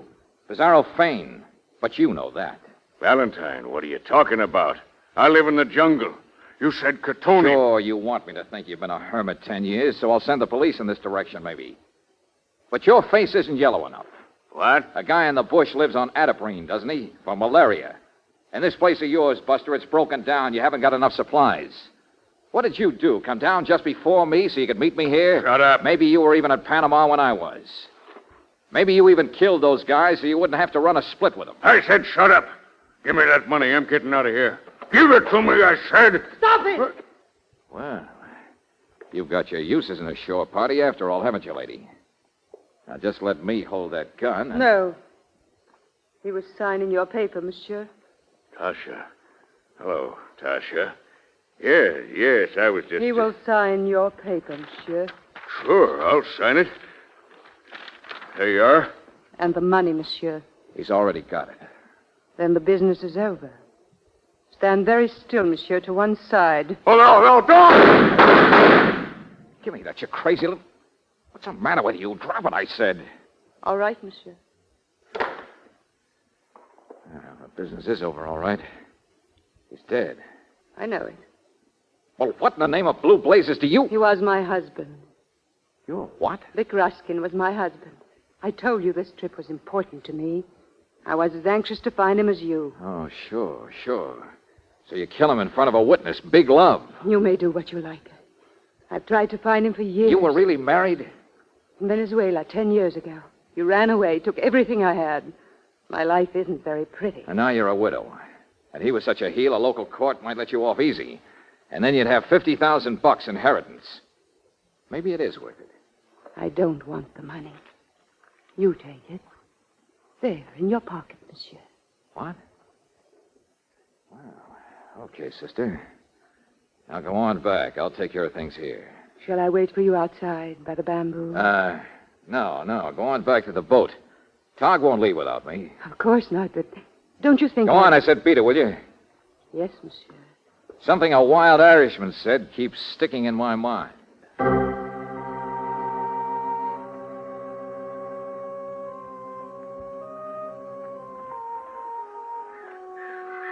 In a bamboo thicket by a path crossing. Sure, it's even the only crossing. I'll sell you what I know, my friend. An object, a statue. Pizarro, I'll bet you're laughing at me. Hey, he wasn't kidding. This is it, all right. Homemade statue. Tombstone. Rest in peace. Victor Ruskin. Died 1939. Valentine, I guess you finally dug a grave for yourself, didn't you?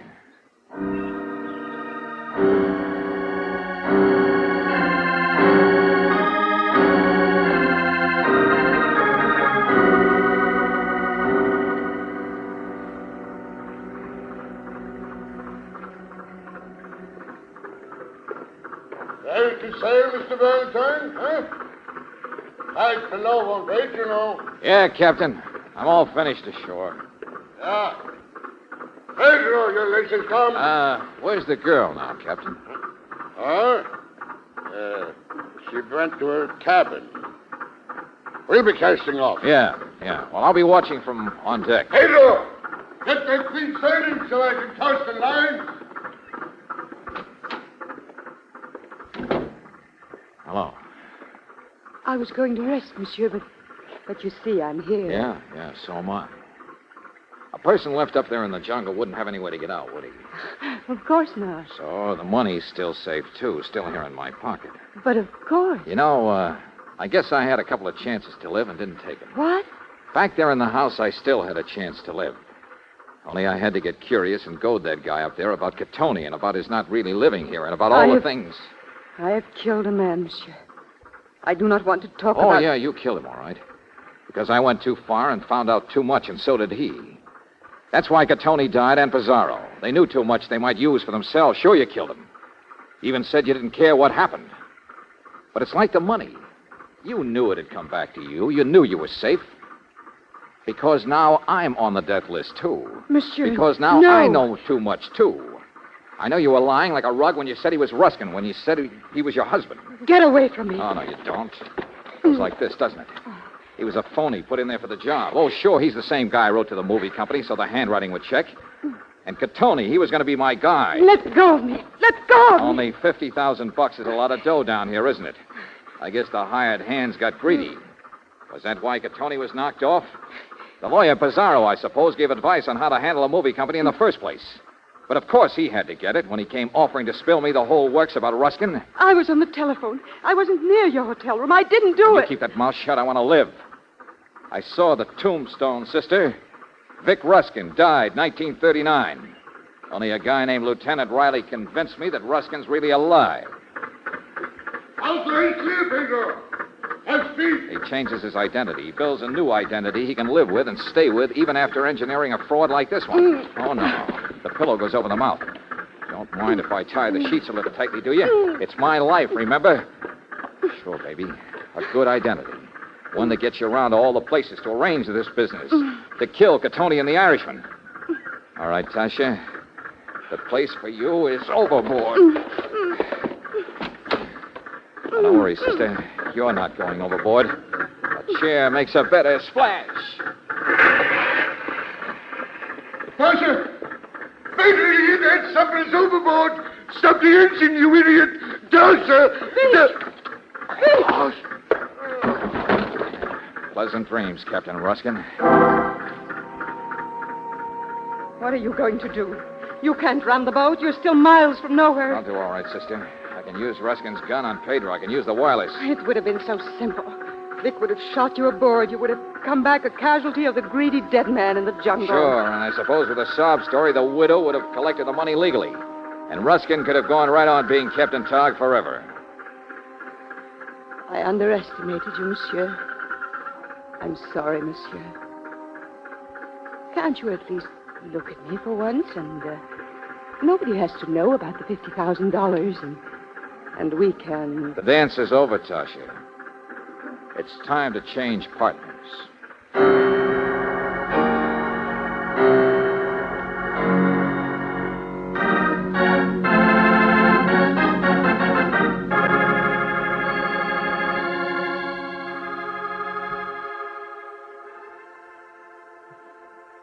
George, what was she like?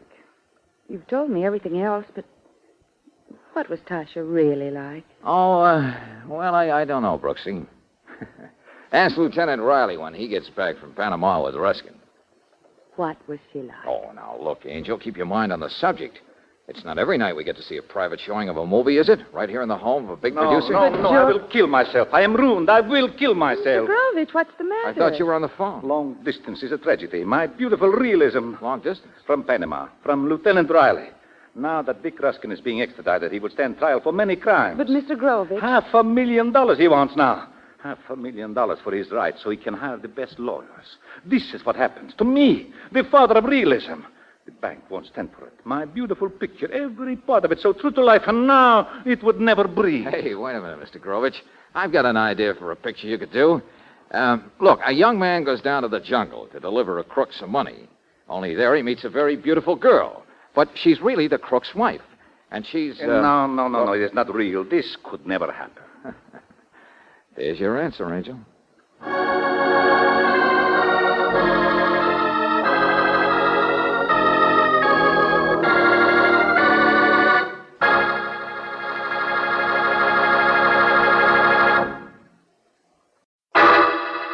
Personal notice, danger's my stock and trade.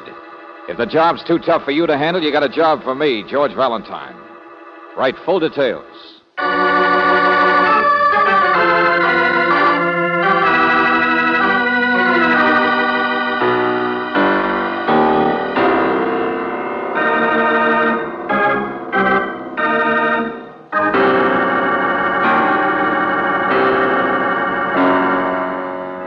Standard of California, on behalf of independent Chevron gas stations and standard stations throughout the West, invites you to Let George Do It.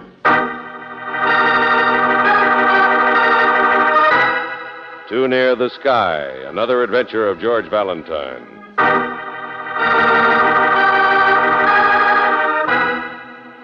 Dear Mr. Valentine, my telephone number is Gramercy 3747. Can you remember that? Gramercy 3747? I've investigated you thoroughly, and I know you won't get it wrong. You won't forget. A man as good-looking as you are just couldn't be irresponsible, at least not about women, or maybe it's the other way around. It doesn't make sense. I know I don't make sense, but then if I did, that would show that I wasn't afraid, wouldn't it? And then I wouldn't be needing you, would I? Please, please, please, the moment you get this letter. Mrs. Sonia Belsing, Gramercy 3747.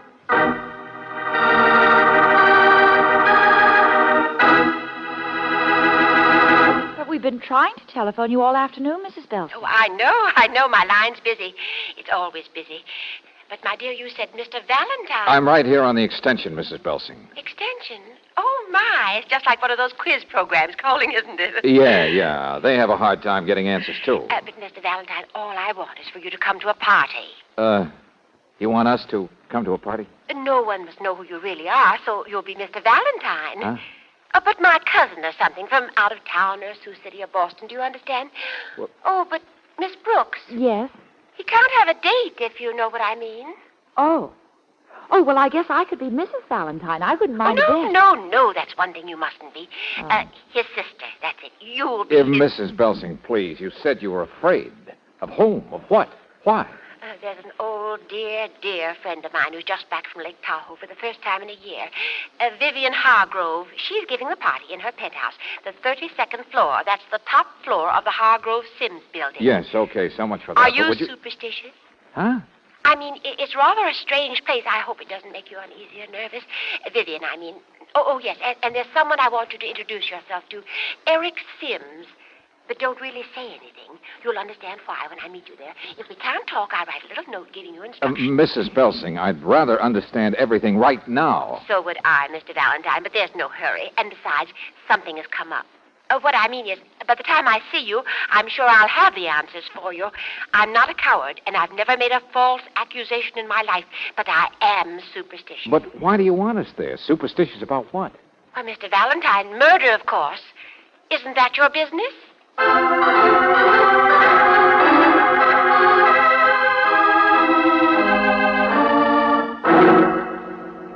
Oh, push the button again, George. Well, I did, but the arrow just stays there on the 32nd floor. Crazy place. But, George, we're late. Try one of the other buttons. Well, the other elevators aren't automatic, so they're all closed up for the night. Oh, fine. Me and my long dress and these high heels, they're Oh, no well, shoes. Angel, we take a case from a middle-aged maniac. We don't even know what she wants, so we shouldn't complain about walking up a mere 32 flights of stairs, should we? Well,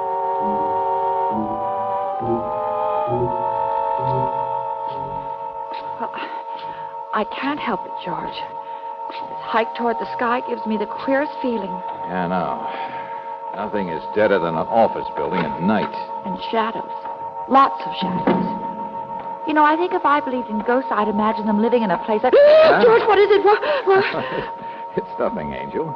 You just bumped into a fire extinguisher. Oh. What's more dangerous to us is the sign over it. What do you mean? Yeah.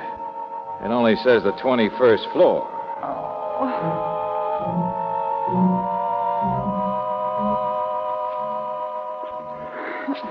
Well, at least it should be a swanky party.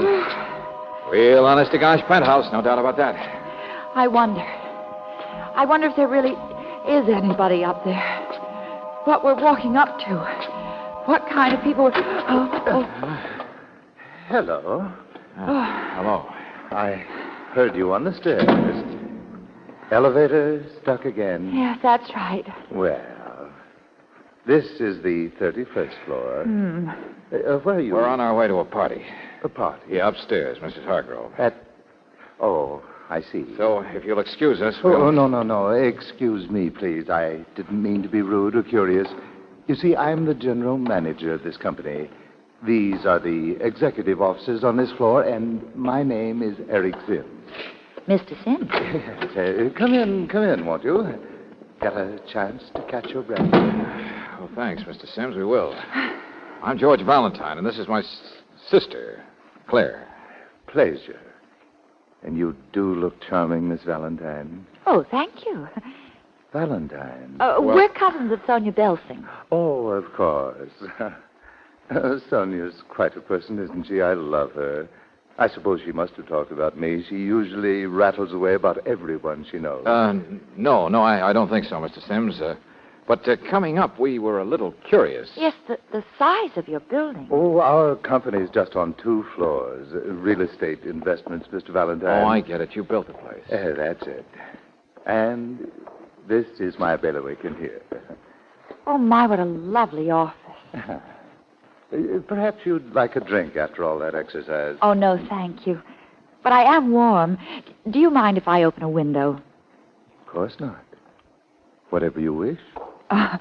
Those last 10 flights just about ruined me. Use both hands, Miss Valentine. What? Get the window on both sides. It sticks. It's been painted just yesterday. The entire office. Oh, yes.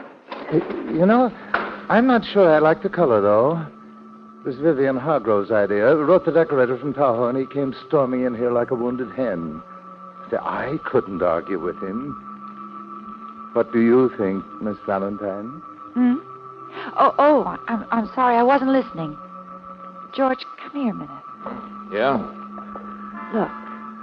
Just look down there. Way up in the air, aren't we? 31 stories. Might as well be 31 miles. Look at those cars in the street. They're so tiny. Mm-hmm.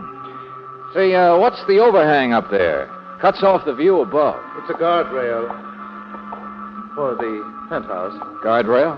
Safety ledge, that's all. Just put up. Well, there certainly isn't one down here. George, look, the way the wall of the building just falls off below you. Down, down, and down. Excuse me, the draft. I have a little cold. Of course. I was just enjoying the view. Look here, I don't mean to be rude tonight, but I've been finishing some special work on my desk. Yeah, sure, Mr. Sims, I understand. We'll go on upstairs to the party. Well, Sonia may have given you the wrong impression. There really isn't a party. What? Huh? It'll be just us, I mean. The few of us, the lonely people in the tower. Don't let us throw you. We'll manage to have fun somehow.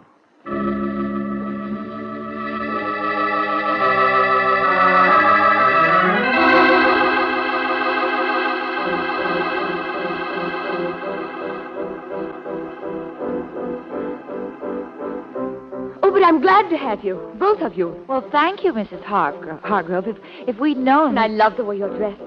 I'll bet it was Sonia's idea. She thinks people should dress like Englishmen in the jungle. Oh, that sounds awful. All mixed up just like her.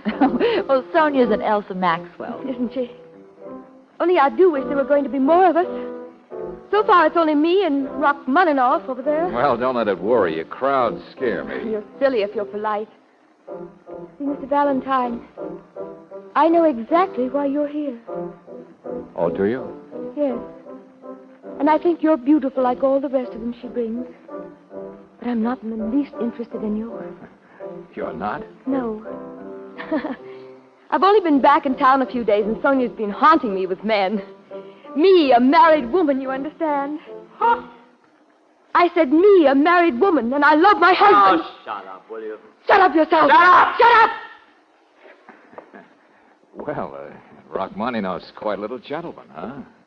Forgive it. He's my brother, Peter Cannon. And he knows not what he does. Hello.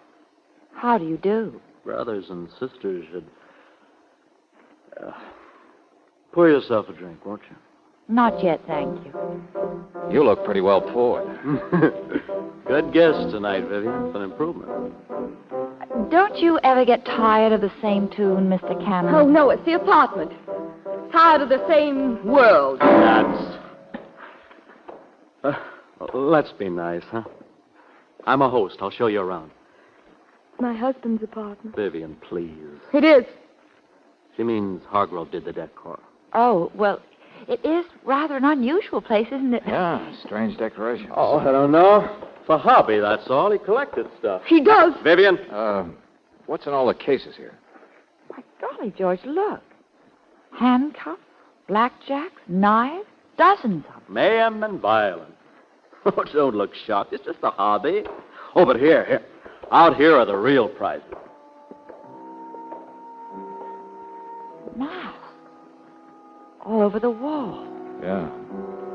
Rows and rows of masks. But they're all... Yes, Mr. Valentine. Death masks. Sure, that's right. Some from the South Sea, some from Africa. It's a good collection. It's one of the best in the world. My husband is obsessed by the idea of death. Oh, cut it out, will you? Guy's got a penthouse. Why not be unique about it? Now, some people like zebra skins.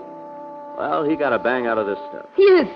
He's obsessed. Now, look, even out here, the roof garden. You see the statues? Sure, it's wacky, but a hobby. One guy's hobby, that's all. Are you superstitious, Mr. Valentine? Are you? Are you? Well, I'm beginning to think maybe I am. Feel the wind. Look at the stars. It's a penthouse with wacky decorations. And that's all.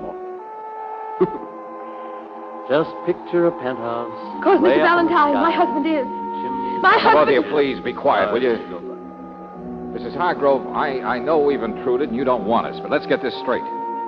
When I heard you'd been living in Nevada the past year, I naturally assumed... Oh, no, we're not divorced. We're quite happy.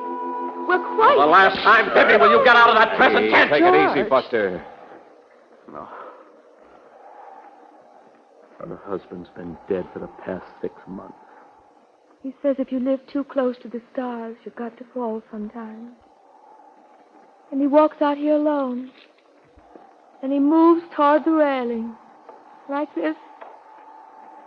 And he stands on the edge and stares down. And then, very smoothly, like a shooting star, aimed at the boy. Mrs. Hargrove. What? Oh. Oh, Mr. Valentine, I'm sorry. I'm sorry. He's dead. I know he's dead. He fell. Well, there's no need for you to go along, too, you know. Oh, I won't. Forgive me. I'm not really out of my mind. Oh, no, not much. But you're gonna be, Vivi, if you don't stop this. Here, please. It's this place. This crazy, haunted place. Sweet slice of heaven where just you and I. I killed my husband. That's what it is, Mr. Valentine. 6 months ago, I killed my husband.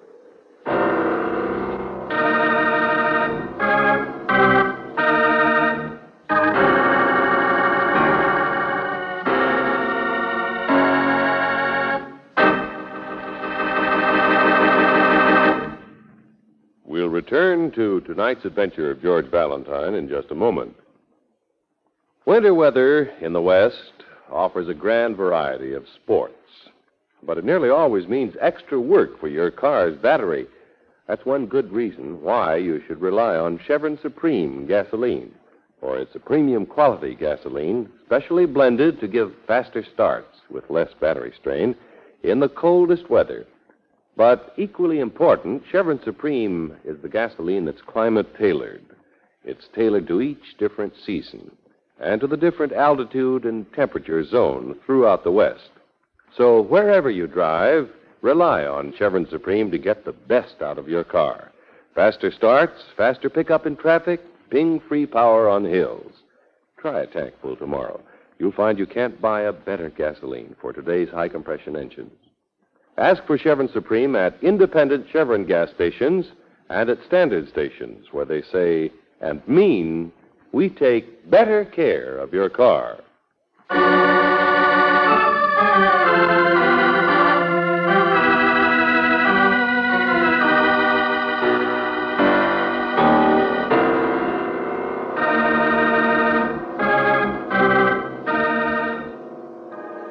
Now, back to tonight's adventure of George Valentine. A penthouse, too close to the sky, decorated with weapons and curios and death masks. Sonia Belsing, who asked you to this strange place and this strange party that isn't a party, hasn't even shown up yet. You're not even sure why you're here.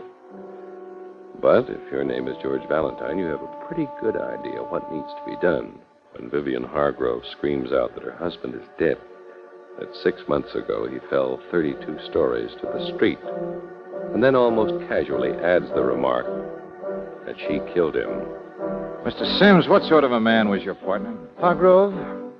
Oh, well, he drank a bit, like his brother-in-law Peter there. But he was big, hearty, the greeter of the firm. With an obsession about death? Yes. Uh-huh. And now his wife is all... I really don't know Vivian very well. She's been away so much.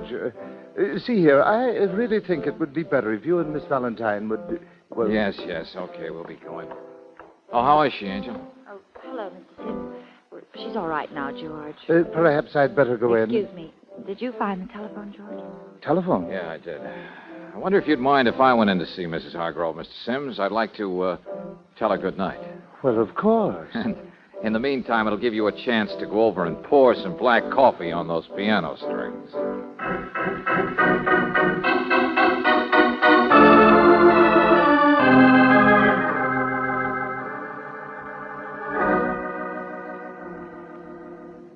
You say you used the telephone? Mrs. Hargrove, when I hear something I don't understand, I like to get an answer fast. And straight from the horse's mouth. In this case, the police, Mrs. Hargrove. Police? You said you'd killed your husband. Well, I didn't tell them why, but I asked them what happened. They say 6 months ago there was an investigation that your husband had committed suicide. Yes. Yeah, well, I just thought I'd say it. But you really know it, don't you? Yes. They were very kind at the time. I first knew it when the wire came. The ranger had left it in my cabin. Wire? Ranger? I was up at Lake Tahoe. Didn't Sonia tell you? But why do you accuse yourself of... Guilt, I suppose. I was in Nevada because I was going to get a divorce. I wasn't patient enough. I left him down here alone with his strange obsessions instead of helping him. But that's scarcely cause for... A feeling of guilt is a terrible thing. Like pretending he's alive when I really know he's dead. But I didn't ever act this way or feel this way until I came back for the first time a few days ago. Why did you come back to the same place at all? Well, the furniture had to be sold, the apartment leased, that sort of business. I certainly don't intend to stay here. I wasn't worried about it. My brother was coming with me. Oh, yeah, that brother of yours is a big help. Oh, he doesn't know any better, that's all. It's just the building somehow. The tower. Even before I came back, I was a little nervous. I ordered my husband's old office, Mr. Sims now, repainted, so I wouldn't remember him. I started out in that office. I was my husband's secretary several years ago. But the things up here I had to face, and I couldn't. All the souvenirs of death. I get so mixed up. Why, Mrs. Hargrove? Maybe because you still think your husband's collection was just a hobby, the way your brother said? You've never thought it was an obsession that led to suicide? I wish Sonia were here. She called from the drugstore if it were just the elevator. Oh, everybody's upset. Maybe no one close to him thought he'd actually do it. Only in your case, you can't see any other explanation, and so you develop all this stuff about your own Mr. guilt. Valentine, no. No, Mr. Valentine, please. But you... No, I won't listen. I'm mixed up enough. I can't believe that. It had to be suicide. All right. I'm sorry. Forget it. You're afraid I'll go spinning off the handle again, aren't you? No, skip it, will you, please? I know the elevator wouldn't stop Sonia. But maybe I should see about having it fixed if it hasn't been... I've already spoken to your brother about it. Oh, Peter doesn't know what to do. Down in the office is a separate house phone to the building engineer. I'll run down and talk to him. Yeah, that might be a good idea, Mr. Hargrove. Give me something to do, you mean? Maybe. I'm all right, really, I am. But we'll do lots of things tonight. And singing and dancing, and we'll have so much fun. It'll keep my mind off the awful place. And, Angel, we don't even know yet why we're here. Well, George, it wasn't just to take care of an hysterical woman. Sonia said she was afraid... Hey, come on. What do you think you're doing, you... Hey, what is this? Look at him, handcuffed. I did it. Handcuffed? Get me out of these. Valentine, take that key away from me. Oh, no, you don't. No. English handcuffs at that. They're antiques. Hey, what? Now try and find your key. All right, Buster, so you threw it to the birds. What's the big idea? I was just standing here of all the ridiculous notions for a joke. Leave him here, Mr. Valentine, and come with me, will you? Come with me out to the elevator.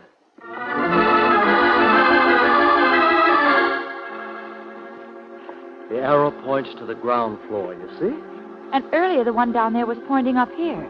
So since then it must have... No. Look at this arrow. You reach up, you can grab it. Yeah, it's swinging loose. It's been pulled that way, so nobody would guess... What do you mean? That the elevator isn't broken at all. But it's not downstairs. It's right here. Right here. Is that... Yeah. Sonia Belson. Yeah, she's dead, all right. Been dead for some time, I guess. Since before we got here. I was asleep in my room all afternoon. Oh. It's a knife, huh? More stuff from that crazy collection. And George, here's her purse. Now, we'll take a look. Why, it's the note. You know, the note she told us she'd write, remember? To you with the instructions. Here, let me see that. Oh, no, you No, don't. let me see it. I'm going to call the police Here, and take tell it, them I... Get going fast. No. Now, stand Hey. still, will you? She's calling the police. Well, I got to tell them that Sims did it. He did it. Sure, bright boy with the handcuffs. Who says so? Sonia didn't like him, see? She was afraid of him. She wanted Vivi to get interested in other men so Sims wouldn't try to get next to her. You make as much sense. I know I've been drinking, but believe me, nobody close to Hargrove ever thought he killed himself. And it drives all of us crazy. But his death masks were just a laugh, that's all. They were a big gag to pull at parties. Okay, Buster. Don't you see? Sonia was wise. She thought it was his partner, it was Sims, who murdered Hargrove, and I'm going in and tell... Oh. Now, Petey, you're going to stay right here for a while. Pleasant dreams.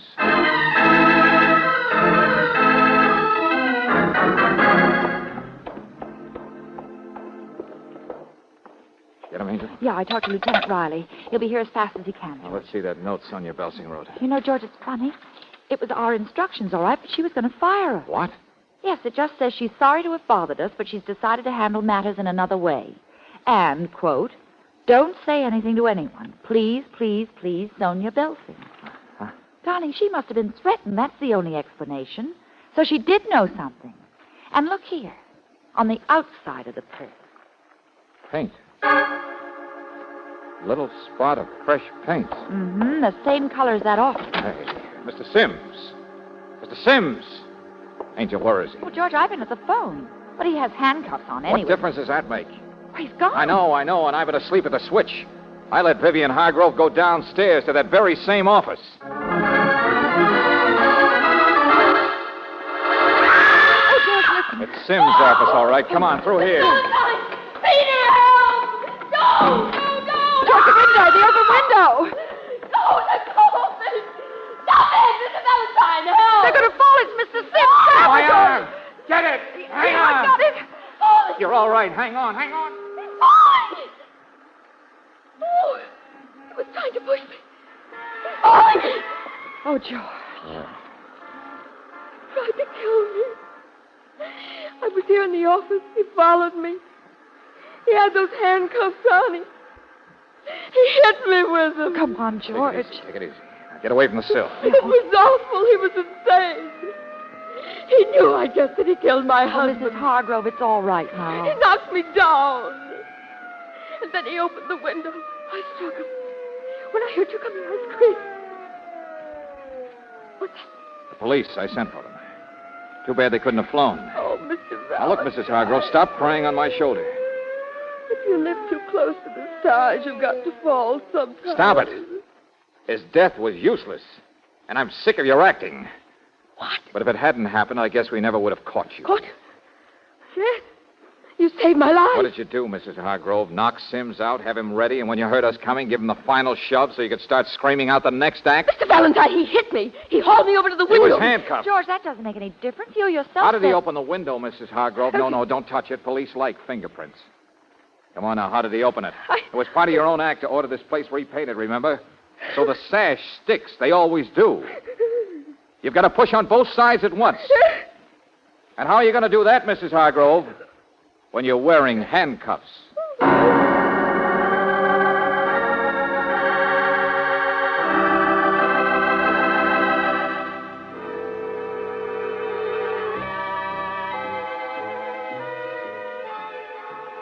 No, I'm an idiot. No, Peter. You've just been trying to dodge the truth. And after all, Sonia Belsing picked on Mr. Sims just as you did. Well, that's what she was going to tell us originally. Only then, the paint on the purse. Sonia got together with Sims.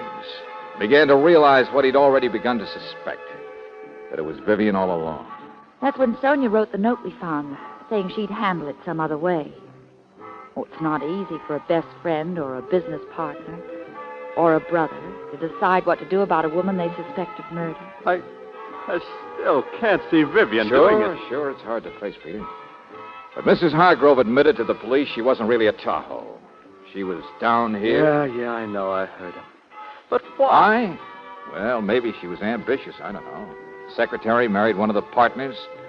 He was going to divorce her, so she knocked him off. Half owner. Then 6 months later, she comes back with a neurotic act to cover knocking off the other partner, Sims. Then she'd own the whole company. Only she realized people were getting suspicious. She had to get rid of Sonia first, and then in we walked. No wonder Vivian was so scared and upset. Hey, Peter, why do you keep playing that record? Doesn't bother me. So happens I like my sister. Yeah, kid, I know. Picture a penthouse way up in the sky. George, I still get dizzy just thinking. Hey, that's not the line to remember, Angel. Hmm? We can thank our lucky star that we're living as we are. Let's go, Brooksy.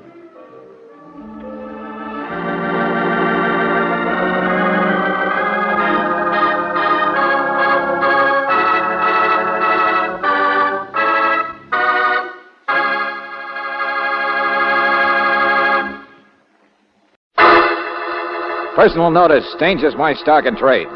If the job's too tough for you to handle, you got a job for me, George Valentine. Write full details.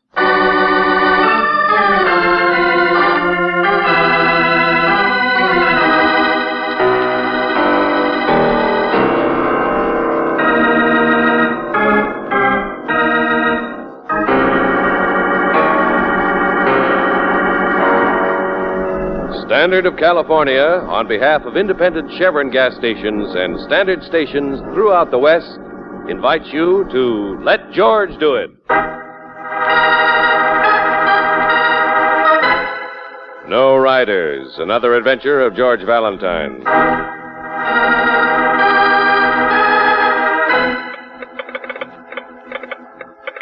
Mr. Valentine, there's a boy needs your help terribly. His name's Floyd Bronson, and he's in terrible trouble. He hasn't got any friends, and they won't let me see him. He'll still be here, I think, until the fire's over. It's a terrible fire. Please, please drive fast and get here. It's on Highway 41, just a few miles east of Paso Robles. You can find me because I'm a waitress at the Stop and Sip Cafe. Respectfully, Wanda Murphy.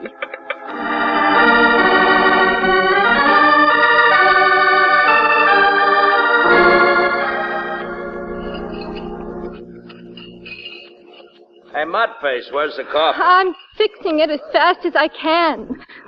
So, Mr. Valentine. Hey, what's this? I'm so tired.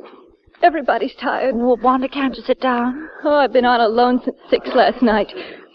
That's when he was here eating supper. Tommy Tucker, I mean, one that died. The what? He's a truck driver for a San Francisco fur company, and... Hey, Mudface, what's this about Tommy? Oh, ask one of the men down the counter, Mr. Evans.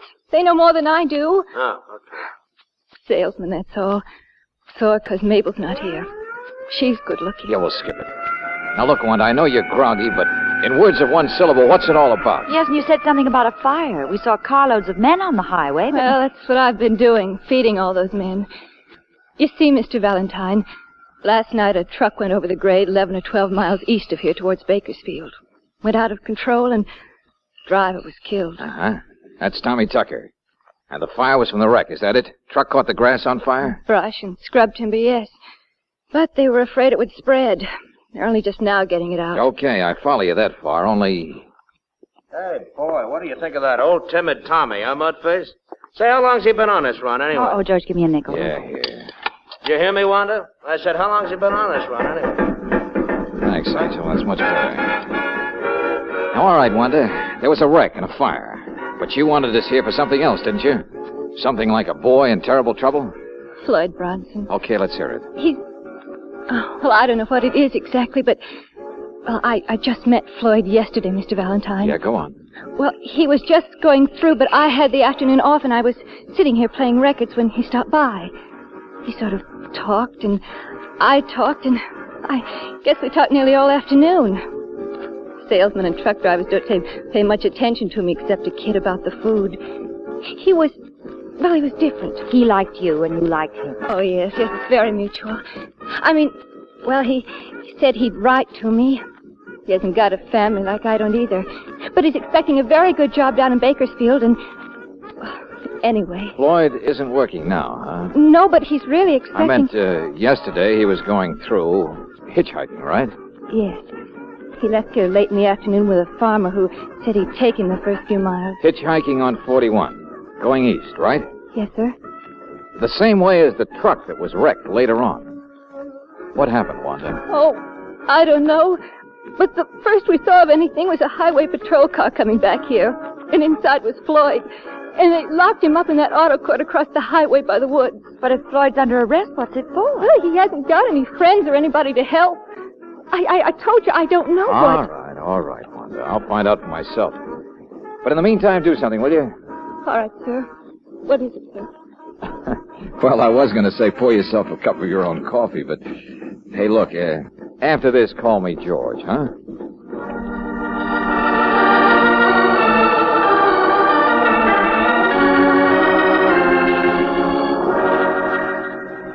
So, Wanda asked you to help me, huh? Yeah, the kid's upset.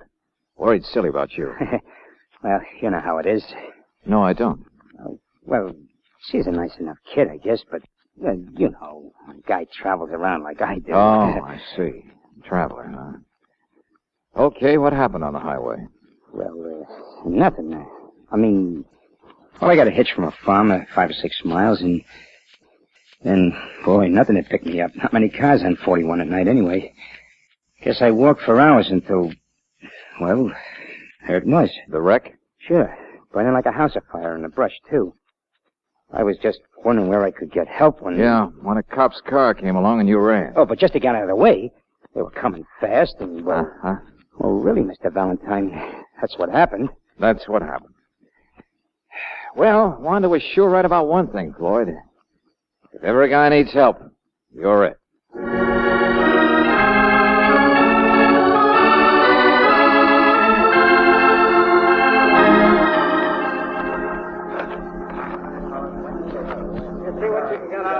And, you're the man who owned the truck, huh, Mr. Jessup? Yeah, lots of them. Look at this here. Silver foxes he was going to deliver to a store in Bakersfield. Couldn't tell them from parchment now. Stuff's insured, isn't it? Oh, yeah, but it's a headache. Know what happens to wholesale furriers like me? They get bald. Sure not much left at the back of that truck. And this crate of Persian lamb, shish kebab. And the box of chinchilla looks like burned cigar butt. Okay, so you've had bad luck. But Mr. Cheston... Oh, Valentine, I'm not complaining just for fun. It's because I've been up all night driving to get her and to see what could be saved. Well, the driver, Mr. Valentine, Tommy Tucker, nicest boy I ever had working for me. I liked him. Yeah, I understand. So, if there's anything funny about this, if it's not just a case of Tommy's clutch or brakes giving out on the grade, well... How about that kid they picked up? You know as much as I do, or the police so far. Mr. Justin, has anyone ever tried to rob one of your trucks? I mean, on such an out-of-the-way road, it could... No, this is not a movie, Miss Brooks. Cargo's all boxed and locked and bolted to the floor. Besides, it's all still here, what's left of it. Still was curious about that kid, that's all. So am I. He was running away from the wreck. Or maybe he was in the wreck and doesn't want to admit it. You mean maybe Tommy had picked him up? Sure, why not? Little company late at night. No, that doesn't make sense. Why not? Well, you see the sign, no riders. That's the one rule we're really tough about, and Tommy wasn't a boy to break rules. Yeah, I heard a salesman call him Timid Tommy. No, conscientious, that's all. Reliable. I told you, the best man I ever had. Best driver, too. That's what bothers me. Yeah. Say, what did they find up here in the cab of the truck? Ashes, mostly, see? His flashlight was here in the seat. Huh? Truck's out of gear, huh? Yeah. I got a mechanic coming to take a look. Little iron rings. What's that? What do you mean? 2 little iron rings about 1 inch in diameter. On the shelf up here, back of the seat, see? Yeah, I saw those, Miss Brooks, and for the life of me, I can't Fire's pretty well under control now, but I sent Tucker's body off to Paso Robles. Oh, thanks, McGee. 2 facts bother me, Valentine. Yeah? Number 1, we couldn't find any jacket any place for the driver, Tucker. Not even a zipper. But in the fire, it might have burned. And anyway, maybe he didn't have one. The cab of a truck is heated, isn't it? Well, I know it doesn't mean much. But finding a wallet does. A wallet? That's right. A firefighter just phoned from several miles down the road. Says come take a look at something he picked up there. Tucker's wallet.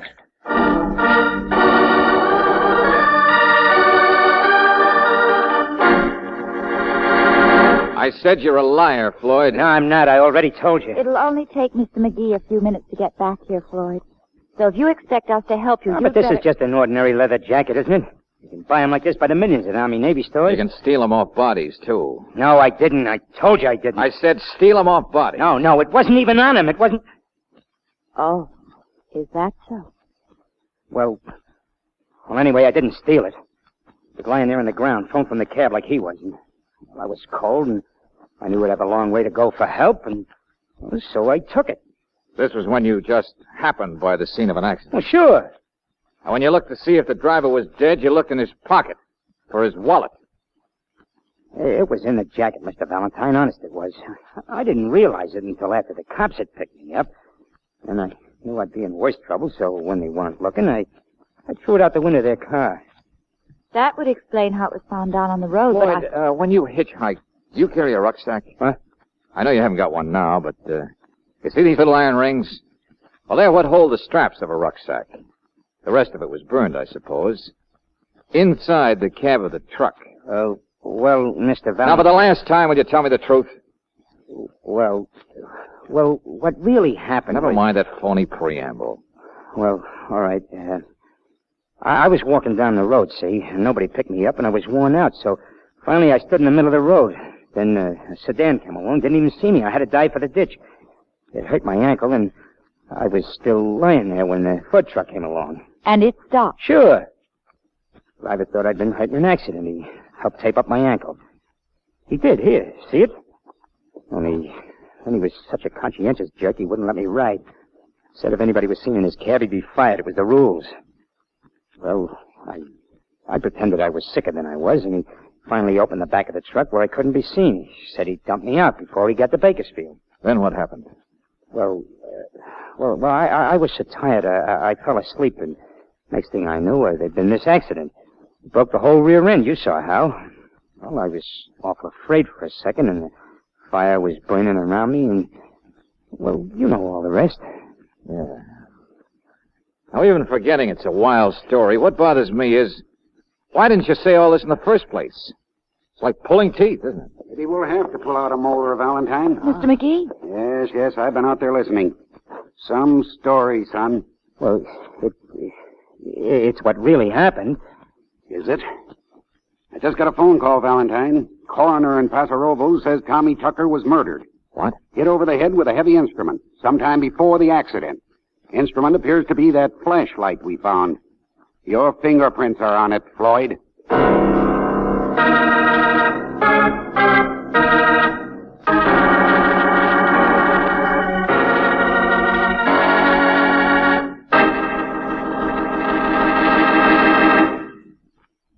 We'll return to tonight's adventure of George Valentine in just a moment.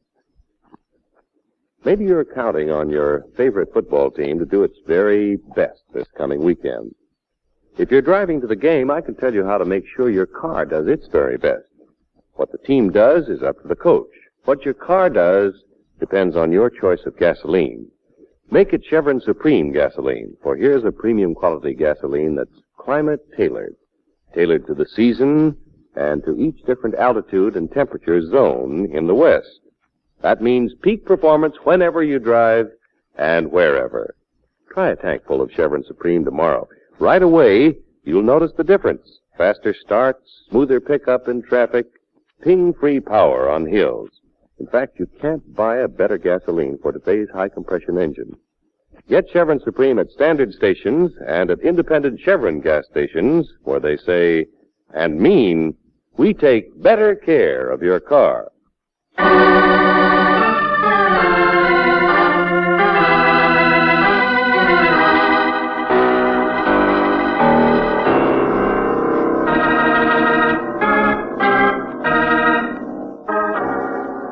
Now back to tonight's adventure of George Valentine. You go to a little roadside cafe on Highway 41 east of Paso Robles. You go to help a girl who wants you to help a boy. The girl is plain and lonely. But the boy is a little harder to figure. Floyd Bronson was in the wreck of a truck last night, but it's like pulling teeth to get him to tell you about it. And if you're anything like George Valentine, you're never very satisfied with the teeth you extract. Which ones are real and which ones are false? Well, just now, Mr. McGee of the sheriff's office has said something which may shed a little light on the subject. Good Samaritan stops to pick up a hitchhiker, then gets brained and robbed for his kindness. Afterwards, it's a good idea to wreck the vehicle, cover up the evidence. I didn't do it. Well, how about your fingerprints on that flashlight? Well, I've been thinking about that. I guess I held the flashlight while he put the tape on my ankle, like I told you. Huh. You always seem to have explanations after we tell you what we want explained. Well, sometimes it's hard to remember, that's all. Kid, you watch the world like a card player expecting a crooked deal. Well, don't you know how that makes you look? A Sharpie holding aces in his pocket. Well, everything I told you is the truth. You can't prove anything is a lie, can you? No, Floyd, I'll say that for you. You don't trip yourself, but then neither does a lizard. Come on, Valentine. Let's go into town and see what else the coroner... Wait a minute, Mr. McGee. Why? I'll send a patrol car back for you. But I just thought of something. I did.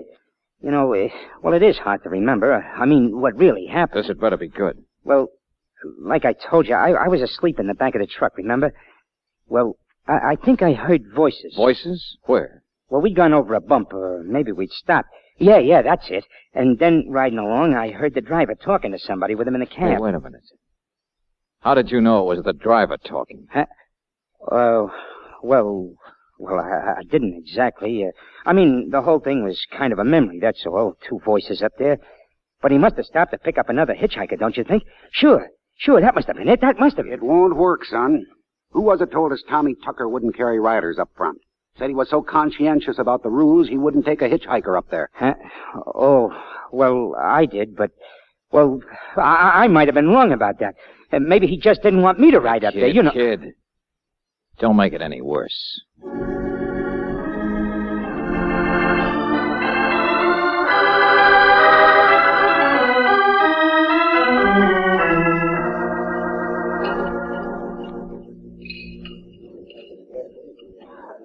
Well, Mr. Valentine, I suppose Tucker might have picked somebody up, but I can't believe it. What about a man riding in the back of the truck, Mr. Jeston? Well, he thought the boy was hurt, and there's no way the load could be bothered. I wouldn't blame a driver for He that. wouldn't have given his mother-in-law a ride to her own funeral. What's that? No, it's a fact. Evans is my name. Wholesale plumbing. Just been waiting for a chance to help you guys. Yeah, well, look, salesman. Timid Tommy Tucker. That was my name for him. Oh, a real sweet boy. Don't misunderstand me, but... he swallowed the rule book. You know what I mean? Afraid of the powers that be. Now, look, friend. Wait a minute, George. Go on, Mr. Evans. A pleasure, miss. South of King City about a month ago, I ran out of gas and tried to flag a hitch. Along came Tommy, but do you think he'd pick me up? No, not on your tintype. And that's me, mind you. Travel the same route all the time. A friend, practically, you know? I think we get the idea. Thanks. Another funny thing that happened was... Thanks, mister, thanks. Huh? No, I doubt if Tommy did pick up a second hitchhiker, or that he was carrying anyone in front, Mr. Valentine, or maybe even in the back. Well, at least some of Floyd Bronson's story isn't true. How do you know? How do you know a person's guilty until they've been proven so? How do you? Wanda, come over here, will you? Excuse us. All right, sir. But how now, do you... listen to me. I don't get mad at a case just because I don't like the way somebody parts his hair. But that boyfriend of yours can't even look me in the eye. It's only a habit, Mr. Valentine. Is it? You've been standing around watching everything, scared to death Floyd would get himself in deeper and deeper. It's just that... Oh, well, I knew he'd act that way. Not really stand up for himself right. How did you know, Wanda? Well, even yesterday he told me things that weren't true. What things? Oh, just little things. About jobs he'd had and was going to get. Important people he knew. Places he'd been. Sure. Little boy with a big line. Oh, kid, what you see in a guy like that is beyond me. Mr. Valentine, he doesn't mean to tell things. And gosh, nobody can be perfect. Only I don't even think Floyd Bronson's his name. Holy sister, why didn't you say... Oh, I'm so tired now. I'm not sure, but... Well, he gave me an address I could write to him later on. He wrote it on an old envelope. Only... Well, there was a place where he'd scratched a name out, and it was sort of like his. It was Mickey Floyd. Mickey Floyd, huh? Here. Give me some change for the phone. Long distance. The phone's across the highway at the motel. But, Mr. Oh, Valentine... now relax. Come on, get some change.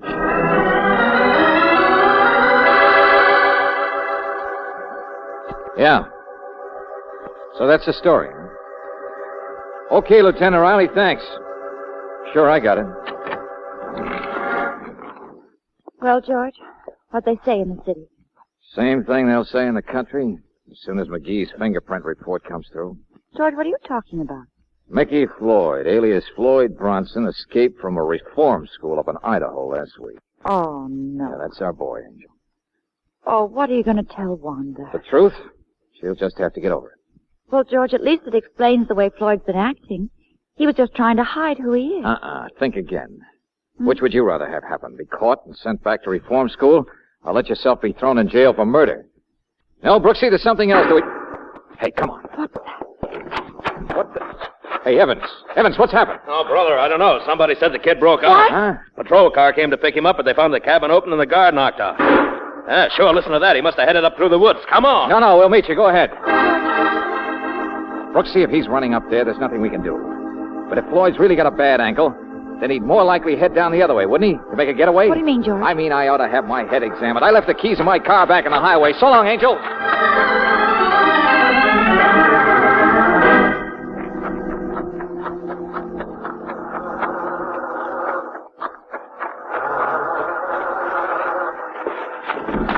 Get away from me, Mr. Valentine. Look out. Oh, no, you don't. Move over, will you? No. I said move over. I'm driving this buggy. I wasn't going to steal your car. Oh, no, just borrow it. Say, whose car is that? That sedan? How should I know? Well, what are you doing? I just wanted time to tell you how crazy you are, Buster. Out of the frying pan into the fire. Run. That's all you think of. Okay, well, for my money, you're guilty. But I'm not. I didn't kill anybody. Yeah, you said that. Now, come on, describe the inside of that fur truck for me again. Huh? Come on, the back end of the truck. Oh, well, it was pretty dark and I was sleepy, but, there was a big box that had Silver Fox on it, and I laid down next to a big bolted crate that said Chinchilla. The bolts kept banging me. You gonna stick with that hogwash? Hogwash? But it's true. It's what happened. Why did you slug that guard? Listen, they're coming after us. I said, why did you slug that guard just now to get away? What guard? Oh, cut it out. The guy that was standing but there. He wasn't there. I mean, I didn't see him. I just found the door was open. I knew I had to get away before they put me in jail where I could... Listen, they're closer. Malarkey, isn't it? It's all malarkey. You not slugging the guard. But I didn't. You gonna stick with that stuff? Mr. Valentine. With all of it? Are you? You're liable to start shooting. Right, faster. Now, you listen to me. Are you gonna stand on your feet for once? Look a cop in the eye and say that stuff and make him believe it because you believe it? Mr. Valentine, I'm a little guy. I'm all alone. There's nobody that I can... Look out! They're right behind you. What are you doing? Just take it easy, kid. We're not gonna be hurt. But... Yeah, that's right. I said we. Because I'm right here with you, Floyd. And I believe you. Everything you've said.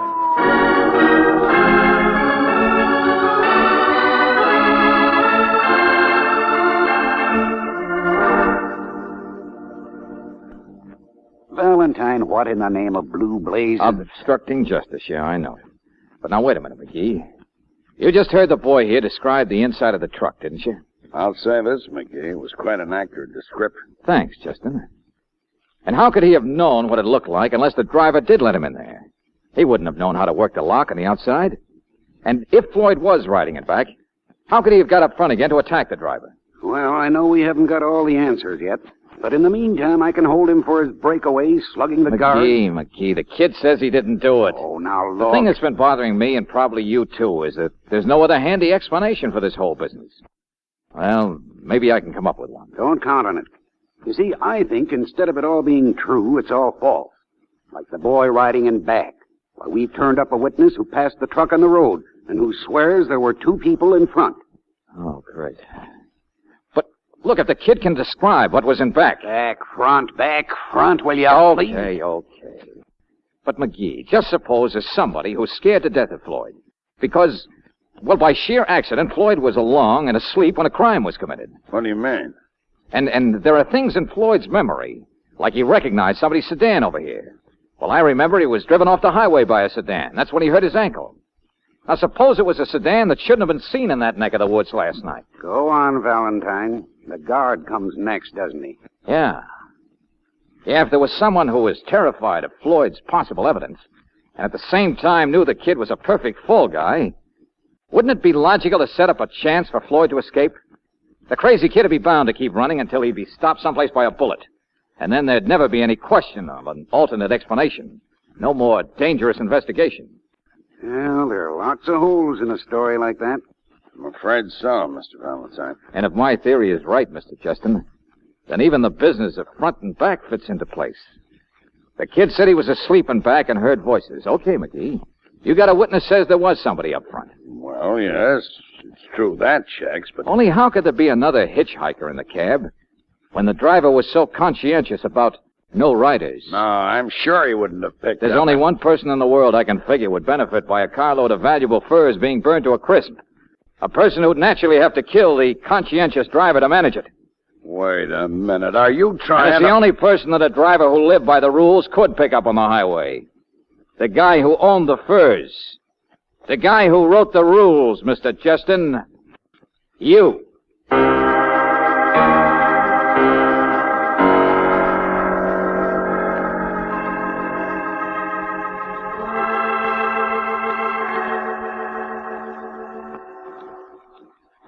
Insurance, Mr. Valentine?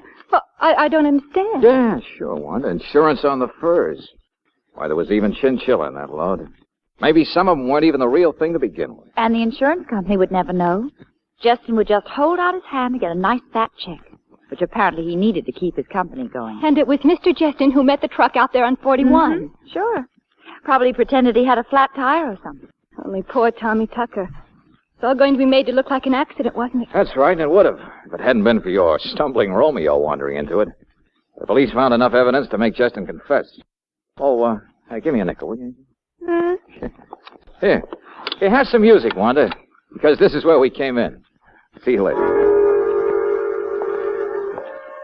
George? What on earth... Oh, excuse me. Hello. Mr. McGee said I could come in for a few minutes and, well, anyway... Before you go back to school, huh? Yeah. Well, Mudface is in there, Floyd. What? Oh, she's a nice enough kid, I guess. Not very attractive, but... Well, maybe if you get a chance to travel around again, you'll meet somebody. Oh, wait a minute. Who said she's not attractive? What do you mean, mudface? Look, Mr. Valentine, I've stood an awful lot of criticism for you, but when it comes to one... Hey, cool off. Go on, kid, get in there. Oh, George. I wonder if he'll ever really grow up, straighten himself out. Brooksy? I think he's already started.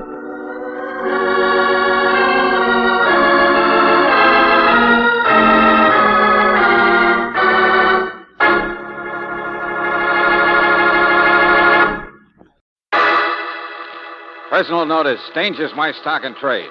If the job's too tough for you to handle, you got a job for me, George Valentine. Write full details.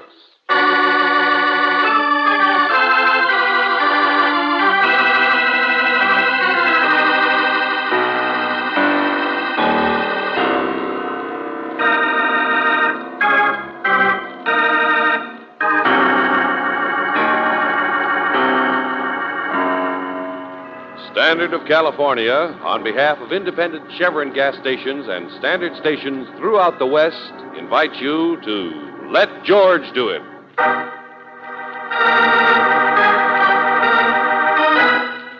Sweet Poison, another adventure of George Valentine. Dear Mr. Valentine, I'm writing to you because I don't know where else to turn. And in this hour of need, I must turn somewhere. Can you hear me? Hello, can you hear me, Mr. Valentine? Yes, of course I can. But who are you? What are you calling Please don't interrupt, Mr. Valentine. I've already wasted 5 minutes writing full details the way your ad says to, but if you won't listen, if you make me send it through the mail, it'll be too late. Well, all right, lady. Go on and read your letter. Thank you. It is essential that you come at once to solve a crime. Please hurry. Because, Mr. Valentine, there has been a murder at our house. What? Where? Mr. Valentine. At our house, and I need your help desperately. Signed, yours truly, Gloria Bishop, 603 North 72nd Street.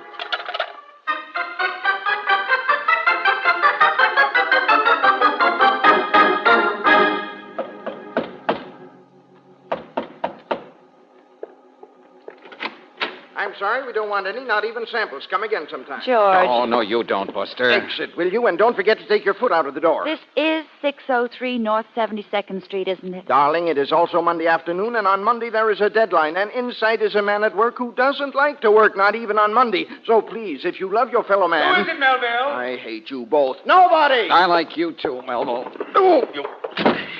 Well, hello. Nobody. Yeah, the name's Valentine. This is Miss Brooks. Don't apologize. Sit down. We'll talk. Know anything about the vintage wines, politicals, cooking? Jonas, please ignore them like they never happened. Get back to the easel. It's 3 o'clock. There's a whole lithograph company waiting. Silence. Oh. Forgive my rude friend, Mr. Valentine. This is Melville Bond, my publisher. Publisher? If I don't look the type, it's from smoking too many cigars and pulling out too many gray hairs. Men's magazines, that's my line. But what's in men's magazines? Women.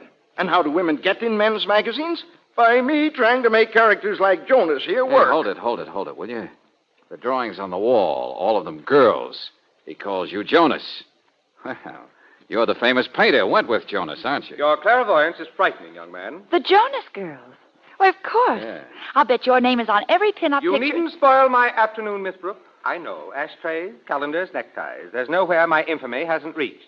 But I was an artist once. I painted still life. Beautiful cabbages and beefsteak and... And it's 3 o'clock and there's a girl in a bathing suit carrying a turkey for the Thanksgiving cover. And... Well, take it the way it is. But you haven't painted the bathing suit yet. Oh, for the last time, gentlemen, stop it, will you?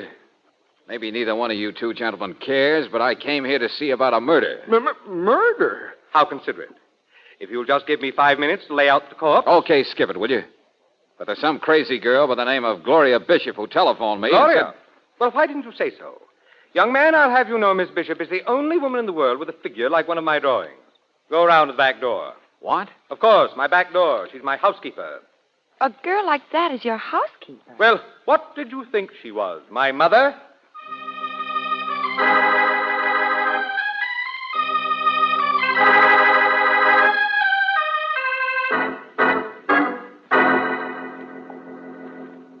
Beat it, Mac. Go on. You too, sister. Beat Oh, it. no, not again. Hey, wait a minute. Look, What do you want to Frank, see her for in the first place? I'm getting a little tired. Pushing won't do you any good. I said beat it. Is that so? Oh, George. Yeah. That's better. The perfect bodyguard, huh? You know how to shoot that thing? Want to find out? Hey, what is this? I knock on the back door Stay and away you... from her, Mac. Far away. Otherwise, Maddie! Excuse me. Maddie, where are... Oh, hello. Wow. Hello. I guess you're Gloria Bishop. No question about that, George. Mr. Valentine and Miss Brooks, of course. But did you see a young man? Oh, sure. We bumped into him, left in kind of a hurry. Oh, that's good. I didn't want him here when you... Who is he, Gloria? Oh, Matty Riga. He's just a boy. I met him someplace. I'm always meeting people someplace. Yes, I can imagine. But he is kind of attractive, don't you think? It's adorable. Okay, Gloria, you got us into this menagerie by yelling murder. Now, come on, fast. Let's have it. Oh, the murder. Well, come here. Come through here. I've been so upset I'm all unstrung. There, you see? A dead cat. Wouldn't you know? He just lies there not doing anything. And he's so young. His life had barely begun. Did he get run over? Oh, no, I never allow him outside. His name was Hannibal. Never outside, huh? Gloria, what did you feed him? Well, fresh liver. And the raw egg, that's for his fur. Looks And- like he was poisoned. Oh, I knew it must be something awful like that. Well, he must have got to something. Have you asked Mr. Jones? Oh, no. I haven't told a soul. And I wouldn't dare bother him. He says I should be seen and not heard. He scares me. He does? Well, then why do you work for him? For pay. Isn't that why you work? Yeah. Now, look, Gloria, could that cat have got to any chocolate? Chocolate? Oh, yes, he was practically carnivorous. That means he'd eat anything. But, well, I never keep sweet things around. I mean, if I lost my figure, where would I be? Never mind. But maybe you've got a case at that. Because, look on his fur here. Yeah, I think Hannibal died from eating a chocolate cream.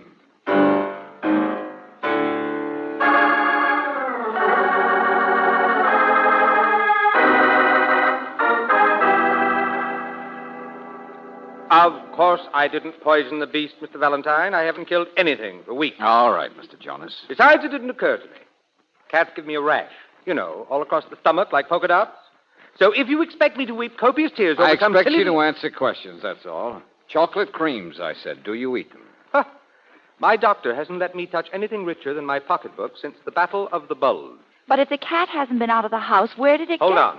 Hold on, young lady. I believe there was a box of frustrating things around here somewhere. Where, well, why didn't Jonas? you say so? Well, how should I know?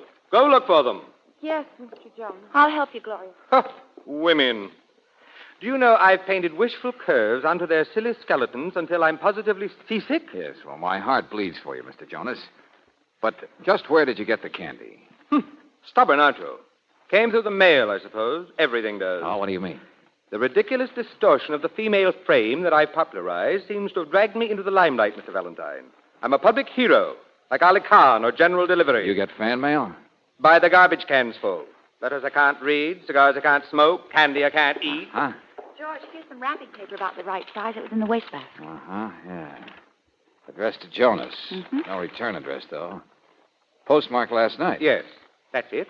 I remember unwrapping the Mr. Jonas, box, I think somebody sent poison candy to you. A critic, Only Gloria's cat got it by mistake. Have you got any particular enemies? Ever receive any threats? Only from women's club. No, Well, this room was broken into about a week ago. What? At least my desk has been rifled, and Gloria certainly Anything wouldn't... taken? My entire fortune. File copies of my income tax return. What else can a man say? All right, let's start taking it seriously. Young man, I take everything seriously. Even myself. But not somebody trying to kill you. Well, what do you expect me to do? I'm just trying to think, trying to remember. Gloria, have you found that candy yet? No, I haven't, Mr. Jonas. I'm looking everywhere. Wait a minute. Valentine. He left here walking. Huh? His apartment hotel's only a few blocks down the street. Who? Melville Bond, of course. I'd unwrapped it. The cat must have taken a piece. But then I gave the box to Melville. You mean just now? No. It was earlier, around noon. He's been back and forth all day making me finish his blasted picture. Holy, and by now he's probably eaten a lot more than the cat ever did. Wait. I'm just remembering why it seemed like a good idea for him to take it. It's his wife's birthday.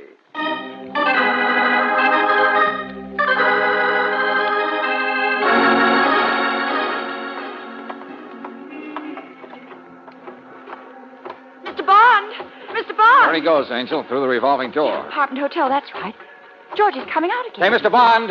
Hey, back in again. What's George, he's falling. It's just going round and round. Bond! Come on, let go of that thing, will you? Let's get out of here. Now, here we go. Hey, Bond, can you hear me, Mr. Bond? Yes, Are you the doctor?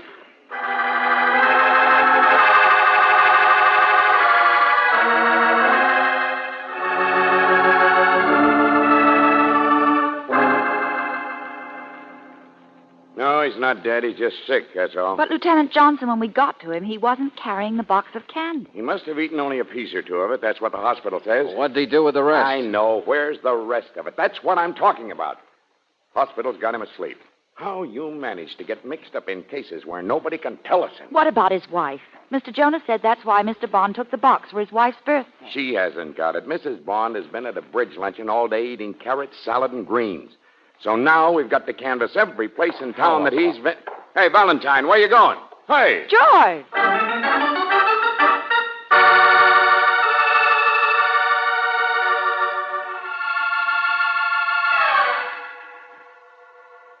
Yes, Mr. Valentine, this is Mr. Bond's office. I see. Well, Miss Smith, I wanted to ask... But if it's about Mr. Bond's magazines, that's all over at the printer's building. Oh, they have all the fun over there. Darn it. I'm just the business department.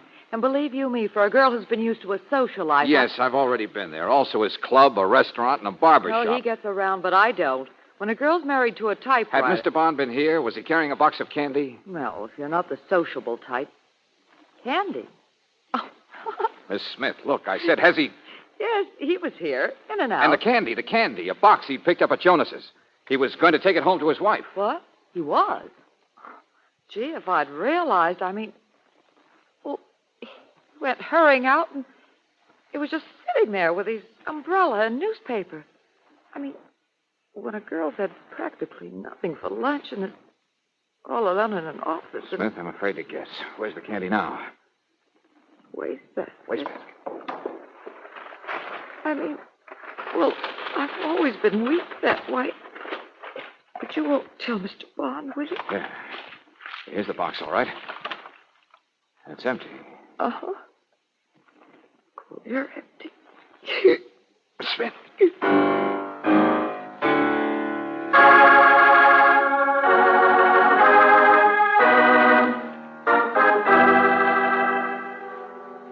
Coroner's report.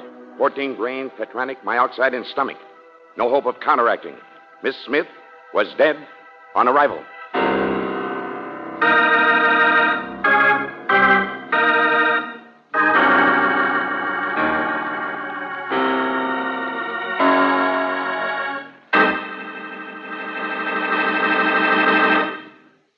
We'll return to tonight's adventure of George Valentine in just a moment.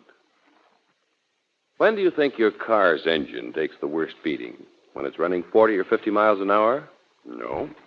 When it's in stop-and-go traffic? No. Actually, it's when your car's standing still. Automotive engineers have proved that 80% of all wear inside your car's engine begins the moment you turn off the ignition. It's the chemical action of acid-laden moisture forming on cylinder walls, and the result is costly rust. But you can stop this engine wear completely by using RPM motor oil. RPM is specially compounded to keep a moisture-proof film of oil on all internal parts at all times. Even though you left your car standing idle for days or weeks, RPM would not drain off parts. It stays on metal, prevents that acid-laden moisture from touching metal. So no wonder RPM is first choice in the West. It's the oil that stops 80% of engine wear. Ask for RPM motor oil at standard stations and at independent Chevron gas stations where they say and mean we take better care of your car.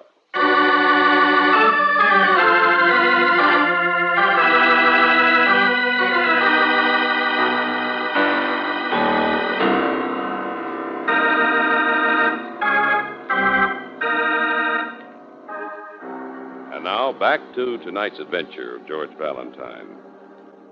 A box of poisoned chocolates. One piece killed a cat.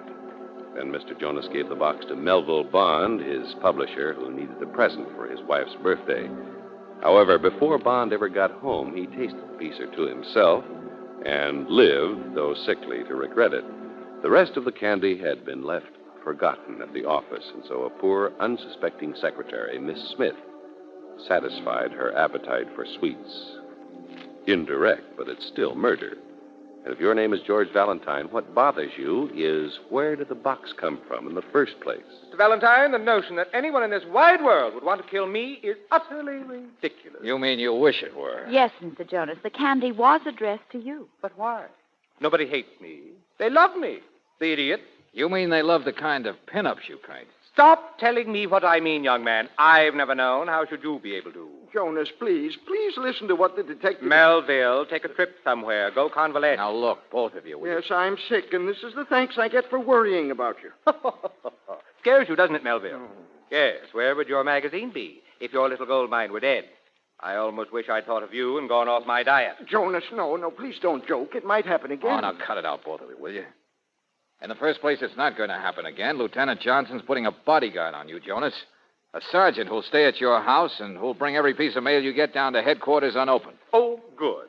I hope there are lots of bills. And in the second place, Jonas, I don't think so much of your sense of humor. Mr. Valentine, I almost wish I'd gone off my diet and eaten the candy myself. I mean it. Why?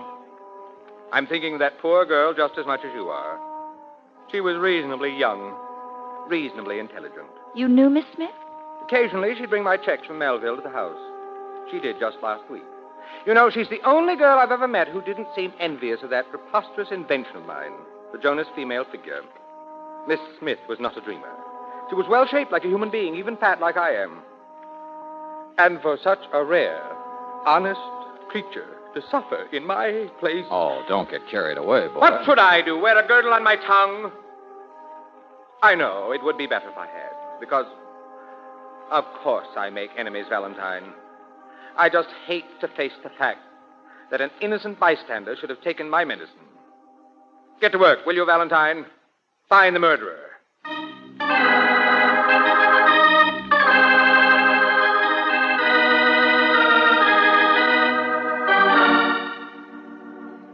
Oh, what a night. Yeah. Jonas finally broke down and gave us a list of people he'd insulted. Half the town, I'll bet. That wrapping paper the box was sent in, we ran through every test known to mankind to Dick Tracy. Results? We've still got the anonymous poison. Oh, great. They're in an envelope, the boys tell me, are the last worldly remains of Miss Smith, an innocent bystander, as the saying goes. But suppose this guy decides to mail somebody else something. How can we stop it?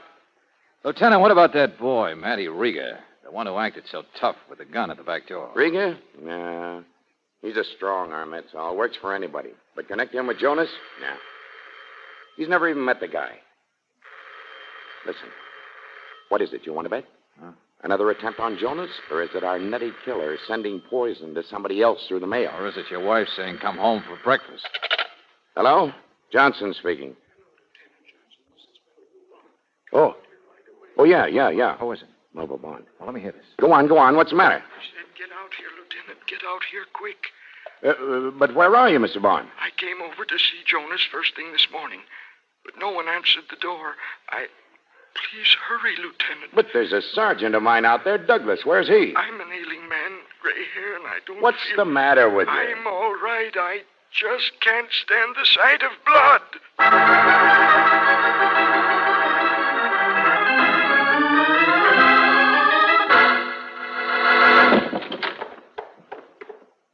Blood.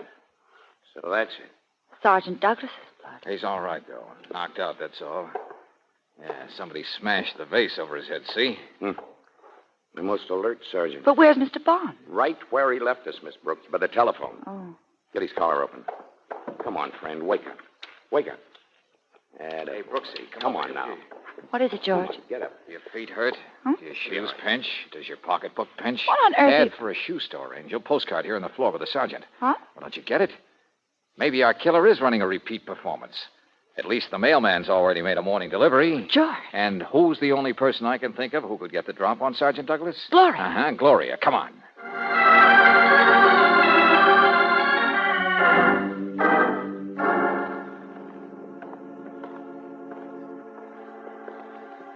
Well, she's not in her room. Yeah, but if we're right, Angel, there wasn't much time to get away. I'm not in there either. Well, I guess. Hello, Gloria. Cleaning closets? Oh, Mr. Valentine, I didn't do anything, honest. I didn't mean to hit him so hard. You didn't what? I didn't, but the vase broke, and I guess it cut him, but I didn't mean to. And then Mr. Bond rang the bell. Hey, Gloria. Hey, kid, here I am. Gloria, I brought my car like you said. What's happened? Gloria, You mean what's going to happen? Slow down, Buster. Get the gun, Angel. Yes. That's more like it. Hey, Valentine, what in the name of... Johnson, meet Matty Riga, a tough boy. What's going on in my house? The birth of a nation? All right. Suppose we start with you, Mr. Jonas. Where have you been this morning? I went out for a walk. A walk? Yes. I've been reflecting. It's one thing for me to hate the world, but to reconcile myself to the idea that anyone should dare to hate me, enough to want to kill me, I still just can't conceive. Matty hates you, Mr. Jonas. What's that? He does, Mr. Jonas. Matty's divinely jealous. Hey, wait a minute. Slow down, kid. That's a cop over there. But you are jealous, Matty. You won't let anyone come near me. That's right, Gloria. Keep it up. Cut it out, both of you. I don't hate him. Hey, Gloria, is he jealous because you live here with Mr. Jonas? No, you're crazy. That's what's good about her, see? She's it, see? The only girl in the world with a figure like a Jonas pinup. That makes me a big shot if you know she's my girl. I like it that she's his model. You don't think it's her brain, do you? I'm a big shot. Matty! Before scandal rears its ugly head, may I point out to you, Junior, that Miss Bishop is my housekeeper, not my model. What? Oh, now look, really, she's the only girl in the world with I a figure... keep Miss Bishop here solely to scare away other applicants for the job. Models make me ill. I invented that hideous pin-up figure solely out of the dregs of my mind. Out of your mind? Huh. Well, what's in your mind most of the time, Lieutenant? All right. Skip that. Gloria, you thought Mattie hated your boss. That's why you knocked out Sergeant Douglas, isn't it? Yes, Mr. Valentine. Because something must have come in the mail this morning, addressed to Mr. Jonas, and you figured it was Mattie who sent it. That he sent the other one, too. Well, of course. But I couldn't let him get away with it, and I couldn't let anyone find out either. I mean, I didn't know what to do except get the package and then find out. Well, it just had to be Mattie. Why? Why were you so sure? Well, gosh. None of us hate Mr. Jonas, not you or Mr. Bond or even the police. It hasn't been in the newspapers yet, and just any old anonymous wouldn't send a second package to the same man unless he was here to know the first one didn't work. I mean, would he? George? Yeah, out of the mouths of babes. Huh? Me? Oh. I know I should be seen instead of heard, Mr. Valentine. Never mind, but kid, never mind. You're at the head of the class. Now, you and Mattie go into the next room, will you? Johnson, have you still got that envelope with the papers and things of Miss Smith? Sure. What are you talking about? I don't know. Maybe it's not important, but motive, maybe. Here, take a look through it, Brooksy. See if you find anything. Okay, George. Mr. Valentine, I've been sitting here quietly because I don't feel so good. But you've been leaving me out. I know what that means. You think I'm the one. Well, if you think I hate Jonas, my own best meal ticket... Skip it, Mr. Bond. I know you don't want him dead. Well, then who does? It must be a crank. That's the first sensible thing you said, Melville. Gloria, let's have the package. What? Come on. The package that came in the mail this morning. The one you took. All right, Mr. Valentine. I'm sorry I took it. Here. Well, let's see that. Yeah, same printing. To Mr. Wentworth Jonas. Same size package, same paper. More candy, no doubt. I hadn't touched it yet. Oh, no. Just smeared the fingerprints, that's all. Well, what happens now, Lieutenant? You take it to the police laboratory? That's right. We run it through an X-ray first, then we take it... Give me that. I'll show you it's all a mistake. There's no poison. Now, wait No. There, you see? An ordinary box. Now, let go of me. Just one more string inside to pull. Hey, it's a firing pin of a grenade. Give me that. Look out! Oh, Mr. Valentine, I guess somebody doesn't like me very well. No, Jonas, you're wrong. Sending me hand grenades? Poison? You know, I don't feel very well. Brooksy, what did you find in it? Well, here, George. Income tax return. What? Sure. That might do it, mightn't it? Your old tax return copies. Remember, Jonas, taken out of your desk a week ago. George, he said Miss Smith was up here to bring a paycheck a week ago. Hey, what's all this? They were found in Miss Smith's effects, Jonas, so she must have taken them. I don't understand. It's simple, very simple. Nobody hates you. But you could be a relay point for a box of poison candy. But the grenade. Forget the grenade, Johnson. Don't you get it? That candy was meant to deliberately murder a woman who couldn't resist it, Miss Smith. She wasn't any innocent bystander. She was it. What? Yes, Mr. Bond. Does stealing the tax files mean your secretary was curious about how much of Jonas's income you were pocketing? You're crazy. Why, would I be sending a meal ticket a grenade? Would I blow up a gold mine? Sure, why not? You're a cautious guy, Mr. Bond. You even ate a piece of candy yesterday to make that one look good. George, he was the only one there when you told Jonas he couldn't open his own mail. Sure, Brooksy. He knew the grenade had come down to headquarters unopened. Be X-rayed, be harmless. But why would he send the grenade? Someone, somehow, might think Miss Smith wasn't just an unfortunate accident. So pound it in. Everybody hates Jonas. Look for a mythical crank. No, Mr. Valentine. I'm not a well man. I feel faint. That's right, sure. Go ahead, faint. That's where you made your mistake. Because this morning you walked into this room, you saw what we saw, that the package was missing. And then, well, who else would have fainted so soon? Who else but the guy who knew what was inside that missing package? All right, faint again. See if we care.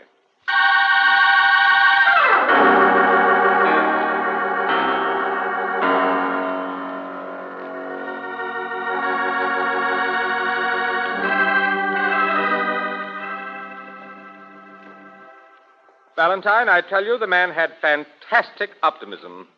Expecting poor Miss Smith to be the... You mean the candy? Oh, I don't think so. He knew you wouldn't eat it. Gloria wouldn't eat it. He knew he'd be at your house on the day it arrived, and you'd give it to him if he asked for it for his wife. But how did he know Miss Smith would eat it? Well, how do you know a mouse will eat cheese, that a cat will eat milk, and... Yes, George. Did you ever actually hear of a cat eating a chocolate cream?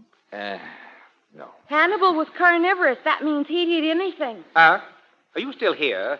Haven't you gone home or married a gangster or something? I'm sorry, Mr. Jonas. I'll try to be seen and not heard. But goodbye, Miss Brooks, and goodbye, Mr. Valentine. Brooksy, that is our cue. I found that gangsters were fickle. What? Valentine, wait. Don't leave me with this pin-up. She's like a nightmare come back to haunt me. My own hideous invention turning on me. Look at her. Oh, no, sir. I just decided I love you, that's all. Oh, good night, Mr. Jonas. Valentine, come back. Doesn't anybody hate me? What earthly good is she? Good night, Mr. Jonas.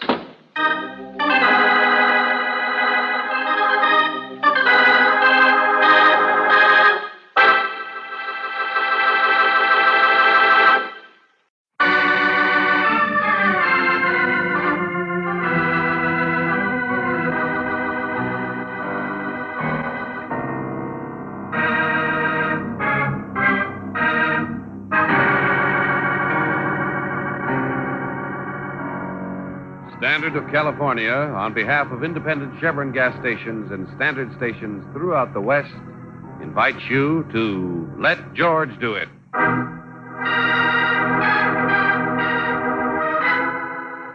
The Elusive 100 Grand, another adventure of George Valentine. Personal notice. Danger's my stock and trade. If it's so off the beam, nobody can help you, you got a job for me, George Valentine. Write full details.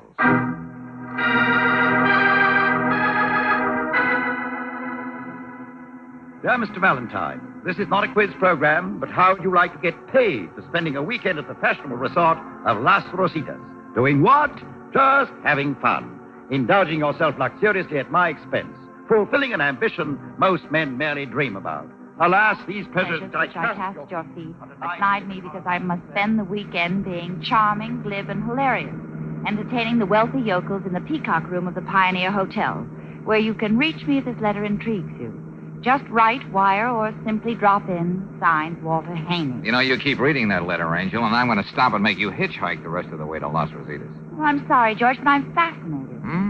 Well, things like this just don't happen to people. Unless they guess the name of the song.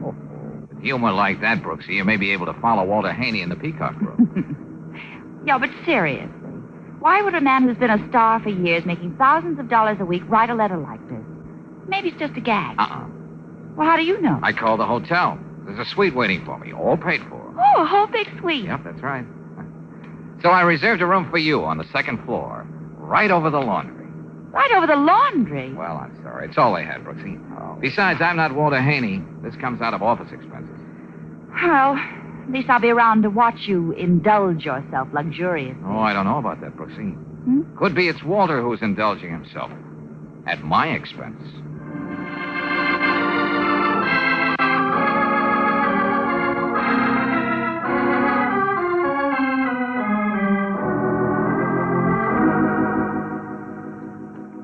Dear Valentine, here's something I want you to spend for me. $15,000 in cash. Jeepers. May I touch it? Hey, now, even with Miss Brooks' help, I may not be able to spend that much in one weekend. Then what? What I have in mind, Valentine, you'll get rid of it in a few minutes. Splurge the whole 15 grand, Haney? On what? I'll come to that. But I should explain. At the moment, this is all the money I have in the world. Well, then you'd better take care of it. If you read anything about me in the papers, Miss Brooks, you know that next to breathing, I'm supposed to love gambling best. Well, look, why don't you go out and throw it away yourself? This town's wide open for gambling. Yeah, that's the hitch. I could sneak out between acts, but I'm not allowed to gamble. What do you mean by that? You're over 21. I'm in debt to a syndicate now for over $100,000. I know how to pay them back, but it's a gamble. And that's the one thing that they won't let me do. Oh, it's like that, huh? Yeah, they have a shifty-eyed character named Marty Ould shadowing me. Won't even let me get near a slot machine. Go ahead, Haney. This means a great deal to me. If I weren't allergic to melodrama, I'd say it was a matter of life or death. Now, here's what I want you to do, Valentine. Yeah? There's an art dealer in this town who, I suspect, maintains a so-called gallery merely to fleece visiting millionaires. Oh, something you won't find in the guidebooks, huh? Well, Mr. Dirkson's particularly proud of one item in his fly trap. It's a much sought-after Etruscan vase by one Alberto Molini, 1506, 1568. I take it isn't just something you put flowers in. No. It's the real thing, old man. It's worth much more than $15,000. Yeah, but the poorhouses are full of characters who've tried to outwit the connoisseurs. Miss Brooks, when I'm not doing other foolish things in my life, I dabble in artistic obscurities. Once I found a Fra Angelo in an attic. Only it turned out to be an amazing fake. But I still think that there's nothing like... Nothing like coming to the point, Haney. Yes.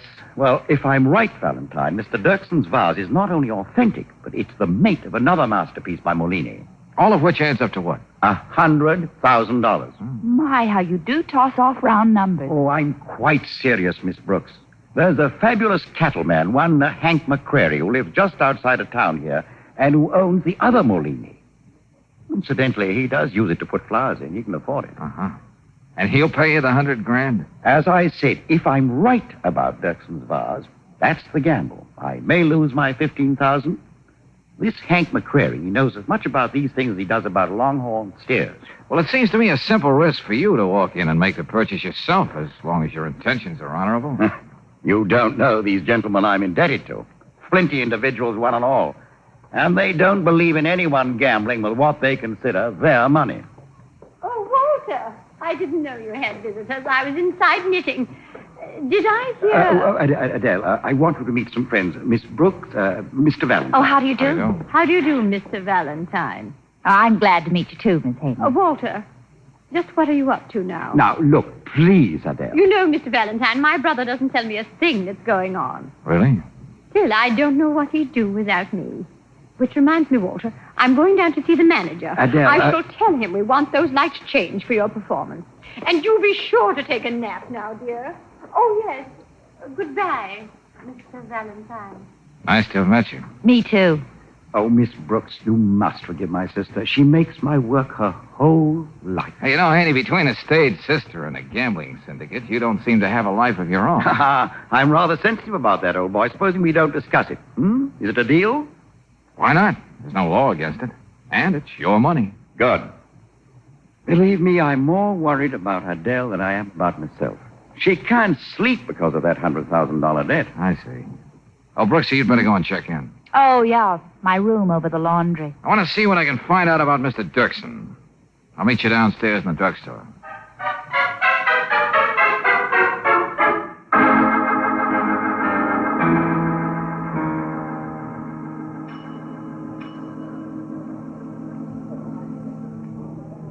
Valentine? Huh? I want to see you outside a minute. Before you leave the hotel. Well, who are you? I take it you got a name. Or am I being presumptuous? The name's Marty Ool. And I told you I want to talk to you outside. Oh. Patio.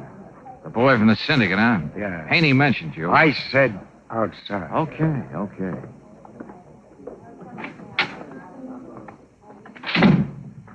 Well, here we are, Marty. Alone at last. I don't know what Haney is cooking up with you, How but... did you know about me and Haney at all? Now, never mind. Just shut up. Now, look, I'm warning you. Stay away from him. Oh, well, gee, thanks for telling me, Mr. Rule. Yeah. I might have stuck around town and got into an awful lot of trouble. Yeah, real trouble. Get it? I think I'll show you just what it's like. Something like this. Oh. Thanks for the warning, Marty. But you know you shouldn't try to scare people out of town like that.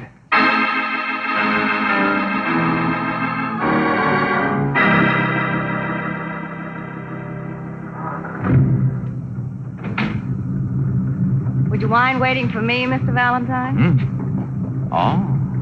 Well, ordinarily, no, but right now I'm in a hurry. It's all right if I come along, isn't it? Hey, you know, this seems to be my day for meeting people I don't know.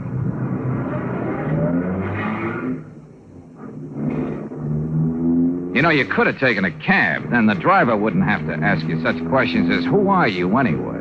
Lola? Just Lola, huh? Isn't that enough? Tell me, why did you come here to Las Rositas to see Walter Haney? Oh, now this is getting to be a routine. What did he say to you? And I thought you wriggled in here because you were interested in me, and me alone. I could be interested in you, if you would answer my question. So this is how beautiful redheads named Lola act. I must know why he wanted to see you.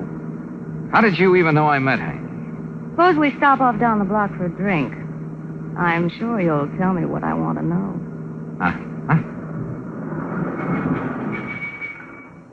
But this is a 5 and 10 cent store. It's a bus stop, too, Lola. It's as far as we're going together. But I thought Me we were... too. But suddenly I remembered all my Boy Scout badges. Bye, Lola. You know, I'll find out what I want anyway. Sure, I know you will, but I don't want to make it any easier for you. Oh, yeah. You still didn't tell me who you are. I mean, aside from being Lola. I'm nobody. I'm just Walter Haney's bride. This was supposed to be our honeymoon. Walter Haney. Hey, wait a minute. Just don't tell his sister. If she found out, she might drop dead. I hope.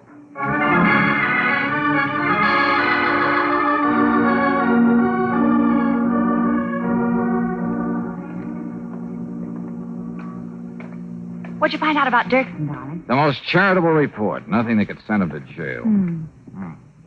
So these are the galleries. Well, let's go in and get it over with. Welcome, welcome. Dirksen's Temple of Art is honored. We want to buy a vase, Buster. Yeah, and the 5 and 10 didn't have just what we wanted. What? You do not understand.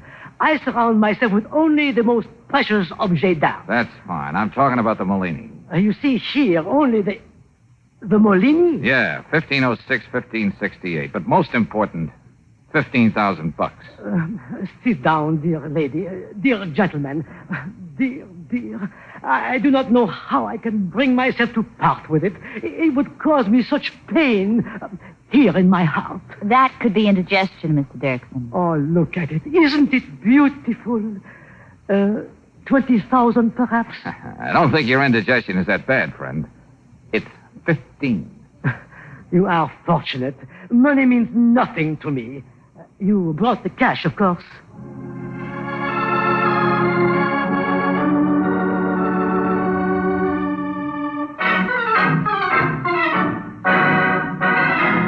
Well, what do you know? That Haney fella wasn't trying to pass off a phony on me after all. This here vase is the real thing, Valentine. Yeah? I mean, sure. Oh, it ought to be just the right thing for Petunia. Well, it was right there in Los Rosaritas under my own nose. Well, that's life, Mr. McCurry. Now, I don't like being mercenary, but... Yeah. Haney called me about that. I got the money right here. 1,000, 2, 3. Oh, I just can't count. I'm too excited about getting that vase. Yeah, handling all that money would do things to me, too. Oh, but it's all there, Valentine. I'm a man of honor. Besides, I know when I'm getting the best of a good bargain. Yeah.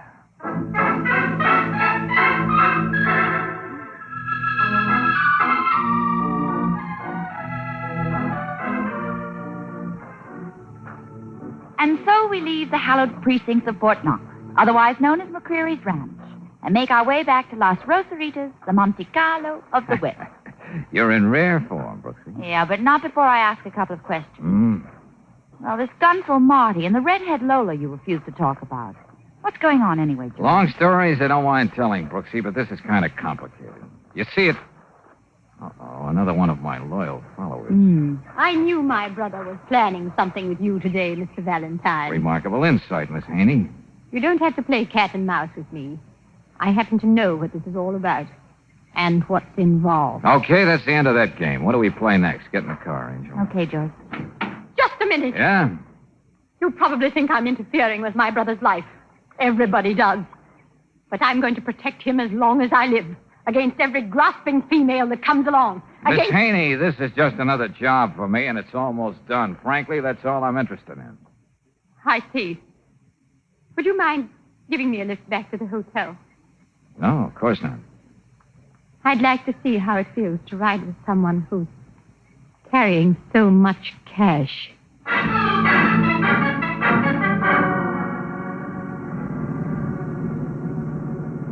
Well, here we go again. What do you mean, George? Look, in back of us. Huh? Oh, you mean that car? Yeah, we're being followed, and this time by experts. What's that? They're staying just a nice half block behind us, waiting for the time to close in. Well, hurry, do something. That money belongs to me and my brother. Every cent of it. They can go as fast as I can, Miss Haney, even a little faster. Knowing they're catching up with $100,000.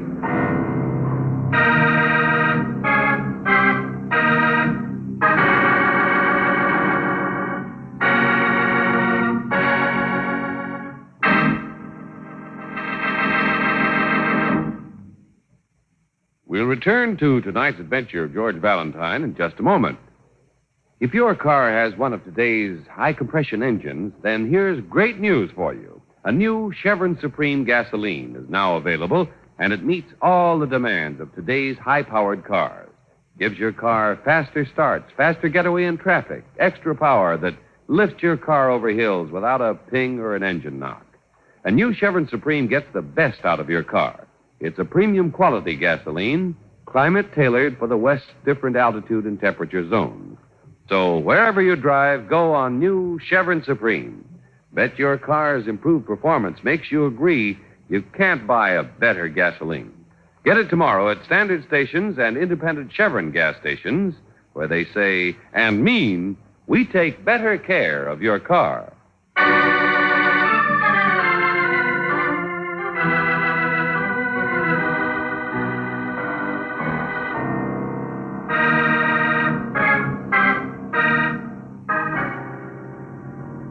And now back to tonight's adventure of George Valentine.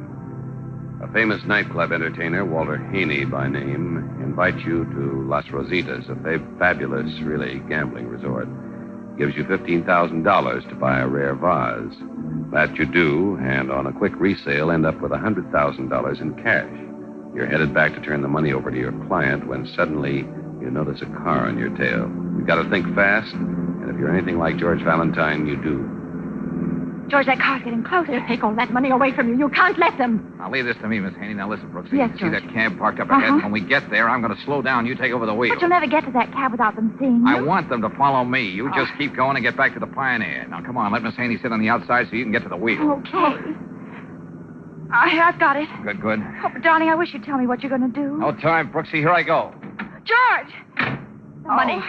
They'll find him. Take it away from him. Oh, Miss Haney, stop talking about that money. But it's my brother's. I'm beginning to wish I'd never heard of your brother.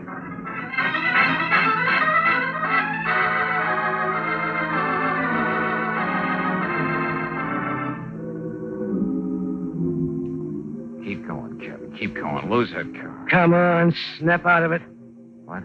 You ain't been in that cab for quite a while, chum. What?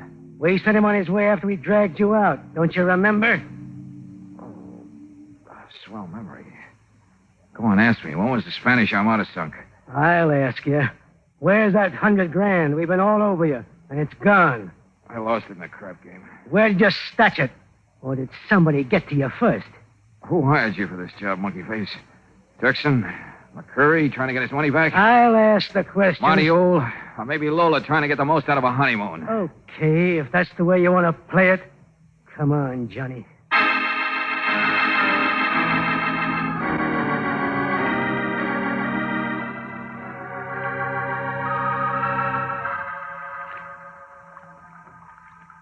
Hey, give me another towel, would you? Yeah, sure thing, boss.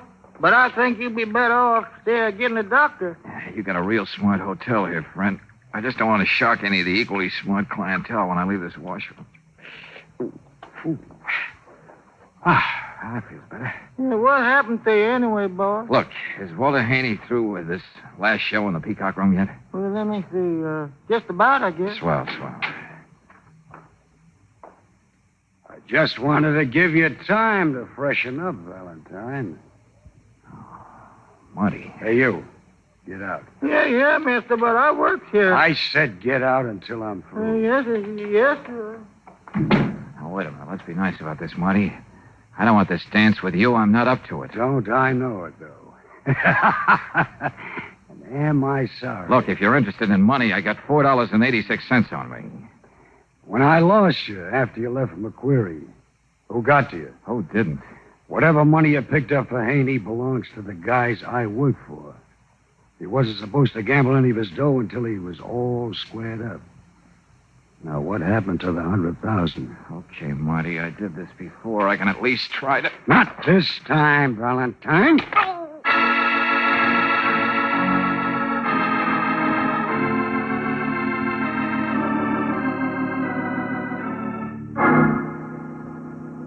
You don't know what it was like, going through that last show, not knowing what happened to Valentine and the money. That money means everything to us, Walter. Doesn't anybody care about Valentine just for his own sweet self? Well, of course, Miss Brooks. I care very much. It's just that He was doing everything to save that darn money of yours.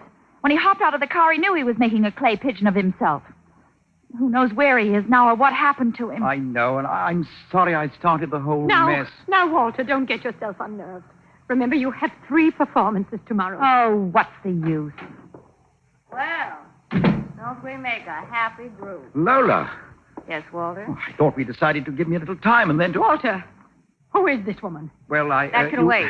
I just want to say this. I found out what Valentine was doing for you, so I hired someone to follow and take the money away from him. What? What do you mean you hired somebody? Where's Mr. Valentine? I don't know, but he didn't have the money on him. Oh, Lola, you shouldn't have... What else could I do to keep it away from you, Walter? You'd only gamble it away. I wanted to make sure whatever you owed would be paid off and we could make something out of our future together. Future together? What are you ranting about? Who are you? How's your blood pressure, Miss Haney? What's that? I happen to be your sister-in-law. No. Well. I was going to explain, Adele, as soon as everything got straightened out. I won't allow it. Whatever success Walter's had, his talent, everything, it's due to me. I never got married just so I could take care of him. I won't let this happen no matter what I have to do. Walter, you know where I'm spending my honeymoon? Alone. I'll be there waiting, but not for long. Oh, Lola! Walter, how could you do a thing like this to me? Adele, for the love of heaven, why don't... Oh, just sit down there and knit. Do anything, but please stop talking. Oh, I've nothing to live for now. You're going to regret this, Walter. Mr. Haney, I'm sorry my sympathies are limited. But right now I'm only interested in George. What about these people you owe money to? They might have... Yes, Miss Brooks, I've thought of it. I'm going to call them right now. Room 418, please. So that's all I'm good for, then. Just to sit here and knit. Hello, Miller. Miller, this is Haney. You got hold of Valentine? No? Oh. Yeah, I know, Miller. I'm quite sure you won't let me out of your sight. What did he say? Miller's boy, Marty, caught up with Valentine, too. Yes? I don't understand it. He didn't find any money either. It was already gone. Then, Walter, you mean you still owe all that money? That's right, Adele. Miss Brooks... Oh, save it, Mr. Haney. From here in, I'm crying copper and see if they can't find George.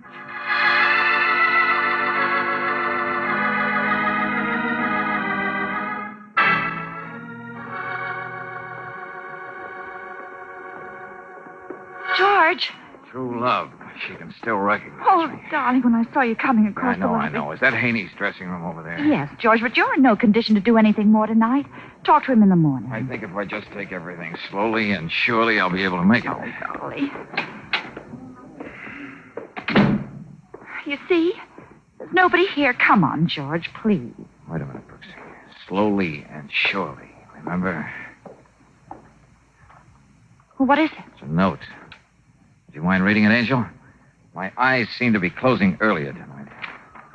It isn't addressed to anybody. Go on, read it, Angel.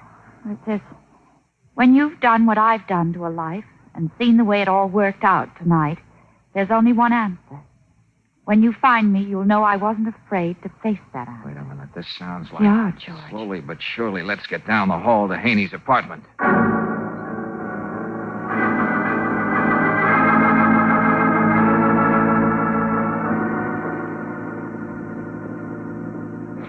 Nobody here either, George. Go on. Take a look in the bedroom. Make sure. He's got to be somewhere. Yeah, okay. Oh, so he took that way out, the fool, and why... No, George, look. Adele. Close that door. Oh, but why should she do that to herself? Do you think she got to the dressing room first and read the note Walter wrote? Brooksy, I got a feeling Walter never wrote that note. It was his sister. But it said, when you've done what I've done to a life. She met her brother's wife. Oh, Adele, Lola's here, and we just have to talk to you. Valentine. Hi. You all right? Oh, I can't tell you how sorry I am for everything that's happened. You sorry too, Lola? Why did you pick up those gorillas you hired? Mr. Valentine, I love Walter. That's the only excuse I have for what I did. But about the money... George, don't you think you better tell Mr. Haney? Yeah. Your sister's in the bedroom, Walter. Then then I'd better go in and have it out with her right now about Lola and me. No, wait a minute. What? You better read this note. Adele! Oh, no. Oh, I've got to see her. She wouldn't do No, it. Walter. I don't think you'd better go in there. She decided to end it that way, and, well, there's nothing you can do. Oh, good Lord. Walter, darling, don't. Oh, Adele. Adele never really meant any harm. I tried to save her from herself. Each year, it got worse, worse. You mean her gambling, don't you? Yes, Valentine. Her gambling? But, Walter, why did you let me go on thinking it was you who couldn't hold on to a penny? I owed something to her. It didn't matter if everybody thought that I was the black sheep. If I let it ride like that. It was an obsession with her. Then she got in over her head and... and then this happened. Will you cut it out, Haney? But it is funny, Valentine. There's not even the money now. There's something even funnier. But it doesn't make you laugh. What do you mean, Valentine? The $100,000. When I jumped out of that car, I slipped it into your sister's knitting bag. George! Valentine. Yeah. She didn't know it, but she had it with her all the time. You see, your stage sister still took care of you, Haney.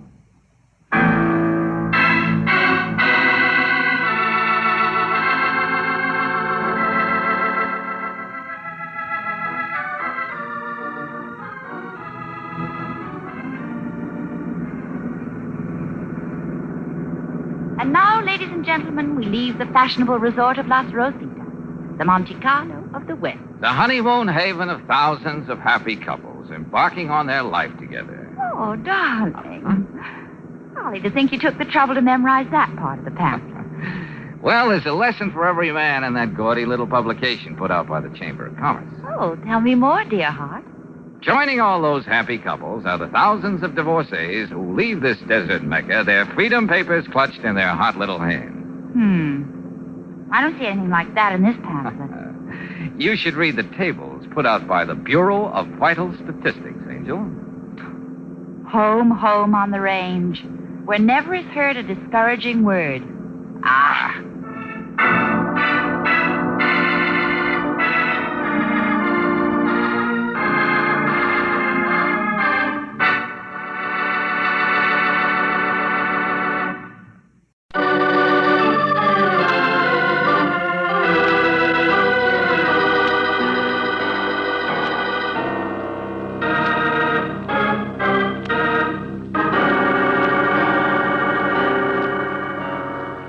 Standard of California, on behalf of independent Chevron gas stations and standard stations throughout the West, invite you to Let George Do It.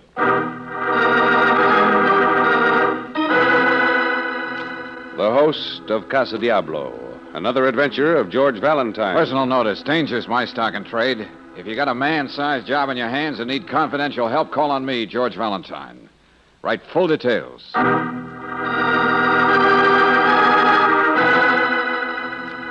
Dear Mr. Valentine, 15 years ago, a grand jury launched an investigation into municipal graft and corruption. It fizzled out because a star witness fled to Mexico. Now this man is willing to return, willing to testify against persons who are still powerful figures in high places. Obviously, the assignment to bring him back requires not only the utmost discretion, but willingness to face all opposition and even violence. Please arrange to see me as quickly as possible. Yours truly, Felix Loper.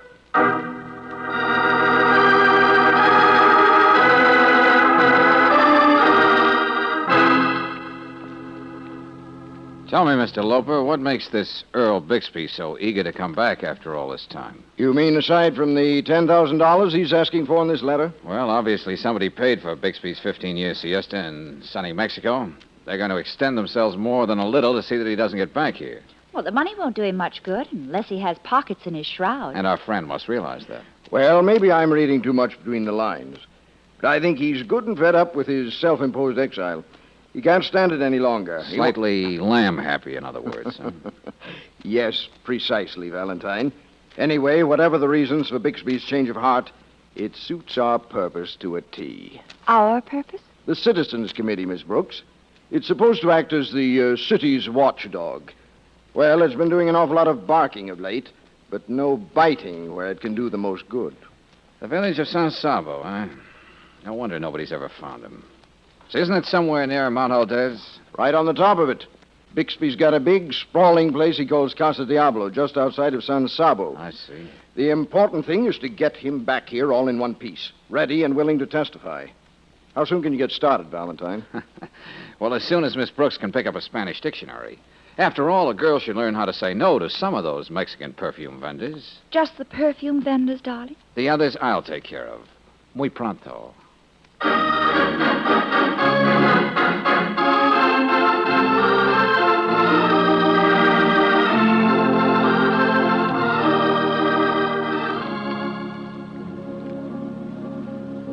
Anything else you do besides sell perfume and drive that bus out there, Emilio? Si, senor. Sometimes I spend the whole day wondering about Americanos. Oh? You are not all in the head sometimes. A remark like that is muy malo for the good neighbor policy. Senorita, I cannot help it. Look, all year I drive almost empty the bus way up to San Sabo, where there is nothing to see. Yeah? Now, in the worst season, 2 earthquakes last week, 5 passengers, all Americanos. ¿Por qué? Oh, I know that one. That means why. Okay, you two linguists. Now listen, Emilio. How long does your bus stop here at the inn? Senor Emilio's tour is renowned for comfort, for speed, and for politeness. We wait till all passengers complete their meal. Okay.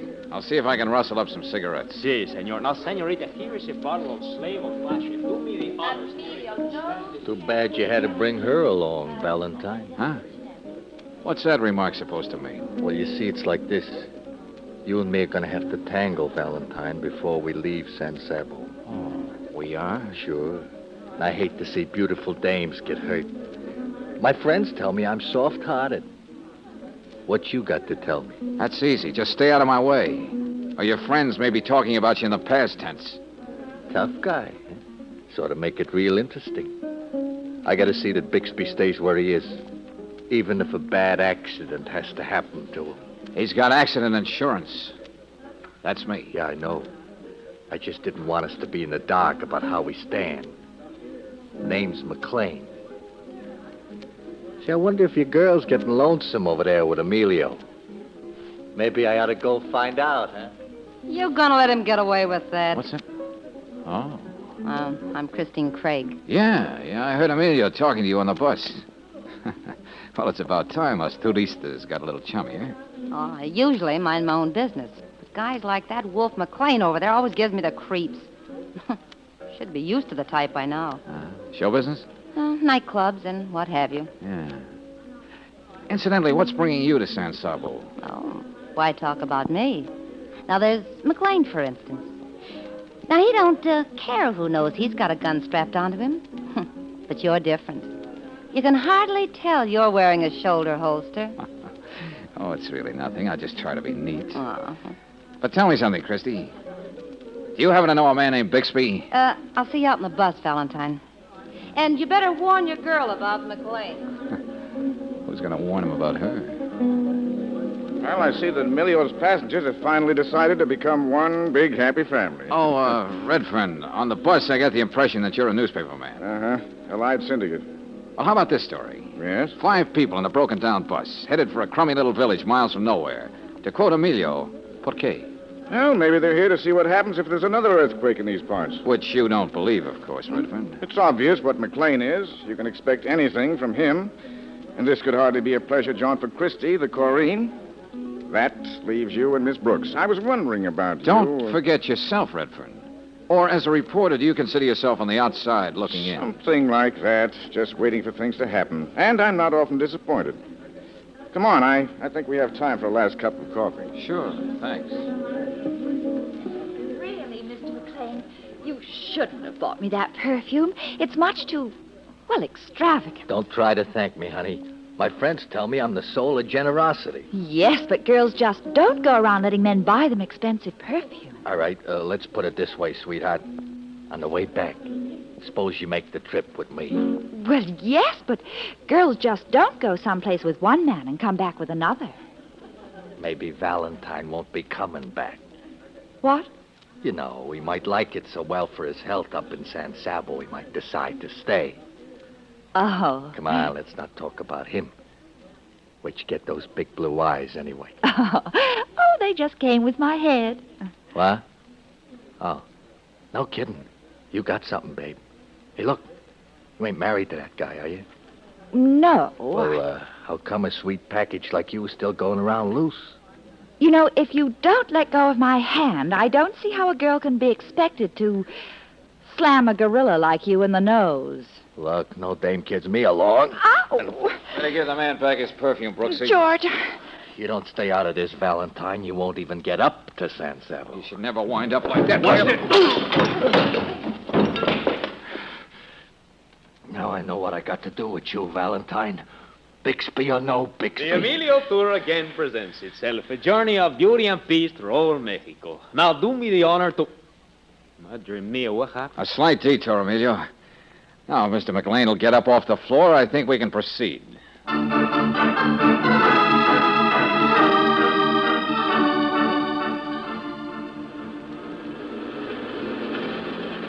You sleeping, Brooksy? Who could sleep in this rattletrap? Now please to observe that we approach the top of Mount Aldez. You will please to extinguish the light over your seat, Senor McLean. Shut up. Teddy, you're driving. Now be reasonable, McLean. These roads are dangerous up here. The light makes it difficult for Emilio to drive. Yeah, you don't mind the dark, Redfern. That's why you made sure you sat down next to that blonde. I've had enough of you on this trip. One more word. Okay, sister, get back in your seat and flip down your lid. Hey, George, what kind of a game are we playing here? Game? Well, that's one way of putting it. We want Bixby back. McLean doesn't. What do Redfern and Christie want? I think we'll find that out when they go into action at the Casa Diablo. Hey. Senores! George! Another earthquake! What's that, George? Hold tight. It's okay now. What are you doing, Emilio? We go back, Senorita. Too dangerous up here. We can't go back now. Oh, we gotta go on. Shut up. All here. Leave this to me. But, Senor McLean, feel how the mountain is shaking. Soon we all go down over the side. Start up this bus, or you get a slug between your eyes. George, Easy, please. let him play The his Emilio hand. Tour is always willing to please, Senor. Don't make me lose my temper. My friends tell me it's the one bad habit I got. Get going.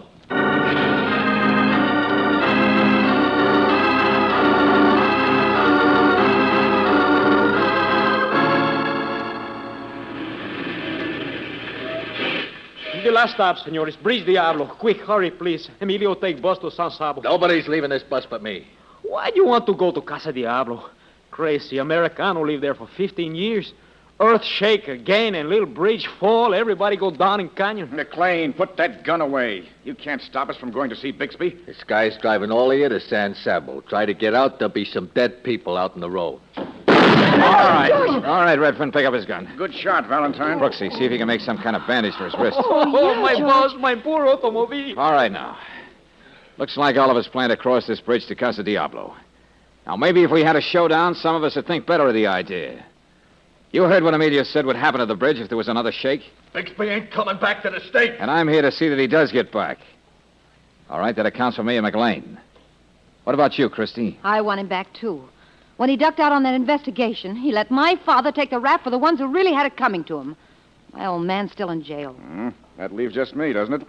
I remember a little about that investigation myself. In fact, that's why I'm here. As a reporter, I want to get the facts from Bixby firsthand. Okay. Now everybody knows where he stands. Open the door, Emilio.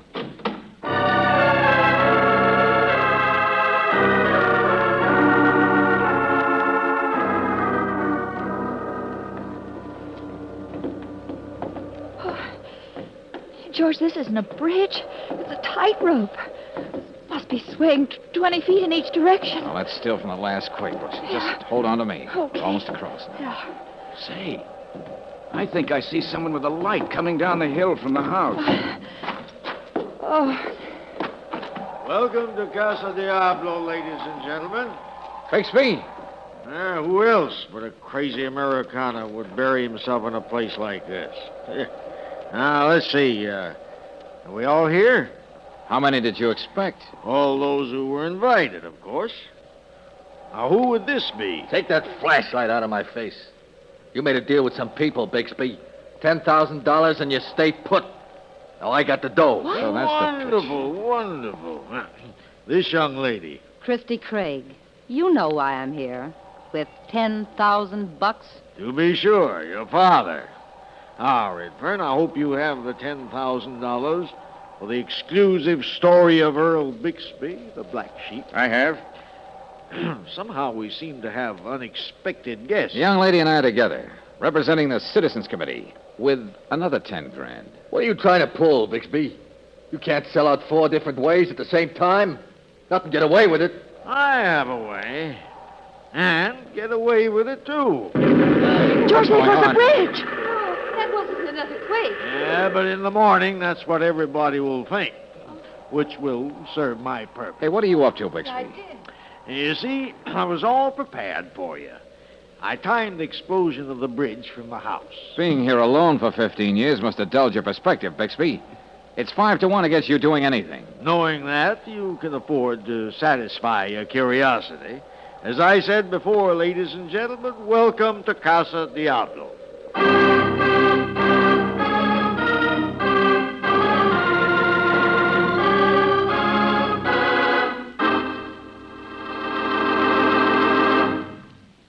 We'll return to tonight's adventure of George Valentine in just a moment. Nearly everybody knows that lubrication of a sewing machine, a lawnmower, or a bicycle is no major problem, and evidently many thousands of motorists know that lubrication of today's automobile engines is solved best by compounded RPM motor oil. For RPM is first choice in the West, and for good reasons. First of all, RPM keeps your car's engine clean, prevents damaging carbon particles from ever touching those finely polished interior engine parts. A special compound in RPM literally surrounds carbon particles and other troublemakers during the oil service period and flushes them out when you have the crankcase drained. RPM also fights off corrosion, rust-proofs your car's engine as it lubricates. Another thing, RPM sticks to hot spots left bare and exposed to wear by ordinary motor oils. So for protection, for trust, switch to RPM motor oil, first choice in the West. Get RPM at standard stations and at independent Chevron gas stations where they say and mean, we take better care of your car.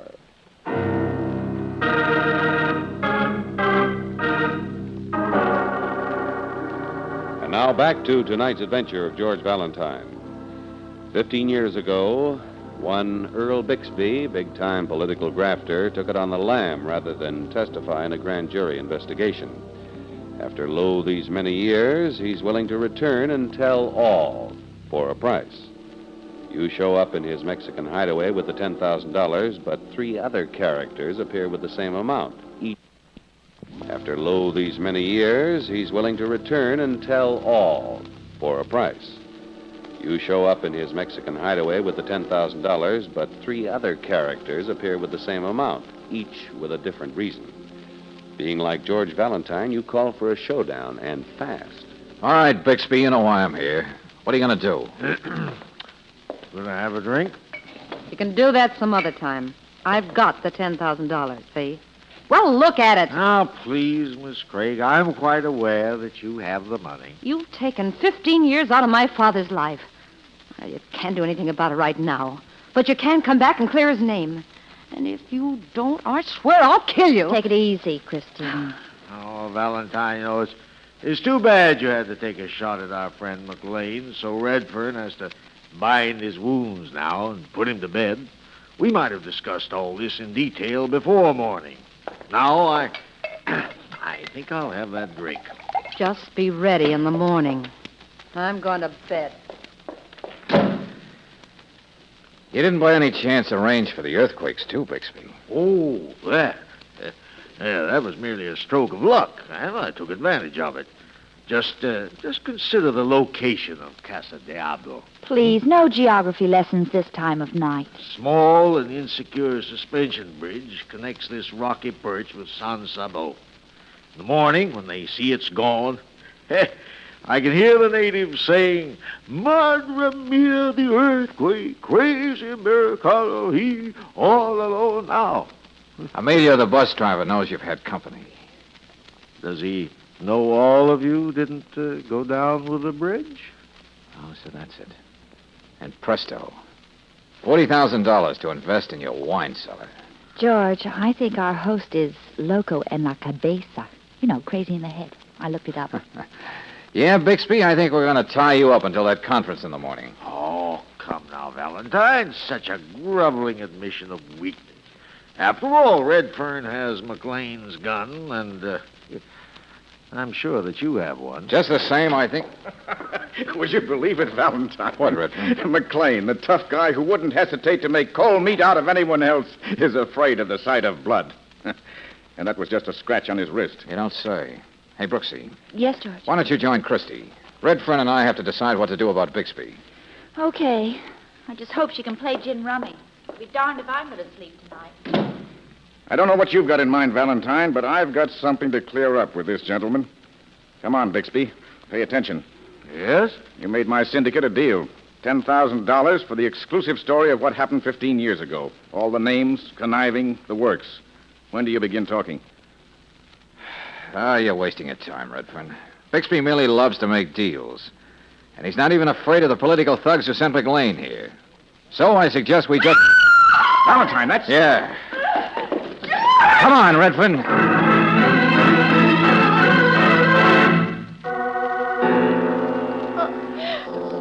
That's how I found her, George.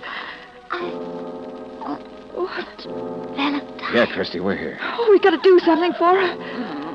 I'll go out to that fountain in the patio and get some water. You stay right here, Miss Brooks. We don't know what's going on around here. I'll be right back. He was the knife. Hey, tell me, Christy, who was it? Did you see him? Oh, just the knife. Oh, George. Don't, Angel, don't. Someone she couldn't even see. Bixby was with you and Redford. Take He's it got easy someone now. else, someone Easy, with a knife. Brooksy, I Someone told watching you. them Stop everywhere. it, stop it. Yes, George. Right. How is she, Valentine? Did she... Oh. Uh-huh. You don't think it could have been... McLean? Well, you saw how he acted on the bus. He could have... I doubt it, Redford. Not with his wrist. But I don't understand. I'm going to find Bixby... Before we do that, we'd better get to McLean. No matter what we all think of him, he has a right to know what we're all up against.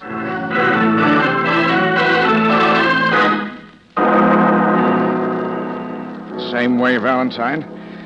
McLean got it the same way. Yeah. I was right, George. Bixby's got someone stalking us through the house with a knife. Someone we can't see, but who can see us. And one of us is next. Unless we get hold of Bixby. If we can find him.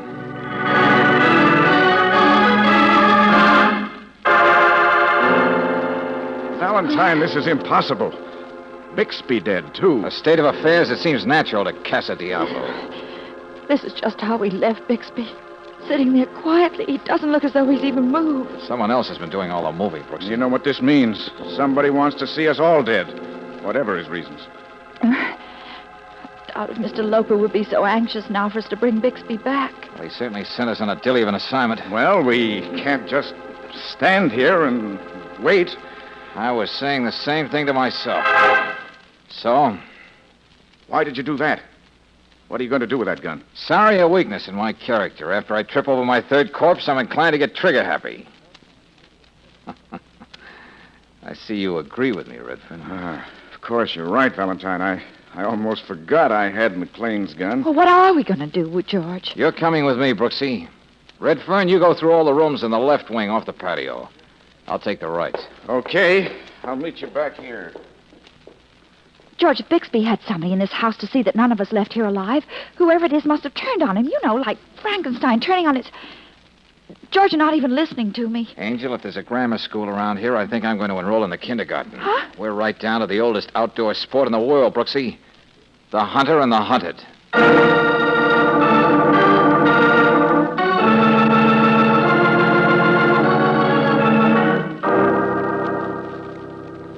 Valentine? Oh, Valentine. Come on down off the balcony a minute. I found something. What can he mean, George? Now that age-old game begins. What is it, Redfern? You'd better tell Miss Brooks to stay over there. I'd hate to have her see this thing. It's horrible. You ought to write comic books, Buster. Huh? What's that? You know you haven't found anything, Redfern. If I fell for that gag and came over there, you'd do what you would have done before if I hadn't taken the gun out. George. You killed all three of them, Redfern. McLean when you took him to his room. On the way back, Christie. And when you insisted on getting the water for her, you polished off Bixby. When we reached this side of the bridge, Bixby had to ask everybody else who he was. But not you, Redfern. He knew you. You had some kind of a deal cooked up with him. All right, what was it, Redfern? Down, Brooks. Oh, yeah. Thanks for the confession, Redfern. What do you suppose he's going to do, Now, listen George? carefully, Angel. Here, take this Yeah, down. yeah. Stick close to the floor. Okay. Crawl down to that end.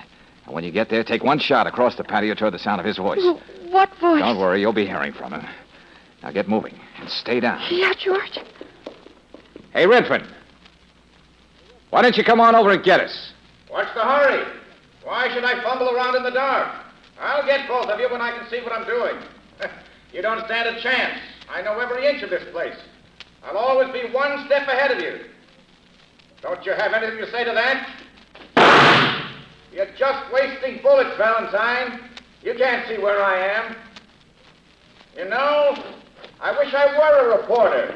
What a yarn. Missing politician hires broken-down newspaper man to pose as master of Casa Diablo. As fortunes dwindle, Earl Bixby evolves ingenious scheme to continue life of high revelry in Mexico City. Too bad it has to be a story that can never be told. That was the deal Bixby cooked up, Valentine. Do you hear me? You don't have to raise your voice, friend. What?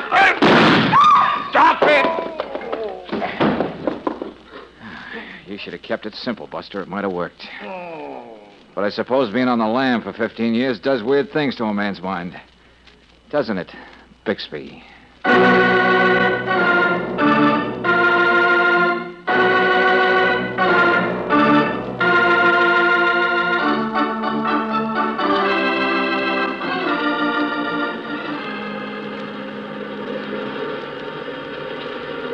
And now you will please to do me the goodness to observe the moon as she sits herself on top of Mount Aldez.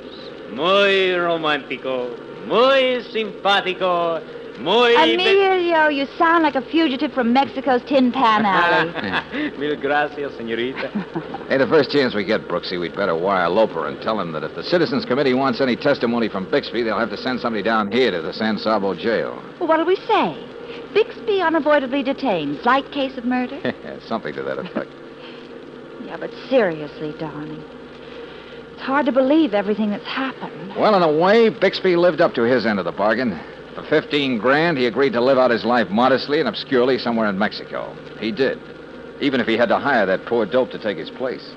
And to think he actually expected to get away with it. Mass slaughter. Well, to his mind, it seemed simple enough. After he explained to the simple natives of San Sabo that his visitors went down into the chasm with the bridge, well, he just passed himself off as the crazy Americano whom they hardly ever saw. Yeah. Emilio? Si, señorita. Well, shouldn't we turn this light off? You know, to make it easier for you driving at night, remember? Oh, no, señorita. I can see quite well. Emilio's tour considers only the comfort of its passengers. Yeah, well, we're much more comfortable in the dark. But it was not necessary to do that, señorita. I insist that I Emilio, how do you say shut up in Spanish? Por favor. You, of all people, should understand, remember? Muy romántico, muy simpático.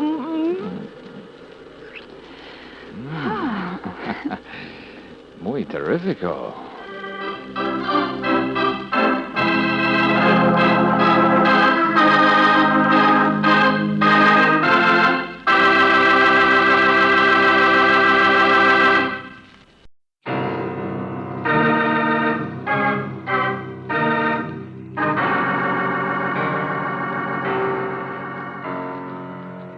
Standard of California, on behalf of independent Chevron gas stations and standard stations throughout the West, invites you to Let George Do It.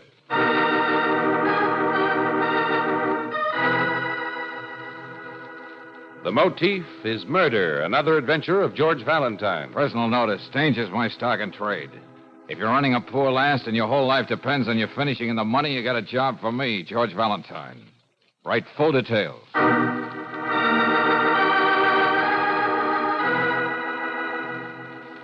Dear Mr. Valentine, enclosed are 3 $100 bills to arouse your interest and claim your attention. Now, consider my problem. I've committed 3 murders. The police have seen no connection between the victims. Dr. Douglas Chapin, Stella Tefania, and Otto Pfeiffer. But there is a connection, a theme to these deaths, as definite and perfect as a motif in a work of Wagner. I want you, Mr. Valentine, to provide me with the appreciation of an intelligent man and exhilarating knowledge that from now on you'll be an obstacle in my path. I shall phone you at 2 this afternoon. No signature. How thoughtless. Well, what do you make of it, George? I'd say somebody was funning me, Angel, if it weren't for these 3-century notes. Well, he sounds like a well-educated man. Or a woman, for all we know, but the handwriting's like a child. These names here, they don't ring any bells for me, but they may for Lieutenant Riley. And, Brooksy, if we find the 3 people in this letter in the file for unsolved crimes, there's going to be a refreshing and deadly calm about the good lieutenant.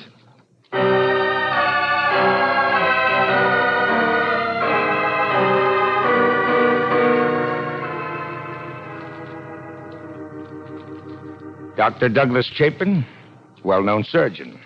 Stella Tefania read the bumps on your head, the lines in your palm, and your future in a crystal ball. And Otto Pfeiffer, honest, hard-working diamond cutter. Now, find me a motif in that combination, Valentine, and I'll eat it. Well, let's skip that for a minute, Lieutenant. The fact remains that whoever wrote this letter knew about these crimes. And they weren't exactly front-page stuff. You yourself said that Otto Pfeiffer's name never even got into the newspaper. Missing Persons is working on that, Miss Brooks.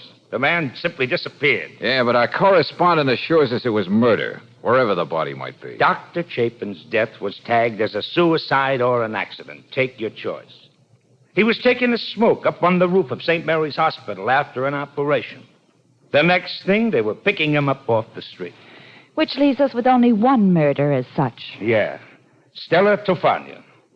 Well, that crazy gypsy probably told one of her ignorant, superstitious customers something he didn't want to hear, and he beat her brains out in the back of the store. But you still don't know who it was? Unfortunately, no.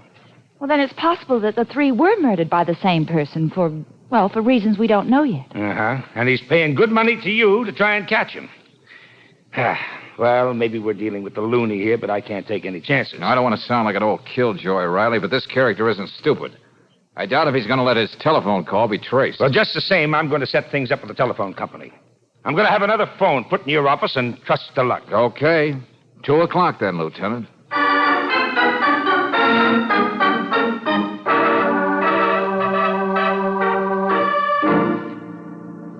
Now, have you got everything straight, Miss Brooks? Uh-huh. All I do is get the special operator on this phone as soon as the call comes through to George. Then if he can hold the call long enough to be traced, I flash the information to headquarters on this emergency. Yes.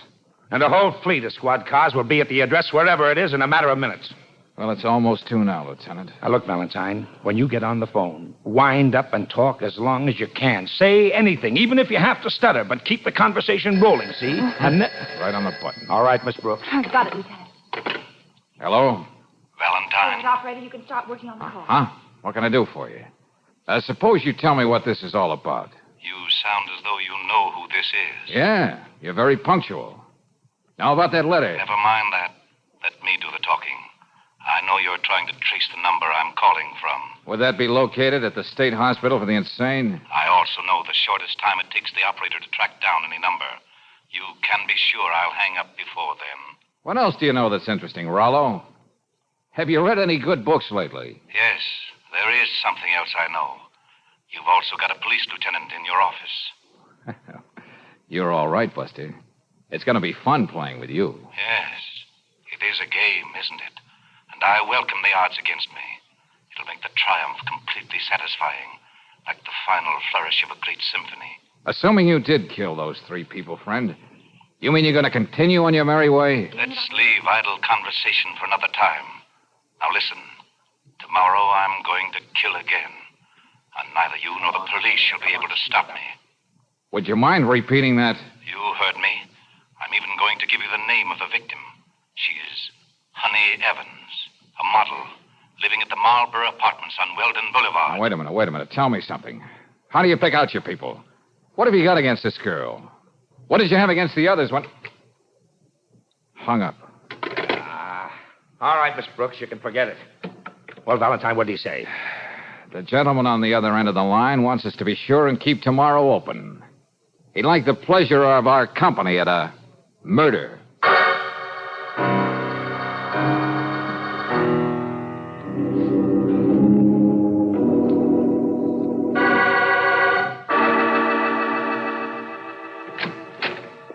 It's all right if I take in my morning milk, isn't it, Mr. Valentine? Sure, Miss Evans. Here, I'll get it for you. Thanks. Isn't it rather silly, you and the police patrolling this building all on account of a letter from some crackpot? Well, now, wait a minute. You forget I spoke to that crackpot. He mentioned your name with more than morbid delight. Come in, won't you? Okay. If I'm going to be barricaded in my own apartment, I may as well have someone to talk to. Someone interesting. Here's your milk. Oh, thanks. Special skim milk. I really hate the stuff, but I have to think of my figure, which is the height of irony. Honey Evans, the girl with the most beautiful hands in the world. My public never gets to see the rest of me in the ads. Poor public. My next-door neighbor practices like that for hours. Well, it's one thing you can't blame on Lieutenant Riley. Now, seriously, Mr. Valentine, who'd want to kill me? Well, I haven't an enemy in the world. Haven't you ever heard of people having a compulsion to kill just for the thrill of it? No reason at all. Well, that's what's got us stumped, Miss Evans. This man says he has a reason, which applies to you as well as the other three. You know, I think I'm really beginning to feel a little buttery around the knees about this whole thing. You have a marvelous knack for understatement, Miss Evans. Now go ahead, have your breakfast.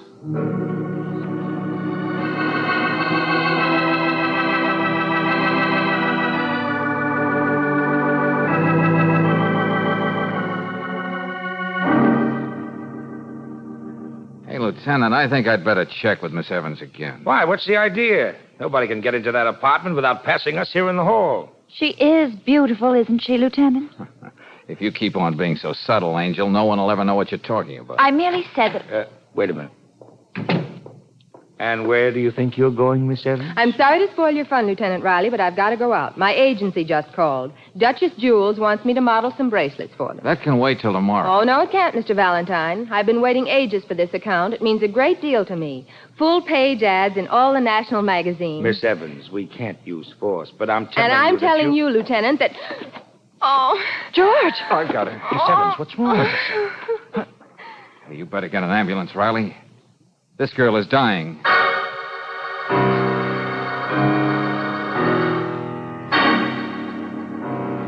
Coroner's report, Ray Cecilia Honey Evans, 14.36 grains of tetric myoside in stomach of deceased. Remaining milk in bottle found to contain nearly 8 grains of same. Cause of death beyond doubt, poison.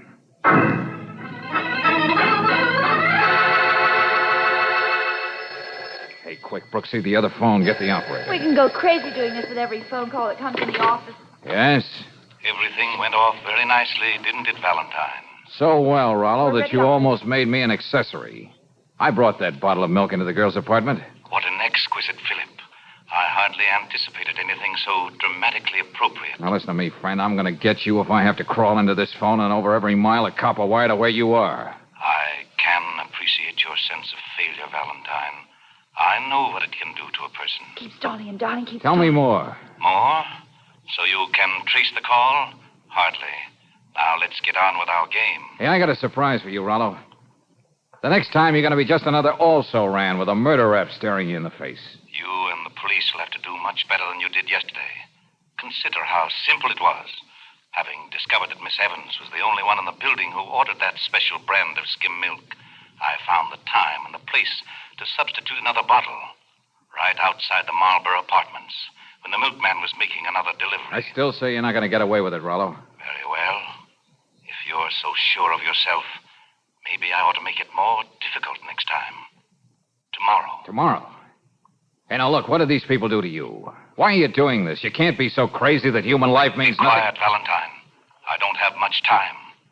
Tomorrow, someone in the 1200 block on Corona Del Mar Avenue is going to be found dead.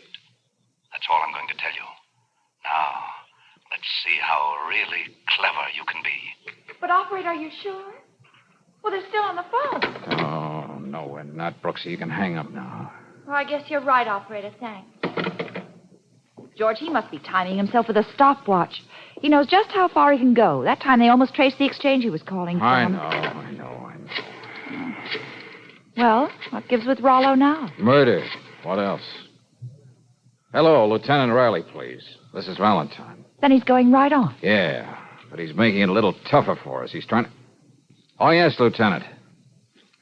Uh-huh. Just got another call from him. No such luck. Well, he's got another shindig scheduled for tomorrow. Will you take it easy, Riley? I've got a hunch that's so crazy it might just work. All I want you to do is let me play it my way.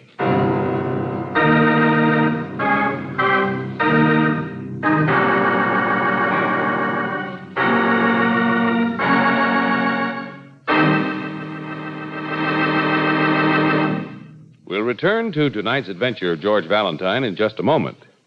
Anyone who has ever run a vacuum cleaner knows it has to be emptied at regular intervals or it's no go. Same thing holds true for your car's engine. That's why a crankcase drain and a refill with compounded RPM motor oil at regular intervals is so all-important. You see, RPM has a special detergent compound that cleans as it lubricates. It controls the harmful wear-causing carbon particles that collect in any engine, prevents them from depositing on and scratching finely polished interior engine parts, and gets rid of them when you have the oil changed. And RPM not only keeps your car's engine cleaner, it fights off corrosion, rust-proofs internal engine parts, and clings to the hot spots left bare and exposed to wear by ordinary motor oils. Next time you ask for motor oil, ask for RPM motor oil. Regular use of RPM means added life for your car's engine. No wonder RPM is first choice in the West. Get it tomorrow at any independent Chevron gas station or standard station where they say and mean, we take better care of your car. And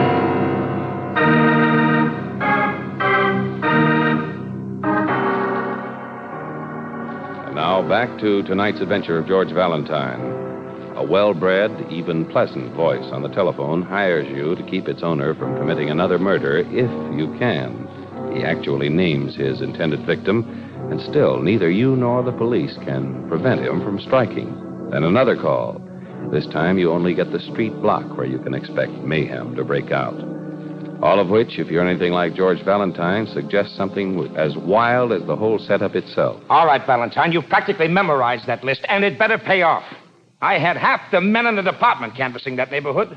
And the 1200 block on Corona Del Mar is king size. Yes, and we've got the name of every man, woman, and child, address, occupation, comments. Thanks, Riley. Whew, this is really some job we've got handed to us. Okay, so we blanket the whole street with plainclothesmen, but we can't keep people from going to work. We can't check on every delivery man or salesman who wants in or out. We can't... Look, Valentine, will you stop staring at that list? What do you expect to find? The name of the person who's next on Rollo's schedule. I don't see how this can tell you. Riley, while you and the boys cover the block, I'm going to concentrate on one Walter Cluckholm, piano teacher. 1236 Corona Del Mar. I don't want to be an old nosy, but why? And I don't want to raise your hopes too high, Lieutenant. So suppose we just call it a wild stab and see if it works.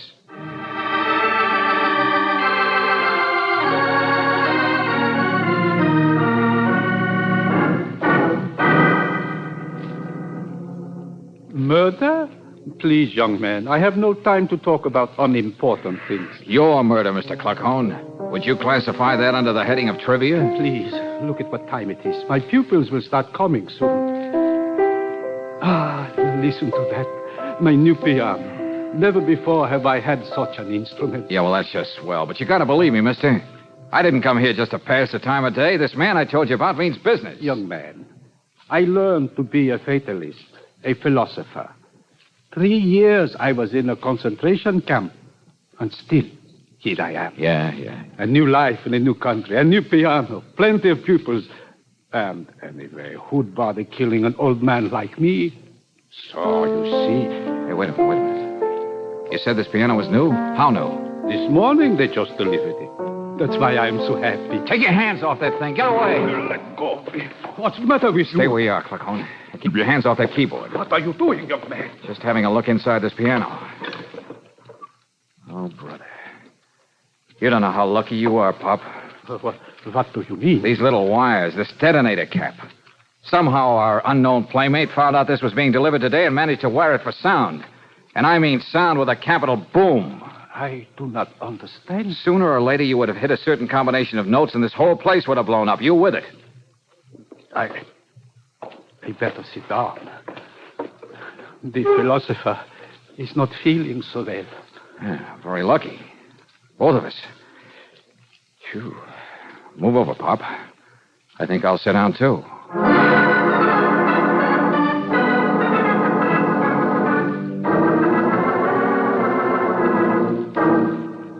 Valentine, what is this business about a motif, a theme, and a work of Wagner? Well, my hunch about Cluckhorn wasn't so wild after all. Think back now. A surgeon, a diamond cutter, a gypsy palmist. Now, what's the common denominator for all of them? Well, none that I can see. Hands, Angel, hands. All their lives revolved around hands. Huh? The sensitive fingers of a surgeon. Thousands of dollars depend on the way a diamond cutter handles his mallet on a precious stone. And Stella Tafania made a living reading the palms of people's hands. Sure. And Honey Evans, the model with the most beautiful hands in the world. And Mr. Cluckhorn, the piano teacher, the same thing applies to him. Okay, Valentine, maybe you've got an answer as to why this guy went off. Maybe that's Rollo. I'll get over to the other phone. Don't bother, Brooks. He's too smart for that. Yeah, hello? I underestimated you, Valentine. Let me congratulate you on saving Cluckhorn. Well, thanks, Rollo. However, it introduces a very unpleasant necessity. Meaning? I'll have to figure out details and call you later. But my next move must unfortunately shatter the beautiful pattern I had all worked out. Yeah? To keep anything from happening to my long-range plan, I'm afraid you must be next, Valentine.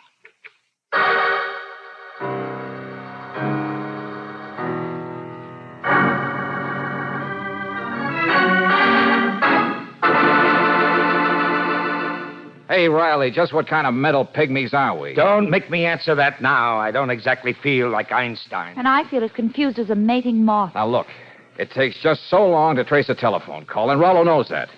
Well, we're going to make two parts out of the operation. Huh? The first time he calls, we trace the prefix, the name of the exchange, where the phone is located, and that's all. But an exchange covers a lot of territory, George. And he'll never stay on the wire long enough for us to find out the exact number. Yeah, but I'm going to make Rollo call me back a few minutes later, so we can be sure he's using the same phone, or at least the phone in that district. Then all we have to worry about is getting the number. Say, that's an idea. It might work. Ah, but wait. How do you know for sure he's going to call back? Lieutenant, if I know my customer, I think I have a way. Oh, well, darling, I'm worried. You're going about this as though it were just another case for somebody else. He means to kill you. You know, the same disconcerting thought keeps occurring to me, too, Brooksy? All right, Valentine. You hit on something. But here's what we're going to do. You don't have to bother with that other phone this time, Miss Brooks. But why? I'll rig it up so that any call that comes into this office will flash a red light on the switchboard down at headquarters. We'll work the whole deal out from there. Will that save any time, Lieutenant? No, but that way we'll be in constant touch with every squad car in the city, and as soon as we find out the exchange, they'll be ordered to converge on that district. Then they can't be more than minutes away from wherever he's phoning. Hey, you know, Riley, you and I make a pretty good team. Maybe one of these days I'll join the force and you and I... you do, and I'll... well, I gotta get going. I think I smell my fudge burning.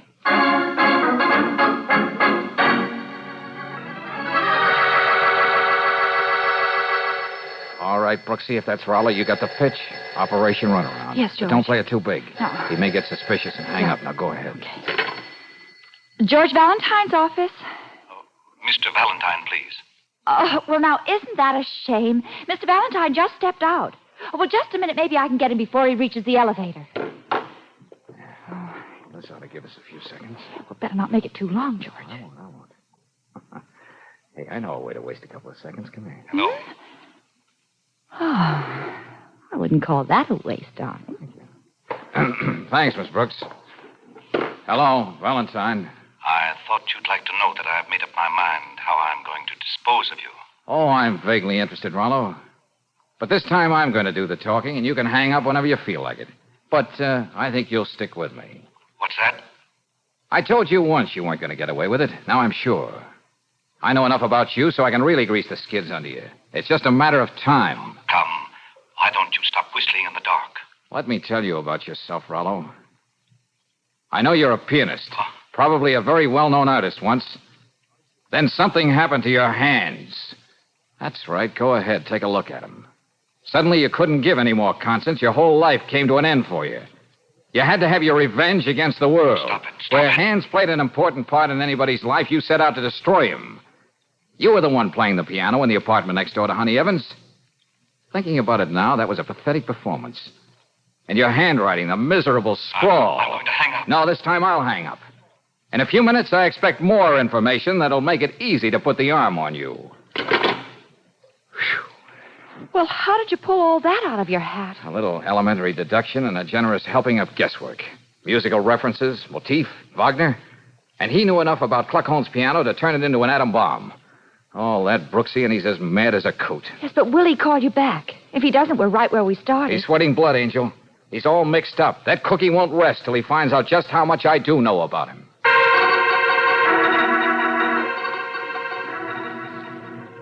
Attention, all cars.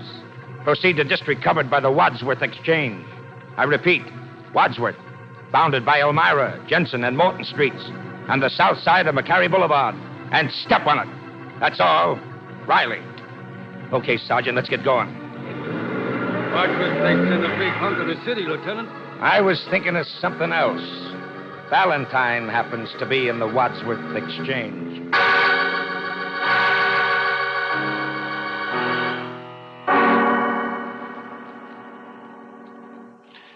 You've done a lot of talking, Valentine, but you really haven't told me any more than you told me before. Still, you couldn't resist calling back, could you, Rollo? Merely curious. Now I know it was just rather skillful deduction on your part. You don't actually know too much, and it doesn't alter my decision one bit. Oh, that's nice. Let's hear about it. Oh, no. Time is running short again. You know the 3 minutes it takes to trace a call. But I'm coming to get you, Valentine. Oh, George, I can only take so much suspense. Yeah. Well, we know Riley's got the exchange. But were they able to get the number? A second one way or the other makes all the difference. Rollo said he's coming to get me. Oh, darling. Oh, figure of speech, Angel. He likes the elaborate touch, that's all. He wouldn't just walk in here and blow my brains out. Oh. Hey, where's that coming from? The next office. Yeah. The same thing that was being played the morning Honey Evans was killed. But it wasn't played that way. This isn't just a coincidence. I'm going to see what this is all about. Get back inside, Valentine. What the... But you're the man who has the office next door. Don't try reaching for your gun. You'll have a bullet through you before you can raise a finger.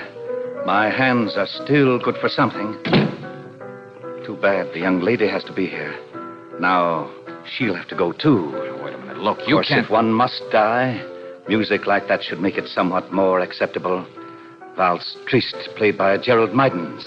One of my most famous recordings. Next door all the time. So that's how you know almost every move I made. Think of all the times you saw my name on the door. Gerald Mydens, concert management. 15 years ago, it was Gerald Mydens, promising young pianist. Why should I have had a stupid, reasonless accident? Why couldn't it have happened to someone like the four you know about? That's what's been driving me out of my mind. How do you expect wholesale homicide to change any of that? These hands, these fingers, long, you'd imagine sensitive. But they're dead things. Only the faintest trace of feeling left in them. Oh, don't do this, Mr. Mydens. The police will understand that you're sick. You don't know what you're doing. My name on the door may not have suggested anything to you, Valentine, but yours did to me. It inspired this little game. But it's all over now. All over for you. Now, over there, both of you. You must be needing that. Oh, Riley. See that he behaves, Sergeant. Oh, Lieutenant, do you mind if you kiss a gray-haired old lady? Oh, brother, you must have made it here in nothing flat. I was only over on 10th Street when we found out it was the office next to yours. Would someone mind turning off that record? Waltz Triste, the melancholy waltz. It's over now.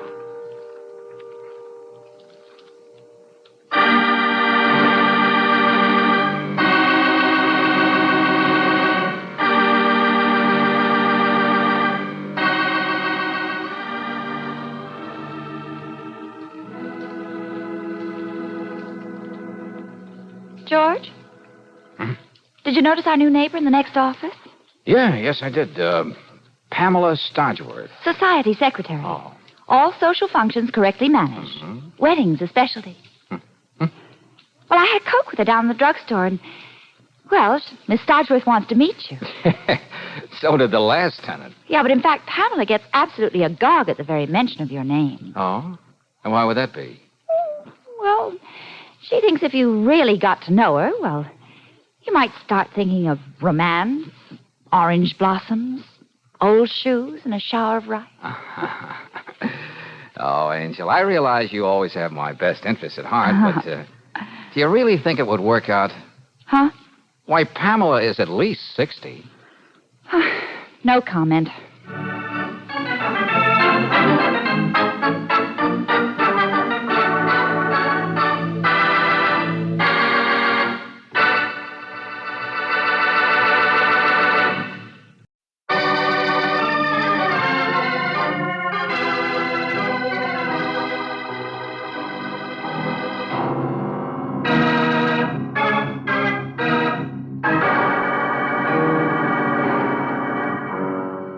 Standard of California, on behalf of independent Chevron gas stations and standard stations throughout the West, invites you to Let George Do It.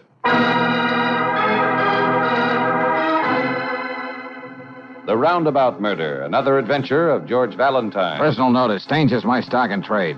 If trouble is a noose around your neck and it's getting tighter, you got a job for me, George Valentine. Write full details.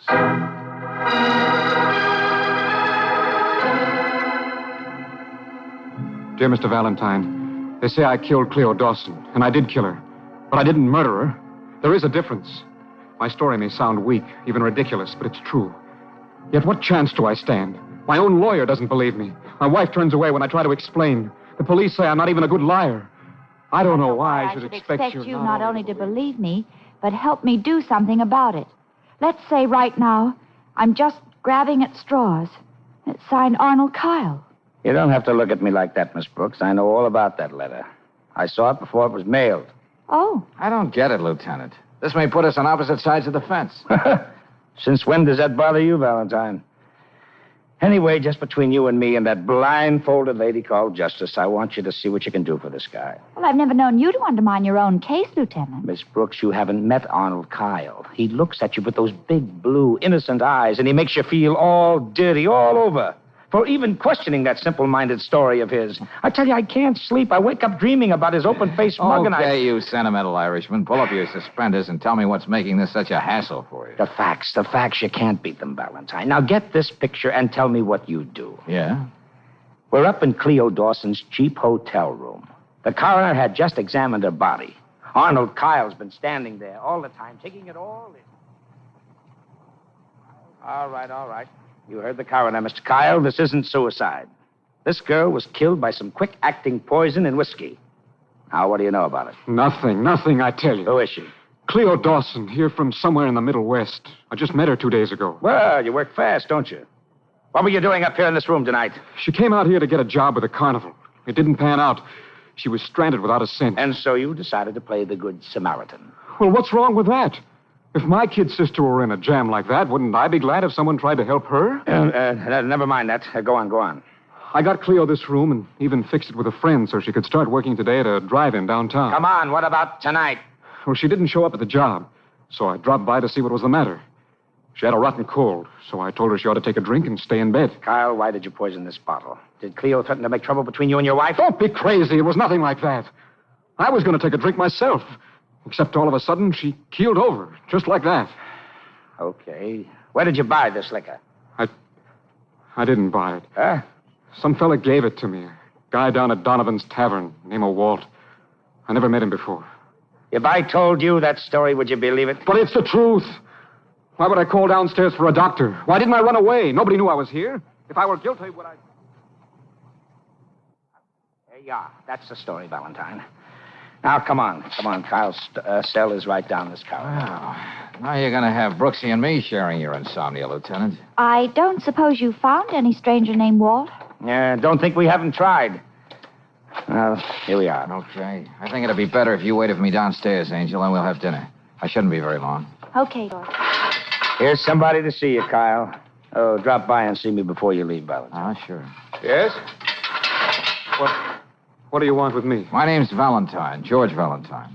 Oh, then you don't think my story is crazy, do you? Or you wouldn't be here, would you? Now, calm down, will you? No, look at me. What makes me such a freak because I tried to help a poor girl who was down on her luck? And I know how the rest of it sounds, We don't too, have but... to go over that now. I've already checked. Well? How about this man in Donovan's Tavern who gave you the bottle of whiskey? Can you remember anything about him? I mean, something that might have slipped your mind when you were talking to the police? Well, that's the trouble. He looked like a dozen other people you might meet in a place like that. He wore a leather jacket and... Yes, sir? Sure, there is something. Something that made me notice him in the first place. He wore one of those wide, studded leather belts. The kind you see on guys when they're driving motorcycles. Huh? Well, what did this Walt say to you when he offered you the bottle? Now, I want his exact words. Well, let me see. He said, here, maybe you'd like to have this, mister. Morrison Club. The best. I don't want it because I got no use for the Joe who gave it to me. And you ended up at Cleo's with your present. Oh, what's the use? It's even beginning to sound cockeyed to me. Now, listen, Arnold, you stuck to your guns so far. This is no time to run out on yourself. I know. We're going to go over everything that happened that night till it comes out of your ears, and then some more. Now, shove over so I can sit down.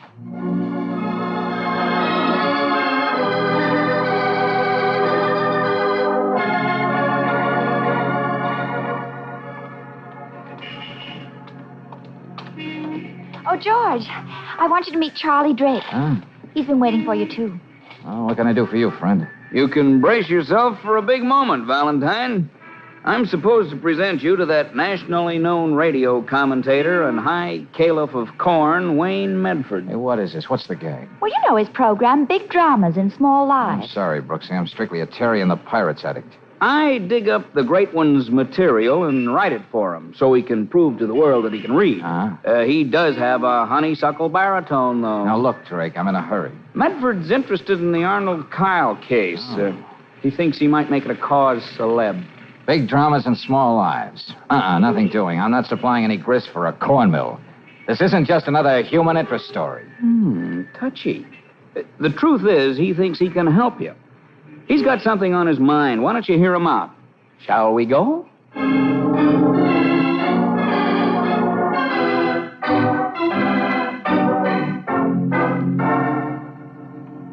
Drink, Miss Brooks, Mr. Valentine. Don't you find it disconcerting, Medford, having a bar in your office? And so well stocked. What's worth doing is worth doing well.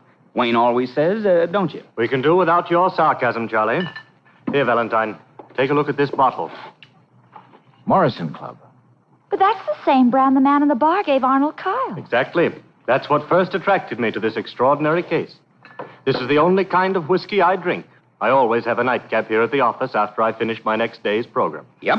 Wayne is a stickler about that. He always likes to read what I've written for him at least once before he gets on the Look, air. I'm wasting an awful lot of my clients' time. Very well, here's the point. First, the coincidence of the brand name. It intrigues me. And then I discover that the plight of Arnold Kyle, caught up in a web of incredible circumstance, is the very stuff that makes the heart of my program, Big Dramas in Small Lives. I believe Mr. Drake mentioned something about you being able to help. And I can. I happen to know, Valentine, that Arnold Kyle isn't too well fixed for money. Don't let that limit your investigations. I'll foot the bills, including your fee. Well, now, that's very generous. What's in it for you? Naturally, I shall dramatize the cause of Arnold Kyle on my program, including all the new facts you bring to light. Oh, naturally. But it can only help.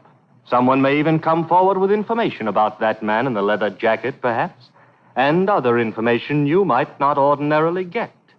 What do you say, Valentine? Well, Oh, Mr. Medford, excuse me. You'll have to come back, Molly. I thought maybe you were out to dinner and I'd have a chance to clean your office, but it can wait. Oh, no, Molly, come here. I'll show you what I mean, Valentine. Yes, Mr. Medford. I was just talking to these good people about your son, Molly. I'm sure they'd like to hear more about him. My boy. He's a big man now. Oh, excuse me. Only 4 years ago, he was a nobody. Then he went east to a town named Clinton, New York. He's the biggest lawyer there now, makes hundreds of dollars a week. And he's married to a beautiful society girl, isn't he? Oh, yeah. You see this belt I'm wearing, miss? Yes, Molly. It's all hand-woven. He sent it to my sister to give to me if she ever ran across me. You see, he doesn't know where I am. I don't want him to. All his friends might find out that his mother's just a poor, ignorant woman who scrubs floors. Oh, well, excuse me. I have to get on with my work. Oh, Molly, how are you feeling these days? I know why you asked me that, Mr. Drake. Well, I promised the building manager I wouldn't touch a drop. And I won't. See what I mean, Valentine? Yes, I see, Medford. Big dramas in small lives. Yes. Lord knows what her son is really like. But she has her illusions. Could Hollywood dream up anything more corny? All right, you're a slave to your hobby. Let's put it this way, then. All you want is to see justice done, one way or the other, in the life of one little man named Arnold Kyle. Is that it? Valentine, I couldn't put it better myself. Okay. Since you're my client, too, I'd better get busy and stop loafing on your time.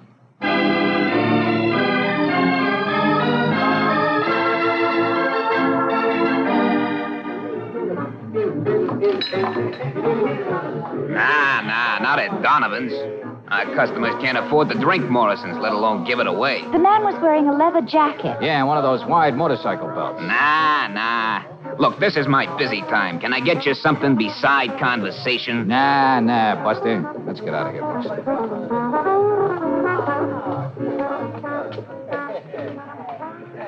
Here, just a minute, Angel. What's the matter? You're not going back in there. Don't you know when you're as welcome as a crack in a glass eye? The bartender made a beeline straight for the phone booth. Oh. I'll be right with you, Brooksy.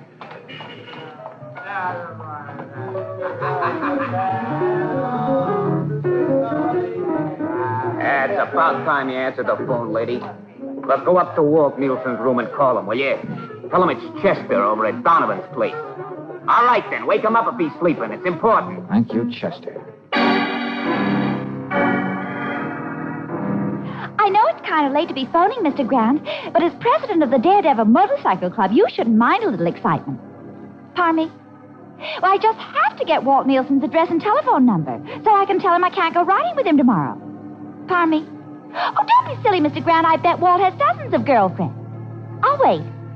You were right, George. This Walt character is a man. Good. Oh, yes, Mr. Grant.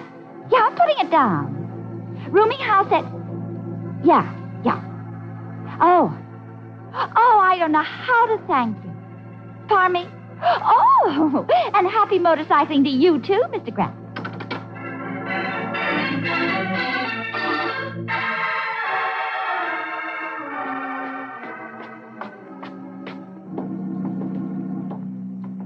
That must be his room right ahead, George. Yeah. I'm just trying to figure out what to expect, how to approach this character. What do you mean, darling? Now we know Kyle is telling the truth. There is a man named Walt, and he's hiding out. But why? Well, he did pass on the bottle of poison liquor that killed Cleo Dawson. Well, even if he did it innocently, he's not too anxious to show his face. Well, there's another angle. According to Arnold, Walt had some kind of a fight with the person who gave him the bottle. If Nielsen was marked for murder, maybe that's why he's holding up there. Hi, folks. Hey, what are you doing here, Drake? Don't worry. It wasn't another coincidence. I was following you. That wasn't part of my deal with Medford. Yeah, I know, but I like to be close to the news when and if it happens. Well, you're real close now, Buster. But just stay from under my feet. See that the gentleman isn't bored, Brooksy. I got work to do. Okay.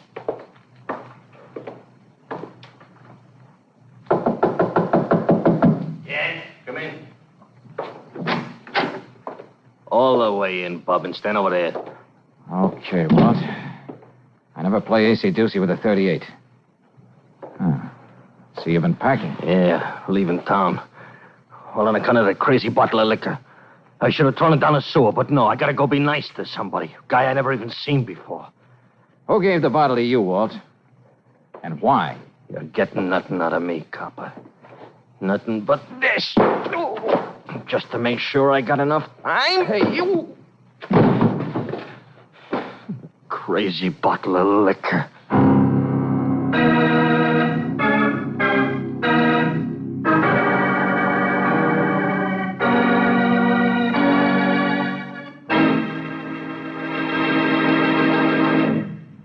return to tonight's adventure of George Valentine in just a moment. Have you ever known it to fail? The one time you want to get someplace in a hurry, your car decides it just won't start fast. If that's happened to you, better switch to high-octane Chevron Supreme gasoline, for it has just the right amount of light fractions to assure fast starts every time you use the starter. And that's just the beginning of the command performance you get from your car when you use this premium quality motor fuel. Its special blending agents command smooth, steady acceleration and all the extra power your car needs on rugged hills. And besides those advantages, it's climate-tailored to each different altitude and temperature zone in the West. No wonder folks everywhere say Chevron Supreme keeps my car going steady. Try Chevron Supreme tomorrow. Get it at independent Chevron gas stations and at standard stations where they say and mean, we take better care of your car.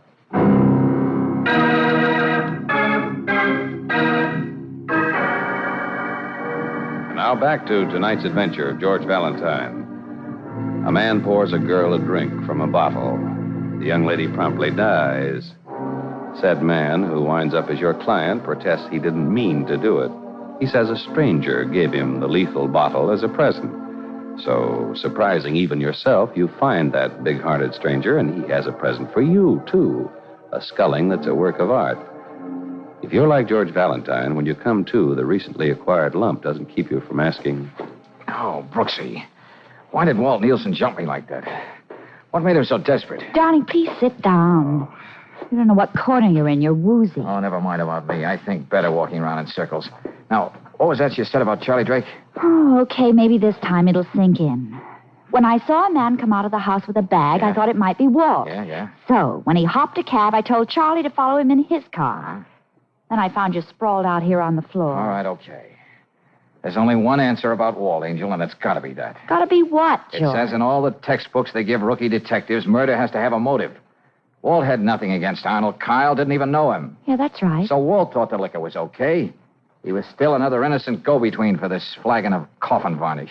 And that's something he could explain to the police. Well, he's trying to hide something else. Something he can't afford to talk over with the police. But where's the beginning of all this, George? I don't know. It may go back to the person who gave it to Walt, or even further back than that. Oh, Angel, this seems to be a very roundabout murder. Well, Charlie said he was going to call us here on the hall phone as soon as he finds out where Walt is headed. It's 11 o'clock now. Oh, what a game, Brooksy. Bottle, who passed the bottle?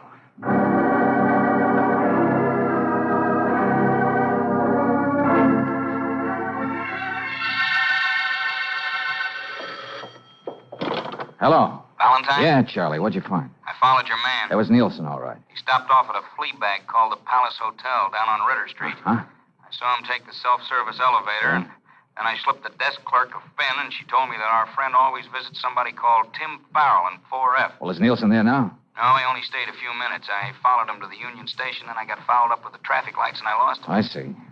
Well, that's about it, Valentine. Okay, thanks a lot, Charlie. Sorry to put you to the trouble, but I was, indisposed. See you in the morning.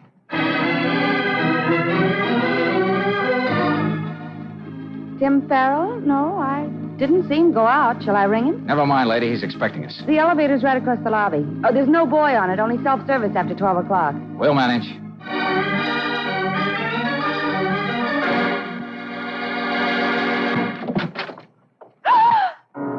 Easy, Brooksy.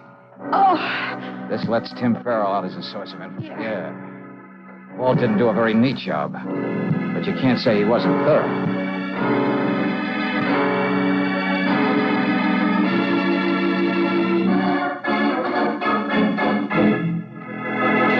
Well, Valentine, it's about time you showed up.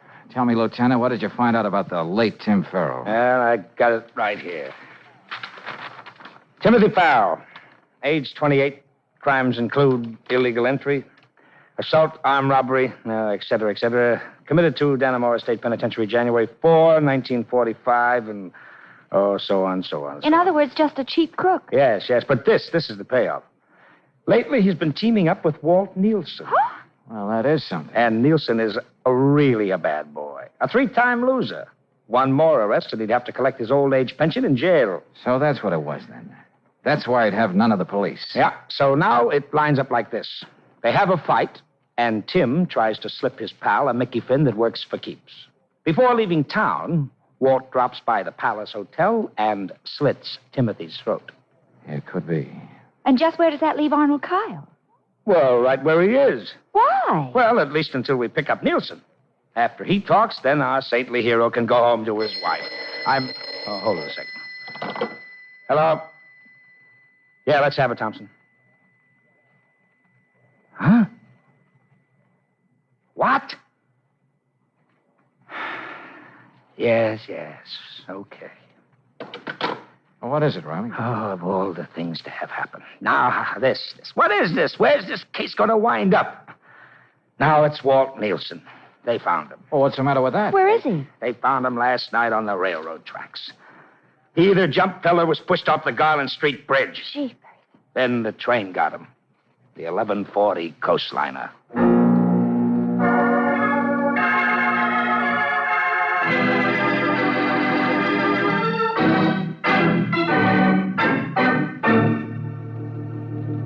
Valentine, I want you to trace this thing back one more step. Don't you see? Someone who still has his heart set on murder is walking around loose. Yeah, I don't know that for a fact. Well, man, why do you stand here? Why... Dear, here I go walking in again before you're ready to leave. Please excuse me, Mr. Medford. That's all right, Molly. Hey, Molly, have you heard any more exciting news about your son? My son? What's the matter? Aren't you feeling well? I'm fine. I'll clean up when I come around later. I'm sorry, Mr. Medford. Excuse me. About my son, mister. I can tell you he's better off now than he ever was. Poor creature. Well, Valentine, we're still in business, aren't we? Uh-huh. At least until I find out one thing. What's that? How a man can be murdered after 12 o'clock by someone who was dead at least 20 minutes before the witching hour. You mind shedding a little light on that, Valentine? Yeah. Soon now, gentlemen, very soon. Come on, let's go, Brooksy. Whether you know it or not, you're a very important witness to this discrepancy in time. Am I? Well, what do you know? I'll be in touch with you, gentlemen. Good night. Good night. What do we do, George? Stand here and count 10 before we go back in? That ought to be enough time, if I'm right. Well, it's a long way from Cleo Dawson's hotel room to... It begins. George! Oh, golly. Oh, my shoulder. He shot me. I'll take that, Medford. Oh, but listen, Valentine. Don't you stand there. Give me a doctor. Brooksy, help me get Charlie on the Yeah, couch. George, yeah. Just as soon as you and Miss Brooks left, he came at me with a lot of wild talk. I just got the gun out of the desk drawer, but I didn't shoot him. What are you talking about? You'll see when they get the bullet out of him. The shot came through the French doors on the balcony. Where does that balcony lead? It goes right around the building. I just thought of something. Brooksy. Yeah. Oh. Call Lieutenant Riley and tell him what happened. Medford and I'll be right back. Okay.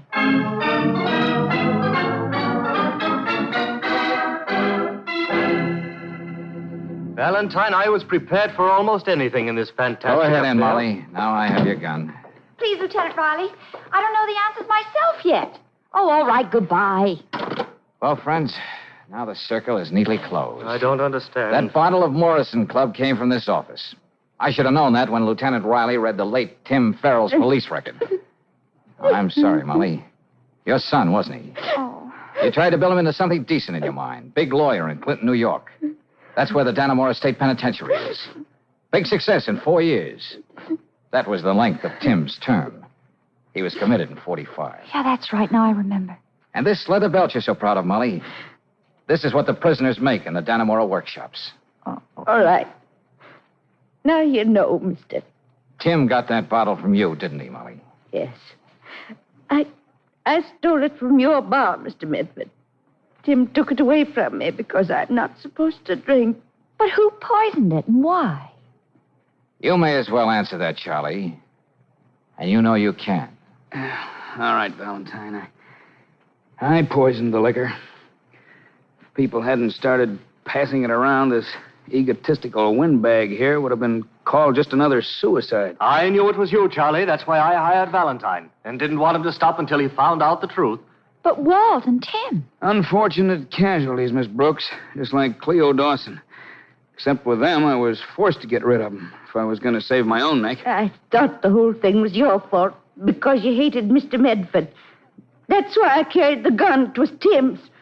Tonight from the balcony, I heard you admit what you did, and Oh, I wish I had killed you. Now, Mrs. Farrell. Sorry, Medford, but this is one story you'll have to write for yourself. But how about a switch, huh?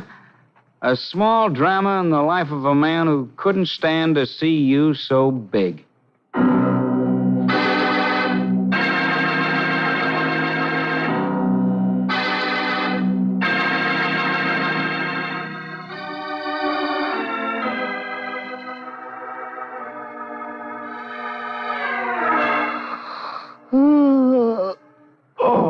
Oh, you don't know what a relief it was to send Arnold Kyle home to his ever-loving wife.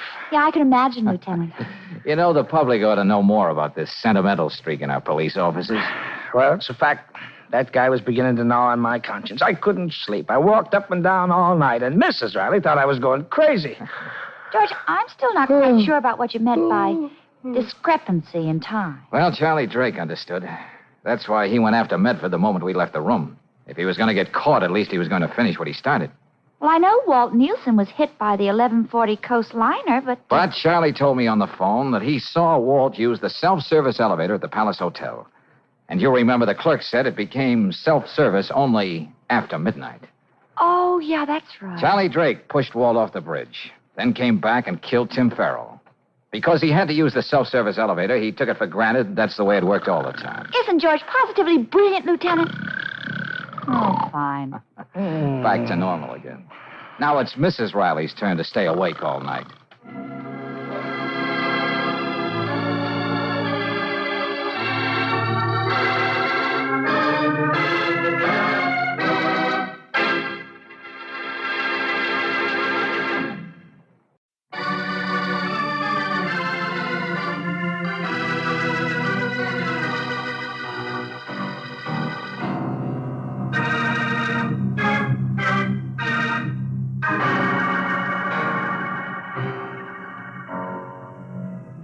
Standard of California, on behalf of independent Chevron gas stations and standard stations throughout the West, invites you to Let George Do It.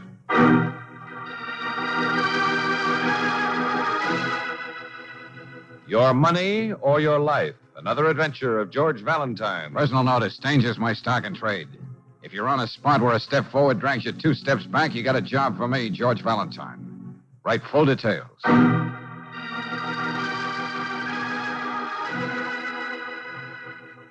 Dear Mr. Valentine, I'm taking for granted this is confidential, so here goes. A couple of days ago, I got so desperate I stole to get some dough to pay off a debt. What I want most is to see the guy I borrowed from get what's coming to him for running a racket that smells to high heaven. Maybe you heard of him. His name is Douglas Harger, and I want to see something happen to him.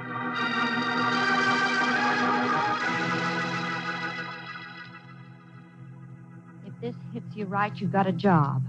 The only time I can talk to you is between 12 and 1 at Molly's Cafe on Pierpont Street. Signed, Fred Dundee.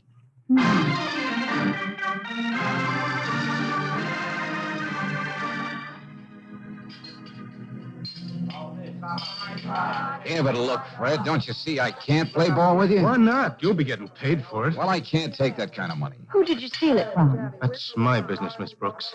And if you're worried about me making it my life's work, forget it. It was my first and last time. I know, Fred. And I'd like to help you, but... Oh, sure. Hold a chili, Mike. I suppose that's what you fellas call ethics, huh, Valentine? Well, But it's all right for Harger to make all the dirty money he wants without anybody saying a word. How can you be so sure it's Harger who's running this loan shark business? I borrowed that money from Phil Pagano. He's always going in and out of Harger's Melody Club. He works for him. Yeah? You should hear his line. Go on, kid. Your credit is good. If the wife's going to have a baby, let her have the best. Huh? You got a whole month to pay back the $250.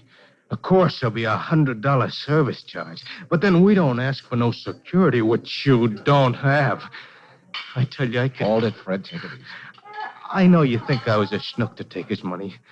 But I wanted Peg to have everything good when she was having the kid. I couldn't borrow anywhere else because I'm in hock up to my ears now. But think of the chance you were taking when you decided to steal. Don't I know? But they wouldn't give me any more time. They didn't just threaten me. They said things would happen to Peg if I didn't raise the dough. Uh-huh. You know, there may be an answer to this. There's got to be, Valentine. It's not just myself. Think of all the other people who get squeezed and do things they never would have done to pay Harger back.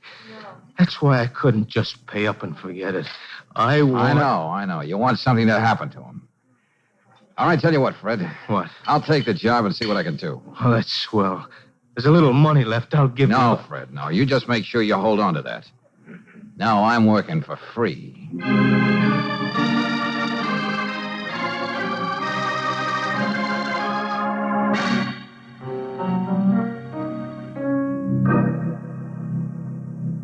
Well, good to see you again, Mr. Valentine. The Melody Club doesn't have many interesting visitors during the day. Come off it, Harger. And tell this musclehead to get off the couch and get out of here. I want to talk to you alone. Did I hear you call You me should be more careful in your choice of words, Mr. Valentine.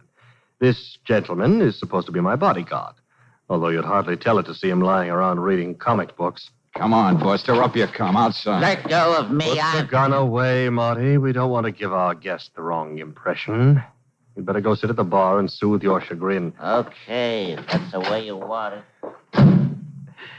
Well, Mr. Valentine, you are as friendly as ground glass today. Never mind the patter. I want $350 from you, and I want it now. Oh, a little strapped, eh? Well, I think you're a good risk. Glad to oblige. Oh, no, you got me wrong. I'm not borrowing it. You're giving it to me. For keeps. Oh, come now. Just as you have your principles, I have mine. I'm a businessman. I never give anything unless it's for value received. Yeah, well, you're going to make an exception. This is for someone who got hurt on one of your loan shark deals. What are you talking about? Your boy, Phil Pagano, bore down so hard on a friend of mine he had to go out and steal. Now, this is to square things for him. Ridiculous. If out of the goodness of his heart someone I know lends money and collects it in his own way, that has nothing to do with me. $350, Harger. Let's have it. I could have you thrown out. Well, why don't you?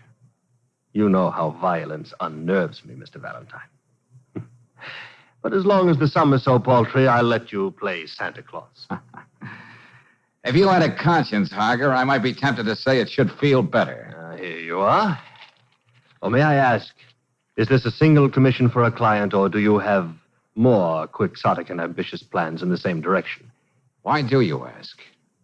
Just curiosity? No. I just want to be prepared.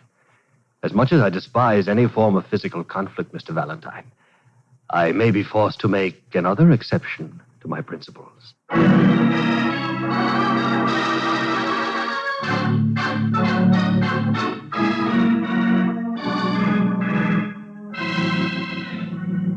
Valentine, you may not have noticed, but the word on the door says homicide. Don't come to me about loan sharks. Riley, how can Harger operate a racket like this without your worthy colleagues putting the arm on him? You say it's Harger. I suspect it's Harger. It might well be Harger, but when we pick up one of those strong-arm bankers, he says it's a personal deal. Yeah? There's nothing in writing. The victims are too scared to say anything, and there's no mention of Harger. Now, go ahead. You arrest somebody. Lieutenant, you should have talked to Fred Dundee. Look, Miss Brooks, we don't like the idea either, seeing the little people in this city being pushed around. A question, Lieutenant. One simple question. Oh, I know your simple questions. They take till doomsday to answer. Oh, wouldn't you say it'd take a lot of cold, hard cash to supply what you call these strong-arm bankers? There must be dozens of them covering the city. And they're ready to lend dough right on the line. You just name the amount. What are you driving at? Harger isn't headed for the poorhouse, but neither does he get his mail in care of Fort Knox. And he has so many other interests that take cash to run. Christopher Arena, his nightclubs, and all the rest of them. Yeah, in other words, somebody else has to be furnishing the wherewithal, the financier, the angel. Now, have you ever heard of anyone connected with him who could even vaguely fit that description? Not even vaguely. Oh, great. Well, there's nothing like being a pioneer and trying to find the answer to my own question.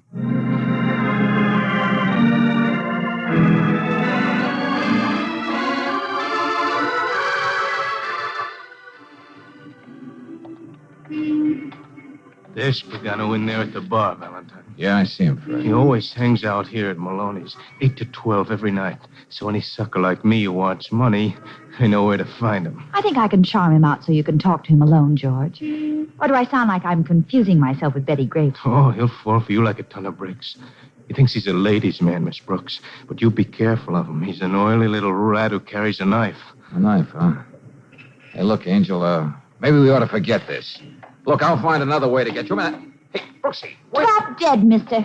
I've got an appointment with a gentleman.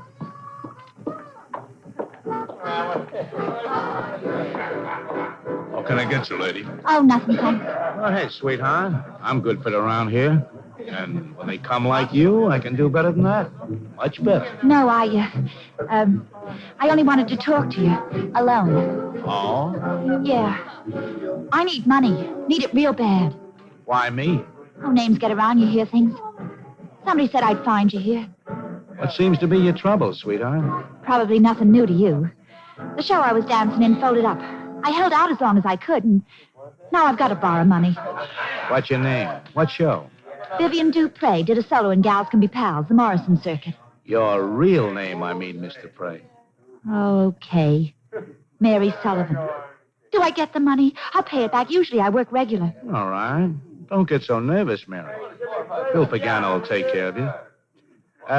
How much do you call money?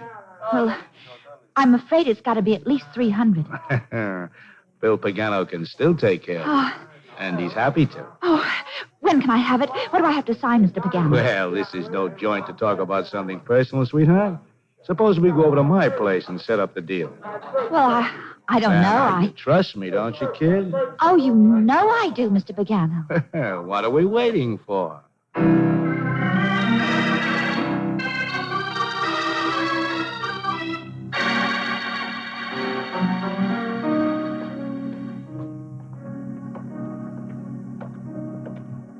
Here we are, sweetheart. Well, I got my key. Yeah. The way you're looking around, you think you was expecting somebody. Oh, no. No, it's just that, well, the hall is so dark. Well, we'll take care of that right now. Go ahead in, Mary. Oh, no, you first. I don't know who you are, Bud, but I'm going to... Shut up. And you, babe, sit down over there. What? Oh, yes, sir. Copper? We'll talk when you take your hand off that knife in your pocket. Oh, so you heard about me, huh? Well, then you ought to know I let this knife do my talking for me. Now, wait a minute. Listen to me, handsome. Hager sent me to see you. Huh? You're lying. Yeah, I started working for him today. It seems he lost his respect for Marty as a bodyguard. You think I'm going to believe that? Hager says you've been charging extra interest on loans and holding out on him. You've shaken his faith in mankind, Phil. I never held out a cent in my life. Now, snap that knife closed. I want to have nice things to report about you. Well... That's a good boy. Before we do any talking, what about the babe here? Oh, well, I wouldn't want her to miss this for anything. Oh! All right. You're working for Hager. But I want to know more than that. Hey, get off me. Take your knee out of my chest. Now, who finances the setup? Who's the top man on the totem pole? I don't know. I don't know nothing. Oh, don't. Who really runs the racket? Supplies are ready, cash. Come on, talk. All right. I'll tell you. Stop it. Yeah? Leslie. Leslie who? Leslie Remsen. Out in Compton Hills. Okay. Thanks, Phil. You've been very helpful. I don't want to seem ungrateful, but I gotta do this. Oh! Sweet dreams, handsome. Well, what do I do? Cheer or just fold up like an accordion? Sorry I had to expose you to that bit of rough stuff, Angel. But even if it takes more of the same, I'm going to clean this thing up. Compton Hills? But there's nothing out there but fashionable estates. Yeah, I know. But that's the next stop, Brooksy. We're getting up in the world.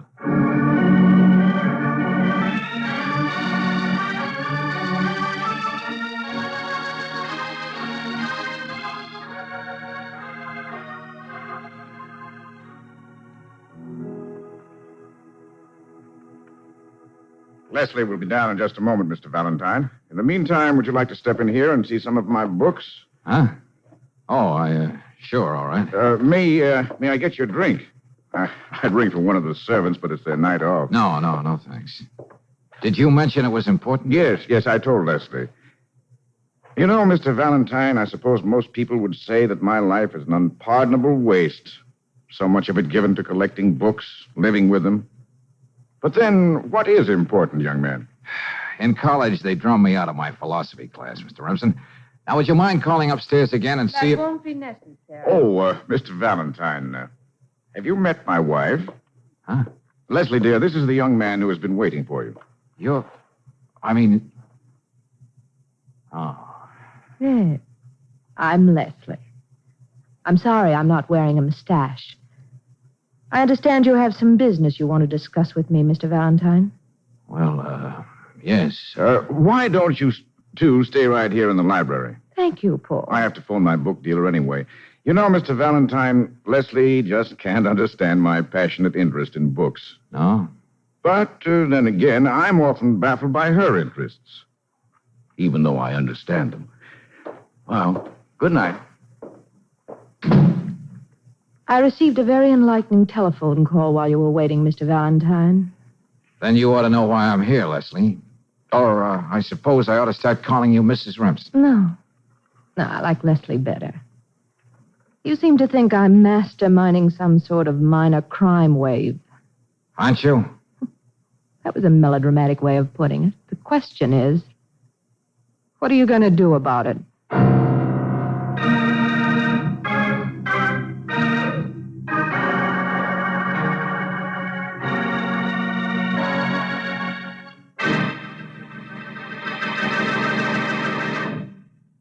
We'll return to tonight's adventure of George Valentine in just a moment. Did you know that in the early 30s, the oil industry had to meet the challenge of new, high-powered cars? A plain mineral oil just couldn't lubricate the new, powerful engines properly. Engineers at Standard of California met the problem with compounded RPM motor oil, the oil that won't run away from internal engine hot spots, that keeps a protective film on all parts when a car is standing cold, and that cleans your engine as it lubricates. One motorist quick to see the advantages of RPM motor oil is F.B. Stormont of Tombstone, Arizona. Mr. Stormont started using RPM in 1936. He states that he has been a constant user of this premium motor oil for the past 13 years. He's driven the same car all these years, driven it close to 100,000 miles with only one major overhaul job in all that distance. Well, that's really protection you can trust. And to give your own car this superior protection, stick to RPM motor oil. Ask for RPM at standard stations and independent Chevron gas stations where they say and mean, we take better care of your car.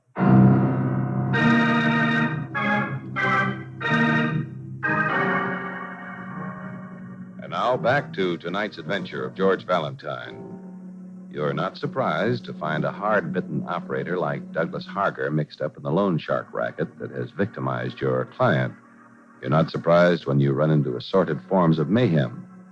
What does rock you back on your heels is that the beautiful and wealthy Mrs. Leslie Remsen is apparently the banker and kingpin. But if you have George Valentine's recuperative powers, you counter with a surprise of your own. Now, Leslie, what does Harger have on you? I could see my husband took an immediate liking to you. I can't say I blame him, George. Okay, be evasive. I'll do the talking. I don't mind listening. He has to be blackmailing you one way or another. You wouldn't get mixed up in a filthy deal like this if you weren't forced into it. It can't be the money. Maybe I just like the excitement. You know what this shuffle means in human misery. Maybe I'm a psychopathic case. Oh? Well, maybe it's as simple as this. It's almost worth being an arch criminal. To be kissed like that. Huh? That's all it is, Leslie. You've got a low melting point. Well, the kiss was worth the slap. But it is the truth, isn't it? Leave me alone. A beautiful woman married to a man years older. That could be dynamite. Now, what was it? Letters you wrote to somebody? Is that what Harger's holding over you? Yes. They were quite inflammatory. In fact, I remember them more vividly than the man I wrote them Then to. you'd better find a way to get them back, sister, or you're a gone gosling. No one can prove anything, not even you. I beat it out of one of Harger's mugs, and the police can, too. The point is, there will never be any mention of Harger, only you. He'll make like he never heard of you before in his life. How did I get into this? George, you've got to get those letters back for me. Now you're frightened, aren't you? You can have whatever it's worth to you. Money, anything. No promises, Leslie. But I'll give it a whirl. I'll live up to my end of the bargain. You won't have to. It's all part of services rendered for another client. And a lot of other people like him.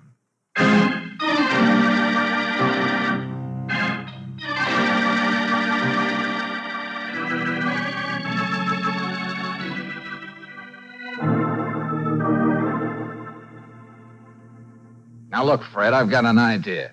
A way to take all the pep out of Harker. And if it works, what happened to you and Peg won't ever happen to anyone else. Let me have it. I'll do anything. I've got to get some letters out of Harker's safe at the Melody Club. Huh? Letters signed Leslie Remsen. I don't know much about blowing safes. Now, I could try to scare him into giving them to me at the point of a gun, but he knows I wouldn't shoot him. Yeah? But, and this is where you come in, if someone with a nervous trigger finger and a man-sized grudge walked in, Harker would really sweat. I see what you're driving at. Sure. You put on an act. You don't like the way you were taken for a ride. You're going to get even. You want him to open the office safe so you can help yourself. I'll put on an act that could get me a Hollywood contract. Now, Fred, you know there's a risk involved. But we've got to have those letters. You've got them. But there's just one thing. What's that? That gorilla, Marty. He's always following Harker around. He never lets him out of his sight. Okay, that's my job. I'll get Marty off the scene. At 9:30 tonight, Harker will be alone at the Melody Club. That's when you walk in.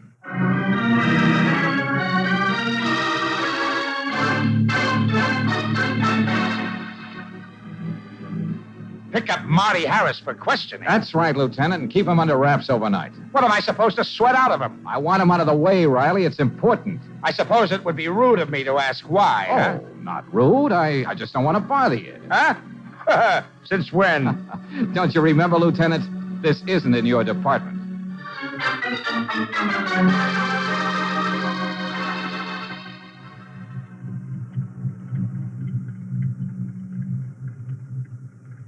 George, down the alley. There's Fred now. Yeah, good. Hop in, Fred. They're all right here. Good boy. Have any trouble? Just trying to act nervous. I had to slug Harker to give me time to get out. That must have thrilled you no end. Drive around the block, Angel.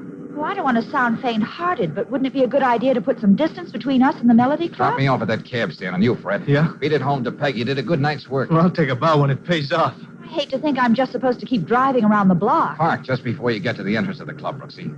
I got a hunch Harker's going to come streaking out of there in a few minutes. Yeah, that's what I'm afraid of. Now, you stick on his trail. I got to know where he goes. You can call me at Leslie Remsen's.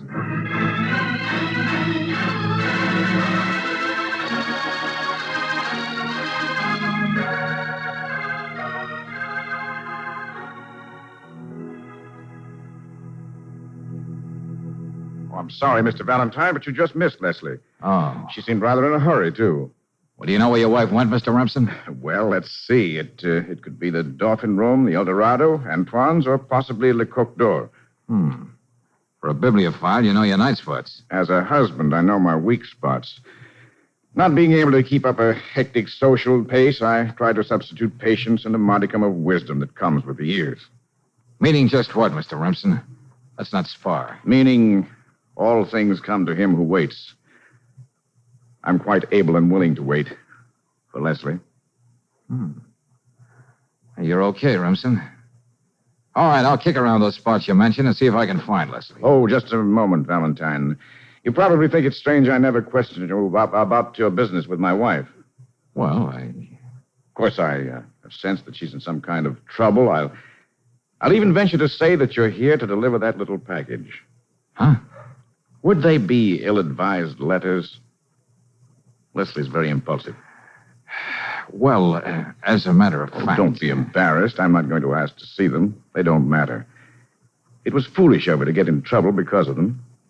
Mr. Remsen, why are you telling me this? Because I know you're trying to help her. That being the case, you ought to know how I feel. Oh, pardon me. Hello. Oh, yes, he's right here. It's for you.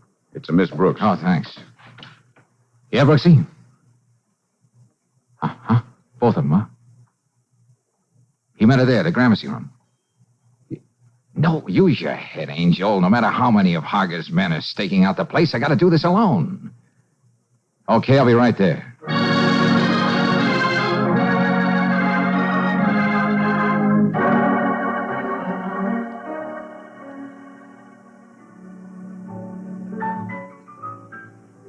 You must think I'm a fool, Douglas. You have no choice but to sign it, Leslie. You never asked me to sign receipts for money from any of your collectors before.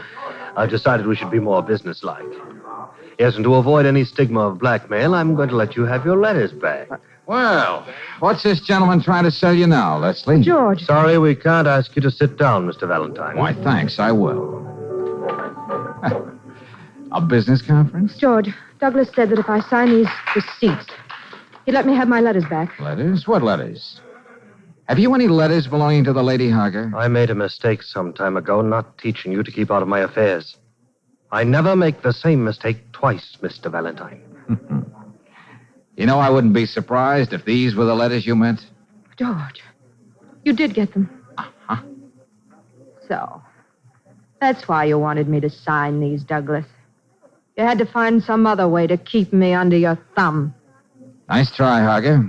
You don't think you're going to keep those letters very long, do you? Oh, I know you've got your private goon squad sprinkled around. It seems quite a shame that my long-cherished principle of nonviolence should go overboard this way. I'll take them, George. They won't dare touch me. Take it easy. Buster's playmates don't know the meaning of the word chivalry. You're a realist, Mr. Valentine. I admire that in a man. Why, Georgie, what a lovely surprise. What?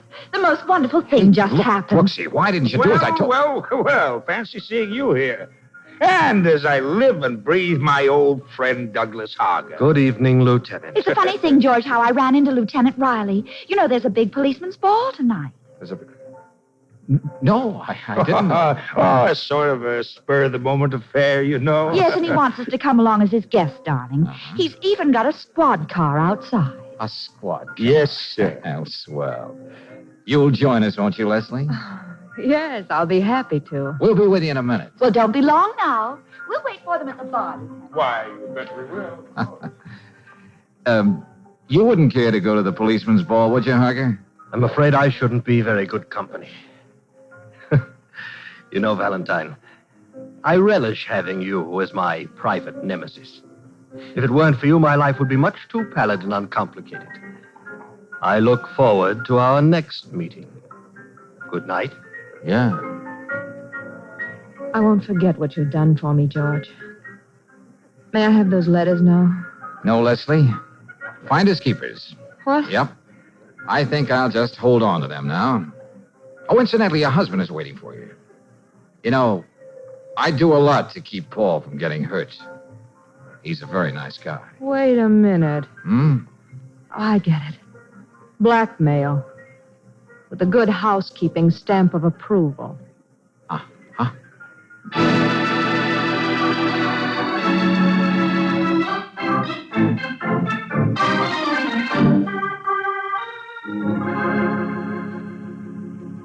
Oh, George, before you burn those letters, you might at least have let me peek at one of them. You know, that's what I like about you, Angel. You're so unscrupulously feminine. Yeah, but seriously, George, do you think Leslie and her husband will make a go of it now? Oh, maybe. As long as she thinks I still have the letters. She doesn't suspect that Paul knows about them. Darling, you should run a column of advice to the Lovelorn.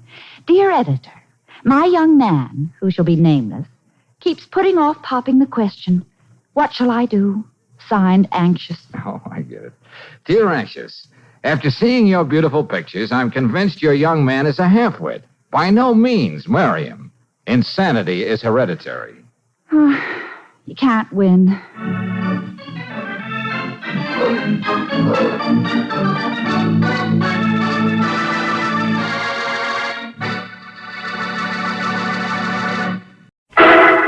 Personal notice. Danger's my stock and trade. If the job's too tough for you to handle, you've got a job for me, George Valentine. Write full details.